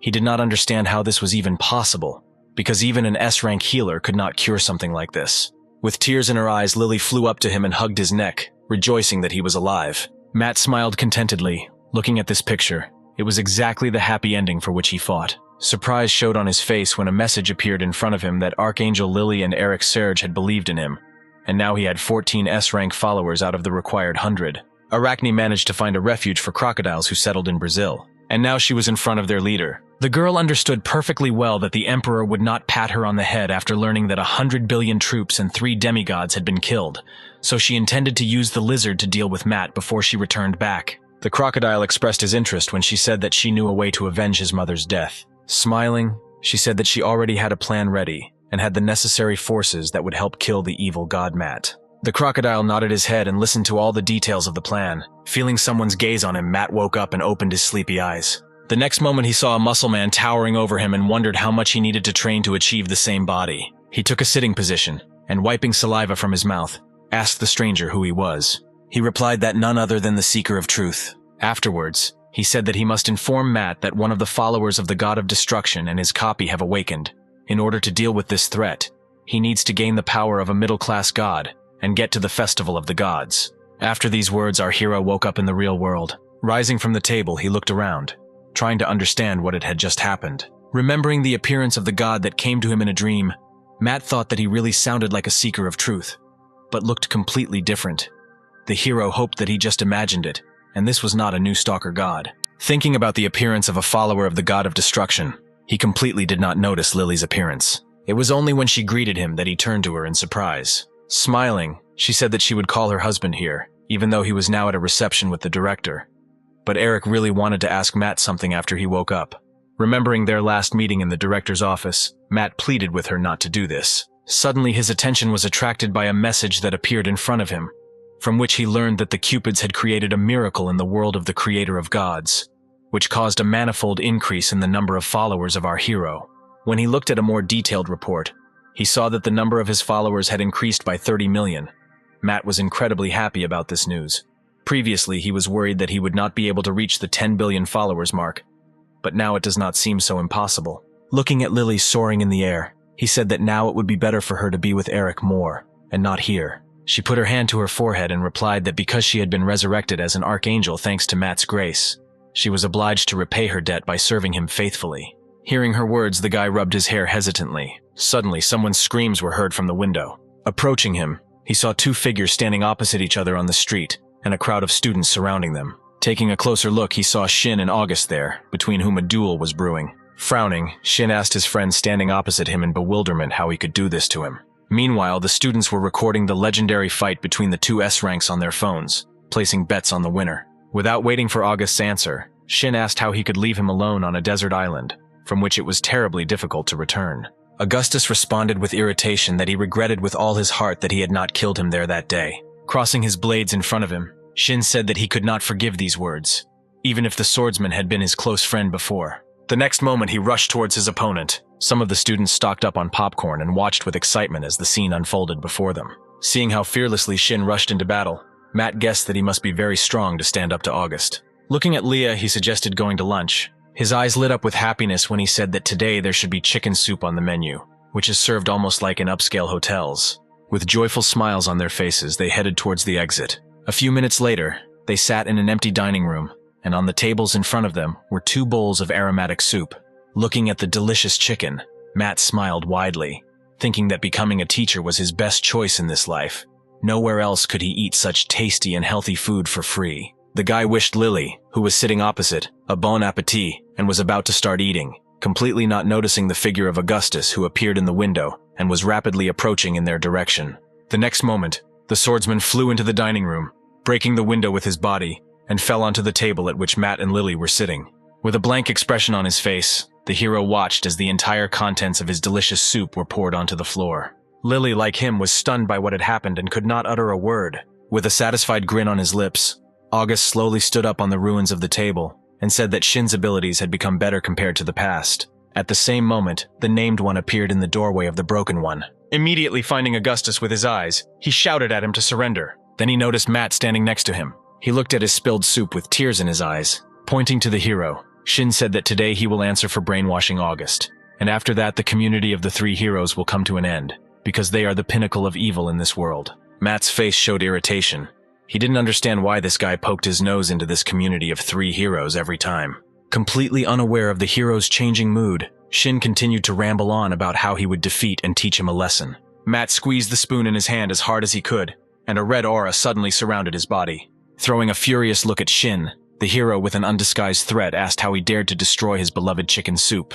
Holding the spoon in front of him, he activated the skill transfer and activated the Thousand Blade Ultra Blade. A malicious smile appeared on August's face, and he said that you would have to be a real madman to challenge a master with the sword god level to a fight. Shin ignored his words and looked at Matt in bewilderment. Looking at how the hero, armed only with a dinner spoon, began to take strange poses, Shin tried to understand what exactly August saw so remarkable in this weirdo. Fixing his gaze on the enemy, the hero said that in revenge for the spilled soup, he would make a cutlet out of it. Grasping his blades, Shin decided that there was no way he was going to lose to this guy who had messed with August. Taking a stance, he activated the Poison Fang skill. The next moment, he ran towards Matt. When he got close enough, Matt swung his spoon at him. Having hit the guy on the forehead, he instantly moved behind his back. Before Shin even had time to understand what had happened, he felt a strong pain on his forehead. Matt looked down at his feet with regret. Without taking his eyes off his spilled soup, he said that Shin would cry as much as he spilled his broth. Rubbing the owl's bruised forehead, the guy said with irritation that he should stop whining over such a trifle as some soup. Hearing his words, Matt only squeezed his spoon tighter and said that apparently, Shin was in a great hurry to go to the next world. Holding one of the blades in front of him, the hunter said that he missed the blow because he was too relaxed. But this time Matt would definitely not get away from him so easily. Suddenly the hero appeared in front of him and again raised the spoon over the guy's head. This time, Shin actually managed to react and attack the hero first. Matt easily fought off his attacks with a spoon without even straining. At one point, Shin missed a blow and tears appeared in his eyes when he felt how painfully the spoon touched his forehead. Looking at the crouched guy, the hero said that this blow was revenge for the chicken wing. The hunter closed his eyes, holding his head, very annoyed by the fact that Matt constantly mentioned his soup. Straightening up, he again rushed at his opponent, shouting that he was tired of listening to this whining. A few minutes later, the number of bruises on the guy's body caused by an ordinary spoon increased significantly. Matt approached him slowly, asking if this was all he could do. No longer so confident in his abilities, Shin backed away. Noticing this, the hero asked in bewilderment where he was going, having paid for only one bowl out of 2 broken ones. Automatically covering his face with his hand, the hunter said that he had underestimated Matt. Earlier he wanted to resort to his secret technique, but now he simply has no choice. The next moment his body was enveloped in a dark blue aura, and he activated the ability of Tai's twin blades. Everyone in the room covered their eyes due to the blindingly bright light. Realizing what Shin was going to use, August shouted that if he used this skill, random people would get hurt. But the hunter did not hear him, being completely obsessed with the battle. The next moment he disappeared from his place and rushed towards his opponent, with a huge dragon woven from his aura trailing behind him. Without moving from his spot, Matt waved his spoon, moving his hand to the side, using a special technique of the Sakura Fury Mountain sect. All the students in the cafeteria gasped in surprise as pink cherry blossom petals fell from the ceiling. Once close enough, Shin prepared to attack, shouting that Matt should prepare to die. Presenting the spoon to his mouth, the hero said that it was time for them to finish, after which he blew on it. The next moment, a pink stream of energy slid off her, which Matt scattered around, waving the spoon again. The dragon behind the hunter could not stand it and dissolved. The guy's eyes widened in surprise when this happened. He found it hard to believe that someone could use a fantasy world technique that could completely nullify an opponent's skill. He looked at Matt in surprise when he realized that this ability could only be used by those of SS rank or even higher. Shin realized that the guy in front of him was indeed someone who had reached the sword god level. He released the weapon from his weakened hands, after which he himself fell to the floor, losing consciousness. Matt looked at him with an indifferent look. At the same moment, an excited Augustus ran up to the hero. Stopping, he immediately fell to his knees and hit his head on the floor. He said that Shin truly deserved to die for his actions, but he asked Matt to spare the guy's miserable life. For a moment, surprise flashed across the hero's face. He turned his gaze to the unconscious hunter, contemplating his follower's request. Sighing, Matt said that August didn't have to worry about anything. He would take care of everything. Hearing his words, the swordsman gritted his teeth. Sitting on his knees, he grabbed one of Shin's blades and, pointing the blade at himself, shouted that in this case he would share the same fate with his comrade. Matt said that there was no need to dramatize everything so much, and holding his index finger in front of him, he activated telekinesis. The next moment, under the surprised gaze of Augustus, the blade neatly slipped out of his hands. The hero explained that he just wanted to patch up Shin. No one was going to kill him. August's face showed confusion as he realized that he had misunderstood his master's words. Pointing his ring finger at the hunter, the hero activated the healing finger of God. His body was instantly enveloped in a green glow. A few seconds later, the guy came to his senses, sitting on the floor. He looked at his hands in bewilderment, not understanding how his whole body was able to recover so quickly. Augustus, standing next to him, laughed contentedly, seeing his friend's reaction, and said contentedly that this was all the merit of his master, to whom he was devoted. Shin clenched his fists, realizing that he had been wrong all along. Matt was surprised when this guy suddenly bowed his head before him and apologized, recognizing him as the true sword god. At this moment, our hero experienced a wild feeling of déjà vu. He had a presentiment that he would not like the further development of events very much. The students watching the fight cheered in delight as their teacher defeated the S-Rank hunter. Among this crowd, there was one mysterious person who also closely watched everything that was happening here. He was interested in none other than Matt, who was not even aware of his presence here. Taking out his phone without wasting any time, he decided to report what happened today to the community of 3 heroes. Hearing Shin's request, the hero was perplexed and asked to repeat what he had just said. With a voice full of confidence, he repeated his request that Matt take him as a student. The hero sighed when a message appeared in front of him that he had managed to get another fanatically loyal S-Rank follower. Usually, he was glad to have a new follower of this rank, but not this time. He looked at Shin with irritation and said that they had one unresolved problem. Not understanding what he was talking about, the hunter asked what Matt meant. Pointing with a spoon at the soup spilled on the floor, he said that even a dog is usually not touched while eating, so Shin should properly apologize to him, the spilled soup and the chicken that was wasted. The guy said with regret that he was very sorry that he dared to interrupt Matt's sacred meal, and took out his phone and asked to wait a couple of minutes. Having dialed someone's number, he asked how much money they could bring him now. Sometime later, Matt completely forgot about what had happened earlier, and simply beamed with happiness, not believing his eyes. In front of him lay 2 black suitcases filled to the brim with banknotes. The man in a formal suit standing in front of him bowed low, and introducing himself as the general manager of the Ozone Group, asked to take care of their young master. Shin also bowed his head and said that although the amount here is not that big, he hopes that it will be enough to compensate for the spilled soup. Closing his eyes, he said with a prayer in his voice that if Matt accepted him as his student, he would devote himself entirely to him. From his such an impudent request, Augustus was overcome with irritation, and he shouted that he would never be able to buy a student's place with his dirty money. Pursing his lips, Matt pointed towards the broken window and said in a sharp tone that Augustus had an urgent training session. He needed to run 100 laps near the academy. The swordsman immediately jumped out of his seat and began to carry out the order. Realizing that Matt would never take as his student a man who had only recently tried to kill him, Shin lowered his head and apologized, saying that he was not worthy to be his student. Placing his hand on his shoulder, the hero smiled broadly and said that he had not committed such a terrible sin as to think about such a thing. With tears in his eyes, Shin said that he now understands the reason why August is so devoted to him. Looking up at him, full of hope, he again asked if Matt would take him as an apprentice. The hero did not know what to answer. It was an extremely unprofitable deal, because he had no idea what to do with someone who had already reached S-Rank. He began to think about how he could get rid of this guy, while squeezing money out of him. A few moments later, a wonderful thought occurred to him. Smiling contentedly, Matt asked if Shin really wanted to become his student. Beaming with happiness, he actively nodded his head. Having received his answer, the hero said that he had one sentence. When Matt handed him the ancient scripture, the hunter eagerly scanned the pages of the book. Raising his head, he asked in bewilderment if the hero would really give him this book. He answered with a wide smile on his face that this was indeed the case. Matt was glad that he had found someone to whom he could finally give the Talmuds of 1,000 blades, from which he himself had no use. He said that Shin must study all the techniques described there, and only if he copes with this, then he will take him as a student. The hunter lowered his thoughtful gaze to the book, weighing his chances. When the wait for an answer dragged on, Matt frowned and asked if he really couldn't do it.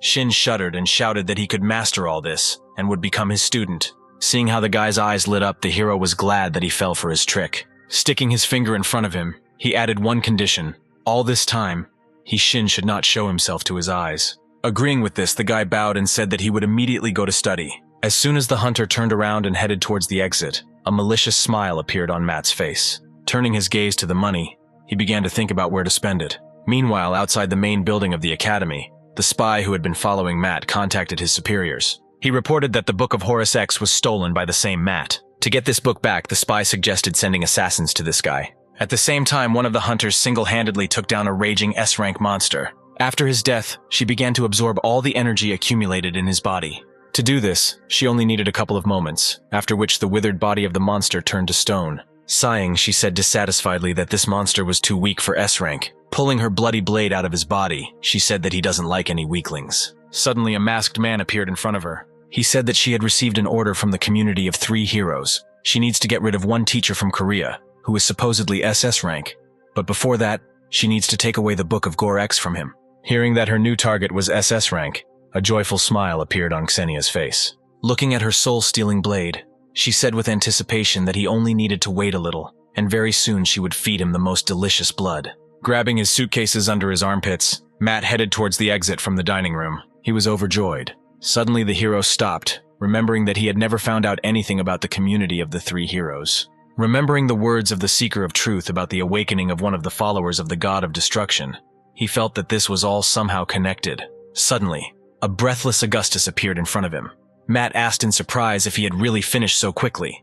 He, trying to even out his breathing, replied that 100 laps was nothing for him. Smiling, the hero offered to go and have a bite of chicken and beer. As a reward for his efforts, a joyful smile appeared on the swordsman's face and he agreed. A few hours later, Augustus, who had had too much to drink, was already lying on the floor, half asleep.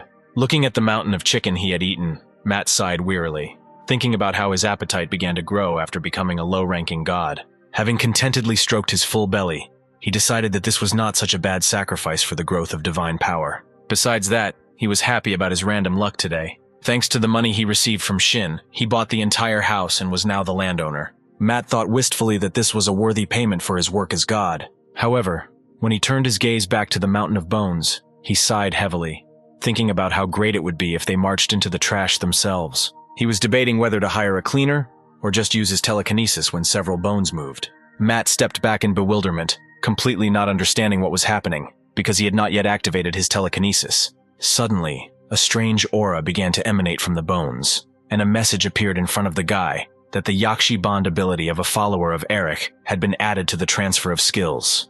In the note for this technique, it was noted that the stronger the dissatisfaction, the better the ability works. After reading this, Matt frowned, not fully understanding what was meant, and decided to find out in practice. Touching the bones, he activated the skill transfer. The next moment, a bright light began to emanate from the mountain of bones. Suddenly, Matt noticed strange shadows on the floor that appeared from under his table. The hero was horrified, not understanding what the hell was going on here. A couple of moments later, several black armored roosters flew above his ceiling, with burning rage in their eyes. They shouted that the people who killed them deserved to die. At the sight of them, Matt was overcome with sincere horror. He wondered what this terrifying ability was and what kind of revenge they were talking about against people. Trembling with fear, Matt moved away from the table and said that although he understood how they felt, revenge was a little too much. They unanimously shouted out a request that Matt, who awakened them, give them victims whom they could kill. The hero was trying to figure out what to do when suddenly a message appeared in front of him with a proposal to send a new legion of Yaksha roosters to the hive of the Empire. After reading about the hive, he assumed that his enemies were again planning another attack. When a message appeared in front of him explaining that a hive was the name of a factory where red soldier ants were mass-produced to become the main force of the Imperial Army, and one of the sources of the Emperor's power, an ominous smile appeared on Matt's face. He said that now that he knew about it, his enemies would have a hard time. Then he clicked on the yes button, accepting this offer. The guards in the hive patiently maintained their post, guarding the eggs suspended in the air. Hearing a noise upstairs, one of the guards looked up to see what was going on. As soon as he did this, horror appeared on his face. A huge clawed black paw hung directly above them. The guards, with frightened cries, rushed to escape. Matt smiled contentedly, looking through the screen at how his squad of Yakshi roosters was having fun. His smile grew even wider as the progress of the Evil God Level Up quest increased significantly without his intervention. Suddenly, another message appeared in front of him that automatic distribution had become possible. When activated, the expansion of structures and the evolution of species would occur automatically. Even in his absence, Matt without a doubt accepted the proposal to activate it. Waiting for his warriors to deal with the enemies, he climbed onto the bed and put the turned-on phone aside. The hero himself was thinking about a lot, looking at the ceiling. Augustus had long since gone home at the hero's first request, at least a little, but from their dinner together, Matt managed to learn a little information about the Society of the Three Heroes. Mechnik said that this organization has an amazing network of informants scattered throughout the world. Although on the outside it seems like an ordinary guild of hunters, in reality they collect information about hunters who may get in the way of the organization and destroy them. Matt realized that since Augustus had left there, this guild was now looking for both of them, and asked if there were spies in their academy. The swordsman replied that spies were forbidden to know each other's names and identities, so he found it difficult to answer this question. August apologized for not having as much information, but would like to emphasize one important thing. The Mount X sword technique that Matt used against Shin today originally belonged to the Three Hero Society, and since they saw it, they would definitely take action. Hearing this, the hero shuddered from the realization of the horror of the situation. He couldn't even imagine that Thousand Blades would sell him something that he once stole. Now he was thinking about what exactly he should do. Matt was deeply offended by the idea that someone would dare touch his precious student. Suddenly, someone knocked hesitantly on his door. Throwing his gaze to the side, the hero assumed that it was a student spy. Angelina stood in front of him for a few moments. A few hours earlier, a tall figure wearing a dark hood, hiding the face of an unknown person, appeared in the girl's room. He handed her a piece of paper with symbols written on it. The stranger said that this is a talisman that allows teleportation. She must use it to bring Matt here, and then martial arts experts from the community of Three Heroes will take care of him. Nodding her head, Angelina accepted this order. Inside, she doubted. Although she understood that she could not disobey orders from her commanders, but she also could not send her good teacher to death. Looking at Angelina standing in front of him, Matt thought that he would never have guessed that she was the spy. It was only thanks to his eye of the blind god that he was able to find out everything. Due to the fact that she had to take care of her sick mother alone, she got involved in all this. Sighing, he said that August had already taken her mother to safety, and she had nothing to worry about. The girl thanked him, not daring to raise her head. Matt vowed to kill everyone in that gang of Three Heroes for daring to use such dirty methods. Bowing, Angelina once again thanked him for not only saving her mother from being taken hostage, but also paying all the expensive hospital bills. He answered with a satisfied smile on his lips that it was his duty as a teacher. Then he told her to take him to the place where they would be waiting for him. Angelina nodded and took out the talisman. She hoped that since Matt had single-handedly defeated several high-ranking monsters, he would be able to withstand the masters from the Three Hero community. And in the next moment, a bright glow was heard from the talisman. Afterwards, they moved to the forest on the mountain. Looking around, Matt realized that they were not far from the academy. The man who emerged from the shadows thanked Angelina for her work, and then they will sort everything out further. The hero turned towards the voice and saw two men approaching. One of them was dressed as a monk, thanks to the eye of the blind god. He learned that he was a martial artist from Shaolin who had killed at least 100 S-rank hunters. His partner was also unusually strong. After reviewing the information about them, it seemed to Matt that these two came straight out of the stories about Murim. Stopping a couple of meters from the hero, the monk said that Matt dared not only to steal their equipment, but pretended to be one of the community of Three Heroes. Suddenly his gaze filled with rage, and he shouted that he would make sure Matt never dared take another breath. The next moment he rushed out of his seat, and his partner chose to remain in place and intervene only as a last resort. Clutching his rosary in his fist, the man instantly found himself next to the hero. Tim shouted that Matt had better prepare to die, and then activated his ability. Angelina's face contorted in horror when she realized that he was going to use a secret Shaolin technique, which, according to rumors, could even destroy an entire building. However, at the last moment before he could touch Matt, the hero managed to activate the steel body. As soon as Tim's fist touched the guy's chest, the bone of his hand cracked at the same moment. He fell to the ground and, clutching his broken arm, screamed in pain. Matt looked at him with contempt and told him to shut up, because he himself attacked him. He practically didn't lift a finger. At the same moment, a second man appeared behind him with a sword raised in his hands. He was about to attack the unsuspecting Matt. Angelina called out to her teacher, warning him against danger. However, the hero did not react at all, and Nicholas's sword broke on his back in the next moment. The man was stunned by what happened. Raising his index finger up, Matt said that it was a rather prickly lightning skill, so he should respond in kind. When the hero was suddenly surrounded by golden light, Nicholas was perplexed, completely not understanding what was happening here. The next moment, incredibly powerful lightning descended on the mountain. It didn't take long for Matt to drag his opponent's bodies to a tree and tie them up with rope.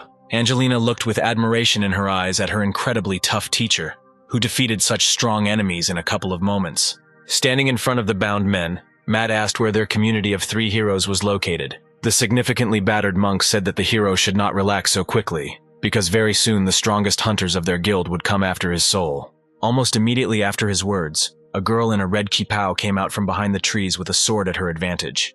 She said displeasedly that there were too many idiots in the community of the Three Heroes. As soon as they were left alone for a while, the situation immediately got out of control. Hearing her voice, our heroes turned around. Joyful smiles appeared on the faces of the tied-up men at the sight of Xenia.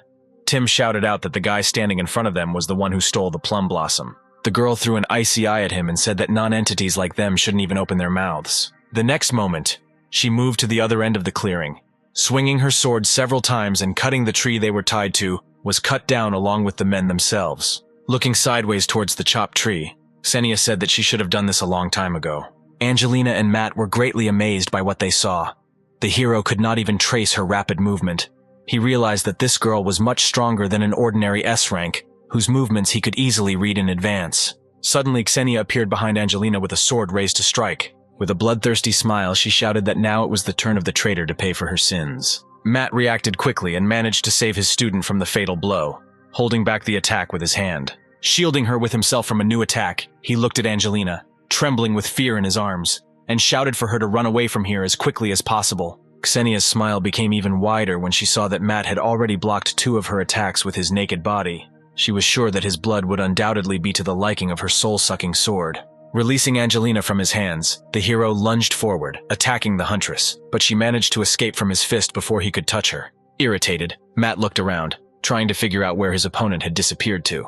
Suddenly, a scream was heard behind him, and then there were splashes of scarlet blood. By the time he realized what exactly had happened, it was already too late. Blood gushed from Angelina's mouth, and the girl herself, with her eyes widened in horror, fell to the ground. Matt turned around and ran towards his student. Sitting next to her, he was horrified when he saw that she was not breathing. Touching her forehead, he immediately activated the healing finger of God, and a green glow instantly enveloped her entire body. Xenia watched with interest his attempts to save Angelina's life. When a few moments later the miracle did not happen, she said with a wide smile on her lips that all his efforts were useless, because this pathetic traitor was already dead. At that same moment, our hero saw a message in front of him confirming Xenia's words. He removed his shaking hand from the dead student's body, deactivating his healing ability. Matt still had a hard time believing the words he read in the message. Angelina was really dead, and he could only bring her back to life by acquiring the title of a high-ranking god. Still with the same smile on her face, Xenia said that as soon as the blade pierces the victim's body, she immediately dies. Closing Angelina's eyes, he said that for now he would send her to Lily until he became a high-ranking god and saved her. Taking a few steps closer to him, Xenia said with fun in her voice that he should already leave this weakling and play with her. Throwing a look at her full of uncontrollable rage, Matt muttered through his teeth that now it was better for her to remain silent. His angry expression didn't scare him at all, but on the contrary, a blush appeared on her cheeks, and she dreamily said that he was completely her type. Rising to his feet, Matt said that experience had shown him that the only thing that works on crazy people like her is beating. The next moment, he used a combination of skills. His body shrunk slightly, and a dark blue aura appeared around him. Turning around, he headed towards Xenia, saying that she needed a good beating. The girl, with the same dreamy look, languidly said that she was full of anticipation. While waiting, Xenia hurried him, saying that it was not nice of him to make the girls wait too long. The next moment, having fulfilled the hunter's wish, Matt suddenly appeared right in front of her with his fist raised to strike. He attacked her without the slightest hesitation. Xenia flew several meters back, shielding herself from his blow with her sword. She noticed that Matt had become even stronger and faster. Everything would have ended badly for her if she had not been able to block this blow. Suddenly, the hero appeared above her, preparing to strike again. He shouted that she had no right to laugh or smile after she dared to kill his precious student. Immediately after these words, many lightning bolts struck the ground. A few moments later, all the dust that had risen in the air settled back to the ground. Matt was alone in the huge crater left from his attack. Xenia, smiling cheerfully, sat on a branch of a nearby tree and said that his abilities were even better than she expected. But when she felt blood flow from her nose, the joy on her face quickly gave way to bewilderment. The realization that for the first time in her life someone was able to hurt her completely blew her mind, and her gaze was filled with madness. Looking at her, Matt told her to stop talking nonsense and finally tell her where the community of the 3 heroes was. Xenia asked if he would let her go when she told him everything. The hero replied that this was impossible, but he could show mercy and allow her to die a less painful death. The girl's shoulders trembled slightly from the laughter bursting out. Smiling mockingly, she said that all this time she wasn't even fighting him at full strength, but was just playing with him because it looked funny. But now she's bored with it. The next moment, Xenia disappeared from the tree branch, causing Matt to be bewildered. He began to look around frantically, trying to figure out where she had gone. Xenia appeared from where he did not expect, from above. The hero managed to cover his head with his hands when the girl directly above his head activated the 8 trigrams hammer technique. With every second, the pentagram created by her put more and more pressure on the guy. Suddenly, the pentagram increased significantly in size, and a red glow poured from its ends onto the ground, creating a kind of dome. Noticing this, Matt, sensing something was wrong, asked what it was. Smiling, Xenia said that even an SS-Rank hunter would not be able to escape from this restraining seal. Then she said that he should return what he dared to steal. Deciding that he had no other choice, he activated the unification of the titles of the good and evil gods. Not hearing what exactly he said, Xenia asked him to repeat. When a black and gold halo appeared above the hero's head, he raised his left hand up and activated the punishing middle finger of God. Xenia looked at him in bewilderment, trying to understand what he was doing. The next moment, there was a deafening explosion. The barrier created by the girl was broken, and she herself miraculously managed to move to a safe distance in time. Looking at her, Matt said angrily that she was not the only one here who was not fighting at full strength. A few minutes later in their fight, Xenia stood on the blow-scarred ground among the chopped trees and was breathing heavily. Matt displeasedly asked why she constantly runs away like a rat, because in this way she would never be able to defeat him. Squeezing her kipao in the area of her heart, the girl languidly said that he was the first man in her memory who interested her so much. The next moment, several powerful gusts of wind rushed towards the hero. Having created two doubles, Xenia ran towards him. Raising his finger covered in golden lightning, Matt said that the Academy should not suffer from this. The real Xenia's face showed fear. The next moment, a huge stream of flame rushed towards them. This ray came down from the very mountains and swept over the walls of the Academy. The guard making his rounds looked out the window in surprise that the sun had already risen. When the flow of flame died down, Matt saw a rather shabby girl sitting on her knees in front of him. He moved closer to her and lifted her head, touching the top of her head with his finger. The hero said that now she must tell him where their community of 3 heroes is located. The girl looked up at Matt. With a loving look on her face, she said that she fell in love with him. Matt recoiled in horror upon hearing her such an unexpected confession. The next moment, a message appeared in front of him that Xenia had become one of his fanatical followers. Having read this, Matt sighed heavily, trying to understand why he was the one who got all sorts of crazy people as his followers. When he found out that this girl was worth 5 S-ranks, his face showed amazement. She was as strong as the crocodile that attacked the Academy. Frowning, Matt asked her to take him to her boss. Hearing his request, a strange smile appeared on the girl's face. Showing him her wounded palms, she said that she would gladly do this, but now she is a little in a bad state. Extending his hand towards her, he activated the healing finger of God, and the hunter's body was enveloped in a healing radiance. The amazed Xenia said with delight that she had never seen such amazing healing power. A few moments later, all her wounds were completely healed, leaving no trace behind. Without taking his eyes off the satisfied girl, Matt repeated his request with emphasis. The entrance to the headquarters of the 3 heroes community was carefully guarded by numerous guards. Inside, an important meeting of 3 heroes was now taking place. Leon read out a message received from his spy, which reported that Xenia had betrayed them and was now on Matt's side, and this guy had also gone out on his own to search for them. Samson, sitting next to him, asked if Matt had divine powers. Patrick said in a bored voice that even if he had, he was still just a low-class god that they wouldn't have any trouble getting rid of. It was these 3 men who ruled the community of 3 heroes for half 1,000 years. Suddenly, Xenia entered the building with an ominous smile on her lips, and said that someone had been looking for the elders for quite some time, so she decided to bring him here herself. All 3 men looked at the newcomer in shock. Matt looked at the elders sitting on their thrones with anger in his eyes and said that he had come to teach them a lesson. Suddenly, a message appeared in front of him, saying that the Eye of the Blind King could not analyze the target because they were using an anti-detection technique. Deciding to ignore this warning, Matt grinned contentedly and confidently walked towards the elders, intending to beat them to death. Samson, with a grin on his lips, admitted that he was surprised that there was someone so strong on this planet. The current situation aroused his intense interest. Rising from his seat, he said that Matt's power incredibly seduces him, and asked Leon if he could eat his heart. He agreed, but warned that the hero's head belonged to him. Instantly rising from his seat, Patrick began to stretch his muscles and said that in this case he would try this guy first. The next moment he jumped out of his seat. Matt didn't even have time to notice what happened. He only looked in bewilderment at the fist of the man who appeared next to him, which was literally a centimeter from his chest. Without taking his eyes off the hero, Patrick said that Matt would now meet his death. After that, his fist hit the guy's chest with all his might. Our hero noisily flew out of the building, breaking through the wall with his body. Xenia, who was watching this, noted with regret that he flew far enough. Feeling many hostile glances on her, the girl turned around and looked around the hall. Several dozen armed warriors looked at her with murderous glances. Presenting the blade of her sword to her mouth, she ran her tongue over it with a satisfied smile, and said that today her sword would simply sing with happiness. Meanwhile, Patrick walked with sweeping steps towards the hero lying on the ground. Noticing his approach, Matt, holding his stomach, carefully sat down on the ground. The man said in disappointment that he had overestimated his abilities. Matt could not answer him.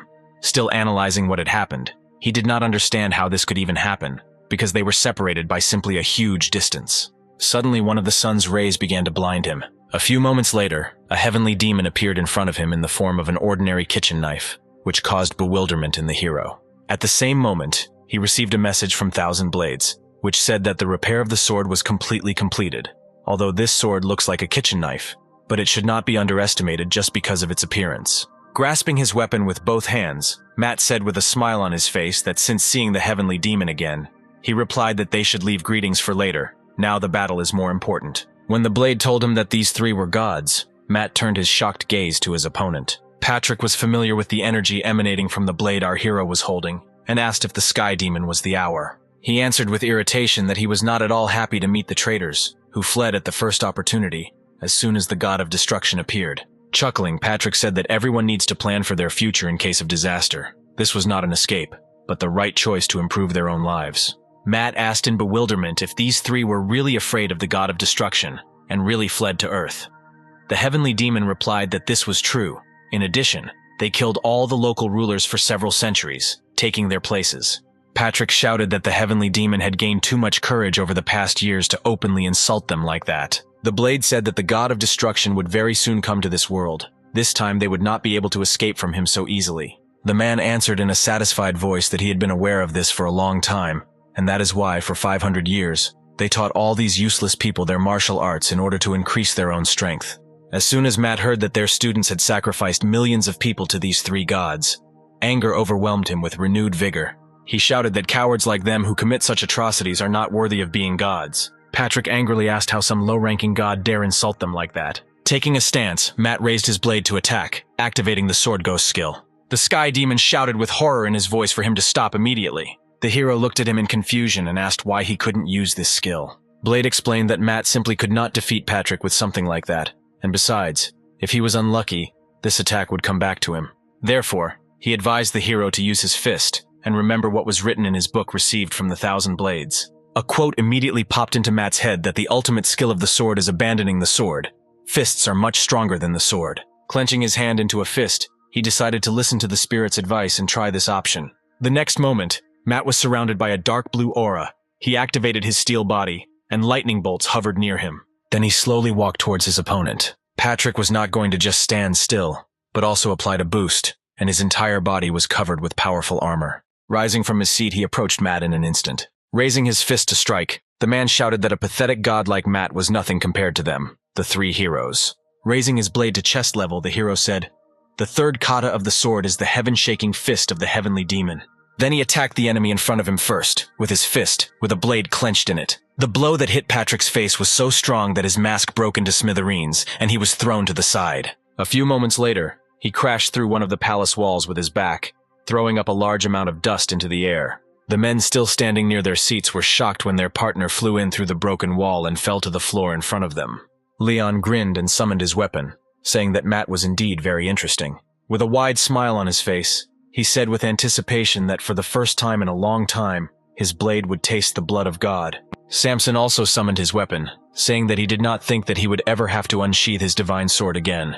Standing opposite the palace, Matt looked at his opponents and thought with relief that only 2 opponents remained. However, he was greatly alarmed by the absence of a message that one of his opponents had been defeated. Looking at Patrick lying on the broken floor, Samson asked how long he was going to play dead. Hearing this, Matt's eyes widened in shock. Rubbing his nose, the man said that he was too ashamed that he missed the blow. Then, leaning on his knees, he stood up, saying that this boy mastered the heavenly demon's martial techniques. Leon suggested attacking everyone at the same time to end everything at once, and reminded that Matt's brain belonged to him. His brothers liked the idea of a joint attack, each of them wanting to get a part of the hero in order to become stronger. Matt tensed, seeing how determined his opponents were, but the thought that he was not alone, but together with the heavenly demon, gave him a little confidence. As soon as he thought this, he heard the heavenly demon's desperate cry that he needed to escape while he still had the opportunity. When Matt asked why he had to flee, he explained that if these 3 attacked together, he would never win, because they had absorbed 100 times more victims. Frowning, the hero replied that if he ran away, he would only become like them. The heavenly demon was surprised by these words from the guy, With a smile on his face, he took a fighting stance and said that he still had a couple of aces up his sleeve. The next moment, all three ran towards him. Jumping into the air, Leon swung his spear, and the energy that escaped from the blade turned into a dragon, rushing towards Matt. The hero tensed his whole body. He cut the dragon with his blade when it was close enough and said that the sword's hooray was nothing to him. At the same moment, Patrick suddenly appeared to his right and said that Matt had too many open spots. The hero did not have time to do anything when a strong attack from the man knocked him off his feet and threw him into the air.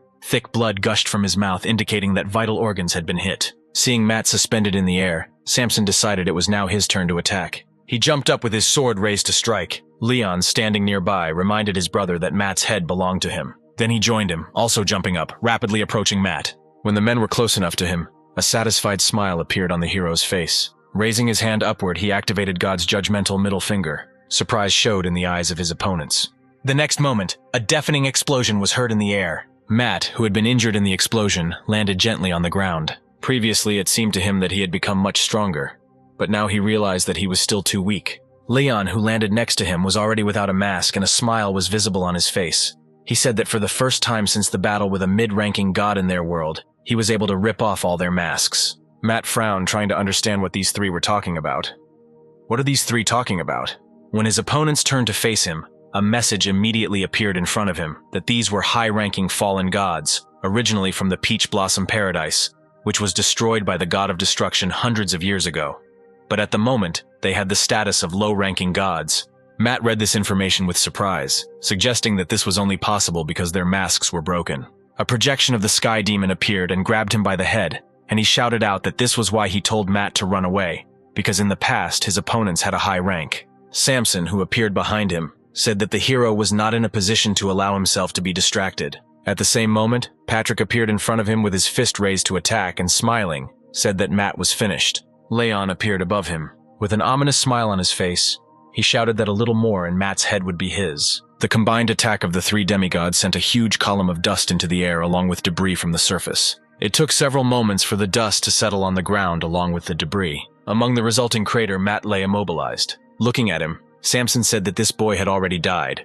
Leon, standing next to him, joyfully said that in this case, they could begin to share their sacrifice. A message appeared in front of the unconscious hero stating that all the conditions for activating the night-blooming rose had been met. The next moment, his eyes opened, glowing with a bright purple light. The three fallen gods watched in horror as the plant instantly grew in front of them.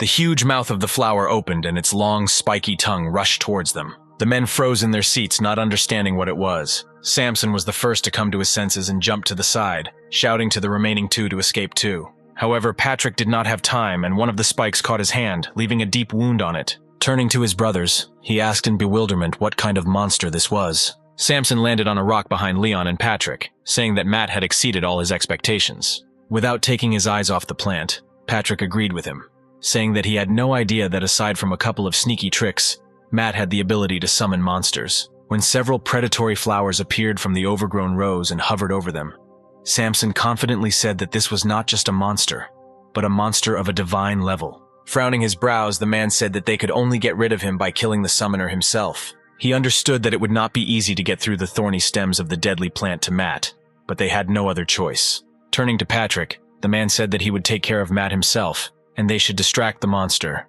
Immediately after these words, they moved into action. Meanwhile, our hero was in an unfamiliar place, surrounded by water. Waking up, he opened his eyes, trying to understand where he was. However, as soon as he looked up, he instantly came to his senses, and bewilderment appeared in his eyes. Matt saw a shabby Bruce sitting in front of him. Jumping up from the throne on which he was sitting, the hero asked in bewilderment what had happened to him. Suddenly, behind the back of the ant, next to which the little girl was standing, the dead carcass of a huge monster appeared, and Matt received a message that Bruce had offered him the one who wallows in sewage as a victim. After analyzing the victim, the hero learned that the monster is worth 11 S-ranks. Having learned this, the hero was shocked when he realized that Bruce had presented him with God, albeit of the lowest rank. Having recovered from the shock, he said that he was very proud of his follower, who was able to pass another test and bring him a new sacrifice, then extended his hand in front of him with the words that he would now heal all of Bruce's wounds. Suddenly, the girl standing next to him grabbed the ant's neck with both hands, and with tears in her eyes, asked Matt to save her dad. The hero's eyebrows furrowed when he heard her words, and asked in bewilderment who she was. Instead of answering, the girl cried even louder. In the window that appeared, Matt read that she was the Queen of Fairies, the embodiment of the good god, the winged guardian of the world, and had immeasurable power. Although Matt knew nothing about what had happened to them, he decided that he should quickly heal Bruce's wounds, which seemed quite serious. When the hero activated the healing finger of God, a healing glow engulfed the two of them, instantly healing all their wounds. Looking at the joyful couple, Matt sighed and said that he was leaving Bruce to the Fairy Queen.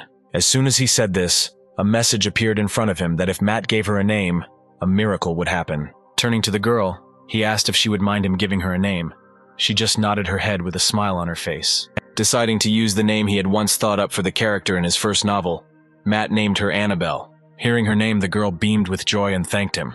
Immediately after this, a message appeared in front of him that by giving a name to the Fairy Queen, he had gained a new follower in her person.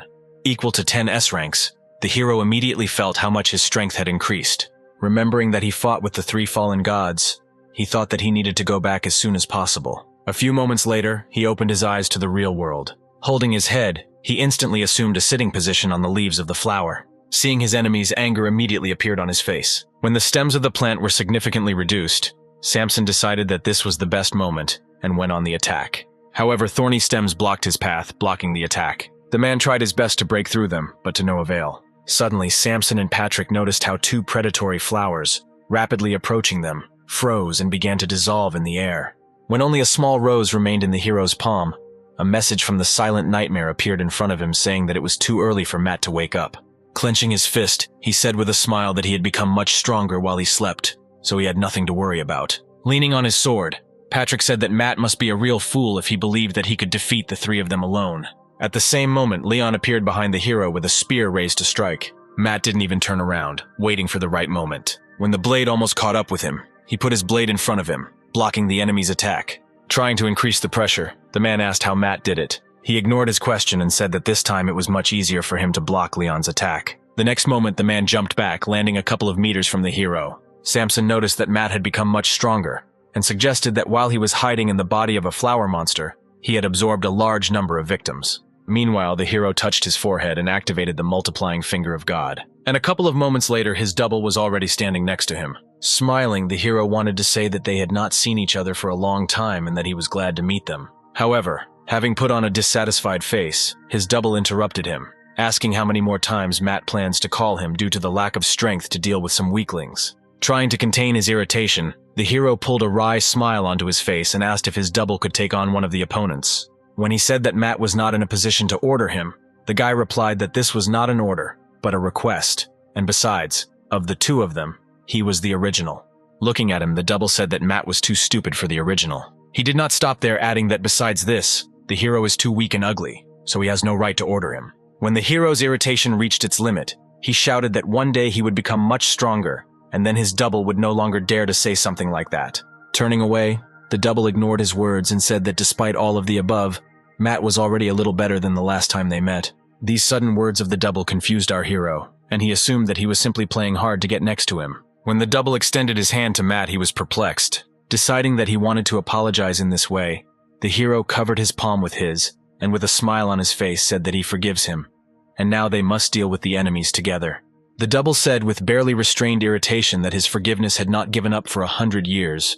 He meant that he wanted to take the heavenly demon. Sighing, Matt handed him his blade. Glancing at the opponents, the double said that he would take on the white-haired man. After everyone decided on their opponent, Matt activated his steel body. The double, in turn, used the brutal slaughter skill, and his body was immediately enveloped in a dark red aura. Patrick said with admiration that their enemy never ceases to amaze them with new tricks. Leon laughed and said that since the time of the great sage, nothing aroused such excitement in him. Each of them was extremely tense and ready to attack at any moment. When the double said that these parasites do not even know their place, Matt said that these 3 are just ordinary cowards who have escaped from their own world.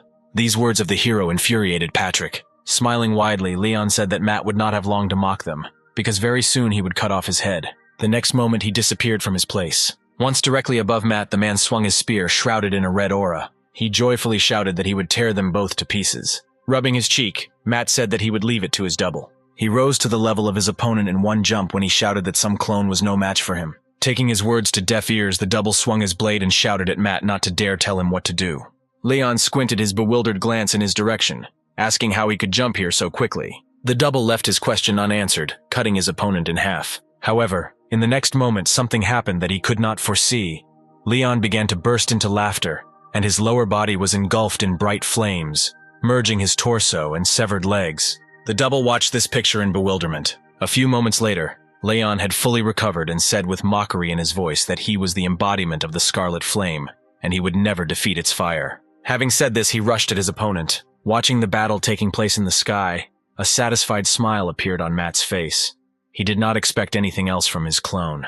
With one swing of his blade, the double again cut through the body of his opponent. Thick blood gushed out from Leon's mouth. He began to fall rapidly to the ground when he realized with horror that he could not recover. The double said that this was not some ordinary blade, but the sword of the heavenly demon, and it was his second form, the Great Inferno, that in the past he had extinguished a fire much larger than this. Laughing, Leon said that he would never have thought that the cause of his death would be the sword of the heavenly demon.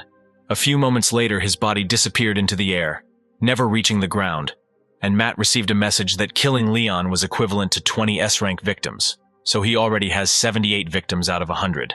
Patrick was furious at the sight of his brother's death. Meanwhile, no less active actions were taking place in another part of the palace. Ksenia was getting rid of the members of the Three Heroes community one by one when she noticed Matt nearby, watching his clones battle. An admiring expression appeared on the girl's face when she saw two Matts at once. Turning back to her opponents, she said that she would also do her best to be praised. Finding himself next to the hero again, his double said that they were now equal. Patrick shouted that Matt would pay for what he had done. Without taking his eyes off the hero, Samson said that they had underestimated this guy too much and invited his brother to use that very skill. Knowing full well that they would also get hit, Patrick agreed. Then he stood behind Samson and put his palms on him. Powerful energy began to emanate from the man's body and absorb into Samson's body. He shouted that with the help of Patrick's borrowed power, he would tear them into small pieces to avenge the deceased collected. The next moment he swung his sword and a large wave of dark blue destructive energy erupted from his blade. At the sight of this, Matt remained completely calm, and his double looked at his opponents as if they were crazy. When the wave of energy approached a sufficient distance, the hero extended his left hand forward. He swiped his index finger to the side using the plum blossom technique. The enemy's energy dissipated in an instant, never reaching him. Samson watched this in bewilderment. As all the dark energy disappeared and several pink beams shot towards the two men, Samson deflected the petals flying at him with his sword, and Patrick covered himself with his hands. As soon as the first one looked up, surprise appeared on his face. Matt and his double were quickly approaching them to deliver the final blow. Samson didn't even have time to do anything when sharp pain pierced his body from both sides. Seeing this, Patrick shouted out his brother's name in horror. Once near him, Matt clenched his fist and prepared for a new attack. When the man began to beg for mercy, the hero said that the heavenly demon instructed him to never forgive them, and therefore there was no talk of mercy. He then used the heavenly demon heavenly breaking fist technique. The hero's energy pierced the man's body and rushed into the sky in a powerful stream. Patrick died almost instantly, after which his body began to dissipate in the air, leaving no trace of himself, and Matt received a message that for killing two men, he received 42 S-rank victims and fulfilled the conditions for completing the task for promotion to the average level evil god. The hero stood for several moments looking at his hand, while the powers of the victims he killed were absorbed. When it was all over, he clenched his fist with a satisfied smile, glad that he had finally managed to become even stronger. At the same time, Ksenia, sitting on the floor, could not take her loving gaze off Matt's double. In a matter of moments, he dealt with the remaining crowd of members of the community of three heroes. Turning his gaze to her, he told her to get rid of the remaining henchmen and force the S-rank hunters to come over to his side. If they resist, then simply kill them. At the end, he gave her one more instruction, which she must follow once she has dealt with her main task. After listening to him, the girl smiled maliciously, and in a voice full of determination, said that she would do everything. A few moments later, the double left the castle. Matt, standing outside, asked what he and Ksenia had been talking about for so long. He replied that it didn't matter. Then he handed the heavenly demon back to him and asked the hero to try not to die, because if he dies, then he will also have to follow him. Taking his blade, Matt replied that he would become stronger and would never die. The next moment, his double began to dissolve into thin air. Climbing the stairs into the castle, he headed towards the girl still sitting on the floor. When Matt stopped in front of her, she looked up at him and he said that he had something for her. Upon returning back, the hero visited the hospital where his student's mother was lying. Michelle was glad to see the guest who came to her and thanked him for paying all her considerable hospital bills. With a smile on his face, Matt said that she didn't have to worry about it and would get well soon. Looking behind him, the woman excitedly asked if everything was okay with his companion. With a sweet smile on his face, he replied that she was simply more comfortable this way than standing. Ksenia, sitting on her knees on the floor, confirmed his words in a cheerful voice, saying that she really was much more comfortable this way. In fact, Matt simply told her to sit like that as punishment for her sick head, which does not know a drop of shame. Suddenly, Michelle called his name, snapping him out of his thoughts. She inquired about her daughter's progress in her studies, with a gentle smile on her face. She said that Angelina is a very kind girl, but there has been no news from her for a long time. But the woman attributed it to being busy with her studies. It was this question that Matt was afraid of. Now he should be on his knees begging for forgiveness for not being able to protect his student. But instead, with a tight smile, he said that Angelina was doing well. From that very unfortunate moment, he never for a second stopped reproaching himself for the death of his student. At some point, Matt thought that he was completely undeserving of the status of a good god, and instead, he was better suited to slide down the slope of an evil god. At that moment, when our hero was one step away from falling into despair and taking the wrong path, a message from Generous Abundance appeared in front of him, in which the goddess told Matt, no matter what, not to deviate from the righteous path, and offered him secret resurrection potion. Having read about the resurrection potion, the hero instantly emerged from his thoughts and reread the message in disbelief. A few moments later, another message appeared in front of him, which stated that although this act would greatly affect the karma of Generous Abundance, she sincerely wished to support Matt on the path of becoming a good god. Immediately after this, he was offered a mission in which he needed was to save 10 million lives, and the reward was a resurrection potion. As soon as Matt wondered how he could save so many lives, he remembered that he was now in the hospital, and this was the best place to save lives. Deciding that he would start from here, he activated the healing finger of God with a confident smile on his face. Thus, for several hours, he walked around all the wards available to him and healed the sick there. That same evening, a rift appeared in another part of the city. Several A-rank monsters appeared from it at once. The speakers announced that the hunters would very soon arrive at the scene, and now all civilians needed to evacuate to a safe place. One of the monsters with a furious growl followed the crowd of fleeing people. When his paw almost reached the people, Matt appeared and delivered a strong blow to his head. Matt tisked displeasedly, saying that there were 2 more monsters left. Quickly moving to another monster, he took it out with 1 blow, after which he also quickly dealt with the remaining one. When all the monsters were defeated, people looked at their saviors with admiration. Calling up the task information window, Matt checked his progress and saw that he had already completed 2,500 good deeds out of 10 million. Suddenly, Xenia, who was standing nearby, sank down onto one maple tree, bowing her head before him. Noticing this, the hero looked at her, waiting for what she would say. The next moment, the girl announced that she needed to leave him for a while to deal with the remnants of the community of 3 heroes on the orders of another Matt. Deciding that there was nothing wrong with this, the hero said that she could go. With an anticipatory smile on her face, Xenia asked Matt to be careful during her absence. A few days later, having dealt with everything, Matt finally returned home. Sitting on his bed, the hero enjoyed precious minutes of peace. All this time, he tirelessly ransacked all the hospitals in the country, healing the sick. Folding the new form, Agnia joyfully said that there was much more space on the top floor, and congratulated him on becoming a landowner. From her words, an extremely satisfied expression appeared on the hero's face. When he asked where she got so many suits, the girl replied that it was a gift. Today, she and her sister were shopping and accidentally came across this and decided to buy Matt more tracksuits. Joyful Maria proudly said that they bought as many as 10 pieces and asked the hero to try them on. Sighing, he agreed, sarcastically saying that nothing suits him better than a pink suit. Suddenly, Agnia's phone rang. Having received an urgent call from the association, the girl said that she needed to go and asked to look after her sister, after which she headed towards the exit.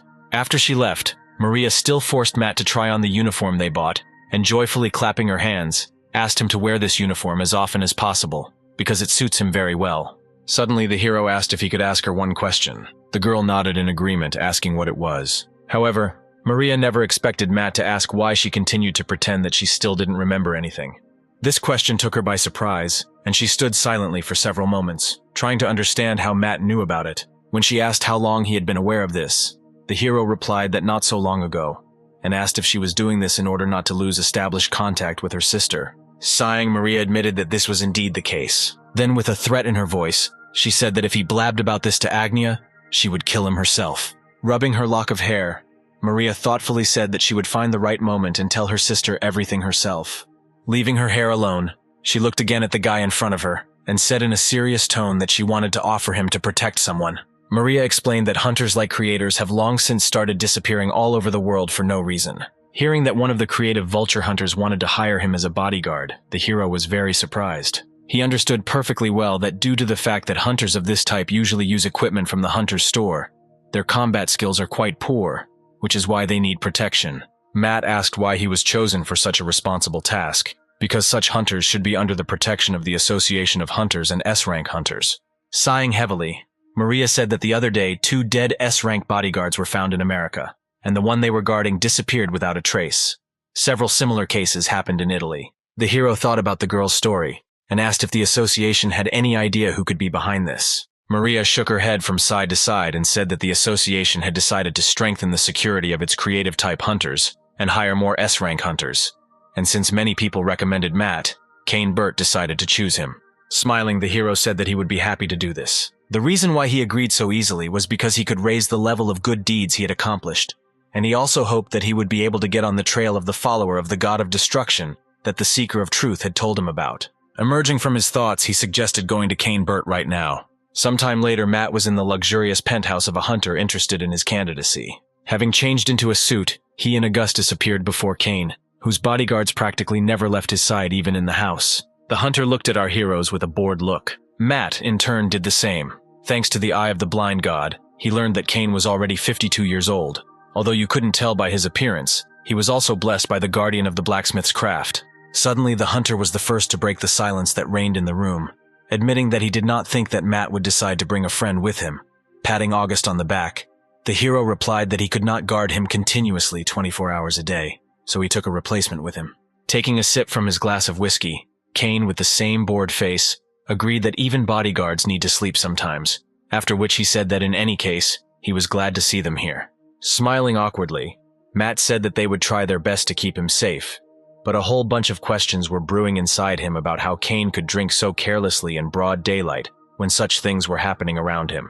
Putting the glass back on the table, the man rose from his seat and headed towards the exit, saying that they would continue the conversation later, but now he needed to go to the shower. Augustus was furious that this hunter was so disrespectful to his master. Looking at him, Matt ordered him to calm down and not make unnecessary noise here. Entering the bathroom, Kane stood in front of the mirror for several moments, opening the tap to full. He didn't understand why, but something in this reality had changed, because he had never met Matt before. Suddenly, in the reflection, he saw a rift appear on the opposite wall. The next moment, a huge monster emerged from it. Looking at him, the monster noted with satisfaction that he had found another hunter creator. Kane turned around in horror at the moment when a clawed paw reached out to him. He instantly summoned his shield, protecting himself from the monster's paw. Raising his other paw with the sword to strike, the crocodile asked with a grin whether he really believed that some pathetic shield could stop him.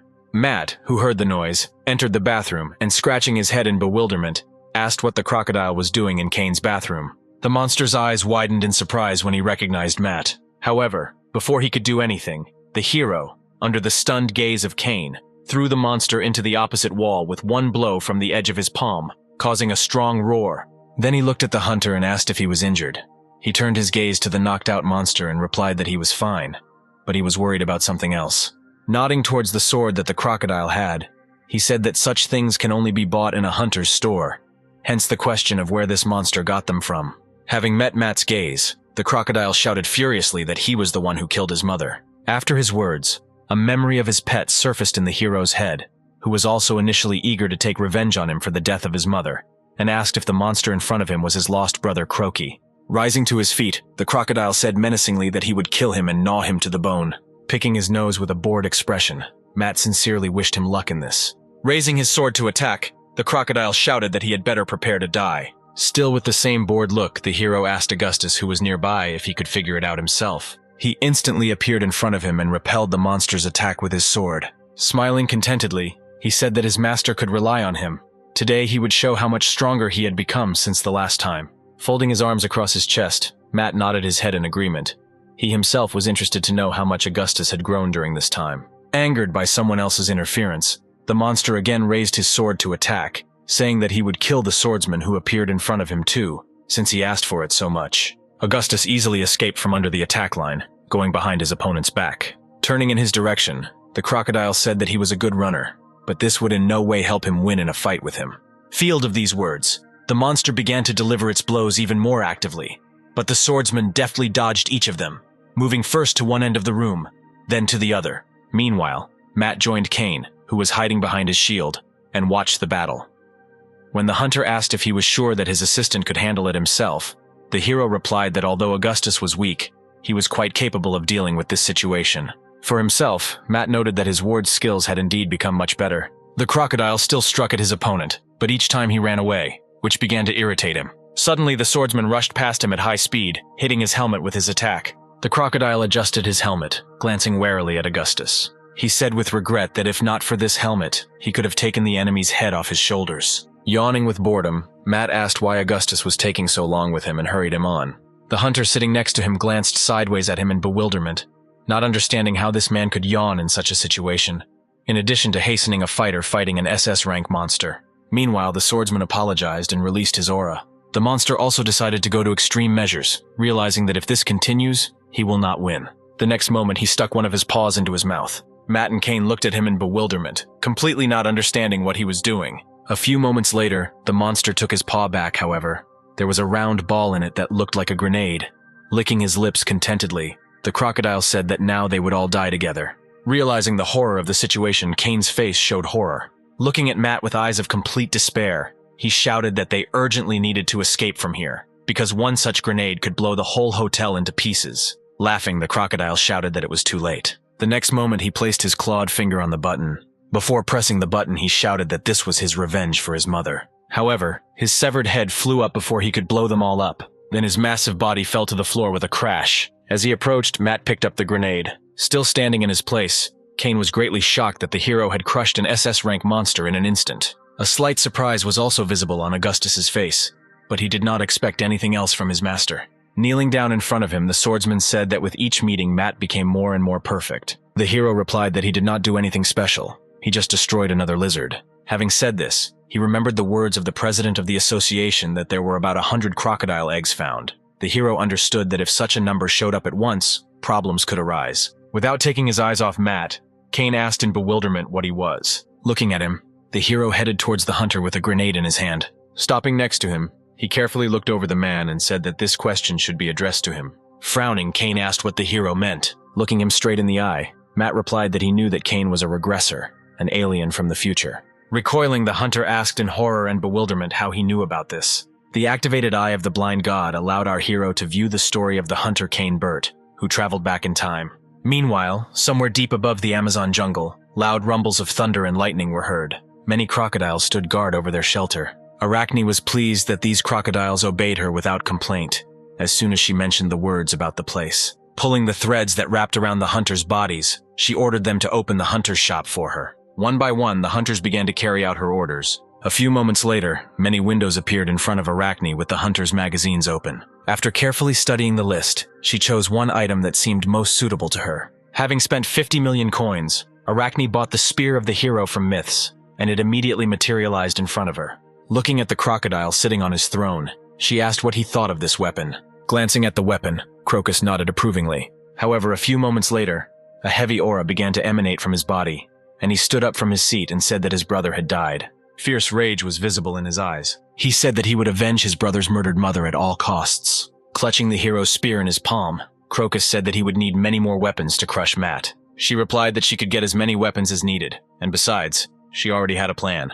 The crocodile frowned and asked which one it was. With an ominous smile on her lips, Arachne said that she knew their enemy's greatest vulnerability, and planned to use it against him. Meanwhile, our hero was looking through the history of Kane. Initially, Kane was an ordinary blacksmith who loved his work. His days were not much different from each other, until one day the guardian of the blacksmith's craft came to him and told him that this world would soon fall due to the heir of the god of destruction.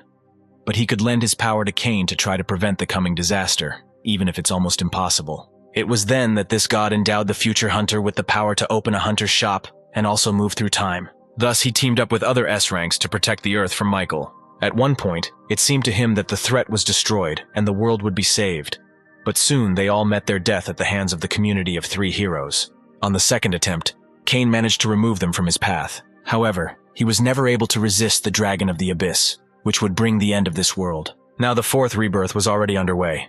It was also the last. The thought that he was unable to prevent the destruction of this world, no matter what he did, killed him more and more every day. Ultimately, Kane decided to simply accept the inevitable and face the end with everyone else. Matt carefully looked through the hunter's memories shown to him. Raising his frown, he asked if Kane had really decided to give up after a couple of failed attempts. The man looked at him in bewilderment, asking how he knew this, The hero replied that he simply had one special skill. Kane was completely confused.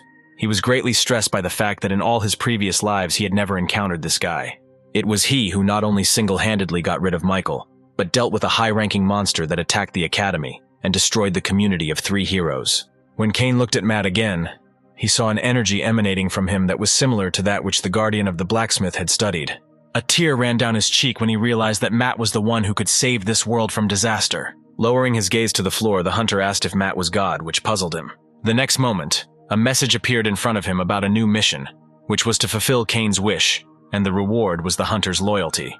Deciding that this opportunity should not be missed, Matt asked what Kane's deepest desire was. He replied that he had only one desire, to prevent the end of the world. The hero's eyes shone with joy. He was going to do it anyway, so the thought that he could kill 2 birds with 1 stone couldn't help but make him happy. Clasping his palms behind his head, he said with a satisfied smile that he would do his best to do this. Looking at him, Kane thought that Matt was truly the one who would become the hope of the whole world. When a message appeared in front of the hero that he had found a temporary follower in the person of Kane, who was equivalent to 10 S-ranks, which did not slightly surprise him.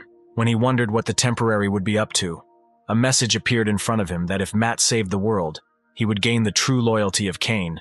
Now the reward was reduced, since he was a temporary believer. This of course upset him, but also influenced. There was no way he could do that. Turning to Kane, he said that he had already gotten rid of 3 enemies that the hunter had to face in the past, and that the next possible cause of the end of the world could be the hatched cubs of an SS-Rank crocodile. Suddenly, many messages appeared in front of the hero, warning of danger. His face was distorted with horror when he read that the great evil god was burning with an ardent desire to take revenge on him. If Matt did not stop him, then the world would come to an end. Now the assumption he had made earlier seemed erroneous, and the emperor from the world was more suitable for the role of the cause of the end of the world, where his ward's ants live. Scratching his head, the hero asked Kane to help him find all the crocodile cubs while he settled one important matter. Standing at attention, the hunter immediately agreed without any hesitation. Feeling awkward, Matt said that he could do without such officialdom. Turning to him as you, Kane shouted that he could not do otherwise, because the hero is his only hope and support. Matt saw absolute trust and devotion in the hunter's eyes. Sighing tiredly, the guy thought that now he needed to focus on collecting S-rank followers. Turning towards Augustus, he praised him, saying that he had indeed become a much better person. Taking a step towards him, the hero handed him the Sky Demon, telling Augustus to practice with this blade for a while. Throwing down his weapon, the swordsman tearfully accepted his master's gift, looking at it as if it were the most precious thing in the world. Falling to his knees, Augustus shouted out that this was a great honor for him, and that he would thank him for this favor until the end of his days. The hero sincerely hoped that the heavenly demon would help him at least a little get rid of this fanaticism. Hearing footsteps approaching, Matt turned around and said that now was the time. Frowning, Kane directed his gaze in the same direction as our hero. The next moment, a joyful Shin entered the room. Noticing the man sitting on the floor, he smiled, greeting him, but he did not share his joy at their meeting and asked what he forgot here. Matt, standing between them, said that it was he who called him here, because from now on they both would have to guard Kane. Still smiling widely, Shin extended his hand to his old friend, asking him to take care of him. He slapped his palm, rejecting him. Rising from his knees, August said with irritation that he alone would be enough for this task, so Shin could safely go back. Afterwards, he turned to his master and persistently asked him to think about everything again, because such an incompetent as Shin would only get in the way. These words irritated the guy, and he shouted that August has no right to say that when he himself constantly leaves other people in trouble, especially since if it weren't for Matt, he would have died last time, so he simply has to be here. The hero patiently watched their altercation for several moments. When he had enough, he decided to intervene. Crunching his hands with a crunch, he asked with great irritation if they wanted to move against him alone, and then everything would immediately fall into place, since they were not going to obey his orders. Hearing his voice, the guys shuddered and, stopping their bickering, turned their frightened gaze to Matt. Falling to their knees, they began to beg for forgiveness, apologizing for their mistake. The hero said that starting from that moment they should not dare to get into fights and altercations with each other in front of his eyes. Afterwards, he warned that if he ever saw something like that, he would immediately take away everything that he had given them. Meanwhile, Bruce continued his ascent up the tower, fighting another monster. Activating his steel body skill, he clenched his fist and charged at his opponent. One blow was enough for him to knock the monster down. When the carcass of his opponent fell dead to the ground, he landed next to him almost at the same instant. Smiling contentedly, he shook off the dust from his palms and said that he should present this monster to his dear patron as a sacrifice. But before he had time to do this, a message appeared in front of him congratulating him for successfully passing the test of the 41st floor of the tower. As a reward, he would receive a dumbbell sword, which the Seeker of Truth had previously owned. Immediately after this, the sword that had been promised to him materialized in the air in front of him, causing Bruce's admiration and surprise. Climbing the stairs, he passed through another door and found himself in a completely different place, where only desert sands surrounded him everywhere, and the bright sun mercilessly burned his skin. When he looked up, he saw several fire spheres hanging in the sky. The next moment, a message with a task appeared in front of him, in which it was written that he needed to save the water goddess, weakened by the heat of the sun. Returning home, Matt immediately changed his clothes and went to bed, intending to train with the gods in his sleep again. He diligently tried to ignore his phone, which was bursting with messages, and fall asleep. However, even when for several minutes the phone did not even seem to calm down, the irritated guy jumped up on the bed and asked in bewilderment why everyone needed something from him just when he was trying to train. As soon as he picked up his phone, his irritation disappeared and was replaced by bewilderment. A message immediately appeared on the screen that Bruce was in yet another trouble and needed urgent help. Matt frowned, trying to figure out what the booger was next to his aunt. Thanks to the eye of the blind god, he was able to find out that this girl was a follower of the weakened water goddess. He asked in amazement what Bruce was even doing there. In place of the answer, the ant raised his hand, pointing somewhere upward. He then explained that he needed to get rid of the sun, but no matter how hard he tried, his attacks weren't working. Clasping her palms on her chest, Lisa began to tearfully pray to the hero to destroy the sun and save her world, which would very soon be turned into a desert.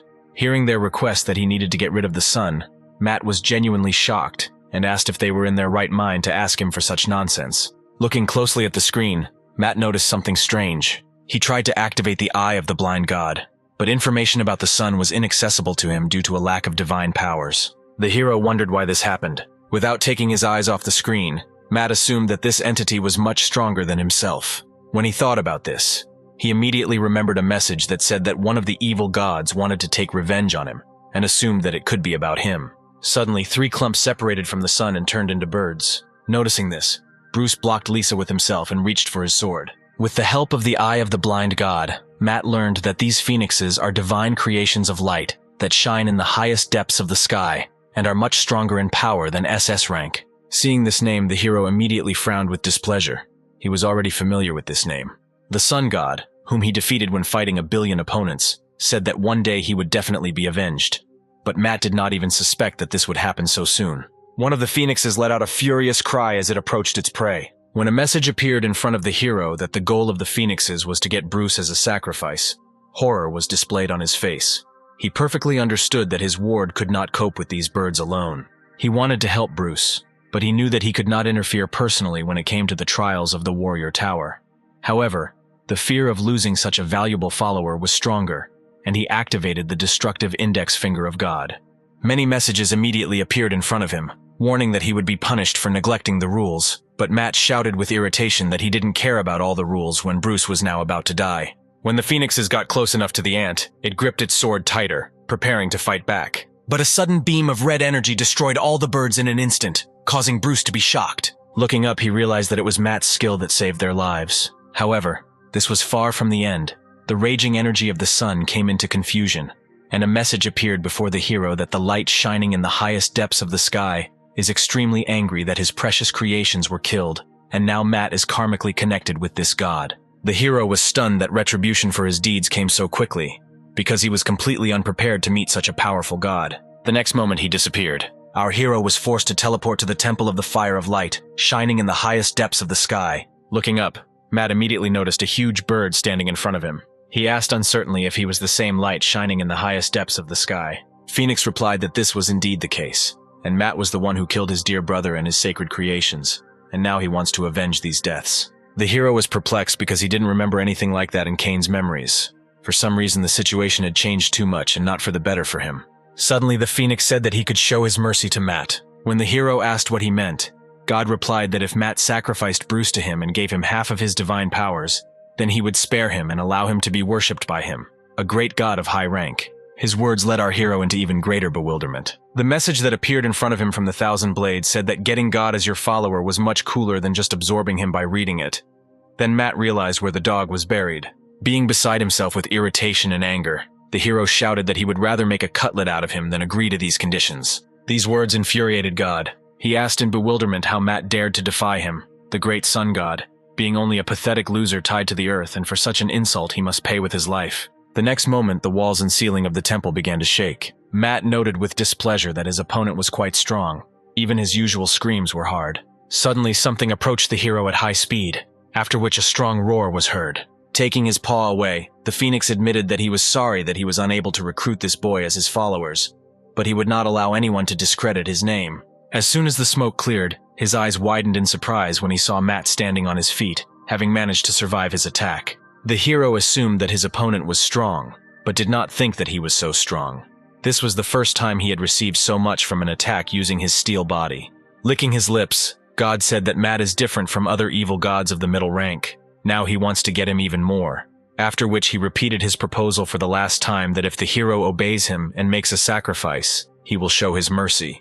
Matt responded sharply that he would never betray those who follow him. After listening to his answer, the Phoenix said that in this case he had another solution to this problem. He bloodthirstily said that he would simply kill Matt and every last one of his followers. The hero shuddered in horror at these words. The next moment, a message appeared in front of him that his followers were in danger. Bruce and Lisa continued their journey through the endless desert, without giving up their attempts to find the goddess of water. Suddenly, the sand ahead rose into the air like a wall. This alerted our heroes, and they immediately stopped. Tense to the limit, Bruce covered Lisa with himself, saying that she should hide behind him. A few moments later, when the sand settled, a huge naked girl appeared in front of them. Bruce asked with horror in his voice who she was. Looking down at them, the stranger replied that she was the first follower of the Lord of the Abyss Swamps, and the one who lost her youngest because of them. Realizing that she was the sister of the monster with whom they fought with Matt, the ant trembled. Meanwhile, the girl continued, saying that by order of the blood alliance of her Lord Light, shining in the highest depths of the sky,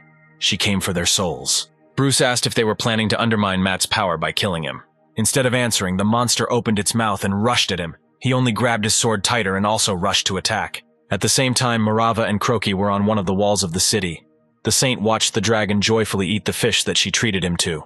From time to time, he would give her a confused look, thinking about how cool the saint was, just like the deity she worshipped. Suddenly, they noticed a large column of dust rising into the air. Marava asked in bewilderment where the tornado appeared out of nowhere. Realizing that this was not an ordinary tornado, Croaky dropped his fish, and his eyes widened in horror. Noticing the crocodile's condition, worried Marava touched his hand and asked what was happening. Squeezing the cool stone of the wall with his paw, he said that they had better run away from here as soon as possible. Many crocodiles, led by Crocus, were approaching the city walls, and on his back sat a joyful Arachne. She was sure that this time nothing would stop her. While the sun god was fighting Matt, she would quickly get rid of from all his followers. When the saint also noticed the approaching enemies, her body was seized with a trembling of fear. The excited Croaky asked her to run away from here as quickly as possible. Turning around, he looked down and shouted that we were under attack and they needed to escape.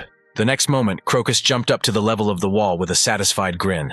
Arachne smiled and said that the traitor had finally been found. Matt was in real horror, not believing what was happening, when he received one message about the death of his followers after another, and the level of his divine powers began to drop sharply. Sitting on his throne, the Phoenix laughed, saying that this was just the beginning, but if Matt submitted to him now, he would stop. The hero clenched his jaw to the point of grinding. Looking up at his enemy, the hero furiously asked how he dared to lay his paws on his precious followers. Matt said that he would not remain in debt, and touching his forehead with his thumb, activated the multiplying finger of God.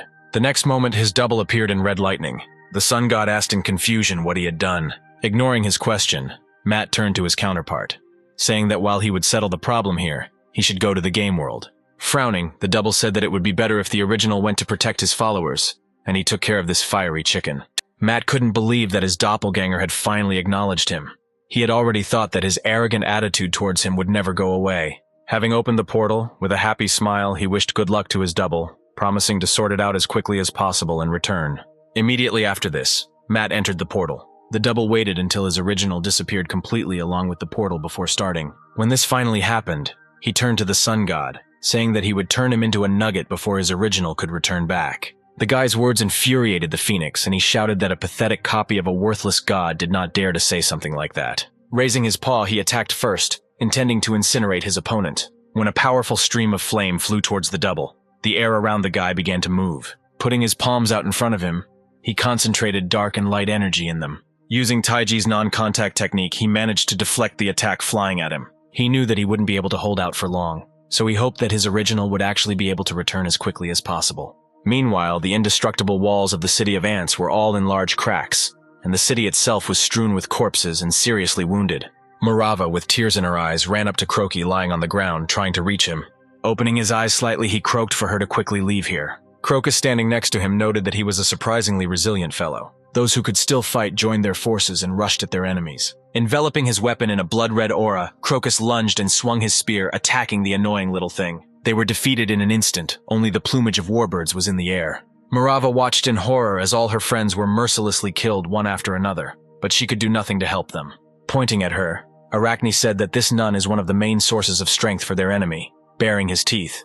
Crocus replied that in this case, he was simply obliged to devour her. Then he took a few steps towards her. Hearing his words, Croaky stood up and stepped forward, blocking Morava with himself. He shouted that he would not allow anyone to kill her, not even her blood brother. The next moment, he raised his clawed paw to strike and ran towards his enemy. He threw Croaky aside in one motion, inflicting a mortal wound on him. When the crocodile fell to the ground, breathing heavily, Morava ran up to him. Crocus said that he was not even able to avenge his parent and stuck to the enemy, like a fence dog. He did not need such brothers. Having said this, he turned his gaze to Morava and said with anticipation that now it was his turn to taste Matt's favorite bug. The saint raised her displeased gaze at him. She understood that they did not have enough strength to withstand such a strong enemy, so she began to desperately pray that Matt, as usual, would appear and save them. Meanwhile, our hero was in his apartment, clutching his head. He tried to move to the game world, which is what he asked the system to do. But each time he received a message that Matt was now too weakened by the call of a double. So moving was impossible at the moment. Complete powerlessness in this situation greatly infuriated the guy. He could not recall the clone, because he was fighting with the sun god, and his access to the ants was closed. Suddenly he heard Croca's faint voice in his head, pleading for help. At the same moment, a message appeared in front of Matt that the small miracle available to the crocodile was now possible, after which a window with a choice appeared in front of him, in which he was asked to allow the sacred beast Croaky to become the sacred beast dragon. Deciding that now he could only count on this miracle, Matt shouted out that he was entrusting the fate of that world into the hands of Croaky. Having shouted this, the guy immediately pressed the yes button. At the same time, Crocus brought the captured Morava to his wide-open mouth. A smile played on Arachne's face. She couldn't wait for the moment when she would tell the Emperor everything. Crocus's sudden, painful cry as his hand was cut off brought her out of her own fantasies. His screams continued for several painfully long moments, without realizing who it was. Morava thanked her savior and opened one eye slightly to see who saved her. Seeing that she did not recognize him, the dragon joyfully said that it was him, Croaky. Surprise and disbelief were visible in Morava's eyes. At the same time, Matt received a message that Croaky had successfully evolved into the dragon sacred beast, and was now equivalent to 20 S-ranks, which greatly surprised the guy. When the pain subsided, Crocus looked at his brother with a voice full of hatred, asking how an insignificant traitor dared to do something like that. Arachne trembled with fear, realizing that this was the work of Matt, who was supposed to fight the sun god. Croaky took a step forward towards his brother, standing in front of him. He said that if Crocus had not crossed the line, he would not have had to lose his hand, and their merciful god would have accepted him too. Crocus was enraged by his younger brother's words, and asked if he was really that impatient to die. Turning to him, Arachne said that they had better retreat, because their enemy had become much stronger.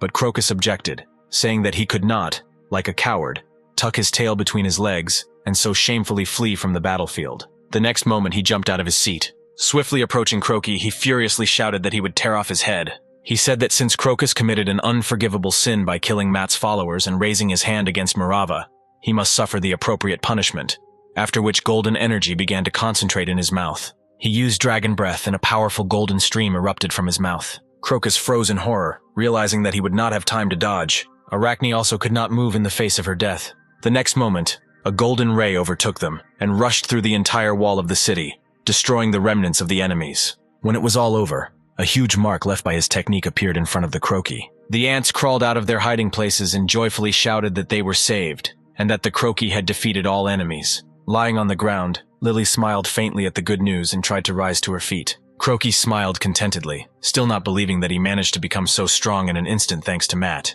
Raising his head up, he began shouting praises for our hero, and a few moments later everyone else joined him. Matt looked at Croaky in surprise. He did not expect the crocodile to grow so much. Clasping her hands on her chest, Morava said with tears in her eyes that among Matt's humble servants there were many wounded and asked to help them. Smiling, the hero said that this goes without saying, and in the next moment he activated the healing finger of God. In an instant, All of Lily's wounds healed, and her body was filled with lightness. The rest of the residents were also healed of their wounds, and the severed body parts were rebuilt. Joyful ants and angels began to glorify their merciful deity even louder and more actively. Watching everything, Croaky thought that Matt's mercy was truly incredible. One wanted to believe in a god like him and follow him. Marava's thin voice attracted his attention. Smiling sweetly, she thanked him again for saving her and said that he was unusually cool today. The girl's words made Croca's face turn a deep shade of red. His imagination was already drawing pictures of their happy future together. A few moments later, the evolution mode was turned off and he returned to his original form.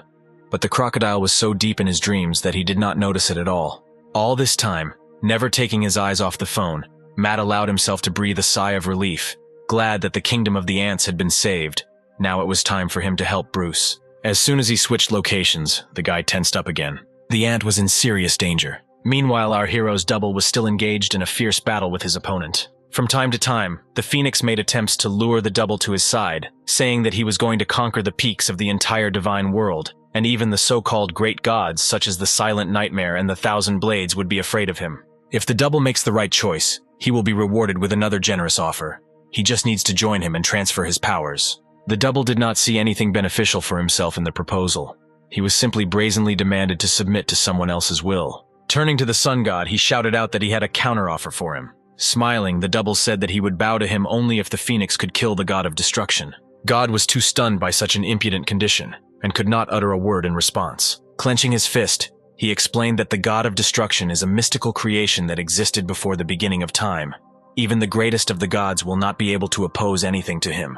With a disappointed sigh, the double said that the Phoenix should have immediately admitted that he was simply scared. His words only caused the Phoenix to become more irritated. Having created a fiery sphere in his hand, he said that the double had forgotten one important thing. His followers were still in mortal danger, after which an image of the wounded Bruce appeared in the sphere. Frowning his brows, the sun god gave him a choice: bow before him and save his follower, or leave everyone to die. The girl with an arrogant smile towered over the wounded and exhausted ant. She cried out that now it was time for him to die in response to the death of her brother. Bruce could no longer move. Having resigned himself to his fate, he mentally apologized to Matt. However, the next moment, the hero's voice sounded in his head, shouting for Bruce to immediately raise his head and open his mouth. The ant instantly carried out this order. The voice of his deity gave him new strength and desire to fight further. Having caught a jar of golden potion flying at him with his lips, he immediately began actively drinking it. The girl looked at him in bewilderment, trying to understand where he got this potion from. This time, Matt decided to act more carefully. He did not want to meet with the Lord of the Abyss Swamps today. A few moments later, he received messages that Bruce had successfully overcome death and returned to life, increasing his power level, and he had also received a new skill, Giant, which was immediately activated. The follower of the Lord of the Abyss Swamps watched in horror as the ant, which was even smaller than her palm, now towered over her. Bruce swallowed the rest of the potion, not taking his gaze off her. A satisfied expression appeared on his face at the thought that Matt always helps him at the most crucial moment. The girl rushed at him, shouting that even if he became bigger, it would not help him defeat her. The next moment, she opened her mouth and poisonous energy began to ooze from there. Without straining, Bruce raised his leg and simply crushed it, quickly ending this protracted fight. In a dissatisfied tone, he said that this was revenge for a vile stab in the back. Suddenly, clear water began to emerge from under his mortar. When the pressure of the water became too strong, the ant stepped back in bewilderment and watched as a huge fountain shot high into the sky. Lisa smiled happily and folded her hands into a lock on her chest. The sun god was furious when Bruce escaped the clutches of death, and now he could not put pressure on Matt through him. Noticing his condition, the double grinned and said that you need to have a chicken brain to expect something worthwhile from these pathetic insects, which he made his executioners. Closing his eyes, the Phoenix said that the double should not prematurely rejoice at the fact that he managed to get rid of a couple of pathetic brats. When he opened his eyes again, they shone with pure golden flame, and the Phoenix cried out that since Matt had rejected his proposal several times in a row, he no longer intended to persuade him and hold back. Suddenly, all the inhabitants of the Ant Kingdom looked up at the sky with concern. Tears of fear welled up in Marava's eyes again. In Korea, the situation was no better. Not understanding what was happening, people panicked and ran home. Even inside the tower in which Bruce was now, something strange was happening to the sun. It was rapidly increasing in size, and its temperature was rising. Clenching his fist, the sun god shouted that he would destroy all three worlds, the source of Matt's powers. The new ability expired and Bruce returned to his original form. Bruce had absolutely no idea what was happening, but he had a presentiment that this would not end well. The goddess of water, who appeared behind him, said that the sun god was on a rampage. Hearing her voice, surprised Bruce and Lisa immediately turned around. Recognizing the goddess of water and the spirit behind them, the girl was very happy. Rushing into her arms, Lisa said with tears in her eyes that she had been very worried about her all this time. Looking at Bruce, the goddess thanked him for destroying the follower of the Lord of the Abyss Swamps. Only thanks to this, she woke up. Afterwards, she added that with all her desire to reward him right now for her services, they had one urgently important matter before this. Looking at the huge sun, Bruce nodded in agreement and asked how they could deal with this. The goddess replied that they themselves could not cope with this vicious sun, but there was still hope, after which she created a water bow, explaining that they needed to shoot from it at the sun god. Taking the bow in his hands, Bruce looked at it thoughtfully and asked how he was supposed to shoot it if he didn't even have arrows. Smiling, the goddess said that he need not worry about this, because she has an arrow that can hit even the sun god. Meanwhile, excited and confused, Shin and August went out onto the balcony of Kane's house, without taking their eyes off the sun that filled the entire heavenly space. Kane himself, realizing that this was an SSS-Rank gate, remembered very well that nothing like this had happened in his past lives, and assumed that these changes occurred because of Matt. When the space in front of them suddenly began to distort, the three of them tensed up and prepared to attack. However, instead of the monster, Matt emerged from the resulting portal. His charges immediately ran up to him, and with admiration in their eyes, asked at the interruption how he managed to master teleportation and how it works. The hero said that they should leave all the questions for later. Now they have more important things to do. The next moment, a message appeared in front of him, from which he learned that Augustus had reached S-Rank, and also thanks to Xenia, the remnants of the community of the three heroes believed in him, with the exception of one person. Looking at August, Matt asked in surprise if he really was finally able to achieve S-Rank. He said with a joyful smile on his face that it was all thanks to him. Afterwards, the swordsman handed over the blade that had been lent to him earlier back to its owner. As soon as the heavenly demon was in the palm of the hero, a spirit's voice immediately sounded in his head, which warned him that this opponent was much stronger than the one they fought the last time. But Matt replied that he himself had become stronger, so there's no point in worrying. Taking a stance, he said that they would just try to break through this flame one more time. Having increased in size, the sun god rose up to the very ceiling. While enduring the hot flames of the god, the double thought that he could no longer afford to wait for the return of the original, so he would have to use now what he would rather leave for the meeting with the god of destruction. In the next moment, the doppelganger summoned the Thousand Blades treasury. Immediately after this, he was transported to the treasury for 1 minute. He remembered that the last time his original fought with the sun god, the heavenly demon then said that even in this treasury, there would not be a blade capable of cutting through the fire. But the double hoped that there would still be at least one sword capable of this. The only problem he faced was too many swords. When the Thousand Blades appeared in front of him, the guy asked if he had heard the words of that rooster that he would climb to the top and all the gods would be afraid of him. The god of blades replied that he was outraged by such a ridiculous statement. With an irritated expression on his face, he said that he would personally shave the blade for the double so that he could kick that upstart's ass. The double asked what kind of blade it would be. Thousand Blades replied that he would give him the perfect sword against the sun god. The guy had no doubt that this deity would have the right sword for this situation. A few moments later, the evil piercing moonlight sword that was once wielded by the personal knight of the goddess of justice materialized in front of him. As soon as the double took it in his hand, he immediately felt a powerful aura emanating from this weapon. Smiling, Thousand Blades said that this blade is capable of cutting through any flame in the universe. Smiling contentedly, the guy said that this time he would take his word for it. After this, the double returned back to the temple. When the sun god said that he would get rid of him in one fell swoop, a smile appeared on the guy's face and he tightened his grip on his weapon. Noticing the blade in the hands of the double, the sun god immediately recognized it and shuddered in horror. The double waved it, shouting that he would now put an end to everything. Phoenix closed his eyes, waiting for the sword's destructive attack. However, after several moments, nothing happened. The double sighed in disappointment, thinking that he had trusted the Thousand Blades in vain. Meanwhile, in the city of Mata, all the people fled to their homes or shelters, seeing how the huge sun was getting closer and closer to the earth. The hero watched this in horror, knowing full well that even the sword of the heavenly demon could not cope with this. Suddenly, a new aura enveloped the blade in his hand. Noticing this, the guy tensed, trying to understand what was happening. Suddenly, a pleasant voice was heard in his head, asking if he was righteous. Matt realized that he was hearing this voice through his clone. Meanwhile, the double asked why the blade was asking if he was righteous. The message from Generous Abundance that appeared in front of our heroes said that they needed to accept the blade, and only then could the evil sun be stopped. In the next moment, the Eye of the Blind God was activated, allowing them to quickly view the history of the Moonlight Evil Piercing Sword.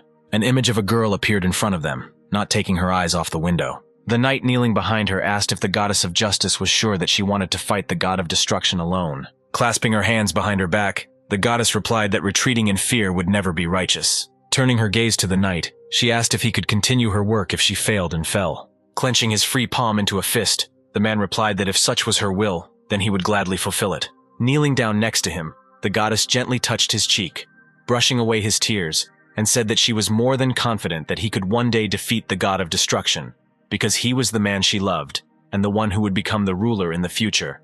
Thousands of blades. Sometime later, the goddess of justice entered into battle with the god of destruction, but he turned out to be too much for her, and all that was left of the goddess was her sword. The knight, being her lover, mourned the death of the deceased goddess for a long time, clutching her sword to himself. He swore that he would never forget her will and would fulfill it no matter what the cost. Seeing such a sad love story, Matt could not hold back the tears that were bursting out. His counterpart was less emotional and simply said that he was a little touched by this story. Now that they knew her story, the sword spirit again asked Matt if he was righteous. Matt tilted his head to the side, thinking about her question. Sighing, he said that he was unfamiliar with such elaborate fishing. But if by righteousness we mean protecting what is dear to you at any cost, then in this case he is the very embodiment of righteousness. These words of the hero reminded the spirit of the sword of the past, and she said that Matt was very similar to that knight, after which she said that he was worthy to accept her. A confident smile appeared on the double's face. He was sure that this time he would definitely succeed. Phoenix tensed as he felt the sword's energy change. Looking up at the sun god, Matt said that he could not defeat us. The next moment, the hero and his double simultaneously swung their blades, attacking the enemy. Phoenix could only watch the approaching attack, without any opportunity to dodge. When the attack hit the sun god, he let out a terrifying cry of pain. Bruce also did not remain idle, received an arrow from the water goddess, and taking aim with tears in his eyes, he shouted that the sun god had better prepare for death. A few minutes ago, the ant was completely confused by the words spoken by the goddess. She explained that the sun god had already defeated her, so she was destined to disappear very soon. Smiling sadly, she said that she only wanted to protect this world one last time, and asked Bruce to help her with this. The next moment, the goddess turned into a sharp-pointed arrow. Drawing his bow, the ant shouted that he would definitely protect his world and the world of his god too. Having said this, he shot at his enemy. Having passed through space, this arrow overtook the sun god in his temple. In the next moment, God's entire body was enveloped in a whirlwind of blue energy, engulfing his flames. When almost all of his power was exhausted, the sun god was thrown into cosmic space from this planet. He couldn't let it end like this, because he is the sun god who must conquer all the other gods. The defeated god let out his cry of despair and rage that he would not die so easily. A few moments later, his phoenix flames shone with renewed vigor, and he shouted that he would incinerate Matt and this worthless world using all his divine power. The hero was horrified by these words. The heavenly demon said that even though their enemy was weakened, if he sacrificed his life for this, he would definitely be able to destroy this planet. Meanwhile, Matt's double, still in the temple, sank to the floor, breathing heavily. After using the new sword technique, he felt exhausted and mentally apologized to his original for the fact that he would have to deal with the rest himself. Due to the terrifying heat, the roofs of multi-story buildings began to melt. Standing not far from the hero, Augustus and Cain were amazed that Matt's attack did not finish off the sun god. The hunter had already come to terms with the idea that their world could no longer be saved. Therefore, turning to the hero, he said that they had done everything they could. No one on this earth could stop the end of the world. Smiling, Matt replied that they shouldn't give up so early, because not everything is over yet. Without taking his eyes off the sky, he said that they should step back for now and just watch from the side. When the hero put a blade in front of him, the heavenly demon asked if he really thought that there was a way out of this hell. Matt replied that even if there was none, he would cut it with his own hands. The heavenly demon asked what exactly Matt wanted to do. He replied that he was going to put all his divine powers into the next attack like the sun god, even though his opponent was a high-ranking god. But now he is weakened. There should be no problem. The spirit of the sword reminded him that in the worst case, Matt will die. He replied that he is well aware of this. But if this sacrifice allows him to protect what is dear to him, then he will be quite satisfied with death.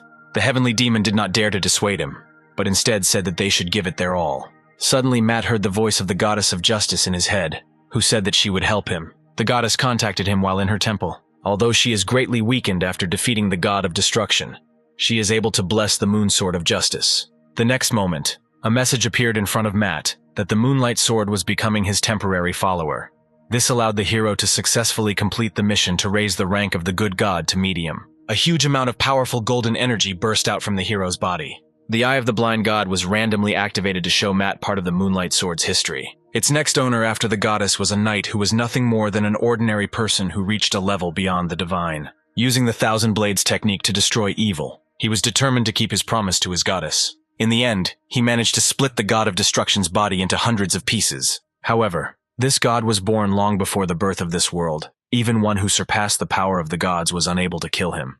Even when the knight realized that he would not be able to kill the evil god, but only slow down his descent to Earth, he did not give up until the very end. Ultimately, along with the explosion, hundreds of fragments of the god of destruction were scattered throughout the entire universe. And the knight himself has sunk into oblivion and is waiting for the moment until someone inherits his sword and will in order to finally destroy the god of destruction. The heavenly demon, together with Matt, saw these memories and said that the technique used by the knight was too complex, but it could really kill the sun god.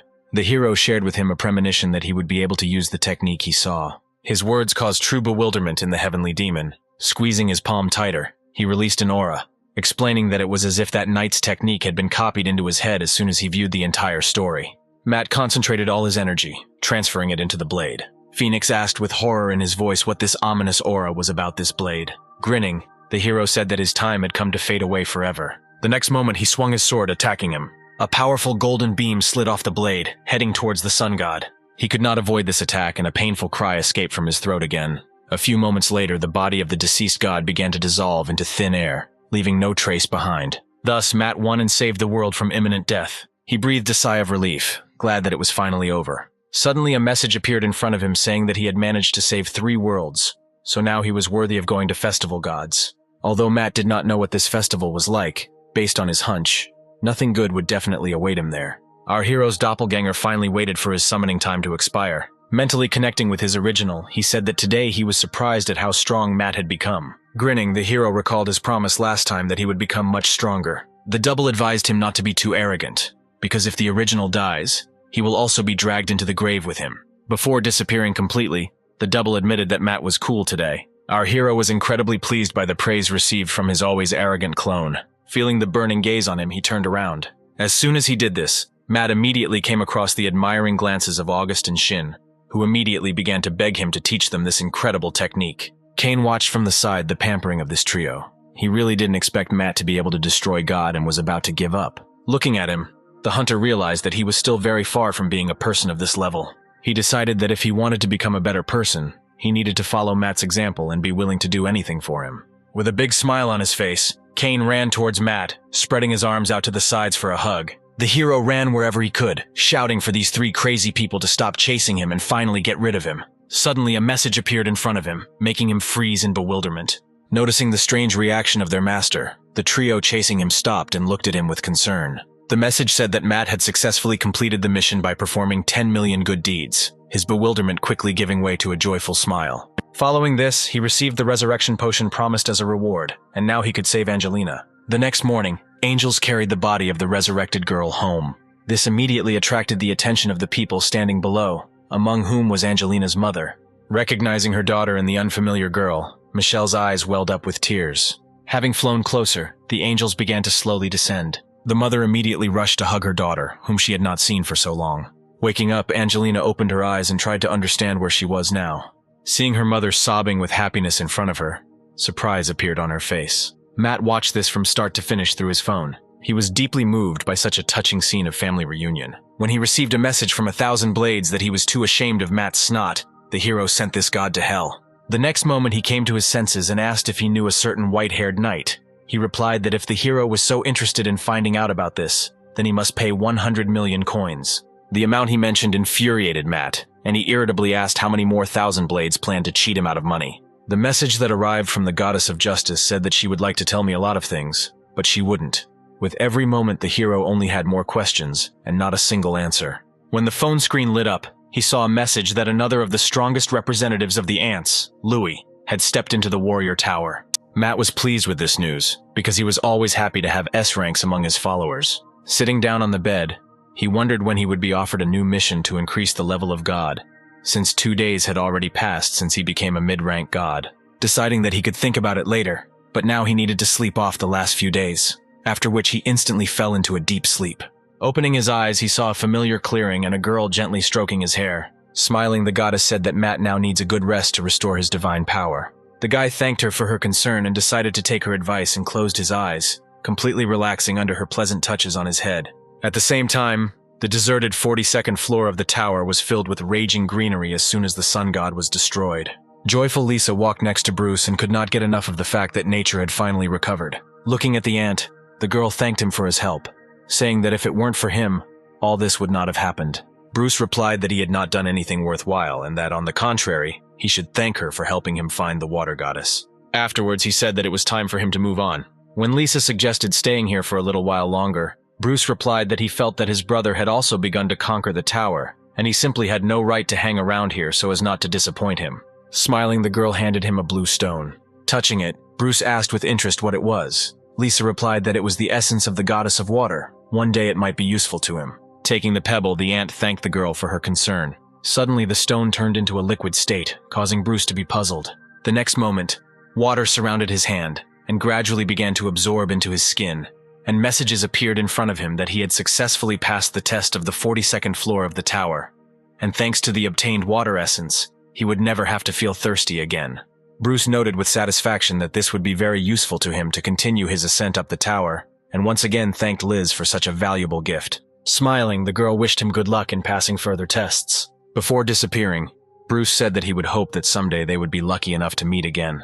Then he disappeared, moving to the next floor. Clasping her palms, Lisa said that all this time she would pray for his health. At the same time, a strong thunderstorm began in the world of our hero. Lying in bed, the guy snored peacefully. However, very soon he was awakened by the incessant peals of thunder, and when he opened his eyes, he noticed someone's figure sitting by his bed. There was a creepy smile on the girl's face, but at the moments when the room was illuminated by a bright flash of lightning, this picture made her shiver. Frightened, Matt jumped up on the bed and, darting closer to the wall, screamed in horror that there was a ghost here. Having carefully looked at the girl's face, the hero recognized Xenia in her. She smiled and said that she was honored when he greeted her with such loud cries. Ignoring these words, he asked in bewilderment what she forgot at his house. She happily replied that she had already completed all the instructions and came to report.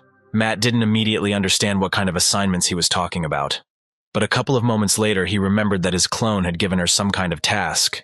Looking down at the floor, the girl began to say that, as ordered, she converted the surviving followers of the three heroes to Matt's faith, and took care of those who disagreed accordingly. Putting on a smile, the hero thanked her for her work. It helped him a lot. After his praise, the girl's cheeks flushed red, and she said that she was touched to the depths of her soul by Matt's praise of her. Touching her hair clip, Xenia said that she came here for another reason, because she wanted to look at his face for the last time, and now that her wish has been fulfilled, she does not regret anything. Matt rubbed his neck with incomprehension, asking why she was saying all this and what the last time meant. The answer to his question was the further action of Xenia, when she directed the sharp half of the hairpin to her neck. He miraculously managed to activate his steel body in time and block the blow before the girl pierced her neck. Matt asked with genuine bewilderment what the hell she was doing. Xenia seemed completely confused. On the day of the destruction of the headquarters of the community of three heroes, Matt's clone gave her two tasks, the first of which was to take care of the remnants of the community, and the second was for her to kill herself after completing the first task. Grabbing Xenia's hand with the hairpin, Matt asked if she had really been given such an order. Smiling broadly, she replied that it was so. The hero remembered that he wanted to kill her on the spot that day, but now, taking into account the fact that Angelina returned to life, the need for this disappeared, because every new S-rank follower is important to him. Snatching the hairpin from her palm, he said that he was canceling this order. She should never die. Xenia was surprised by such a sudden change in order. Sighing, Matt said that she should go back to her house now, because it was rude to barge into a stranger's house without any warning. The girl lowered her head guiltily and said that she would immediately return to her place, as he ordered. Looking at how she stood up and walked upsetly towards the door, Matt had the feeling that he was not sending her home, but to her death. Thinking that he was too harsh, he called out to Xenia. She immediately turned around with a joyful sparkle in her eyes and asked if he had any important business for her. The hero replied that he hadn't had dinner yet and invited her to join if she didn't mind ramen. Hearing his invitation, Xenia beamed with joy. Finding romantic overtones in the guy's words, her cheeks flushed. Replying that she accepted his invitation, she began to take off her kipao, causing Matt a shock. He shouted in bewilderment for her to immediately put her clothes back on. Meanwhile, in the Hunters Association office, James was pondering over the documents he had studied lying on his desk. He hoped that Korea could prove itself in the hunting wars that would take place in 2 months. When James asked if there was a list of S-rank candidates to participate, the secretary handed him a folder and said that there were also A-rank candidates with outstanding results. Having opened the folder, the man carefully studied the candidates proposed to him. A couple of moments later, someone caught his attention. James was surprised to see B-rank hunter Matt Breggett there. After studying the information about him, he realized that this hunter was far from an ordinary B-rank. The man was interested in how Matt would perform at the upcoming competitions. Meanwhile, the still unsuspecting hero was actively devouring ramen. The girl sitting opposite said that in China, where she is from, they have a similar dish, but it is also quite tasty. Matt said that he was glad that she liked it. The next moment, the smile disappeared from the girl's face, and she glanced sideways with displeasure, saying that they had uninvited guests here. Clutching Matt's hand, Maria looked at Xenia with the same dissatisfaction and asked what she was doing here. When the hero simply replied that it happened that way, Maria reminded him that Xenia had recently tried to kill him, so why are they eating together so calmly now? Looking at her, the guy remembered Maria that at first she also tried to kill him. His words took the girl by surprise, and for several moments she could not come up with an answer. Hanging her head sadly, she apologized for her past actions. Taking the meat bun with chopsticks, Matt said that she did not need to apologize. He just wanted to say that every person is capable of change. Afterwards, he offered her a bun, saying that it would cheer her up. Looking up at him, she replied that since he was asking so, she had no choice but to agree. Closing her eyes, she opened her mouth slightly, waiting for Matt to feed her delicious food. Xenia, who was watching this picture, tried her best to contain her irritation and asked if they were dating. This sudden question caused bewilderment in both of them. Maria, blushing, asked why she thought so. Xenia explained that it was already quite late for a friendly meeting, and even this hand-feeding brought her to such thoughts. Matt thought that he should get rid of this habit, which remained with him from the time of Mary's infantile illness, smiled awkwardly. He replied that they were not on such terms at all. When the hero said that this was more like how a father treats his daughter, Xenia relaxed significantly. Turning to Maria, he said that she thought the same. The indignant girl hit the guy in the face with all her might with the documents she brought with her. Matt looked at her in bewilderment, asking why she did this. Rising to her feet, Maria ignored his question and said that this was his schedule for dungeon raids. The hero studied the schedule in bewilderment and asked why she gave him this, because usually only A-rank hunters and above participate in raids. Maria replied that no objections would be accepted, and that he needed to be at the indicated place tomorrow at 10 in the morning without delay if he did not want to die. Pointing at Xenia, she shouted with irritation that if she saw her here again, she would kill her on the spot. Then the girl turned around and headed towards the exit. Before leaving Matt's apartment, she gave him a look, calling him stupid.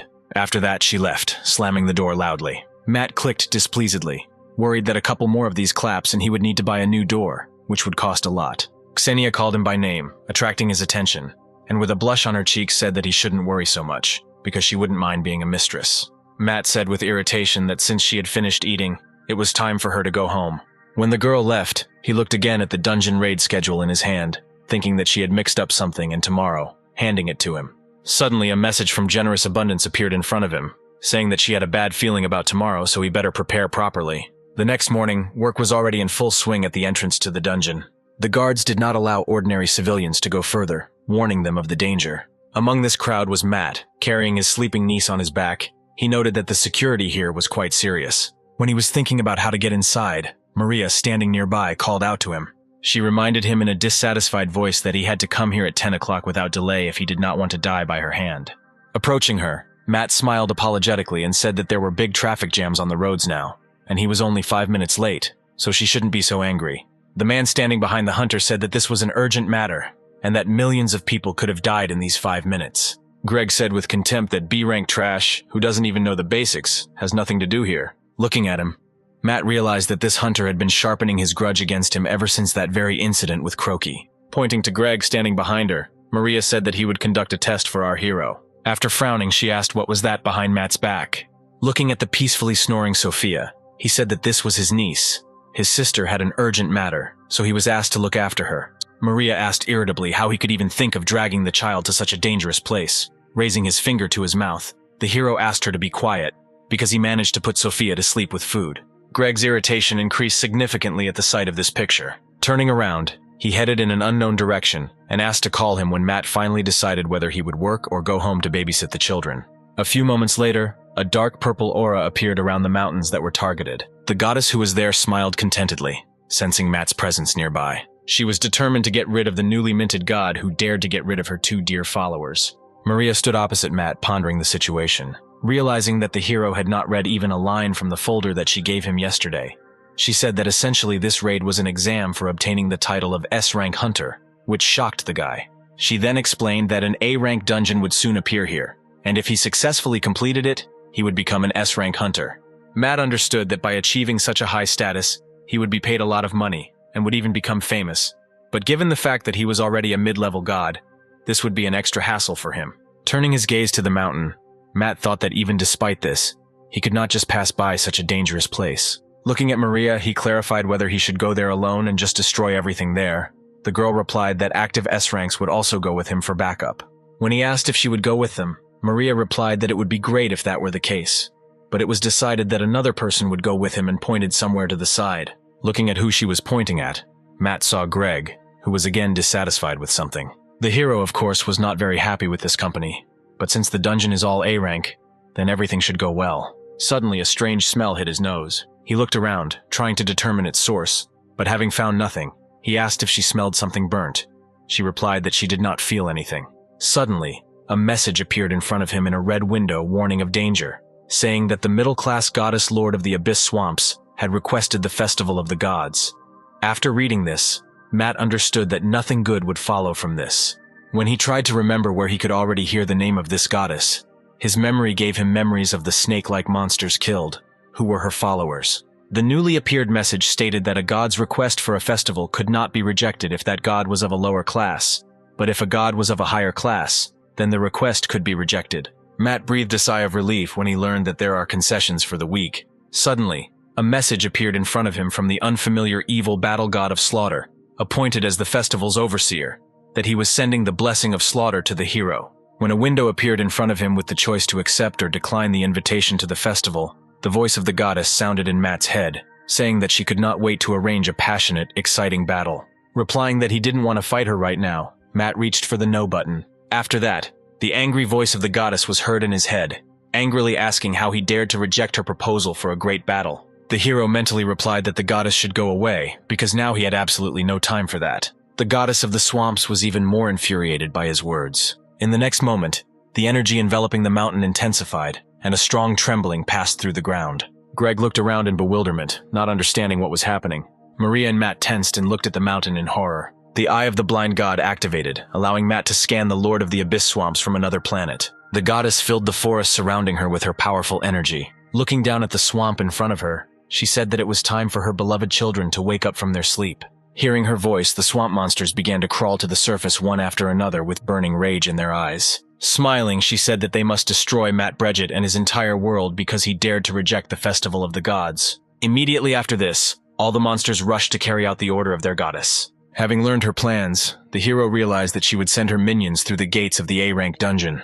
The next moment, confirming his guess, warning messages appeared in front of him one after another that the dungeon had been promoted from A-rank to SSS-Rank.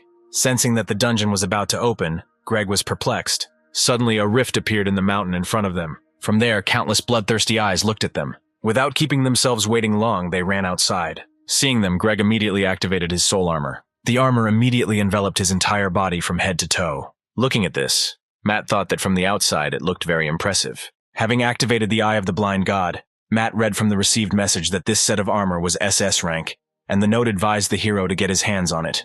Deciding to ignore this advice, the hero turned his gaze to Sophia, glad that she was fast asleep even in this situation. Turning to Maria, he asked if she could look after his niece a little, which caused bewilderment in the girl. Without waiting for her answer, he handed her the child and headed towards the rift, to the perplexed cries of the girl. Matt was determined to sort out this mess that he himself had started. As he walked past Greg shouted that he should go back and wait for help because a regular B rank wouldn't be able to do anything in this situation. The hero ignored his words and took a few more steps towards the monsters. The monsters were terribly hungry, so they were only happy when their goal came into their hands. The goddess smiled contentedly, watching this from the side. Holding his hand out in front of him, Matt activated the destructive god index finger.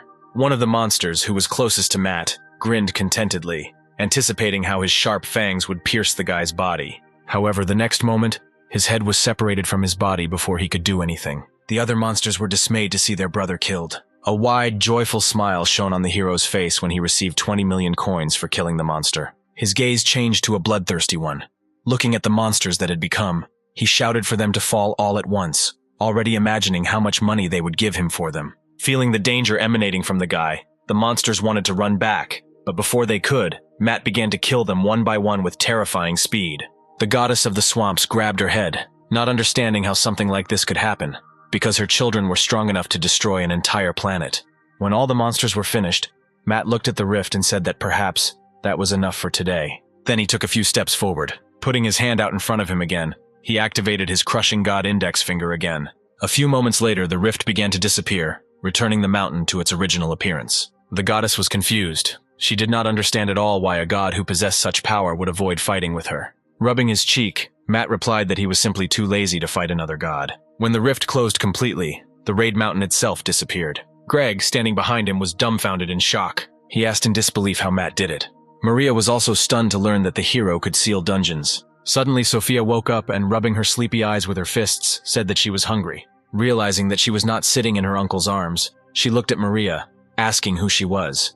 The girl's awakening took the hunter by surprise, and she did not know how to react correctly. Touching the hunter's cheeks with her palms, Sophia pulled them and laughed joyfully, saying that she was beautiful, like a doll. Approaching Maria, Matt took his niece from her arms and apologized for her behavior.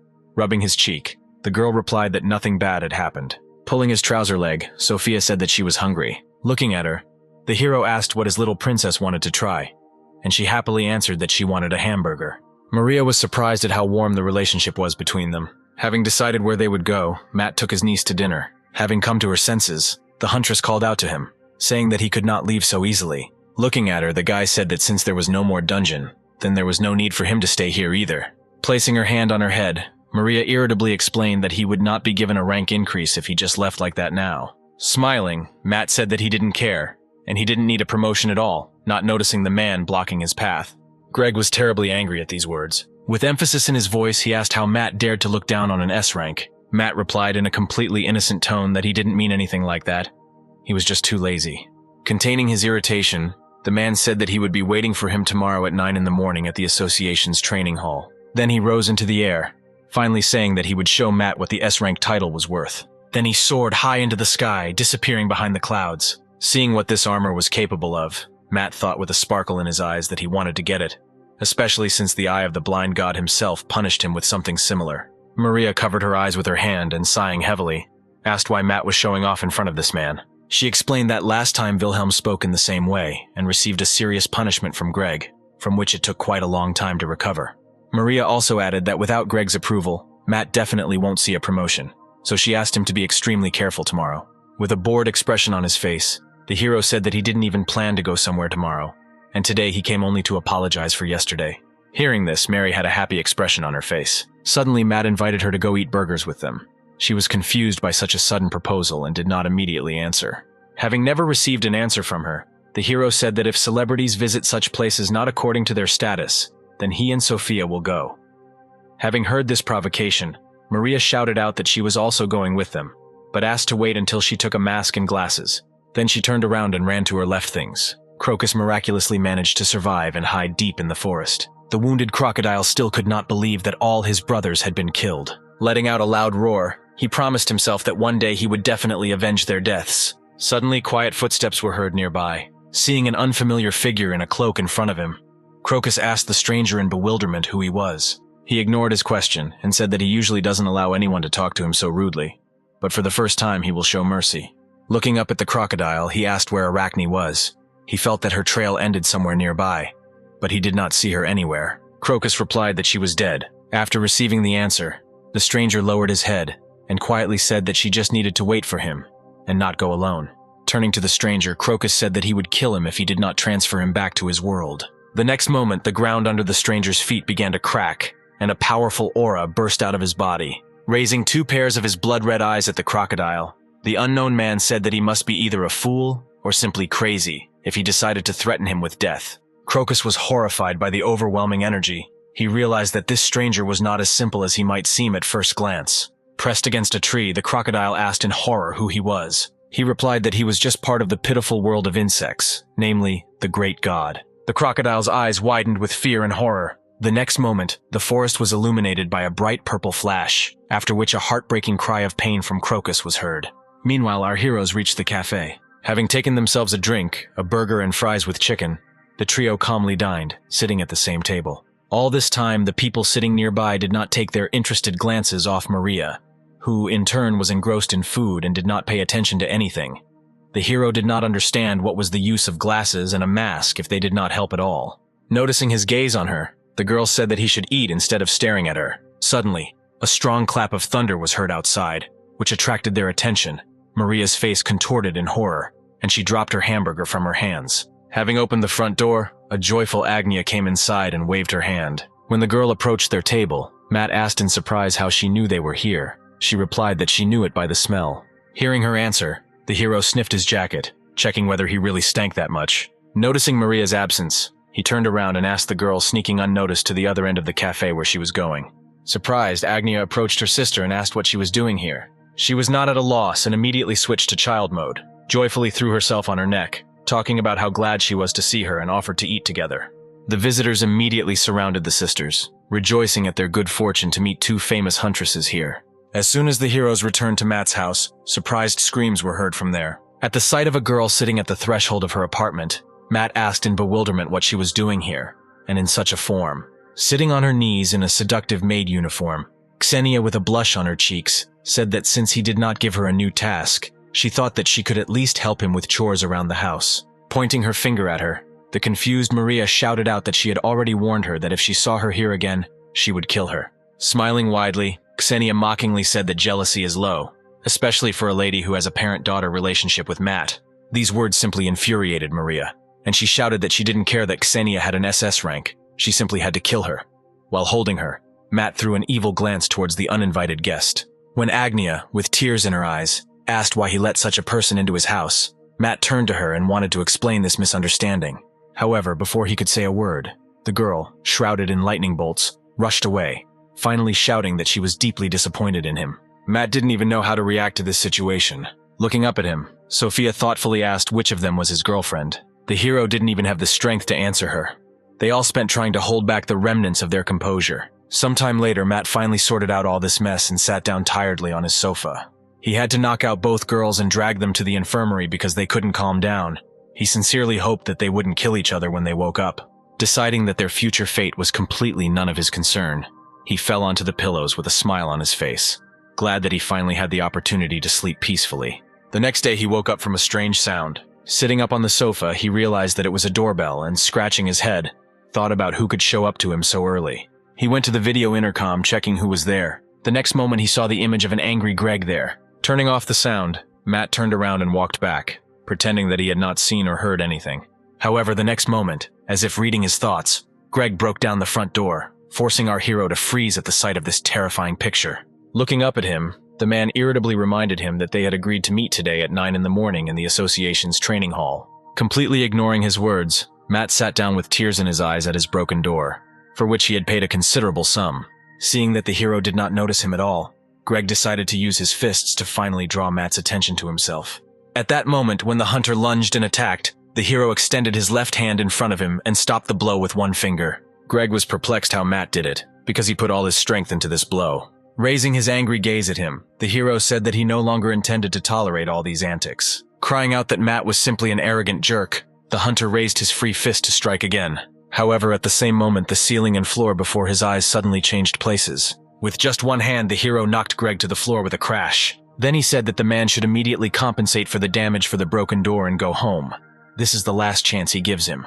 Greg grinned and said that from now on, he too would no longer hold back. The next moment, he summoned his soul armor. Matt looked at the man in bewilderment for choosing to ignore the chance so graciously given to him. A few moments later, there was a terrible explosion. The hero stood in the middle of a dilapidated apartment completely alone. Immediately after the explosion, Greg flew into the air and said that he recognized Matt's power, which forced him to activate the armor. But he was not going to spare him.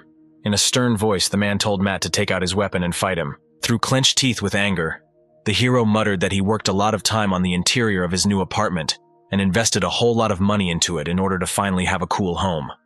But Greg dared to take all his work and smash it into pieces.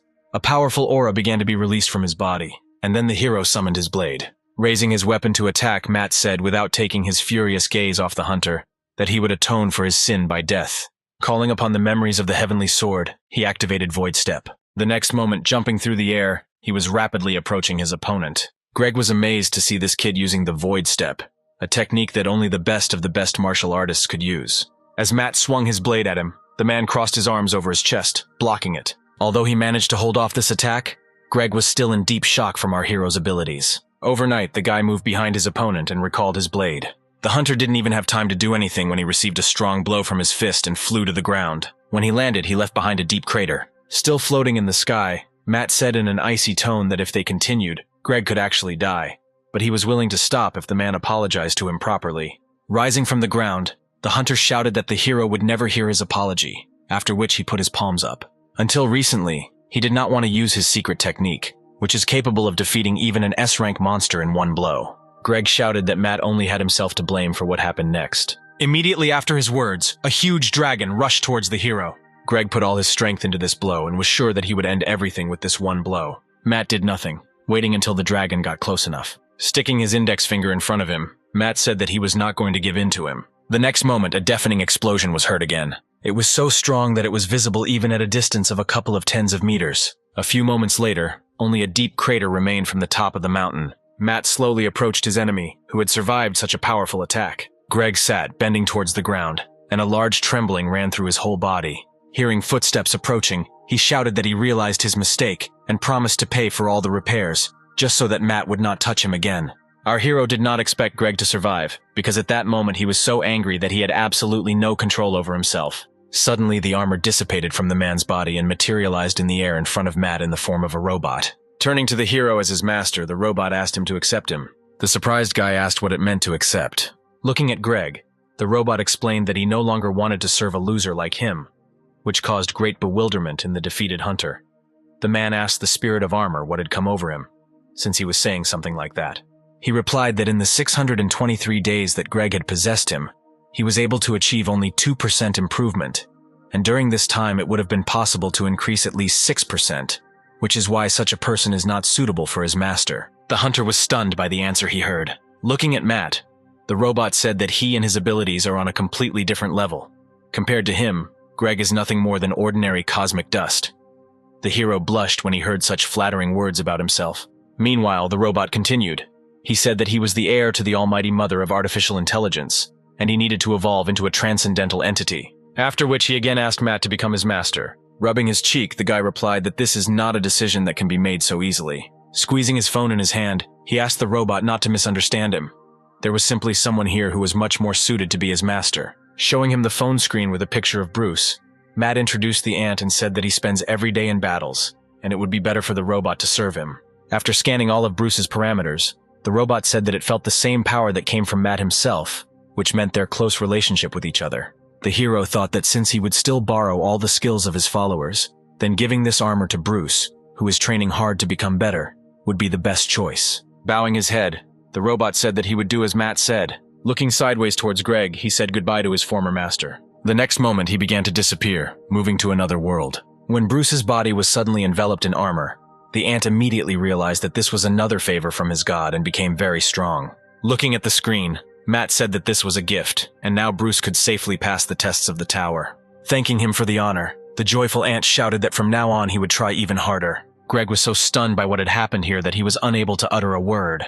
When the smoke cleared and settled to the ground, a huge crescent-shaped hole became visible in the mountain, lying almost at its base. Another person watched everything that happened through cameras. The president of the association was amazed by what he saw.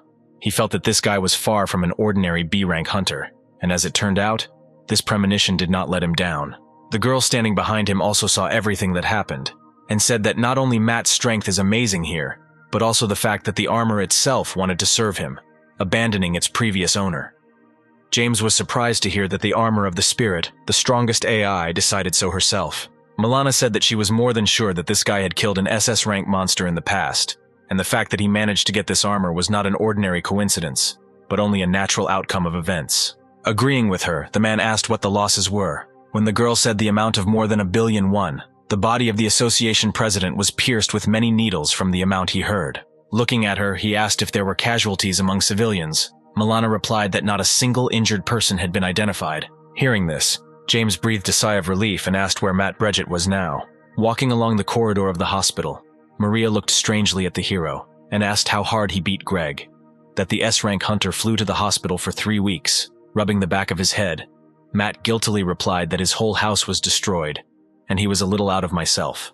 Looking at his palm, he somehow hesitantly asked if she was sure that he would not be forced to pay for the damage if he healed the injured Greg. The girl confidently replied that the president of the Hunters Association said that if Matt healed Greg, then not only would they not touch him, but they would also issue him an S-Rank license without any problems. Hearing this, the hero sighed with relief, glad that he would not have to pay $1 billion. Meanwhile, an immobilized Matt lay in his bed, still unable to accept what had happened. The man considered it a blatant injustice that his spiritual armor had abandoned him and gone to Matt. Maria and Matt standing at the door were surprised to hear how, through sobs, the man begged the armor to return back to him. The girl asked in bewilderment what was wrong with him. The hero said that he would also like to know. Deciding not to irritate Greg further with his appearance, the hero thought it would be better if he did the healing from the corridor and activated the healing finger of God. When a strange green glow enveloped his entire body, Greg was very surprised, completely not understanding what was happening to him. Having finished this, Matt smiled and said that now they could go. Grabbing his hand, the girl shouted that they could not go home yet. She said that now they need to go to the mall because Matt can't go in his outfit. The hero had some kind of bad feeling, and he warily asked where he couldn't go in his suit and why they needed to go to the shopping center. For several days, quite a large number of people gathered in the Hunters Association. Having taken his place on the stage, the president of the association picked up the microphone and thanked everyone present for their presence, then announced that today was a very significant day for all S-Rank hunters. Maria, sitting at the same table with Matt, smiled and praised the guy's suit. He sighed heavily and said that it would be more convenient for him to come here in a tracksuit. Agnia, sitting opposite them, said that Matt really suits. She herself is thinking about buying him a couple of pieces. Her sister really liked this idea. Looking sideways at her, the hero thought that Maria's acting abilities were improving more and more each time. Then he turned his gaze to what had been worrying him all this time. He was very worried that some unfamiliar guy simply could not take his eyes off him for a moment. Agnia followed Matt's gaze and strong irritation appeared on her face when she saw Julian. Noticing such a reaction from the girl, the hero could not help but ask if she knew that guy. Agnia replied that his name was Julian Braun, the one who accepted her testing for S-Rank.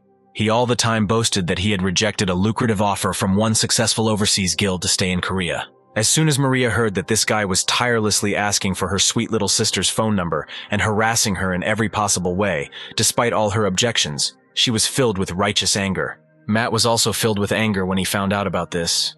He was about to get up from his seat when a window with information about Julian appeared in front of him. Having studied it, a malicious grin immediately appeared on the hero's face, and he thought that he should definitely use the information he had received. Dressed in an elegant suit, Julian rested his head on his head, clenched with irritation, and his face showed obvious dissatisfaction and disappointment. All day he was excited about the upcoming meeting with Agnia, but he didn't even get a place next to her. Suddenly something distracted him from his thoughts. He saw that an unfamiliar guy, dressed in the same strict suit, approached him, and Julian asked with displeasure if they knew each other. Smiling widely, the hero replied that naturally they knew each other, when he added the word friend at the end. This infuriated Julian even more, and he asked with irritation why on earth Matt dared to be so familiar with him. The hero's smile became even wider, and he said with mockery in his voice that he could not help but recognize the so famous Gosha Brown. Earlier he had learned from the information window that Julian vehemently hated his real name and was very ashamed of it. That's why Matt now had a wonderful picture of the guy's embarrassed face. Meanwhile, James announced the start of the reward ceremony for S-Rank hunters and asked everyone to take their places. After which he asked Matt and Julian to come up on stage, causing a bewildered reaction from both of them. Having threatened Matt with a fist clenched from pent-up emotions, Julian said that he would deal with him later. Smiling, the hero again called the guy by his real name and said that he would be looking forward to this moment. A few moments later, they walked up to the stage to the president of the association, where the staff put bracelets on their hands that measured mana, which doubled as a kind of S-Rank license. Looking at his hand, Matt thought that he himself would be interested in knowing his current mana status. Deciding to be the first to try the bracelet in action, Julian clenched his fist. When the next moment the device reported that his mana limit was 10,000 points, a smug smile appeared on his face. Active whispers were heard from the hall that Julian's level was 2,000 higher than the average S-Rank hunter. The guy turned a mocking glance at Matt to find out his reaction to the words of the people sitting in the hall. However, our hero did not listen to them at all and carefully looked at the bracelet screen, waiting for him to report the result.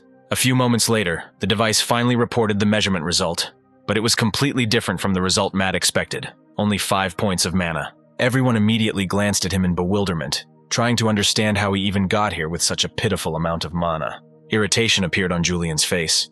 He thought that Matt was strong and at least something of himself. But in reality, he turned out to be an ordinary loser. Sighing in disappointment, the hero thought that he would have to use another method. The next moment, he activated his steel body, surprising those around him with his sudden actions. Julian and James were stunned with shock when the device first reported that Matt's mana limit was 17,000. But the very next moment, this figure rapidly began to grow. Julian did not understand at all what was happening here, because just a moment ago, it was announced that the mana level of the guy standing in front of him was only 5 points.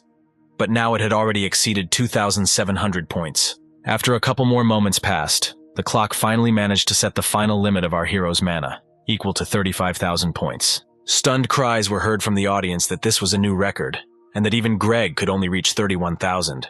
But even then, while wearing armor. Smiling, James assumed that the bracelet simply did not work at first, but now everyone was more than convinced that Matt was worthy of being called S-Rank. Nodding, the hero with a joyful expression on his face approached Julian, asking where they stopped before they crossed. Pretending that he remembered something, Matt leaned closer to the stunned guy's face and said that he would be looking forward to seeing him after the ceremony. Several hours later, he finally returned to his home. Having changed into his favorite sports uniform, the guy, pleased with himself, lay down on the sofa.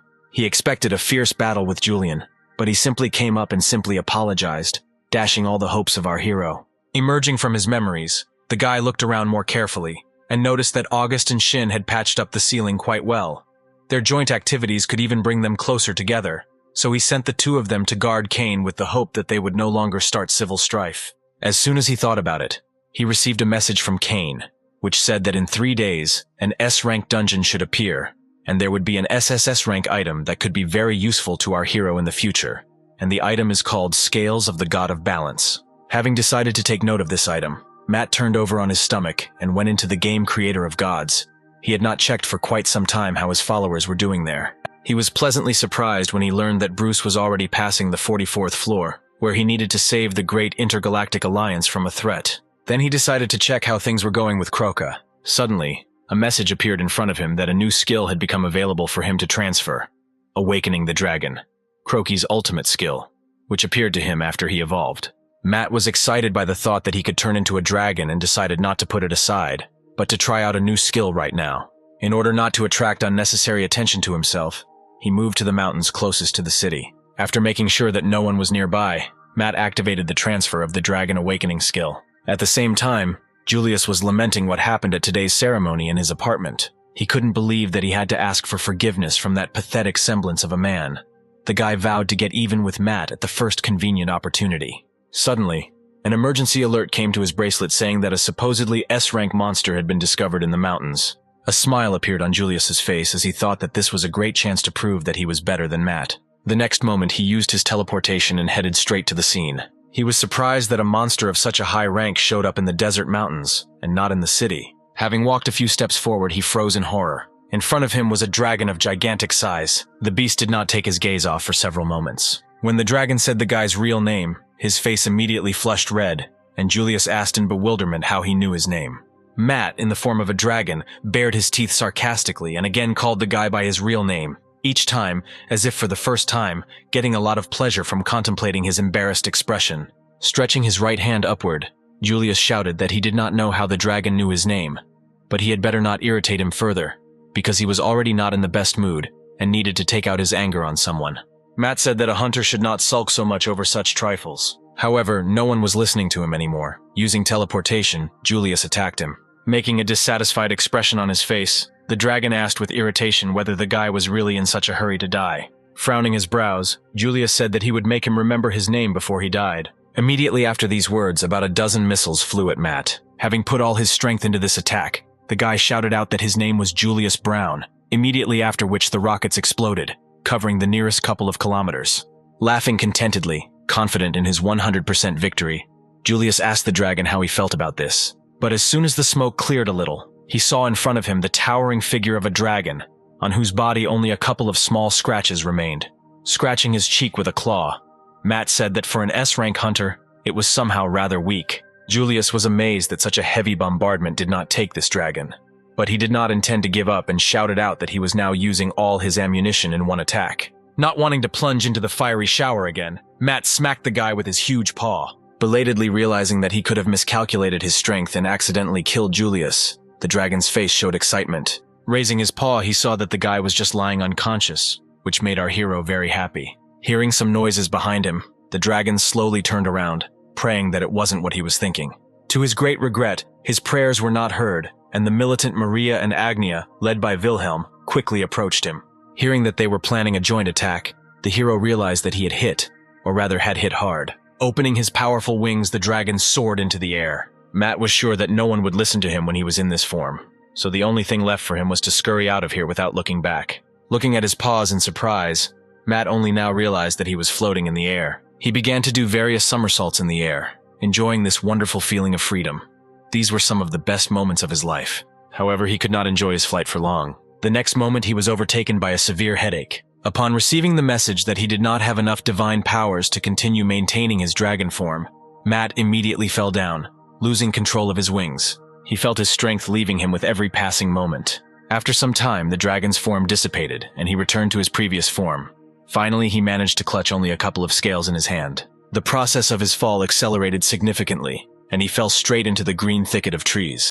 Matt was sleeping, but someone's voice persistently tried to reach him. Although with great difficulty, he still managed to unstick his heavy eyelids. All drowsiness instantly disappeared as soon as he saw the already familiar man-eating flowers with their spiky tongues hanging over him. And in front of them stood a stranger surrounded by a purple aura. A joyful smile played on her face. Sitting on the floor, Matt warily asked who she was. Slowly approaching him, the girl admitted that she was disappointed that he did not recognize her voice, after which she said that she was the goddess of nightmare, the ruler of all evil, and he knew her as the Silent Nightmare. The hero was sincerely surprised that that stalker god was a woman and not a man, as he had thought all this time. Having knelt down next to him, the goddess touched his chin with her palm and called him baby, saying that Matt was even more attractive up close, which greatly embarrassed him. Calling him baby again, she told him that he should remember everything he saw, and since they didn't have much time, she would get down to business right away. Not understanding where she was going with this, Matt wanted to say that he wasn't sure he was ready for what would happen next, but he didn't have time. The next moment, the violet energy of the Silent Nightmare rushed into his eyes and he saw a vision. A huge monster approached the earth. Crying out that he was hungry, he opened his mouth, aiming at the planet teeming with life. Suddenly something happened that he could not have expected, and a bright flash of light blinded him. Activating God's destructive index finger, Matt shouted for the god of destruction to remove his paws from the earth. This vision disappeared as suddenly as it began. Looking at the goddess, the hero asked in bewilderment what it was. She replied that he had just seen a possible future. She explained that she used karma points to show him this, and then added that this would be possible for him as soon as he surpassed the advanced level of God. In response to her words, the hero said that he had not even completed the mission to be promoted to the level of an advanced god. Still with the same gentle smile on her face, the goddess replied that the fastest way to increase divine power is to absorb another god. Licking her lips, she advised him to defeat someone at the Festival of the Gods and devour the crushed opponent. Then he could surpass the advanced level in an instant and become a great evil god. In contrast, the path of the good god is too long and thorny. Shocked by what he heard, Matt could not find an answer, but she didn't need his answer. Moving a little closer to his face, the goddess said that very soon one small god would challenge him to battle. He would borrow the power of a strong and treacherous beast, as well as the lord of the abyss swamps. She also warned the guy that he would not be able to refuse this challenge, because this god would be below his level. When Matt asked who this god was, the silent mosquito replied that it was the emperor from the world of his dear followers. Hearing this, the hero was stunned. Having told Matt not to dare to die, the goddess suddenly kissed the hero, who was still in shock. He tried to stop her, but was horrified to realize that he could not lift a finger. Gradually, a strong weakness came over him and his eyes began to slowly close. When he woke up again, he was already in the hospital room. Remembering what the Silent Nightmare had done, Matt embarrassedly touched his lips and said displeasedly that she does whatever she wants. Suddenly, the joyful voice of Maria was heard from the side, noticing his awakening. Agnia, sitting on the other side of him, immediately burst into tears, and grabbing the surprised guy by the sleeve of his pajamas, shouted out that she had been very worried about him all this time. When Matt asked why she was worried about him, Maria displeasedly said that he should have waited for reinforcements before going after the SS-Rank monster alone. Sitting up on the bed, the guy touched his cheek and hesitantly asked what they were talking about. A man in a suit suddenly appeared in the room and smiled and congratulated Matt on becoming an SS-Rank hunter. His feat was highly appreciated. When the man noticed that Matt was looking with interest at his open palms, he explained that these were left over from the defeated dragon. When the hero was found in the forest, he was clutching these scales in a chicken, Having analyzed everything that was said during his awakening, the meaning of the current situation slowly began to dawn on the hero. He realized that everyone present here thought that it was he who killed the dragon they saw. When Agnia, in a voice full of admiration, asked how he managed to defeat such a strong opponent, Matt only let out a meek laugh, trying to come up with at least something suitable for such a ridiculous situation. Without waiting for his answer, the girl said that everyone in the association is now just going crazy and saying that he saved the whole world from destruction. Hearing this, the hero choked on air. He began to feel like a real swindler. The man standing next to him again attracted attention, saying that Matt is a world hero, and very soon the Hunters Association will contact him to reward him accordingly for all his services. When everyone left, leaving him alone, the hero lay back on the bed, glad that he would receive a free reward. As soon as he changed the perspective of his thoughts on how he could complete the mission to raise the level of God, his eyebrows frowned and concern appeared on his face. A few moments later, a message appeared in front of him that missions were available for him to increase the level of the good and evil God to the advanced level. This could not but please our hero. But as soon as he read the conditions for completing the missions, all the former joy disappeared from his face in an instant, giving way to shock and bewilderment. Meanwhile, the Insect Emperor, shrouded in a dark red, heavy aura, slowly walked towards his castle. He had to sacrifice everything he had to gain power. He was greatly annoyed by the fact that some newly minted god had such power just like that. He intended to devour Matt and take all his power. Only then would he be able to take the first step towards his dream. Matt was, of course, glad that he was finally given a new mission to level up. But it turned out to be too difficult. For the good god, he needed to gather 1 trillion permanent followers, or 10,000 S-rank followers. And for the evil one, just win the Festival of the Gods and devour the crushed enemy. He immediately remembered the advice of the Silent Nightmare. If he followed it, then becoming an advanced level evil god would not be difficult for him. But the good god was much more complicated. The hero understood that he simply did not have time to gather so many followers. Therefore, he ultimately decided to begin his promotion with the Festival of the Gods. Considering that his opponent would be doped with powers from other gods, he also thought that it would be nice for him to somehow increase his strength himself. And here he remembered the scales of balance, which Cain wrote to him about. Hearing his stomach growl, he decided that first he should eat a little. He left the room and headed to the dining room, anticipating the delicious food he would receive today. Suddenly he noticed the familiar face of Julius, who had pinned a young girl against the wall. With a smug smile on his face, the guy said that the girl standing in front of him simply couldn't help but know him, because he himself was Julius Baron, an incomparable S-rank hunter. The girl replied that she really didn't know who he was and came here to visit her loved ones, so she asked to let her go. She was in a hurry. Looking at this scene, Matt thought that he had no reason to worry about hitting him too hard, because judging by his active attempts to hit on the lady, everything was more than fine with him. Taking out his phone, Julius offered to exchange numbers and then go somewhere together. The girl awkwardly rejected his too persistent offer. The guy's whole body was electrified, and his face was distorted with irritation and shame when someone shouted his real name throughout the corridor. Completely forgetting about the girl, he turned towards the voice and asked in bewilderment what cretin dared to call him by his real name. Matt approached him, holding back his irritation. He raised his fist and in a feignedly sweet voice asked Julian if he was really looking forward to a fight. He immediately stopped noticing him. He already knew that the hero killed that SS-rank dragon with his bare hands, while he himself could not even scratch it properly. So now both of them are also in the same hospital. The girl looked at Matt with admiration in her eyes when he intervened. She pressed herself against his hand and called him her teacher, fearfully saying that this strange guy standing opposite them would not leave her in any way. Having heard her address him, Matt was a little surprised that he met one of his students here. Turning a furious glance at Julius and flexing his fists, the hero asked in bewilderment if yesterday was not enough for him, and he set his sights on his precious students. The guy backing away said in a voice trembling with fear that this was just a misunderstanding. Of course, Matt didn't believe his words and shouted that if Julius didn't disappear right away, he wouldn't leave him alive. He turned around and immediately rushed to run away from here. The irritated hero watched the guys retreating back. When he disappeared around the corner, he turned his gaze to the girl and asked if she was really his student. She pointed to herself and asked with amazement how he could forget her. The hero strained his memory, but could not remember her face among the students of his class, which he told the girl, still pointing at herself. She shouted out that she was Angelina, the student whom he had recently saved. Matt remembered very well that his student Angelina looked completely different. Therefore, I was greatly shocked by her statement. When the Eye of the Blind God was activated, he read in the information window that this was indeed the same Angelina. She received a new body, thanks to the blessing of generous abundance. A few moments later, the hero's shock subsided, and a joyful smile appeared on his face. The girl said that she came to visit him as soon as she heard about his promotion. Julius had already returned to his room and was now standing at the open window, struggling with his irritation. He didn't understand why Matt put a spoke in his wheels every time. Suddenly, familiar voices were heard from below, and his eyes widened in surprise as he looked in their direction. The guy saw Matt walking next to the girl whom Julius had tried to pick up a couple of minutes ago, and happily chatting with her about something.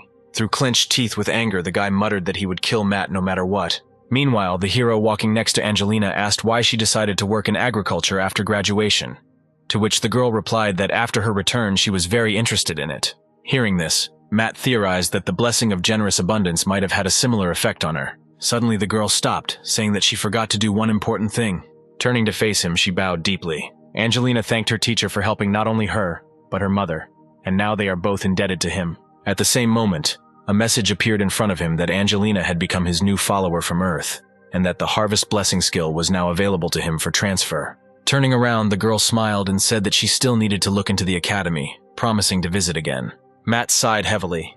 He had an unpleasant feeling that it was furnished with generous abundance. Going down, Julius was able to easily catch up with Matt, and hiding behind a column, concentrated his power in his palms, preparing for a surprise attack. He understood that his opponent was much stronger, but was confident that the hero would not be able to block an unexpected attack from behind. Thinking about where he could get a couple more S-rank hunters for his piggy bank, he thought it would be great if they just started falling from the sky. Suddenly, Julius's voice came from behind him. Looking around, he saw a lot of the guy's ammunition floating in the air. With an anticipatory smile, Julius shouted that this was his retribution for the fact that Matt had dared to obstruct his love. The next moment, there was a strong explosion.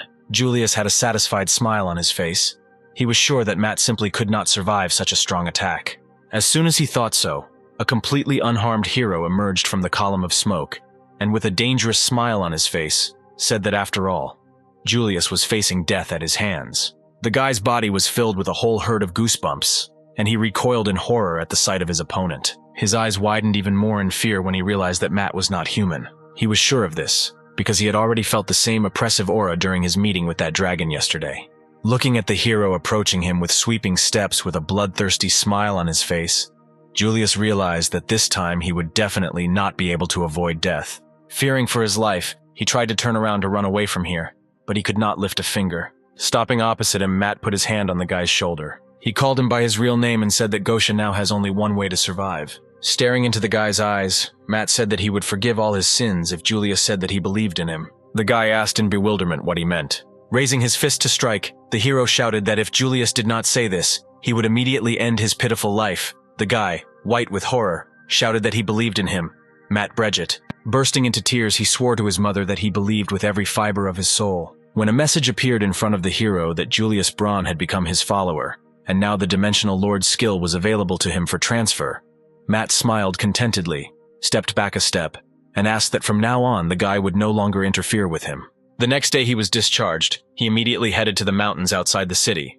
trying out his new spatial ability, rejoicing that he could now move vast distances in an instant, even travel around the world. Having discovered a cave whose entrance was blocked by a seal, he realized that this was the same dungeon where the scales of balance could be found. The hero began to stretch his fists, preparing for the fun ahead of him, but he had to stop when his phone vibrated in his pocket.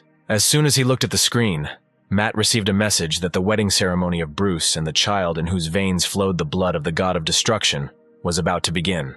The spaceship of the Empress of the Great Space Alliance moved smoothly between many stars in endless outer space, and inside at the altar stood two figures. A joyful smile played on Alexia's face, while Bruce's face showed confusion before such an incredibly important event in his life. At the sight of this picture, Matt's face was distorted with horror.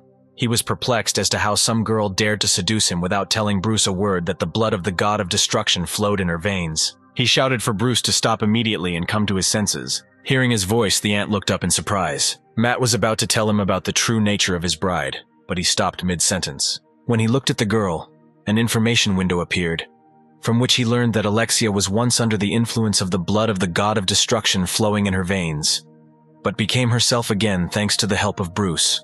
In the next moment, the eye of the blind god allowed the hero to see a partial fragment of her past. Alexia was chosen even before her birth as the heir of the god of destruction, not of her own free will. Throughout her life, she constantly resisted her fate and the god of destruction, but failed. Just when she was ready to give up and accept her fate, Bruce appeared and promised to save her with a smile on his face. After a long battle, the ant still managed to crush the clone of the god of destruction. Thus, Alexia was freed from the bonds of the blood of the god of destruction. Now, knowing everything that happened there, Matt breathed a sigh of relief. Joining her palms near her chest, the girl said that Bruce told her that he was faithful to only one god, and that she too should bow her head before him.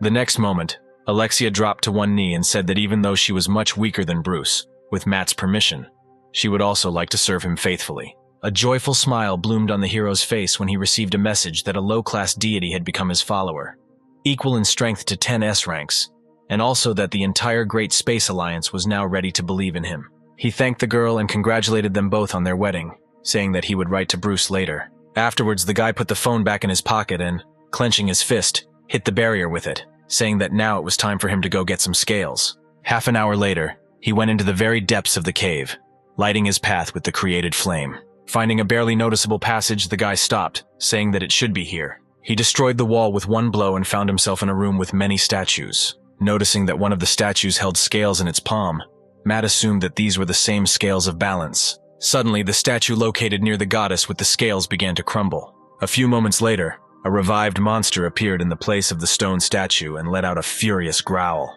Putting his hand out in front of him, Matt said that he didn't expect everything to be so simple. When he activated the god's destructive index finger, a pleased grin appeared on the monster's face. Confused, Matt tried to activate his skill again, but was unable to. He looked at his palm in horror and tried to activate the judgmental middle finger, but it also did not respond. When Matt tried all his skills, a warning message appeared in front of him that the laws of cause and effect were temporarily not working in this place.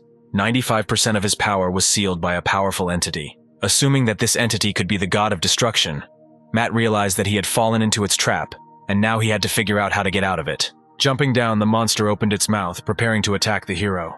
Tensing his whole body, the guy took an attacking stance and raised his fist to strike. He sincerely believed that he would be able to activate at least Bruce's ability, and his hopes came true when his hand, clenched into a fist, instantly became covered with steel muscles, dealing a noticeable blow to the monster. Although only one arm was strengthened, Matt thought that this would be enough for him to win. Suddenly, another monster landed on the other side of him. Matt turned his puzzled gaze there. He saw that instead of one, there were now two giant monsters in front of him. Realizing the precariousness of the current situation, the guy cursed displeasedly. Suddenly, Bruce received a message that the Seeker of Truth was using the principles of cause and effect relationships to intervene and move the 45th floor of tests to the Temple of the Goddess of Balance.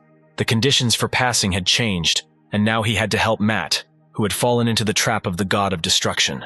After reading this, the ant said that he needed to go right now to help his god. Alexia smiled sadly, knowing that Bruce would leave even if she begged him to stay. Sighing, the girl gently clasped his hands with her palms. With a smile on her face, she said that she would wait patiently until he helped their god pass the test, so she asked him to return as soon as possible, safe and sound. The next moment, when a happy smile touched his lips, the ant began to slowly disappear into space. He said that he couldn't promise anything yet, but assured her that he would definitely come back. A moment later, he had already moved into the temple to Matt with a sword in his hands. The hero was delighted to see him here. However, noticing that they were the same height, confusion appeared on his face when he asked why Bruce had grown so much. He replied that he thought that he had made his body taller with the help of his strength. From the message that appeared in front of him, the hero learned that the Seeker of Truth and the God of Intricate Things used the principles of cause and effect to summon Bruce here. And in accordance with the changes in the location of the tower test, the body of the ant was also changed. Holding his sword in front of him, Bruce suggested that they first deal with the monster standing in front of them. Awkwardly rubbing his forehead, Matt asked if he could lend him the soul armor for a while. All his divine powers were sealed, and now he was completely powerless. Having heard his request, he happily nodded, saying that this armor originally belonged to the hero. A couple of moments later, the guy smiled contentedly, looking at his body, dressed in the armor of the soul. Tired of waiting for action from our heroes, the monsters decided to strike first. He took a few steps towards the monster rushing towards him and hit him in the forehead. Bruce, too, did not lag behind him and got rid of his monster with just one swing of his sword, cutting his body in half. Shaking off the dust from his hands, Matt said that he assumed that these monsters would not be so strong. Leaving the bodies of the monsters behind, our heroes decisively headed towards the statue of the goddess. Matt looked around, trying to figure out where the final boss was hiding. As soon as he shouted to reveal himself, pentagrams lit up in the eyes of the statue of the goddess. Immediately after this, a deep voice was heard throughout the temple, saying that where there is light, there is darkness, and where there is life, there will be death. Creation always goes hand in hand with destruction, forming a balance. At her words that if creation disappears, then only destruction will remain, which will become a monster that destroys everything in its path. The scales in the hands of the statue shone with bright blue and dark purple colors. Feeling enormous pressure, Bruce grabbed his head and sank to the ground, while the hero remained completely calm. He did not take his gaze off the statue of the goddess of balance. Meanwhile, she continued by saying that Matt had inherited his blood and blessing, but even that didn't change anything at all. Having placed the scales in front of her, the goddess said that the hero must look beyond the scales and see his great enemy. Then he will understand how powerless he is in front of him. The next moment, a bright golden light poured from the scales, blinding Matt. Two gods towered over one small figure, wrapped in a dark cloak. It was at this moment that our hero teleported to the world of ants. He instantly felt the terrifying divine power emanating from these gods, which was so great that even the eye of the blind god could not appreciate it. The guy was sure that the advanced-level evil gods in front of him were none other than the formidable insidious beast and the lord of the abyss swamp. Looking at someone below, the goddess of the swamp said that they only need one thing from him, that he get for them the young god who killed their faithful followers and stole their powers. The formidable insidious beast added that he would be able to restore the strength of the lichen when he absorbed every piece of the flesh of this arrogant god and every drop of his blood. The figure below shouted furiously, putting force into his voice so that they would immediately stop trying to command him. Feeling a powerful surge of energy emanating from him, the gods fell silent, frowning with displeasure. Taking off his hood, the stranger said that he was entering into an alliance with them only out of temporary need, and was not going to become their dog.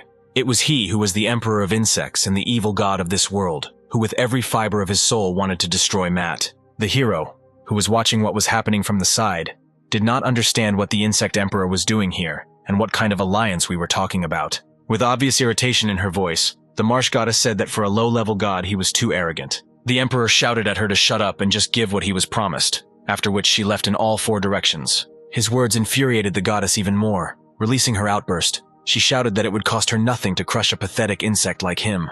In response to her attack, the emperor reminded that without him she would not be able to destroy Matt. The three of them needed this alliance equally. Turning to the goddess, the terrible insidious beast said that the words of this pathetic insect were infuriating. But he was right. Without him, it would be quite difficult for them to get to Matt. God then looked back at the emperor, saying that he should be grateful that they were sharing their divine power with him. The next moment, a purple stream of powerful energy burst from God's paw. The emperor patiently watched the approaching stream, raising his head high up. When the god energy finally overtook him, a sharp flash of pain shot through his entire body. At the same moment, the special right of the eye of the blind god was activated, allowing Matt to see the history of the emperor. One day, a huge dome appeared over the world of ants, and it was called training. There were not even a dozen people under the dome, but they were all chosen by God and transported from their world to this one, and their sizes were reduced to the size of a matchbox. Sometime later, the system informed them that they had been chosen as God seeds, and their training would now begin. The only survivor would be able to join the Divine League. Thus, everyone was given skills with which they were forced to exterminate the beetles and each other, until only one of them remained alive. 239 hours and 40 minutes after the start of the test, only 3 survivors remained. Being surrounded by beetles, the man threw the mother and her child to be eaten by the beetles in order to divert their attention. Then, taking advantage of the opportunity, he attacked the largest beetle, attacking with all his might. By sacrificing his hand, he eventually managed to defeat him.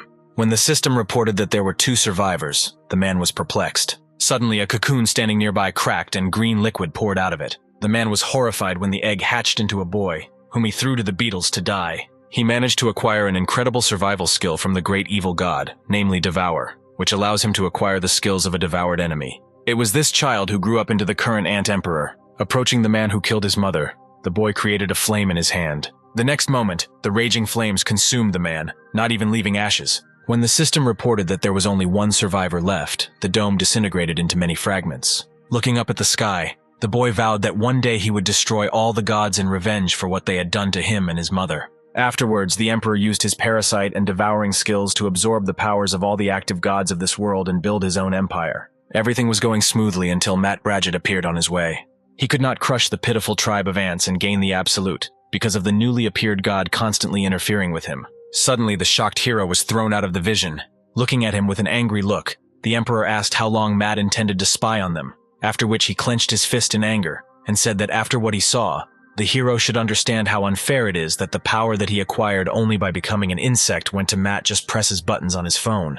when a notification appeared in front of our hero that the mid-level evil god Cruel Insect Lord was requesting the Festival of the Gods, Matt immediately remembered the Silent Nightmare's prediction that by borrowing the power of 2 evil gods, one minor god would challenge him to a fight. Therefore, he understood perfectly well that he would not be able to refuse this invitation. A few moments later, burning through their clothes, the Battle of Carnage and Madness seal appeared on their shoulders. Holding his hand on his aching hand from the burn, the Emperor said that as soon as he obtained the power of an advanced level god, he would cut his head that same day. Finally, he punished Matt so that he would not dare to die until that moment. He heard Bruce's voice desperately calling him. The hero hardly opened his eyes. Grabbing his head, he slowly rose to his knees, trying to remember what happened to him. Looking up, he saw the animated statue of the goddess, which had grown horns and wings like a demon. And in front of her was a pretty battered Bruce, who all this time tried to resist her, defending his god.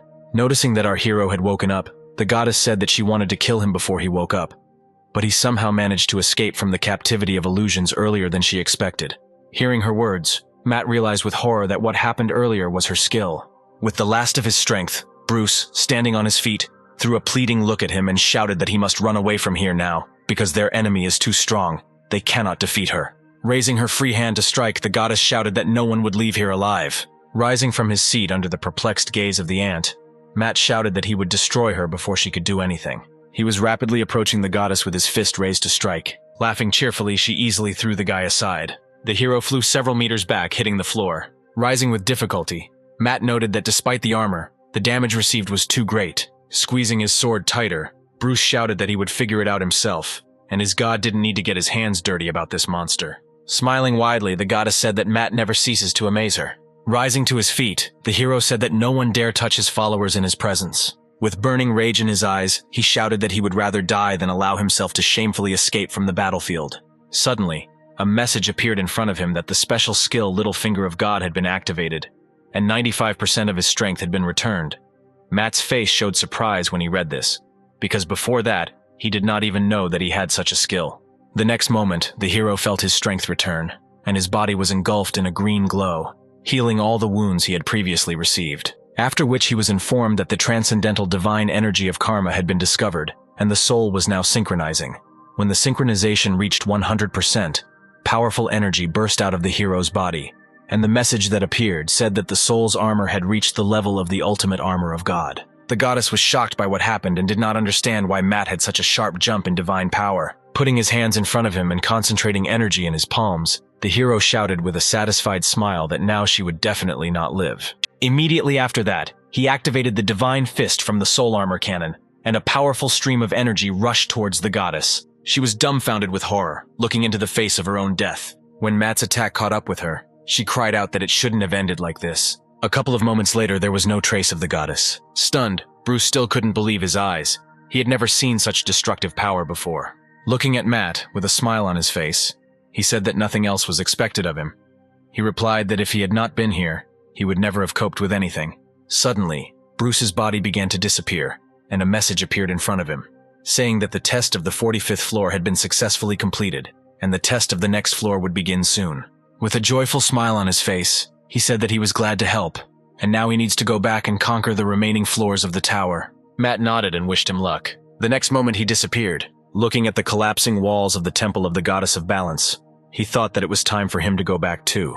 Sometime later, he returned to his home and now did not take his studying gaze off the scales of the goddess. Thanks to the eye of the blind god, he only managed to find out that these scales are the legacy of the dead god and have existed for 2 million years. Matt decided that it was better to leave the riddle of their use to Kane. As a regressor, he should know exactly how to properly use these balance scales. When the guy turned on the TV, there was just news that said that the composition of the teams to participate in the hunting wars had already been determined.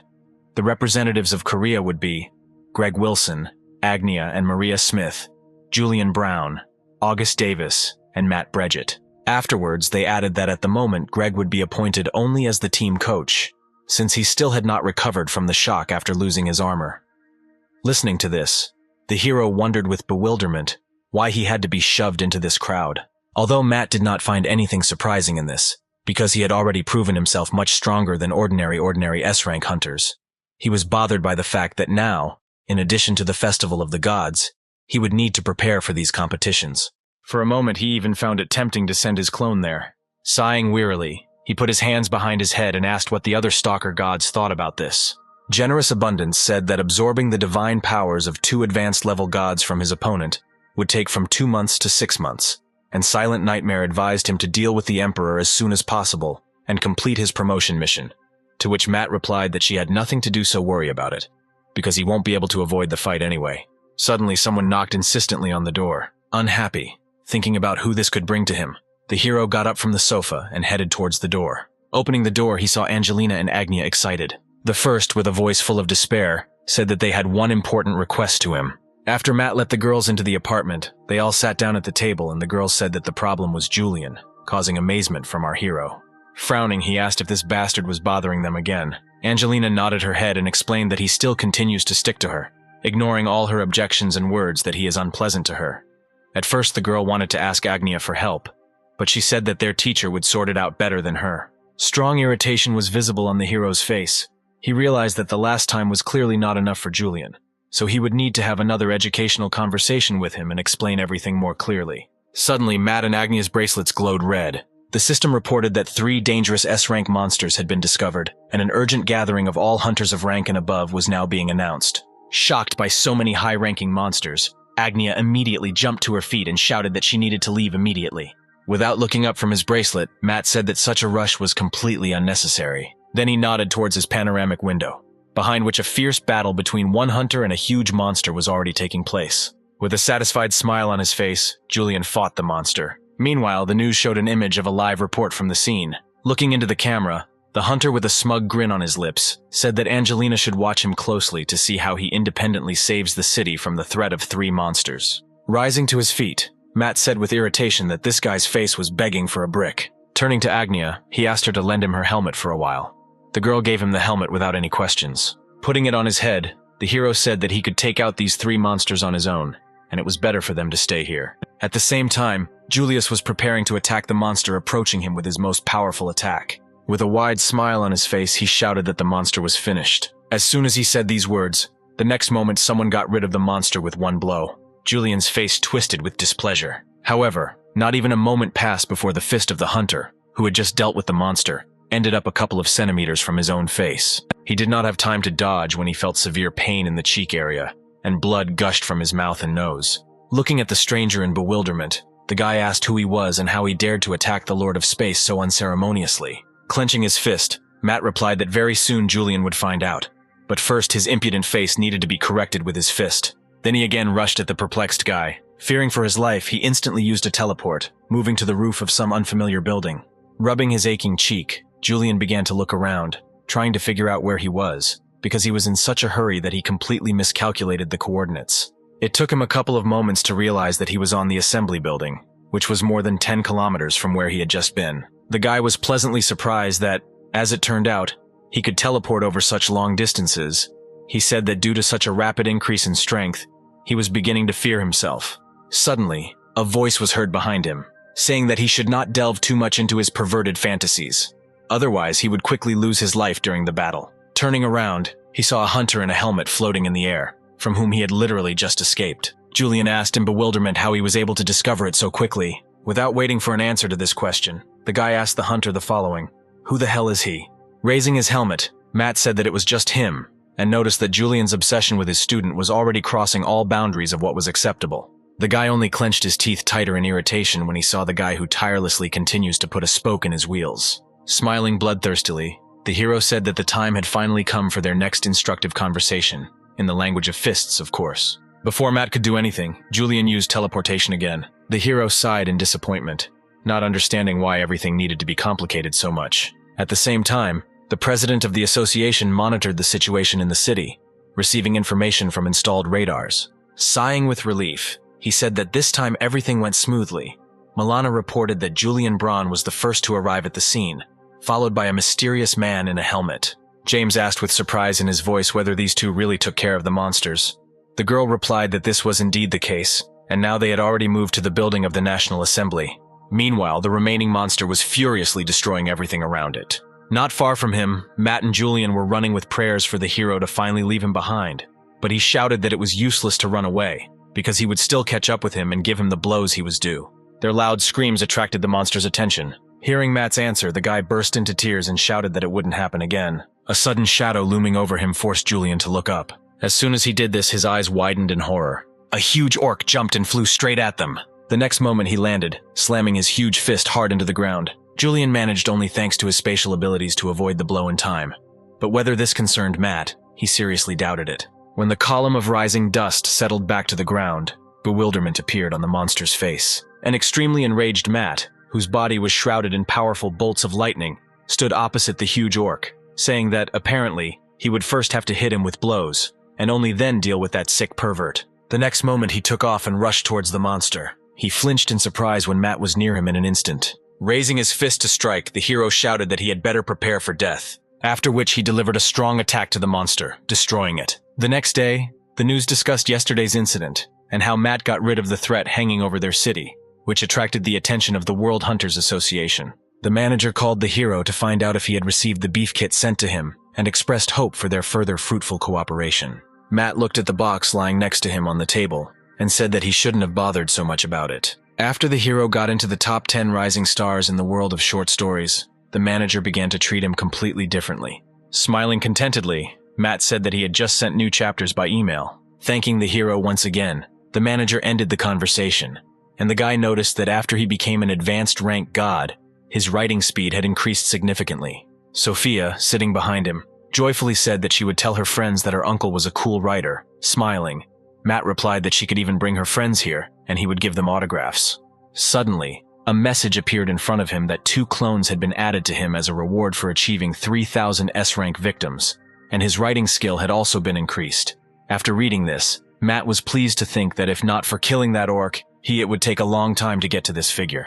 When he learned that he could now summon 2 clones at a time, the hero decided to try it out immediately. Placing his thumb on his forehead, he activated the multiplying thumb. Sophia, sitting on the sofa, watched what was happening with interest, eating chips. A few moments later, 2 clones of Matt appeared in front of them. Matt was surprised that these clones looked like his younger counterparts. The delighted girl jumped onto the guy's shoulders and, pointing to his doubles, asked if he was able to summon 2 at once because he was S-rank.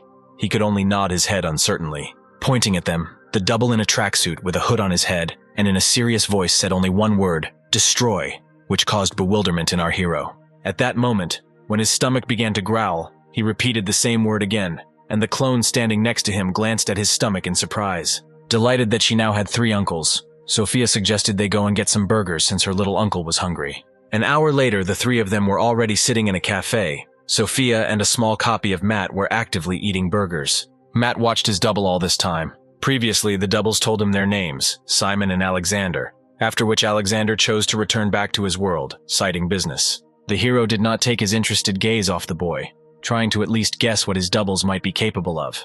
Previously, he tried to use the Eye of the Blind God on Samson, but he was unable to learn anything except that he is the seed of the god of destruction, and always screams only one word, destroy.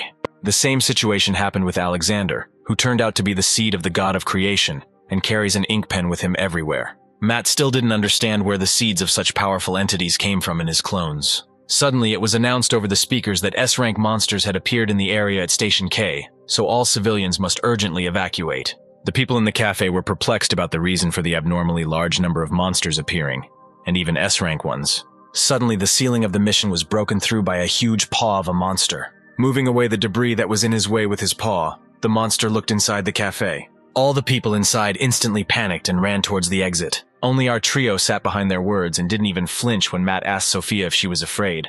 The girl smiled joyfully and answered that when her uncle is nearby, she's not afraid of anything. Raising his index finger up, Matt was about to activate his ability and get rid of the monster. However, Simon, sitting opposite him, beat him to it, jumping up from his seat and activating a strange but incredibly powerful technique. Simon's powerful attack with a dark purple beam of energy caught the monster off guard, causing him to stagger back. From what he saw, Matt was stupefied with shock and turned his bewildered gaze from the moment to Simon. The next moment, the monster's body began to disappear, turning into clots of energy. The visitors who remained inside were no less amazed to see how the little boy in an instant defeated a high-ranking monster and began to absorb its energy, and some of them even suggested that this boy was also a monster. Noticing Matt sitting next to him, they were perplexed as to why he was with this creepy child. Having absorbed all the energy of the monster he had defeated, Simon looked towards the wandering people and said, "Destroy." Hearing this, the people were horrified and recoiled away from him. afraid that he wanted to eat them too. Noticing their reaction, Matt decided to intervene, and standing next to Simon, he said that this was his nephew and he would not hurt anyone here. However, no one was going to listen, and a couple of moments later, besides the three of them, there was no one else in the walls of the cafe. The hero lowered his bewildered gaze at his double, trying to understand what it was all about. At that same moment, messages from the Thousand Blades and the Silent Nightmare appeared in front of him with advice to get rid of this guy as soon as possible. And Generous Abundance wrote that from him, you can still raise a good child. While Matt was distracted by messages from the other gods, Simon began to disappear. Noticing this, the hero was surprised that the double's stay here ended so quickly. When a worried Sophia ran up to him, asking what happened, Simon put his hand on the top of her head and ruffled her hair, shouting, "Destroy," with a joyful smile on her face. The girl replied that she would wait for his return. Sometime later, having taken Sophia to her mother, our hero returned back to his home. He thought that Simon's abilities turned out to be quite cool, and with them he would definitely be able to defeat the Ant Emperor at the upcoming festival. The hero also managed to notice how, before the disappearance of his double, an inscription appeared in the window that Sophia's kind heart was able to dispel the evil energy inside him. And if you feed him at least 10 burgers a day, Simon will become kinder. Remembering his second double, Matt thought with annoyance that he had never been able to find out anything about him, and he was also very worried about the pen that Alexander would not part with. When the next moment a message appeared in front of him, interrupting his thoughts, which said that Matt had a new mission available, which was to star in a blockbuster so incredible that it could shake the entire universe. It also said that this will help attract more followers to your side. The hero was not even offered a window of choice to accept the mission or refuse, when he began to be teleported to the flotilla of the Great Cosmic Alliance, causing a lot of discontent in Matt. With his unexpected appearance, he immediately attracted everyone's attention. A man with purple hair rushed towards him with a joyful smile on his face and open arms. Other workers here also recognized God in our hero, who saved their empress. Grabbing the guy by the palms, Franz said that he was very glad to meet them, and said that they were now filming a new film in which they wanted to tell about the exploits of the hero. But Bruce was now in the tower, and Matt was the only one who could replace him. Hearing that he should become a replacement for Bruce, irritation washed over the hero, and tearing his palms out of the man's hands, he replied that he did not have time to deal with such nonsense, and they should look for someone else. Franz grabbed his hand and shouted with desperation in his voice that if Matt accepted this offer, he would make him a superstar. The hero, who did not intend to fall for such a stupid provocation, wanted to threaten him if Franz let him go right away, when he received a message that many were inspired by the fact that he was going to star in a new film as the main character, and the number of his potential followers had increased incredibly. Lowering his head, Matt sighed heavily and asked how many people there were in the Great Space Empire. Franz replied that the number was just over 50 trillion at the moment. A smile began to appear on the hero's face. He could not help but be attracted by the opportunity to gain an entire nation of 50 trillion as his followers. Grabbing Franz's palms in his own and with a sparkle in his eyes, he shouted out that he agreed to sign the contract even now and devote his whole body and soul to this matter. When his manager called him and asked how the writing of new chapters was going, Matt awkwardly scratched his head and said that he was very busy with personal matters right now, so he would not be able to write for some time. When the manager displeasedly asked what kind of business this was, the hero said that they would simply place an announcement that the author was taking a break for personal reasons and hung up the call. Calling out to him, Franz said that the next scene would begin soon and he should get ready. After changing clothes, the hero immediately began filming a fight scene in which he summoned the heavenly demon and killed an imaginary opponent. As the scene came to an end, Franz shouted out. Hearing this, Matt approached him and asked what was next. The man said that what was next was a fight scene with Bruce. Returning to the dressing room, the hero activated the steel body, after which he was dressed exactly the same as Bruce, even given a sword made exactly like the one the ant received from the Seeker of Truth. Suddenly, the phone in his pocket vibrated. When he took it out, the hero saw a message that Marava, along with other residents, had erected a golden statue of him. With a joyful smile on her face, the saint threw her head up and shouted that this statue was made entirely of gold, and asked Matt to accept their gift. The confused guy finally understood why Marava was so interested in the gold mines of Arachne, having thought that if the gold there is real, then its value will not be small, so the hero decided to accept such an expensive gift from his followers. As soon as you clicked on the accept button, the message that appeared said that 9 golden statues of greed had been received, and the note indicated that upon receiving such 300 statues, an incredible miracle would occur. Matt, intrigued by this miracle, asked Marava if she could make 2 more 91 identical statues. She answered enthusiastically that they would put all their strength into this. Smiling, the hero thanked her, continuing to wonder what would happen after he had all 300 statues. Filming lasted for a whole month, during which the hero could not return to the real world. He yawned sleepily, not looking away from his phone screen. Time flowed differently here, and only 10 days had passed in his world. And just today, the first day of the hunter competition began. Matt was glad of his foresight and sent his doubles there. Before going on the mission, he managed to go to the president of the Hunters Association and propose 2 of his doubles in place of his candidacy. The man replied that if they could do everything the same as Matt, then he would not mind.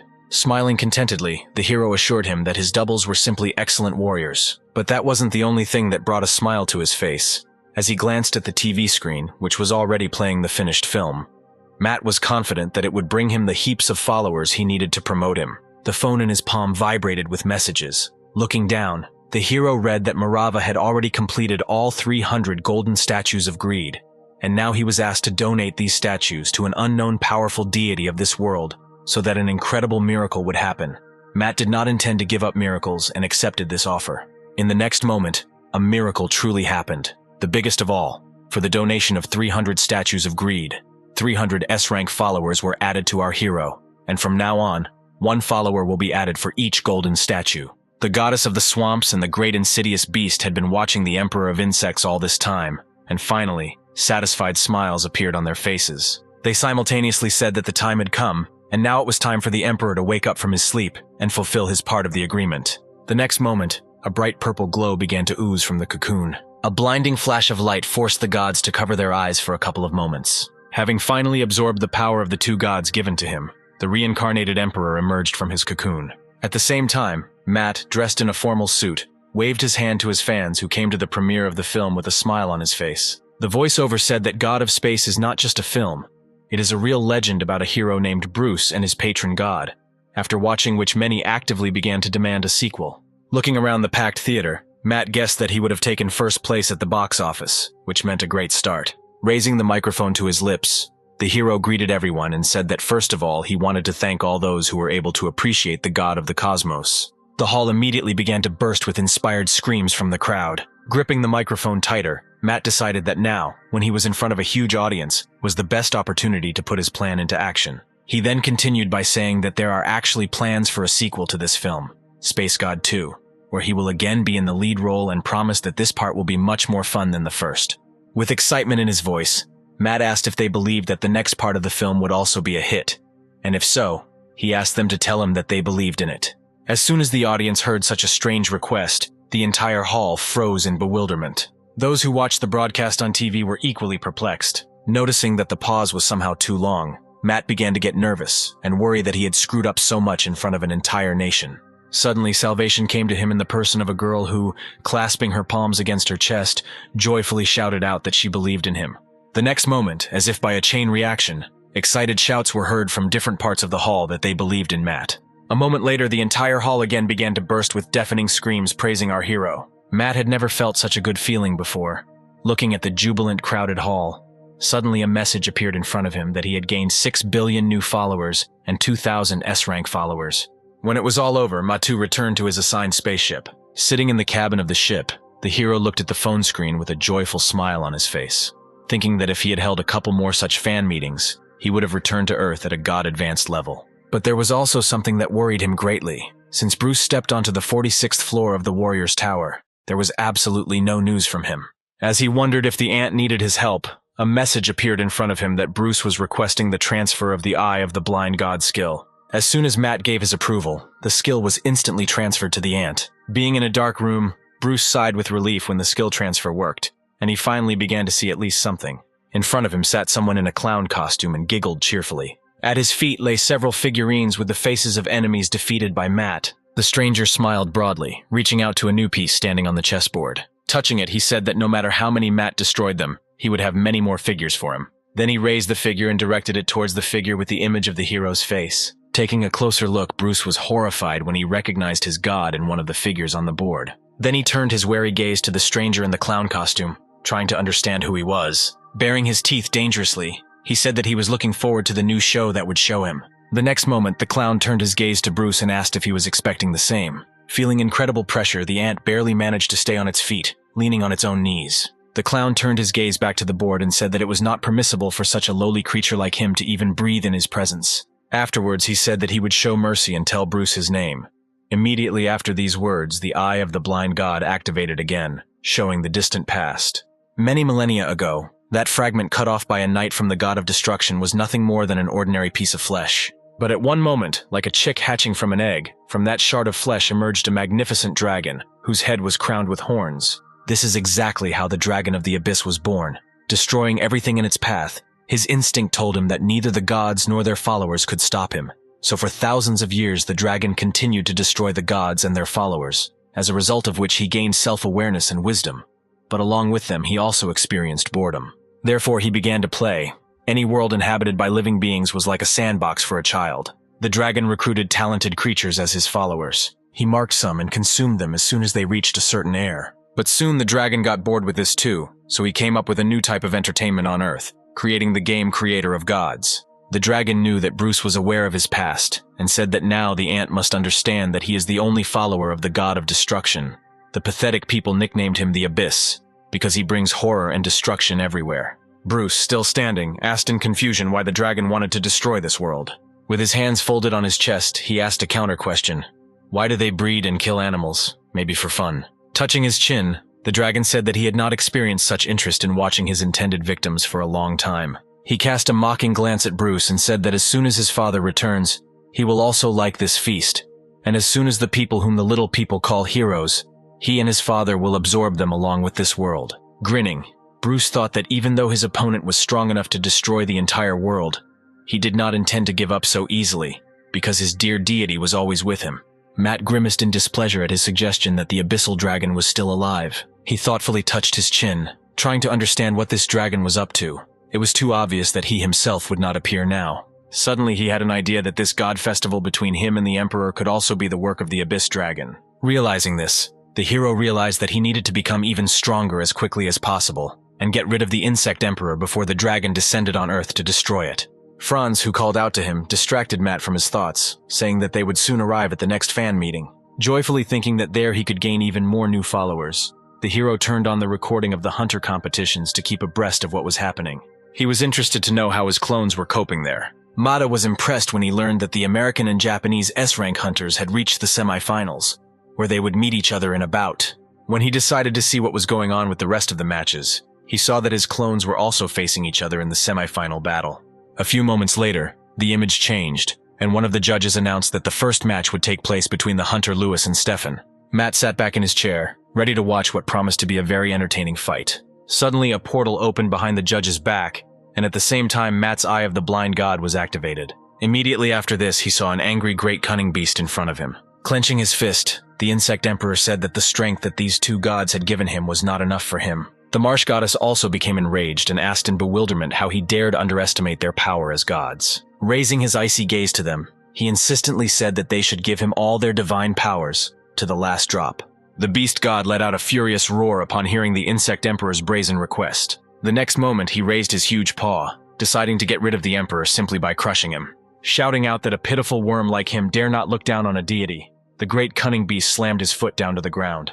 The goddess stopped him at the last moment, saying that no matter how much they wanted, they couldn't kill him yet, because they still needed this guy for revenge. To which the beast god replied that he was simply using all his points of the law of cause and effect, and also divine powers to descend to Earth. Hearing this, the goddess of the swamps reminded him that very soon, the god of destruction would descend there, to which the animal god replied that they just needed to destroy the Earth before him. Suddenly God stopped mid-sentence, feeling something strange about his right leg. When something slid into his neck, he realized with horror that this pathetic emperor had gotten under his skin. Horror and bewilderment were mixed on the face of the goddess of the swamps. The next moment, the god of beasts pounced on her and sank his sharp fangs into her shoulder, causing her to cry out in bewilderment. Through clenched jaws, God growled that he didn't want this. He couldn't control his body. After absorbing his power, the insect emperor released a powerful dark purple aura. With difficulty, the goddess of the swamps managed to escape and be at a safe distance. She couldn't believe that some god, being only an advanced level, could kill the great cunning beast so easily. Rising from his seat, the insect emperor, with a satisfied smile on his face, jumped towards the goddess, shouting that now it was her turn. She didn't even have time to do anything before the emperor cut off her hand with one stroke. Grabbing her shoulder, the swamp goddess let out a painful cry. Turning around, the emperor said that the law of the evil gods is to devour the weak, so she should not blame him. The marsh goddess swung her long tail, trying to kill her opponent. She couldn't afford to die such a miserable death. However, the next moment the emperor appeared behind her with his blade raised to strike. The unsuspecting swamp goddess was struck by another sudden attack, causing another cry of pain.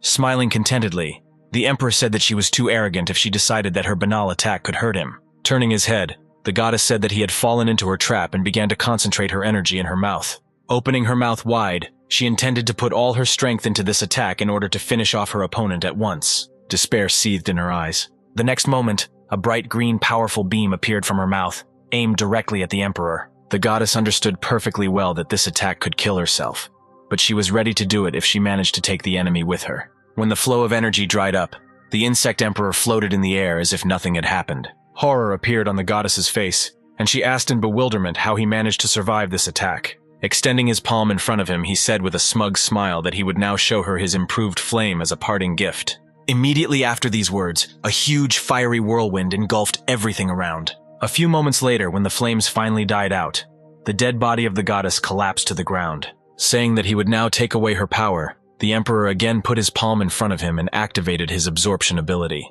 The next moment, several clots of energy from the defeated goddess reached towards him. As he absorbed her power, his body underwent new transformations and rapidly decreased in size. And so, when all the energy was absorbed, the emperor smiled contentedly and looked at his new body, which was simply overwhelmed with power. Upon receiving the message that the last survivor of the training had received the power of a god-ranked god and had completely completed the training, his body trembled slightly, and he said with relief that he was finally able to pass through this circle of hell. The next moment, his loud, joyful laughter was heard throughout the area. When a message appeared in front of him with an offer to return back to Earth, he accepted it without hesitation, saying that it was time to fight Matt. Then he disappeared in a bright flash of light. Watching all this, the hero was shocked. He could hardly believe that the Emperor was able to kill 2 advanced-class gods. Also now he understood what kind of fissure that had appeared. It was from it that this monster would appear, but he didn't understand why no one noticed this fault. Squeezing the phone in his palms, Matt realized that he could no longer linger here, even though he had not yet become an advanced-level god. Otherwise, too many people would die. Meanwhile, the Emperor was finally able to return to Earth. Raising his head, he immediately noticed a strange stranger, from whom simply incredible energy emanated, and frowning, asked who he was. The Abyss Dragon didn't even look in his direction, intently watching the hunters' competition. When it was announced that the semi-final of the hunting warriors would soon begin, the dragon, still not taking his eyes off the screen, turned to the arriving Emperor and called him his son, and said that he had returned on time. Hearing such an address, the Emperor asked in bewilderment what son meant. Smiling widely, he said that the training he created from the points of cause and effect had finally borne fruit, and the Emperor was the only one who could pass it. Hearing these words, the Emperor's face became distorted with anger when he realized that the one for whom he had to go through all this hell was sitting right in front of him. Rising from his seat, the dragon said that he was his father, creator, and faithful follower of the god of destruction. Turning to him, he opened his arms for a hug and said that he was incredibly glad to see him back safe and sound. However, instead of a warm embrace, the Emperor with one stroke cut off the head of the culprit of all his troubles. His whole body was simply filled with raging rage. He angrily shouted that it was because of the dragon that his mother died, and he had to learn to survive in that hell all these years. Hearing something light fall to the ground behind him, he turned around. The mask fell off the severed head, and the Emperor saw that all this time only a dummy had been there. Raising his head up, he furiously shouted that sooner or later he would definitely find him and make him die the most painful death of all possible. Now that he knew the object of his revenge by sight, he did not intend to let it go so easily, and at all costs he would fulfill the oath he had given himself long ago. He winced when he received the message that the god of battle was looking at him. Dropping to one knee, he bowed his head and apologized for not showing him his best side, and God sent a new message that he was thirsty for the blood and soul of the young god, as they had previously agreed. While still in his own world, the Emperor received the blessing of the god of battle in exchange for a promise to feed Matt to him. Without raising his gaze, he said that he would definitely kill Matt and present him to the god of battle. The next moment, he disappeared again in a bright flash of light. Meanwhile, a fierce battle was taking place in the Colosseum arena. The audience froze in shock at what they saw. A fairly battle-worn hunter from the United States, Lewis, struggled to get up from the floor. At the same time, his opponent, who did not have a scratch on him, stood opposite him and said with a mocking grin that he expected more from his opponent. Afterwards, he began to slowly approach the man lying on the floor, under the surprised voice of the judge, who reported that something simply incredible had happened. the strongest hunter on Earth, fell to his knees in front of Stefan. Simon, standing to the side, frowned and was about to intervene, but he was stopped by another clone of our hero, who said that he was a follower of the evil god and could not be killed for now. Frowning, he said that Stefan was the most dangerous person present here. Although with difficulty, Lewis still managed to get to his feet. Frowning, he looked at his opponent and said that the power that he borrowed from the evil god was too great, and someone like Stefan would not be able to fully cope with it. The hunter said with irritation that Lewis should watch his language if he does not want to die right here. Enveloping his fist in energy, the man charged at his opponent, shouting that evil could never win. Raising his blade to attack, Lewis shouted back that in this case he had no choice but to end their battle with one blow. At the same moment, when the hunters rushed at each other, the Emperor appeared from the rift. To crush these two, he only needed one blazing rage in his eyes, immediately after which the hunters collapsed to the ground. The faces of the spectators showed bewilderment and horror. Raising his gaze to them, the Emperor said, "He will ask only once where his sworn enemy, Matt Bridget, is." At the same moment, he released his oppressive aura. The spectators immediately rushed towards the exit when the alarm announced that the invasion of an SSS-Rank monster comparable in power to that of the Abyssal Dragon had been detected. Matt's double was shocked when he recognized this monster as the Emperor of Insects. He immediately realized that this was no longer the Emperor he knew.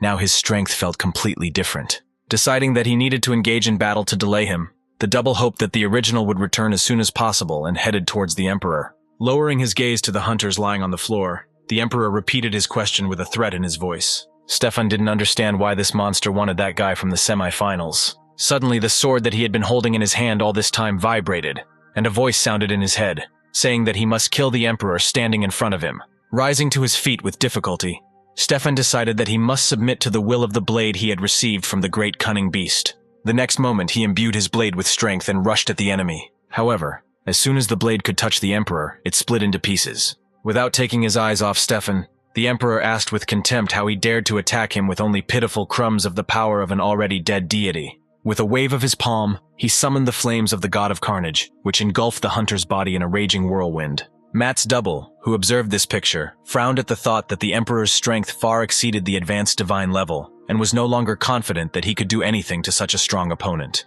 Clenching his fist, he pushed aside the dark thoughts, reminding himself that he must contain this monster at all costs until the original arrived. Taking a decisive step forward, he called out to the Emperor, attracting his attention. Seeing his double, a joyful smile appeared on his face. Shouting out that he would destroy him, the Emperor rushed at the guy. Concentrating, the double put his hand in front of him and activated the judgmental middle finger of God.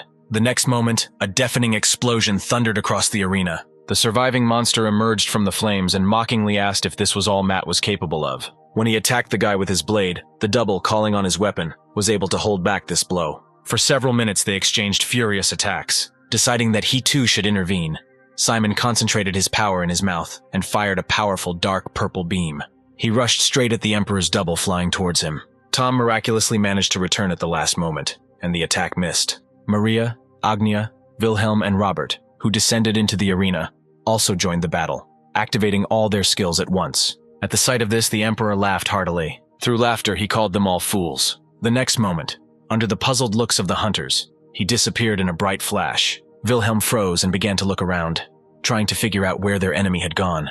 The next moment, he looked down in shock, feeling something pierce his chest. Rushing past them at terrifying speed, the Emperor attacked one hunter after another. When he reappeared before them in a bright flash of light, he had a gleeful smile on his face. Looking towards our hero's double, he said that he could not even imagine that his invincible sworn enemy would be so weak, and all this time he was worrying in vain. Holding his wound, the double trembled slightly, holding his weapon in his wounded hand. Rising from his seat, the Emperor again rushed towards his opponent and shouted that he would be sacrificed to the god of battle. When he had almost reached the double, a bright, blinding flash appeared in the space in front of them. The next moment, someone's clenched fist rushed towards the Emperor. As soon as the first blow was struck, a message immediately appeared announcing the start of the Festival of the Gods. When Matt emerged entirely from the portal, the Emperor had already been thrown to the side by the blow he had received. Pursing his lips with displeasure, the hero said that he was almost late due to the protracted fan meeting. Clutching his bruised cheek, the Emperor cast his furious gaze at the guy who had attacked him and asked who he was. He asked in bewilderment if he really didn't know who he was. Pointing to himself, Matt shouted that in front of him stood the rising star of this universe, which he had been so desperately rocking all this time. Throwing a glance towards the wounded guys, the hero activated the healing finger of God. The next moment, the wounded hunters were enveloped in a healing radiance, healing all their wounds. Maria immediately realized who this healing power belonged to and glanced towards the guy. Frowning, his double said with displeasure that Matt was too slow. But this was not his true source of dissatisfaction, and unable to restrain himself, he asked what kind of stupid outfit his original had put on.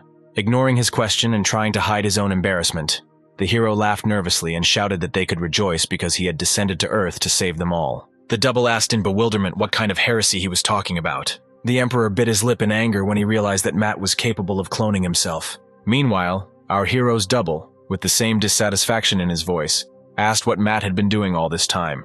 Approaching him, the hero whispered that he was doing all this for the sake of becoming an advanced level god. At the same moment, he was informed over the earpiece that all the inhabitants of the Space Union were now watching him. Smiling contentedly, Franz advised him to make him a more ascetic and benevolent face. Matt tried to do as the director told him, because they are currently filming the second part of God of Space, which is essentially a live broadcast. As soon as Franz announced that filming had begun, the number of our hero's followers began to grow rapidly. At the sight of this, a joyful smile appeared on the guy's face. At first, when the director suggested this to him, he thought it was real madness to stream the fight live. But now he sees that this is a really effective method. Rising from his knees, the Emperor said that now he understands why Matt seemed so weak to him. It was just a clone. The next moment, he spread his wings and laughed hysterically, releasing his aura. Hearing his laughter, Maria and Robert closed their eyes in pain and grabbed their heads. The man could not believe that they, S-Rank hunters, were incapacitated by simple laughter, which meant that this monster was in no way inferior in strength to the Abyss Dragon, and today they should all be prepared to meet their end here. Having laughed it off, the Emperor said that in this case there was no point in holding back anymore, because the great god of battle was watching them. Smiling contentedly, he said that it was time for them to start a real festival of the gods. Matt frowned at his opponent. Glancing towards his friends, he said that he would deal with everything himself, and they should evacuate immediately. Flying up to him, the Emperor attacked Matt with his blade, saying that now was not the time to worry about others. The hero turned his calm gaze to the dark blade approaching his neck. Seeing this picture, the eyes of Agnia and Augustus widened in horror. However, the moment before the blade touched Matt, both of the Emperor's hands were instantly severed. Landing behind the Emperor, the double exhaled in relief. With a smile on his face, Matt complimented his counterpart on his reaction speed. He replied that he was already in a bad mood, so there was no point in irritating him even more. The Emperor stared at his severed hands with eyes widened in horror. Sam, standing to the side, also joined the battle and began to concentrate energy in his mouth. The next moment, a dark purple beam again rushed towards the Emperor. He turned his shocked gaze from his hands to the attack approaching him.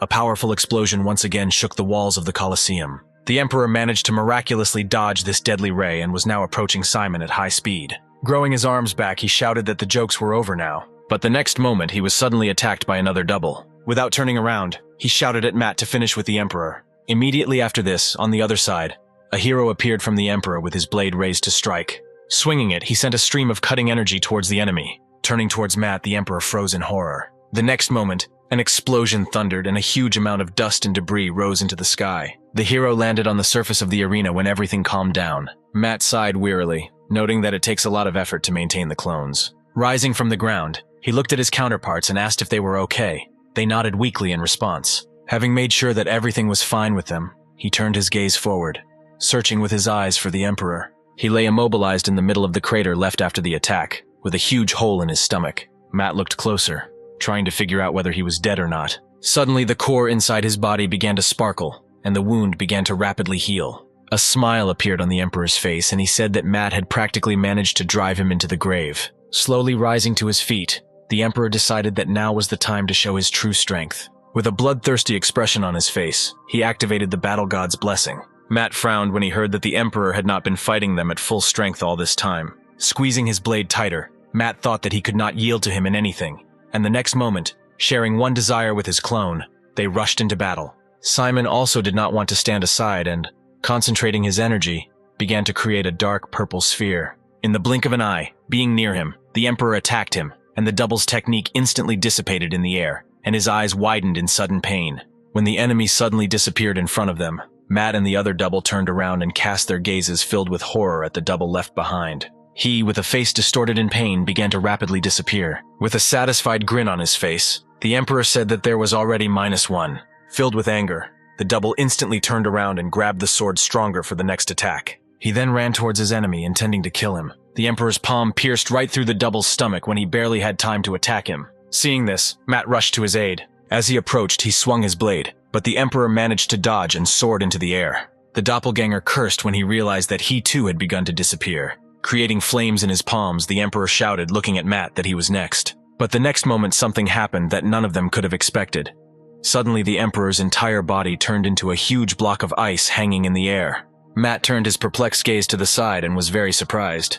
Lewis, who had returned, helped him. Turning to the man, the concerned hero shouted out that he knew very well how strong Lewis was, but it was better for him not to interfere in this fight, because he might die. Grinning, he replied that Matt should not look down on SSS-Rank hunters, because it was he who was able to chain the one whom the hero could not defeat. As soon as he said this, the enraged Emperor emerged from his icy prison, shattering it into small fragments, and let out a terrifyingly loud roar. Lewis had a look of bewilderment on his face.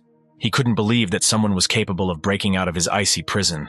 Throwing a murderous look at him, the Emperor asked through clenched teeth how the pathetic little man dared to interfere in the festival of the gods. The next moment, the walls of the Colosseum began to shake, and a tremor passed through the ground.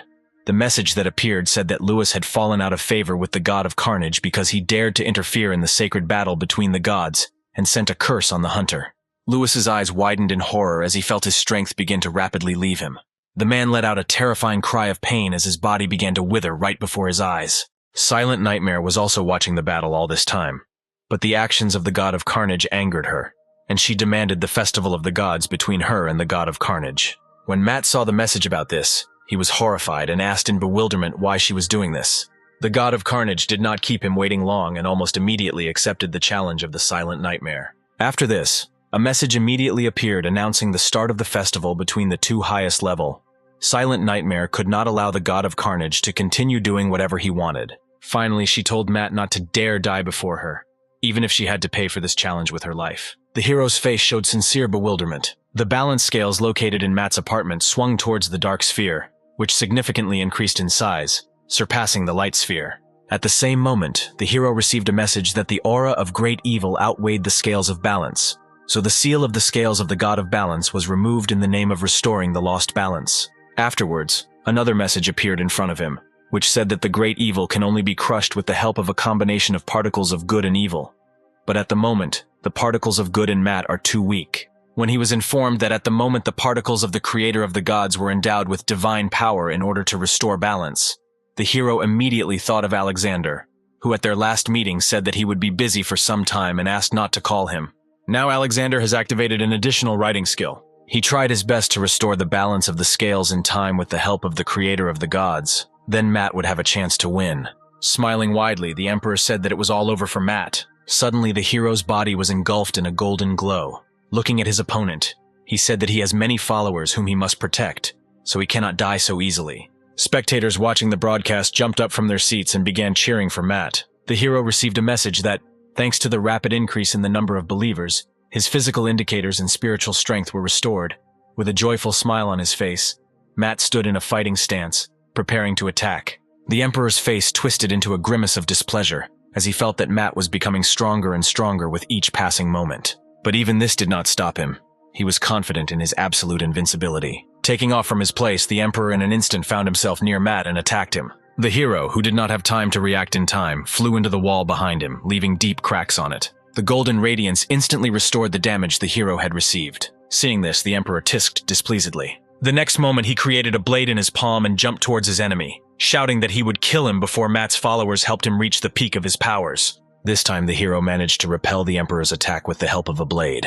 Immediately after this, the voice of the heavenly demon was heard in his head, who said that he would not be able to hold back another such attack. Taking advantage of Matt's confusion, the Emperor repeated his attack, and this time it successfully overtook the hero, again throwing him into the wall. Appearing as a projection, the spirit of the sword shouted in a voice filled with horror that Matt must run, otherwise he would not survive. Hearing these words, the Emperor raised his blade for a new attack and shouted that he would never allow him to do this. His clawed hand was rapidly approaching the hero. When Matt saw her, it was already too late. He realized with horror that he would not have time to do anything. Meanwhile, Bruce finally killed thousands of S-rank monsters the fastest and passed the Warrior Tower trial. This helped Matt complete his mission, and he was now elevated to the rank of Advanced Level Evil God. Suddenly, a strong stream of dark energy erupted from his body, squeezing out the energy of the good god. The Emperor watched this picture in bewilderment, not understanding how this was even possible. Matt looked at his palm, feeling the power surge through his veins. Having cleared the last 50th floor, Bruce immediately left the tower and moved to Matt. With a satisfied smile on his face, the ant apologized for keeping himself waiting too long. The hero praised him for the work done and asked why Bruce's body still remained so large. He replied that this feature remained from the 44th floor.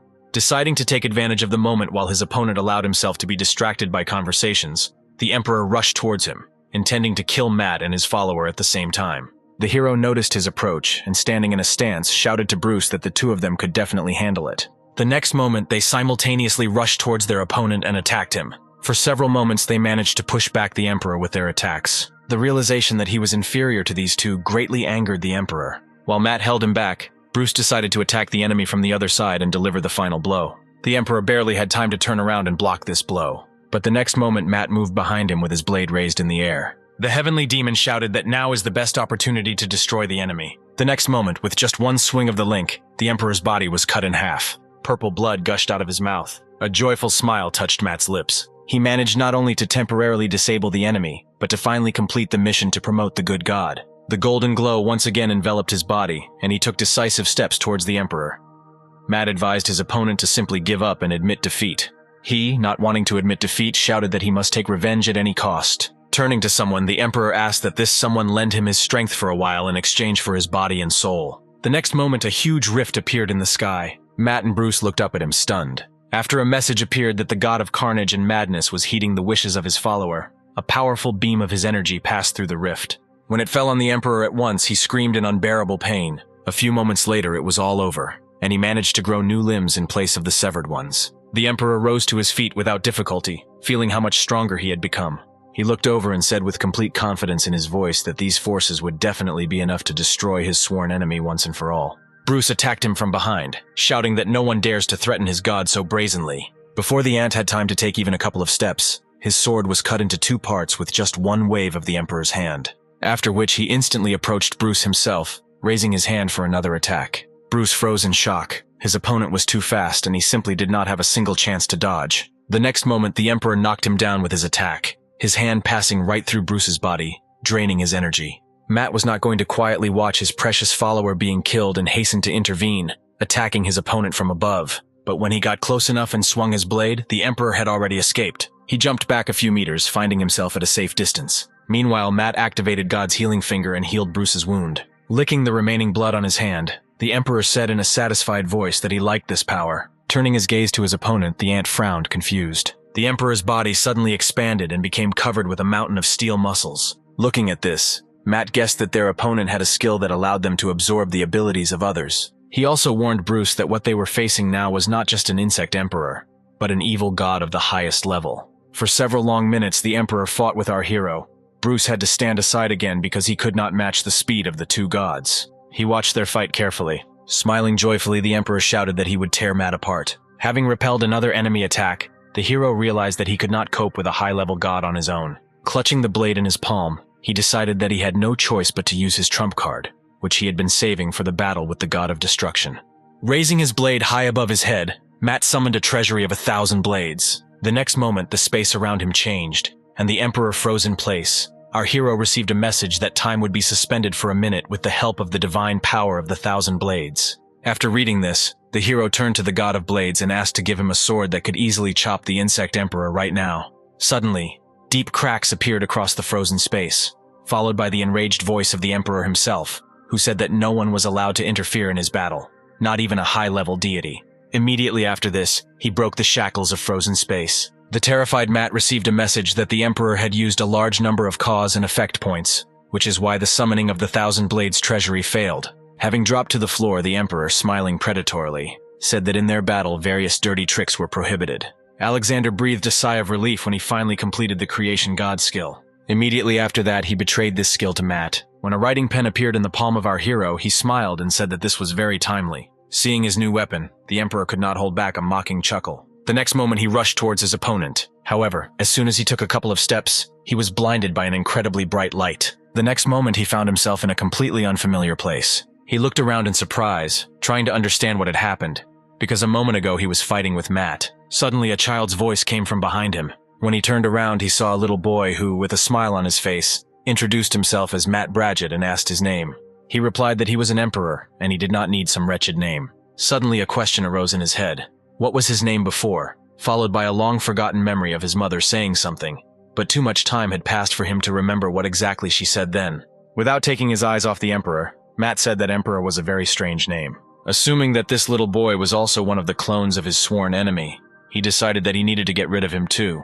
Making some notes on a piece of paper, Matt said that one day he dreams of becoming a great writer and writing many delightful stories. When the boy asked his interlocutor what he would have dreamed of in his childhood, grinning, the Emperor replied that he would like to kill Matt and then absorb his divine powers and bend the whole world to his feet. Looking up at him, the boy said that this is not what he really dreams of. At his words, he shouted that Matt could not know anything about him, because he was the Emperor himself. Pointing somewhere to the side, little Matt said that he should calm down and look there, because there is what the Emperor wants most. He turned his head in bewilderment in the indicated direction. Seeing a man from the distant warm past, he was dumbfounded and was unable to even move. Tears immediately welled up in his eyes, wide open in surprise. His mother stood in front of him and smiled tenderly. As if enchanted, he took a small step towards her and asked in disbelief how she ended up here. Looking at him, Matt said that his last wish was to see her one last time. Taking another step forward, the Emperor realized that after finishing his training in another world, he began to chase power like a man possessed,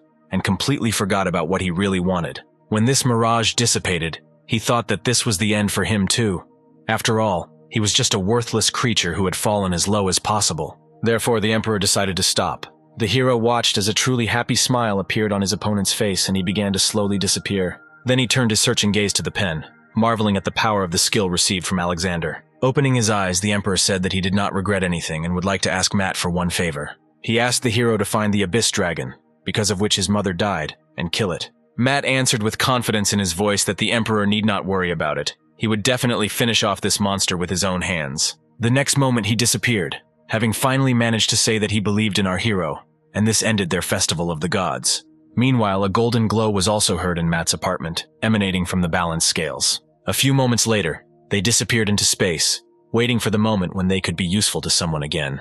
All this time, the broadcast of the battle was shown on Earth too. Stroking her rounded belly, the girl was surprised that Matt was really able to defeat his opponent. When Mirabelle heard the sound of the lock coming off the door, a joyful smile appeared on her face and she stood up from the sofa. Having met his wife at the door, Max said that she shouldn't meet him at the door every day. In her situation, the girl smiled and replied that she was too bored to sit all day long. When they walked into the kitchen, she pointed to the table with her hand and said that she had prepared dinner not long ago and offered to eat while it was still hot. Happy Max thanked his wife for her care and walked up to the table strewn with various dishes. Noticing that Mirabelle was again reading her favorite novella on her phone, he asked why she was so captivated by it, to which the girl replied that the novella itself was not that good, especially since its author took breaks too often due to personal circumstances. Putting down his spoon, Max asked in confusion why she continued to read it. With a scary smile on her face, Mirabelle replied that she was just very interested in one thing. A few days later, everything returned to normal. Simon was holding strawberry cake in his hands, running all over the apartment from Sophia, demanding that her cake be returned to her. Augustus, sitting in the corner with his blade in his hands, tried to concentrate in order to get some kind of insight and begin to match his master. At the same time, another Matt doppelganger was having a friendly match with Bruce, and in the center of all this booth our hero sat, trying to somehow work. Having become an advanced level god, he was able to hold his counterparts for much longer in time, but they made too much unnecessary noise. Even Alexander refused to leave his reality because he was already tired of this constant noise. Matt was struggling with his growing irritation. He tried his best to ignore them and concentrate on his work, but it turned out very poorly for him. Suddenly his phone lying on the table vibrated, and the manager's number appeared on the screen. Covering one ear from the noise, the guy answered the call, and on the other side of the phone came the joyful voice of a man calling him to tell him good news. Sam was already making his fifth circle around the apartment. He was terribly enjoying pissing off little Sophia. Suddenly he slipped right out of the blue. The cake, which was on a stand, instantly flew off it. The doppelganger's eyes widened in horror when he saw the direction in which the cake flew. The next moment, a freshly baked sweet landed right on the head of Matt, who was talking on the phone. Seeing this, everyone in the room froze with shocked expressions. The last bit of the hero's patience ended here, and jumping up from his seat, he furiously shouted for everyone to calm down and stop causing bedlam here, because of them, he couldn't hear anything that was being said to him. Deciding not to piss him off even more, Bruce invited everyone to leave and continue outside. Sighing heavily, Matt pulled the cake off his head and again raised the phone to his ear, and apologizing for what had happened, said that now he could listen calmly. Afterwards, The manager announced that our hero's short story had taken first place in popularity, so its printed format was approved, and that our hero would soon have a fan meeting. This news surprised him so much that the guy asked the manager to repeat it again once. Repeating all of the above again, the man added that before all this there were a couple of issues that needed to be settled, and he promised that he would soon contact Matt again as soon as all the issues were settled. Having completed the conversation, the hero, with a joyful expression on his face, said that he could hardly believe that this was really happening to him in reality, and not in a dream. Suddenly the room was filled with a strange, sweet aroma that caught the guy's attention.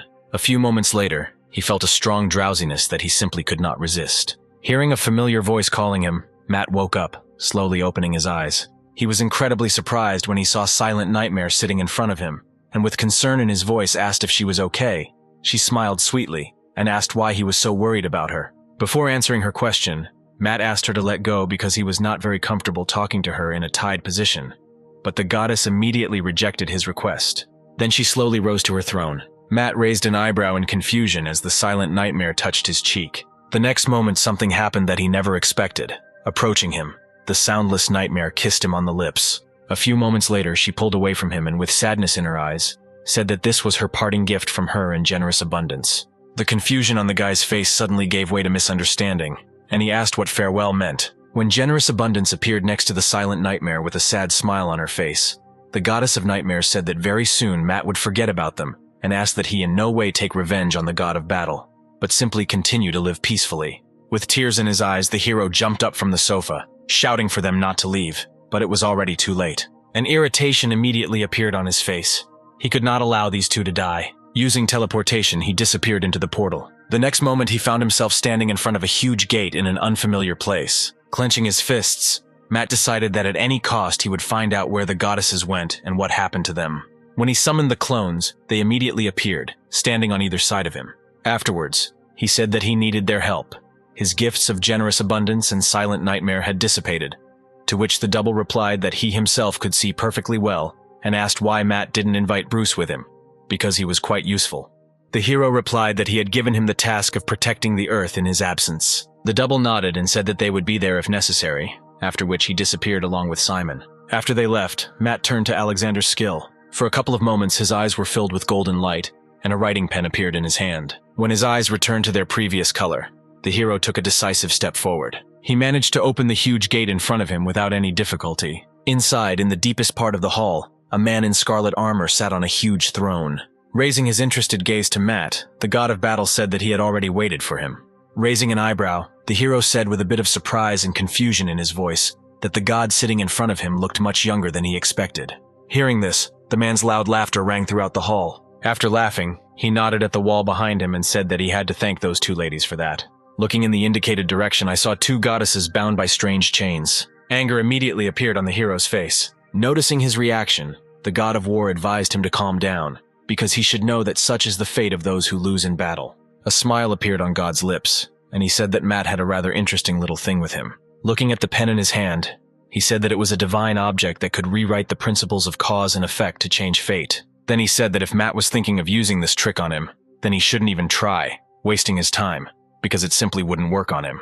Keeping himself in control with all his strength, the hero offered to go out and check whether it would work or not, because he did not want to catch the goddesses in their battle. Hearing his words, Generous Abundance whispered that Matt would not even think of fighting the battle god, who had received the power of a god of the highest level. Clenching his fist, God said with irritation that he did not give her permission to speak. Suddenly, the chain squeezed the goddess's body even more tightly, and a deafening cry of pain escaped from her mouth. Fearful for her, Matt called out to her with horror in his eyes. The next moment, the pen in his hands shone with a golden light, and looking at the god of battle, the hero shouted that he would no longer allow him to kill anyone. With rage, God shouted that this ability would not work on him, and rising from his seat, rushed towards Matt. However, the next moment he suddenly found himself in a place completely unknown to him. Matt said that here they could not harm anyone and asked the god of massacre for the festival of the gods. Laughing, the god of battle asked the hero if he had gone crazy, because he could have simply continued to live in peace, but instead he came into his hands, and even called him to the festival. Grasping his sword with both hands, the god of carnage said that he accepted his challenge. After that, he swung it over his head and shouted that he couldn't wait to see if he could surpass those two goddesses. Holding a writing pen filled with his energy in his palm, Matt shouted to his opponent that he would never forgive him for what he did to Bountiful Abundance and Silent Nightmare. Immediately after these words, the God of Carnage attacked him. By putting his pen in front of him, our hero managed to block this attack. God immediately launched a series of attacks, but Matt managed to fight off each of them. When his next attack was repulsed, he said with a wide smile that Matt was a very interesting opponent. Having fought off all the attacks with his pen, the hero noticed that this god really has incredible power. The God of Carnage again raised his sword above his head, and pouring his energy into it, said that he was interested in finding out if Matt could block this blow as well. At that moment, the hero decided that he too no longer needed to hold back and activated creation. His eyes immediately changed their color to gold. He called upon the power of the mountain-crushing giant. When the god's sword collided with Matt's pen, circles of golden energy spread out from them in all directions. The god of battle was shocked that some handle was able to block his sword. With a smile on his face, the hero replied that he had many more surprises in store. Raising the handle upward, he activated creation again, borrowing the power of the soul armor. Immediately after that, a powerful stream of green energy flew towards the battle god. God's eyes widened in shock. He immediately put his sword in front of him to reduce the damage he received from this attack. A few moments later, the stream dried up, leaving behind only deep tracks on the ground. Looking at his opponent, Matt said with a grin on his lips that he had not even thought about getting rid of his opponent with this one at once. But the result obtained was also quite good. Holding the sword in front of him, God froze as his armor and sword melted from the previous attack. Suddenly a smile bloomed on his face and he said that it was really interesting. Afterwards, he threw aside his broken sword, saying that he had no use for such a weak weapon. He also decided to get rid of the remnants of his melting armor. Throwing her to the ground, the god of battle said that the time had come for them to fight like real men. Raising his fists at face level, his eyes burning with bloodlust, he asked if Matt was ready to begin. The hero frowned with displeasure, realizing that he would not be able to withstand his brute strength for long. The next moment he touched his forehead with his thumb, and used the multiplying thumb of God to summon his clones. They immediately appeared in front of him upon hearing Matt's call. The hero noticed that Alexander did not come again, but decided not to touch him, giving the clone the opportunity to improve their writing skills further. Flexing his fists, the god of battle said that these dirty tricks would not help Matt defeat him, but he could try. With an anticipatory smile on his lips, God added that once he absorbed the power of those two goddesses in Matt, he would definitely be able to kill the god of destruction and conquer the entire world. Grinning, the hero replied that he would be the one who would kill the god of destruction, so he advised his opponent to even forget and think about it. These words angered God, and he muttered through his teeth that Matt had not even had enough milk on his lips to speak out before him so brazenly. The double said that this is too weightless a reason not to drink milk now, since it won't be long before he starves to death. Taking a step forward, God said, looking at the double, that he would be the one whose head he would tear off. Matt and his double tensed and prepared to attack. The next moment, the double disappeared from his place and jumping up to the level of the enemy's head, raised his blade to attack. He was surprised by the guy's movement so quickly. Simon also did not stand idle and, having accumulated energy in his mouth, directed a powerful stream of energy towards the enemy. Seeing this picture, a wide smile appeared on the battle god's face. When Matt and the god of battle were transported to another space, the goddesses were left completely alone. The goddess of nightmares felt that the god of battle was only getting stronger. With tears in her eyes, she prayed that Matt wouldn't give up on this pointless idea and just run away. Meanwhile, our hero's battle only became more fierce. The opponents attacked each other one after another, without stopping for a moment. With his last attack, Matt managed to throw the enemy aside. Taking advantage of this moment, Simon immediately attacked. Seeing the beam aimed at him, the god of battle said that this would not work and raised his palm to attack. The next moment, he cut that stream of purple energy into two pieces with his bare hand. Another Matt double was not long in coming and attacked the enemy from behind. He shouted furiously that this time he would definitely be able to cut him into pieces. Turning sharply, God directed his fist towards the guy flying at him, causing him to flinch in surprise. The double was unable to reflect such a sudden blow and having received damage flew to the side, dropping his sword. He cursed, realizing that he was about to disappear without having defeated his opponent. Simon, distracted by him, did not immediately notice the threat approaching him from above. The next moment, the god of battle slammed his foot right down on him with a roar. Simon, like his other counterpart, immediately began to disappear. The clots of energy that Matt put into the doubles returned to him. Just before he disappeared, his other Matt warned him that their opponent was much stronger than the opponents they had fought so far. The hero nodded, thanking him for his work. Afterwards, he touched his forehead and contacted Alexander, asking how things were going with his writing skills. He replied that to some extent everything had finally stabilized. Turning his gaze to Matt, the god of carnage said that even if he summoned at least 100 clones, they would still be just clones, not worth a damn. After which he asked whether these were all surprises, or whether the hero had something else left. Smiling, Matt replied that it really was the end. In the next moment, God's eyes widened in shock, and several cuts appeared on his broad chest. Turning around, Matt smiled broadly and said in a joyful voice that this was the end for the god of battle. God looked at him and with rage in his voice asked how he dared to do this. Turning to face the hero, he concentrated his power into his fist and shouted that Matt should not think that just one wound he inflicted meant his victory. Holding out his pen in front of him, the hero replied that in this case, the god of battle also shouldn't show off in front of him for defeating a couple of clones, because a word is stronger than any fist. The next moment, they exchanged a series of incredibly fast and powerful attacks. Some of them managed to catch the battle god, leaving deep cuts on his body. God gritted his teeth as he felt a sudden sharp pain. Matt's new attack left new deeper and larger cuts on his chest compared to the previous ones. The hero, with a smile on his face, asked the god of battle what his writing pen was like. He shouted that such wounds were nothing to him, because he was God, whom battles only tempered more and he could fight endlessly. Rushing at Matt, he said, "Now he will show what his title of god of battle is worth." The hero's face showed obvious dissatisfaction with the fact that after their such a long battle, his opponent really wasn't even the least bit tired. With a confident smile on his lips, the god of battle said that if Matt still had something left, then he should quickly take advantage of it. The next moment, the huge fist of God flew at our hero. His attack caused a huge explosion. Matt barely managed to withstand his attack, crossing his arms over his chest in defense. Fully confident that his opponent would die from this attack, the god of battle shouted out that such was the power of a true god. When the smoke cleared, the hero chuckled and wiped the blood from his lips with the back of his hand and replied that this power was not so incredible. He then activated God's judgmental middle finger and God's multiplying thumb, connecting them. A whirlwind of flashes of fire immediately flew high into the sky. Still holding his joined fingers together, he said that he would burn the battle god alive. With a wave of his hand, he opened his fingers and the entire fiery stream instantly fell on the enemy standing opposite. Tom had no choice but to defend himself from this attack with his hands. The next moment, a terrifying explosion was heard, and flashes of thick smoke mixed with dust rising into the air echoed throughout the area. Landing on the ground, Matt tensed, peering through the smoke and trying to make out the silhouette of his enemy through it to understand whether he managed to defeat him or not. Suddenly, the god of battle emerged from the thick wall of dust and attacked him. The blow was too unexpected for Matt to do anything.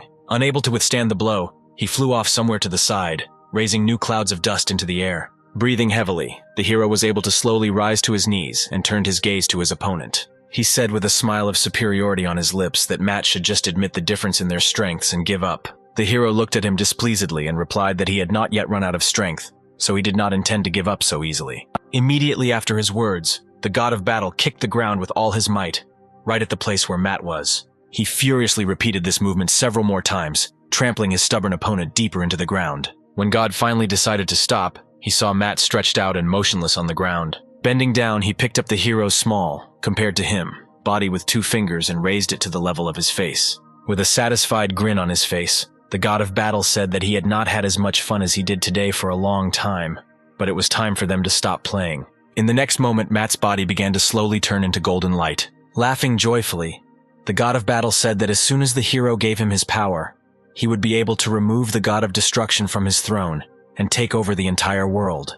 When Matt moved his lips, saying something, God frowned and bringing his body closer, asked what he was saying there. Grinning, Matt called his opponent a dumbass. In response to this insult, the god of battle said that he would forgive him for this, since these were the last words of the hero before he was consumed. Immediately after this, he threw a clod of golden energy into his mouth, which Matt turned into. At that same moment, a golden aura enveloped his entire body. He laughed exultantly as he felt his divine power rise to a new level. Raising his head to the sky, the god of battle shouted that he could now tear the god of destruction into thousands of pieces. The sudden sound of Matt's voice sobered him up, and his face showed bewilderment. As soon as he looked down, he saw that instead of sand under his feet, stones appeared, between which lava flowed. He realized with horror that everything that happened was just an illusion. Looking up, the god of battle asked with rage in his voice how Matt dared to do such a thing to him. He began to replay in his memory all the moments from the end of their battle to understand when the hero could cast this illusion on him. The only correct option, which his intuition told him,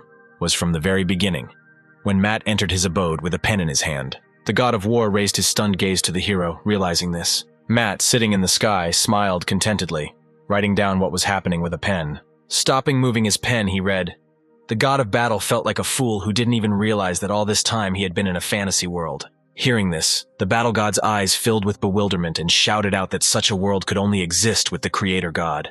Meanwhile, Matt, resting his cheek on his hand, continued to think out loud about the ending for this story. Frozen, the god of battle swallowed hard, afraid to hear what Matt would write in his book. He sighed in disappointment, saying that not a single good idea came to his mind. The double who appeared next to him said reproachfully that this was not surprising, given the fact that his original took a huge number of breaks, citing personal circumstances. Alex, who was next to him, advised him to write a joyful and happy ending. Smiling, since this is exactly the ending of the story that his readers want, he will not dare to go against them. Then he turned his mocking gaze to the god of battle awaiting his fate, and mockingly asked if he was ready to find out what would happen to him next. Touching the sheet of paper with his pen, Matt said that the end he had imagined for him was a joyful, pleasant, happy, absolute death.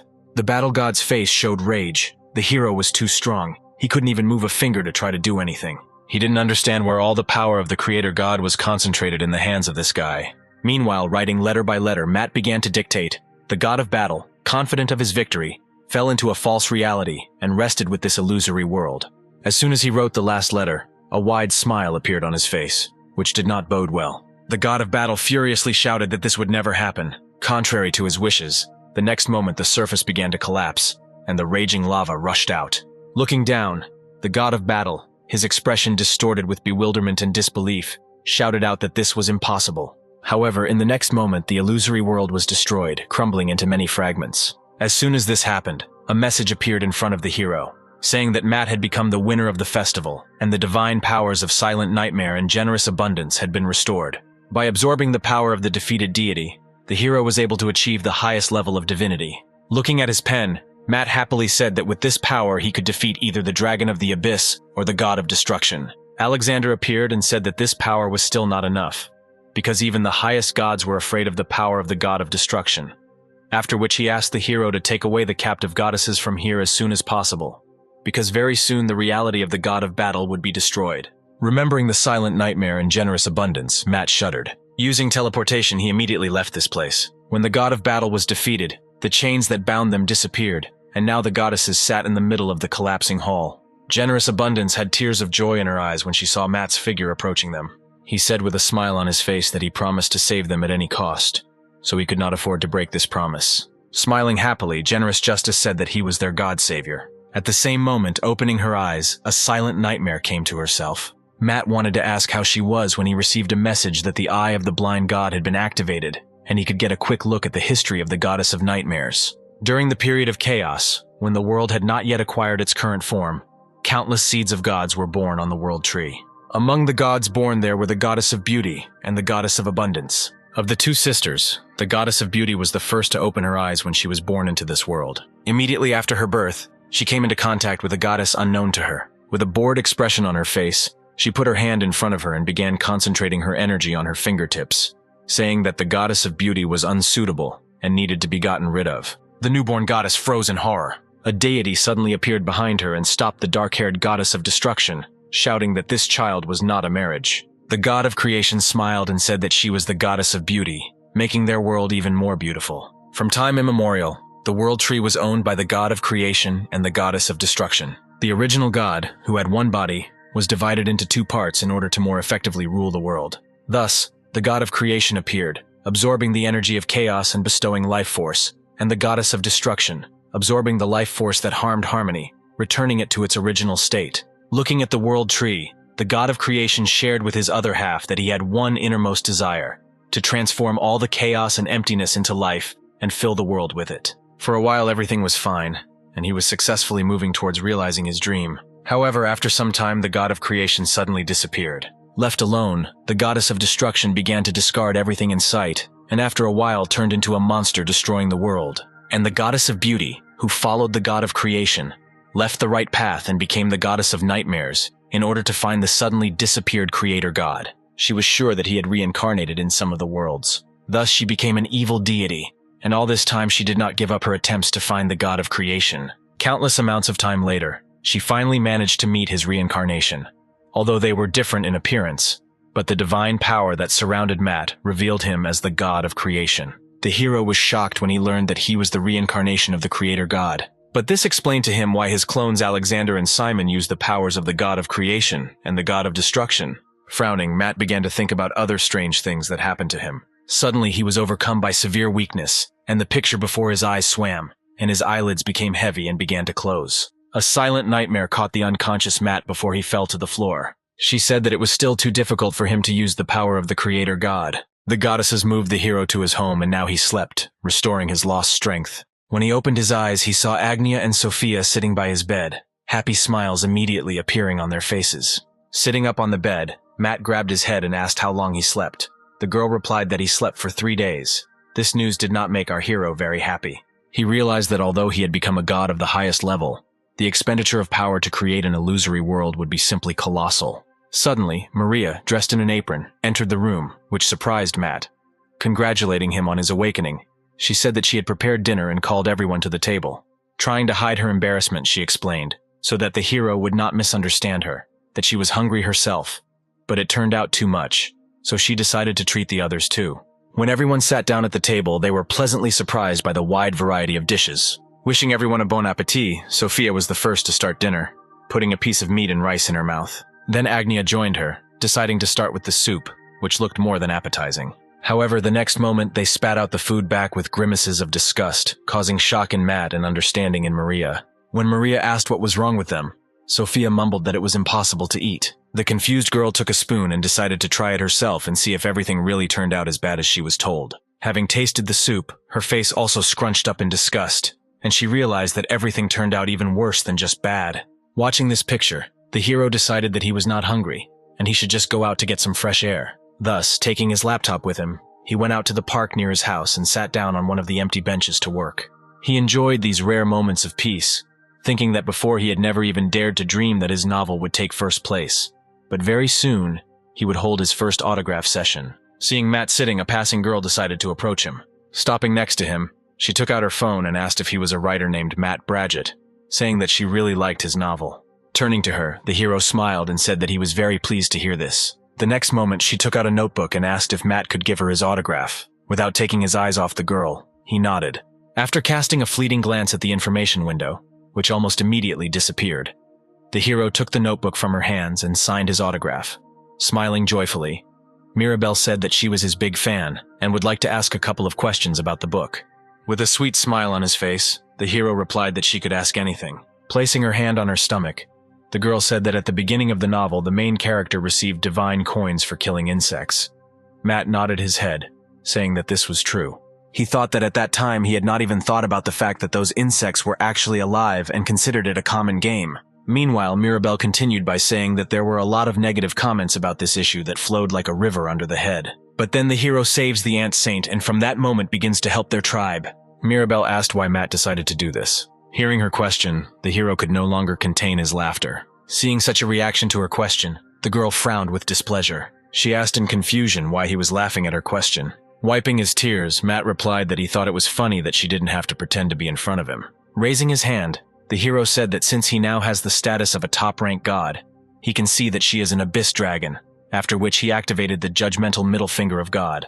Mirabelle's face showed shock. The next moment, a powerful stream of flame knocked her off her feet. Frowning, Matt said in disappointment that this was really not enough to kill the abyss dragon. Through the clouds of dust rising into the air, the figure of a girl could be seen, with a huge red dragon wing appearing behind her back.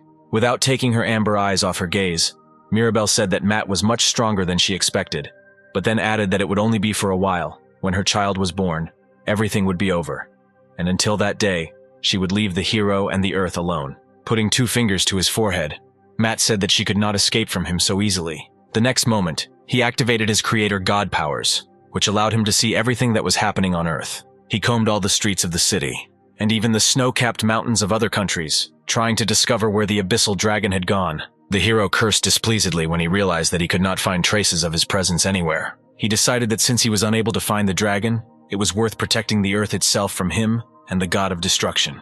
Matt rejoiced in the fact that he had the status of a top-level god, whose abilities far exceeded those of lower-level gods. This status allows you to gain special skills to protect your world, and with this, the fragments of the god of destruction will not be able to harm the Earth. In addition, he left a trap for the dragon of the abyss, which he would definitely fall into. When Silent Nightmare sent a message saying that a child born of an abyssal dragon would be able to summon shards of the god of destruction to the Earth, so the dragon needed to be killed as soon as possible, Matt replied that he already knew about this, which is why he used the transference skill. Meanwhile, Mirabelle moved into her apartment and began preparing dinner. Max, who returned from work early, said that the fragrant smell of food was wafting all the way to the door. Smiling at her husband, Mirabelle said that he had worked hard today, to which Max replied that it was not that difficult. Then he knelt down next to her and put his head to her stomach, trying to hear his unborn child tossing and turning there. Mirabelle said that the girl was very active today and wanted to hear her dad's voice. After Max got up, she told him to go and wash his hands quickly, because she needed to tell him something important. Hearing this, the man smiled and said that he would be back in a moment. A couple of minutes later, dressed in home clothes, Max and Mirabelle sat down at the set table, and the man asked the girl sitting opposite what she wanted to say that was so important. When she said that the baby would be born very soon, so she was going to stop playing family, Max put down his chopsticks and asked what she meant. The next moment, horror showed on his face.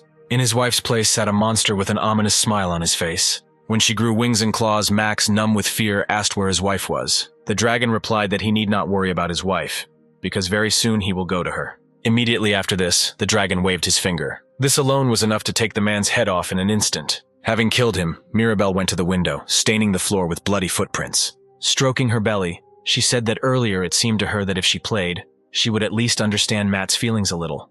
But she still didn't understand anything. But she was sure that he would not like what she had done at all.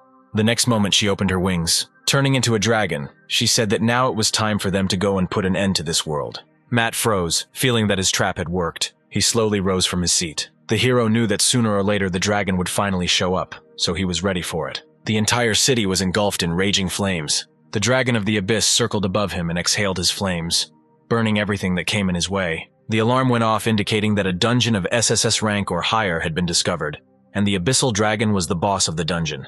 People, gripped by panic and horror, ran away as fast as they could, looking for safe shelter. Noticing them, the dragon smiled joyfully. The next moment his mouth opened wide, and he began to concentrate his energy into it. He then immediately attacked the people, but Matt arrived in time and activated the judgmental middle finger of God, and a powerful stream of scarlet flame rushed to meet the dragon's attack. As their attacks collided with each other, there was a terrifying explosion that shook the city. The abyss dragon unmistakably identified who exactly was stopping him. Smiling, the hero shouted that today he would never miss him,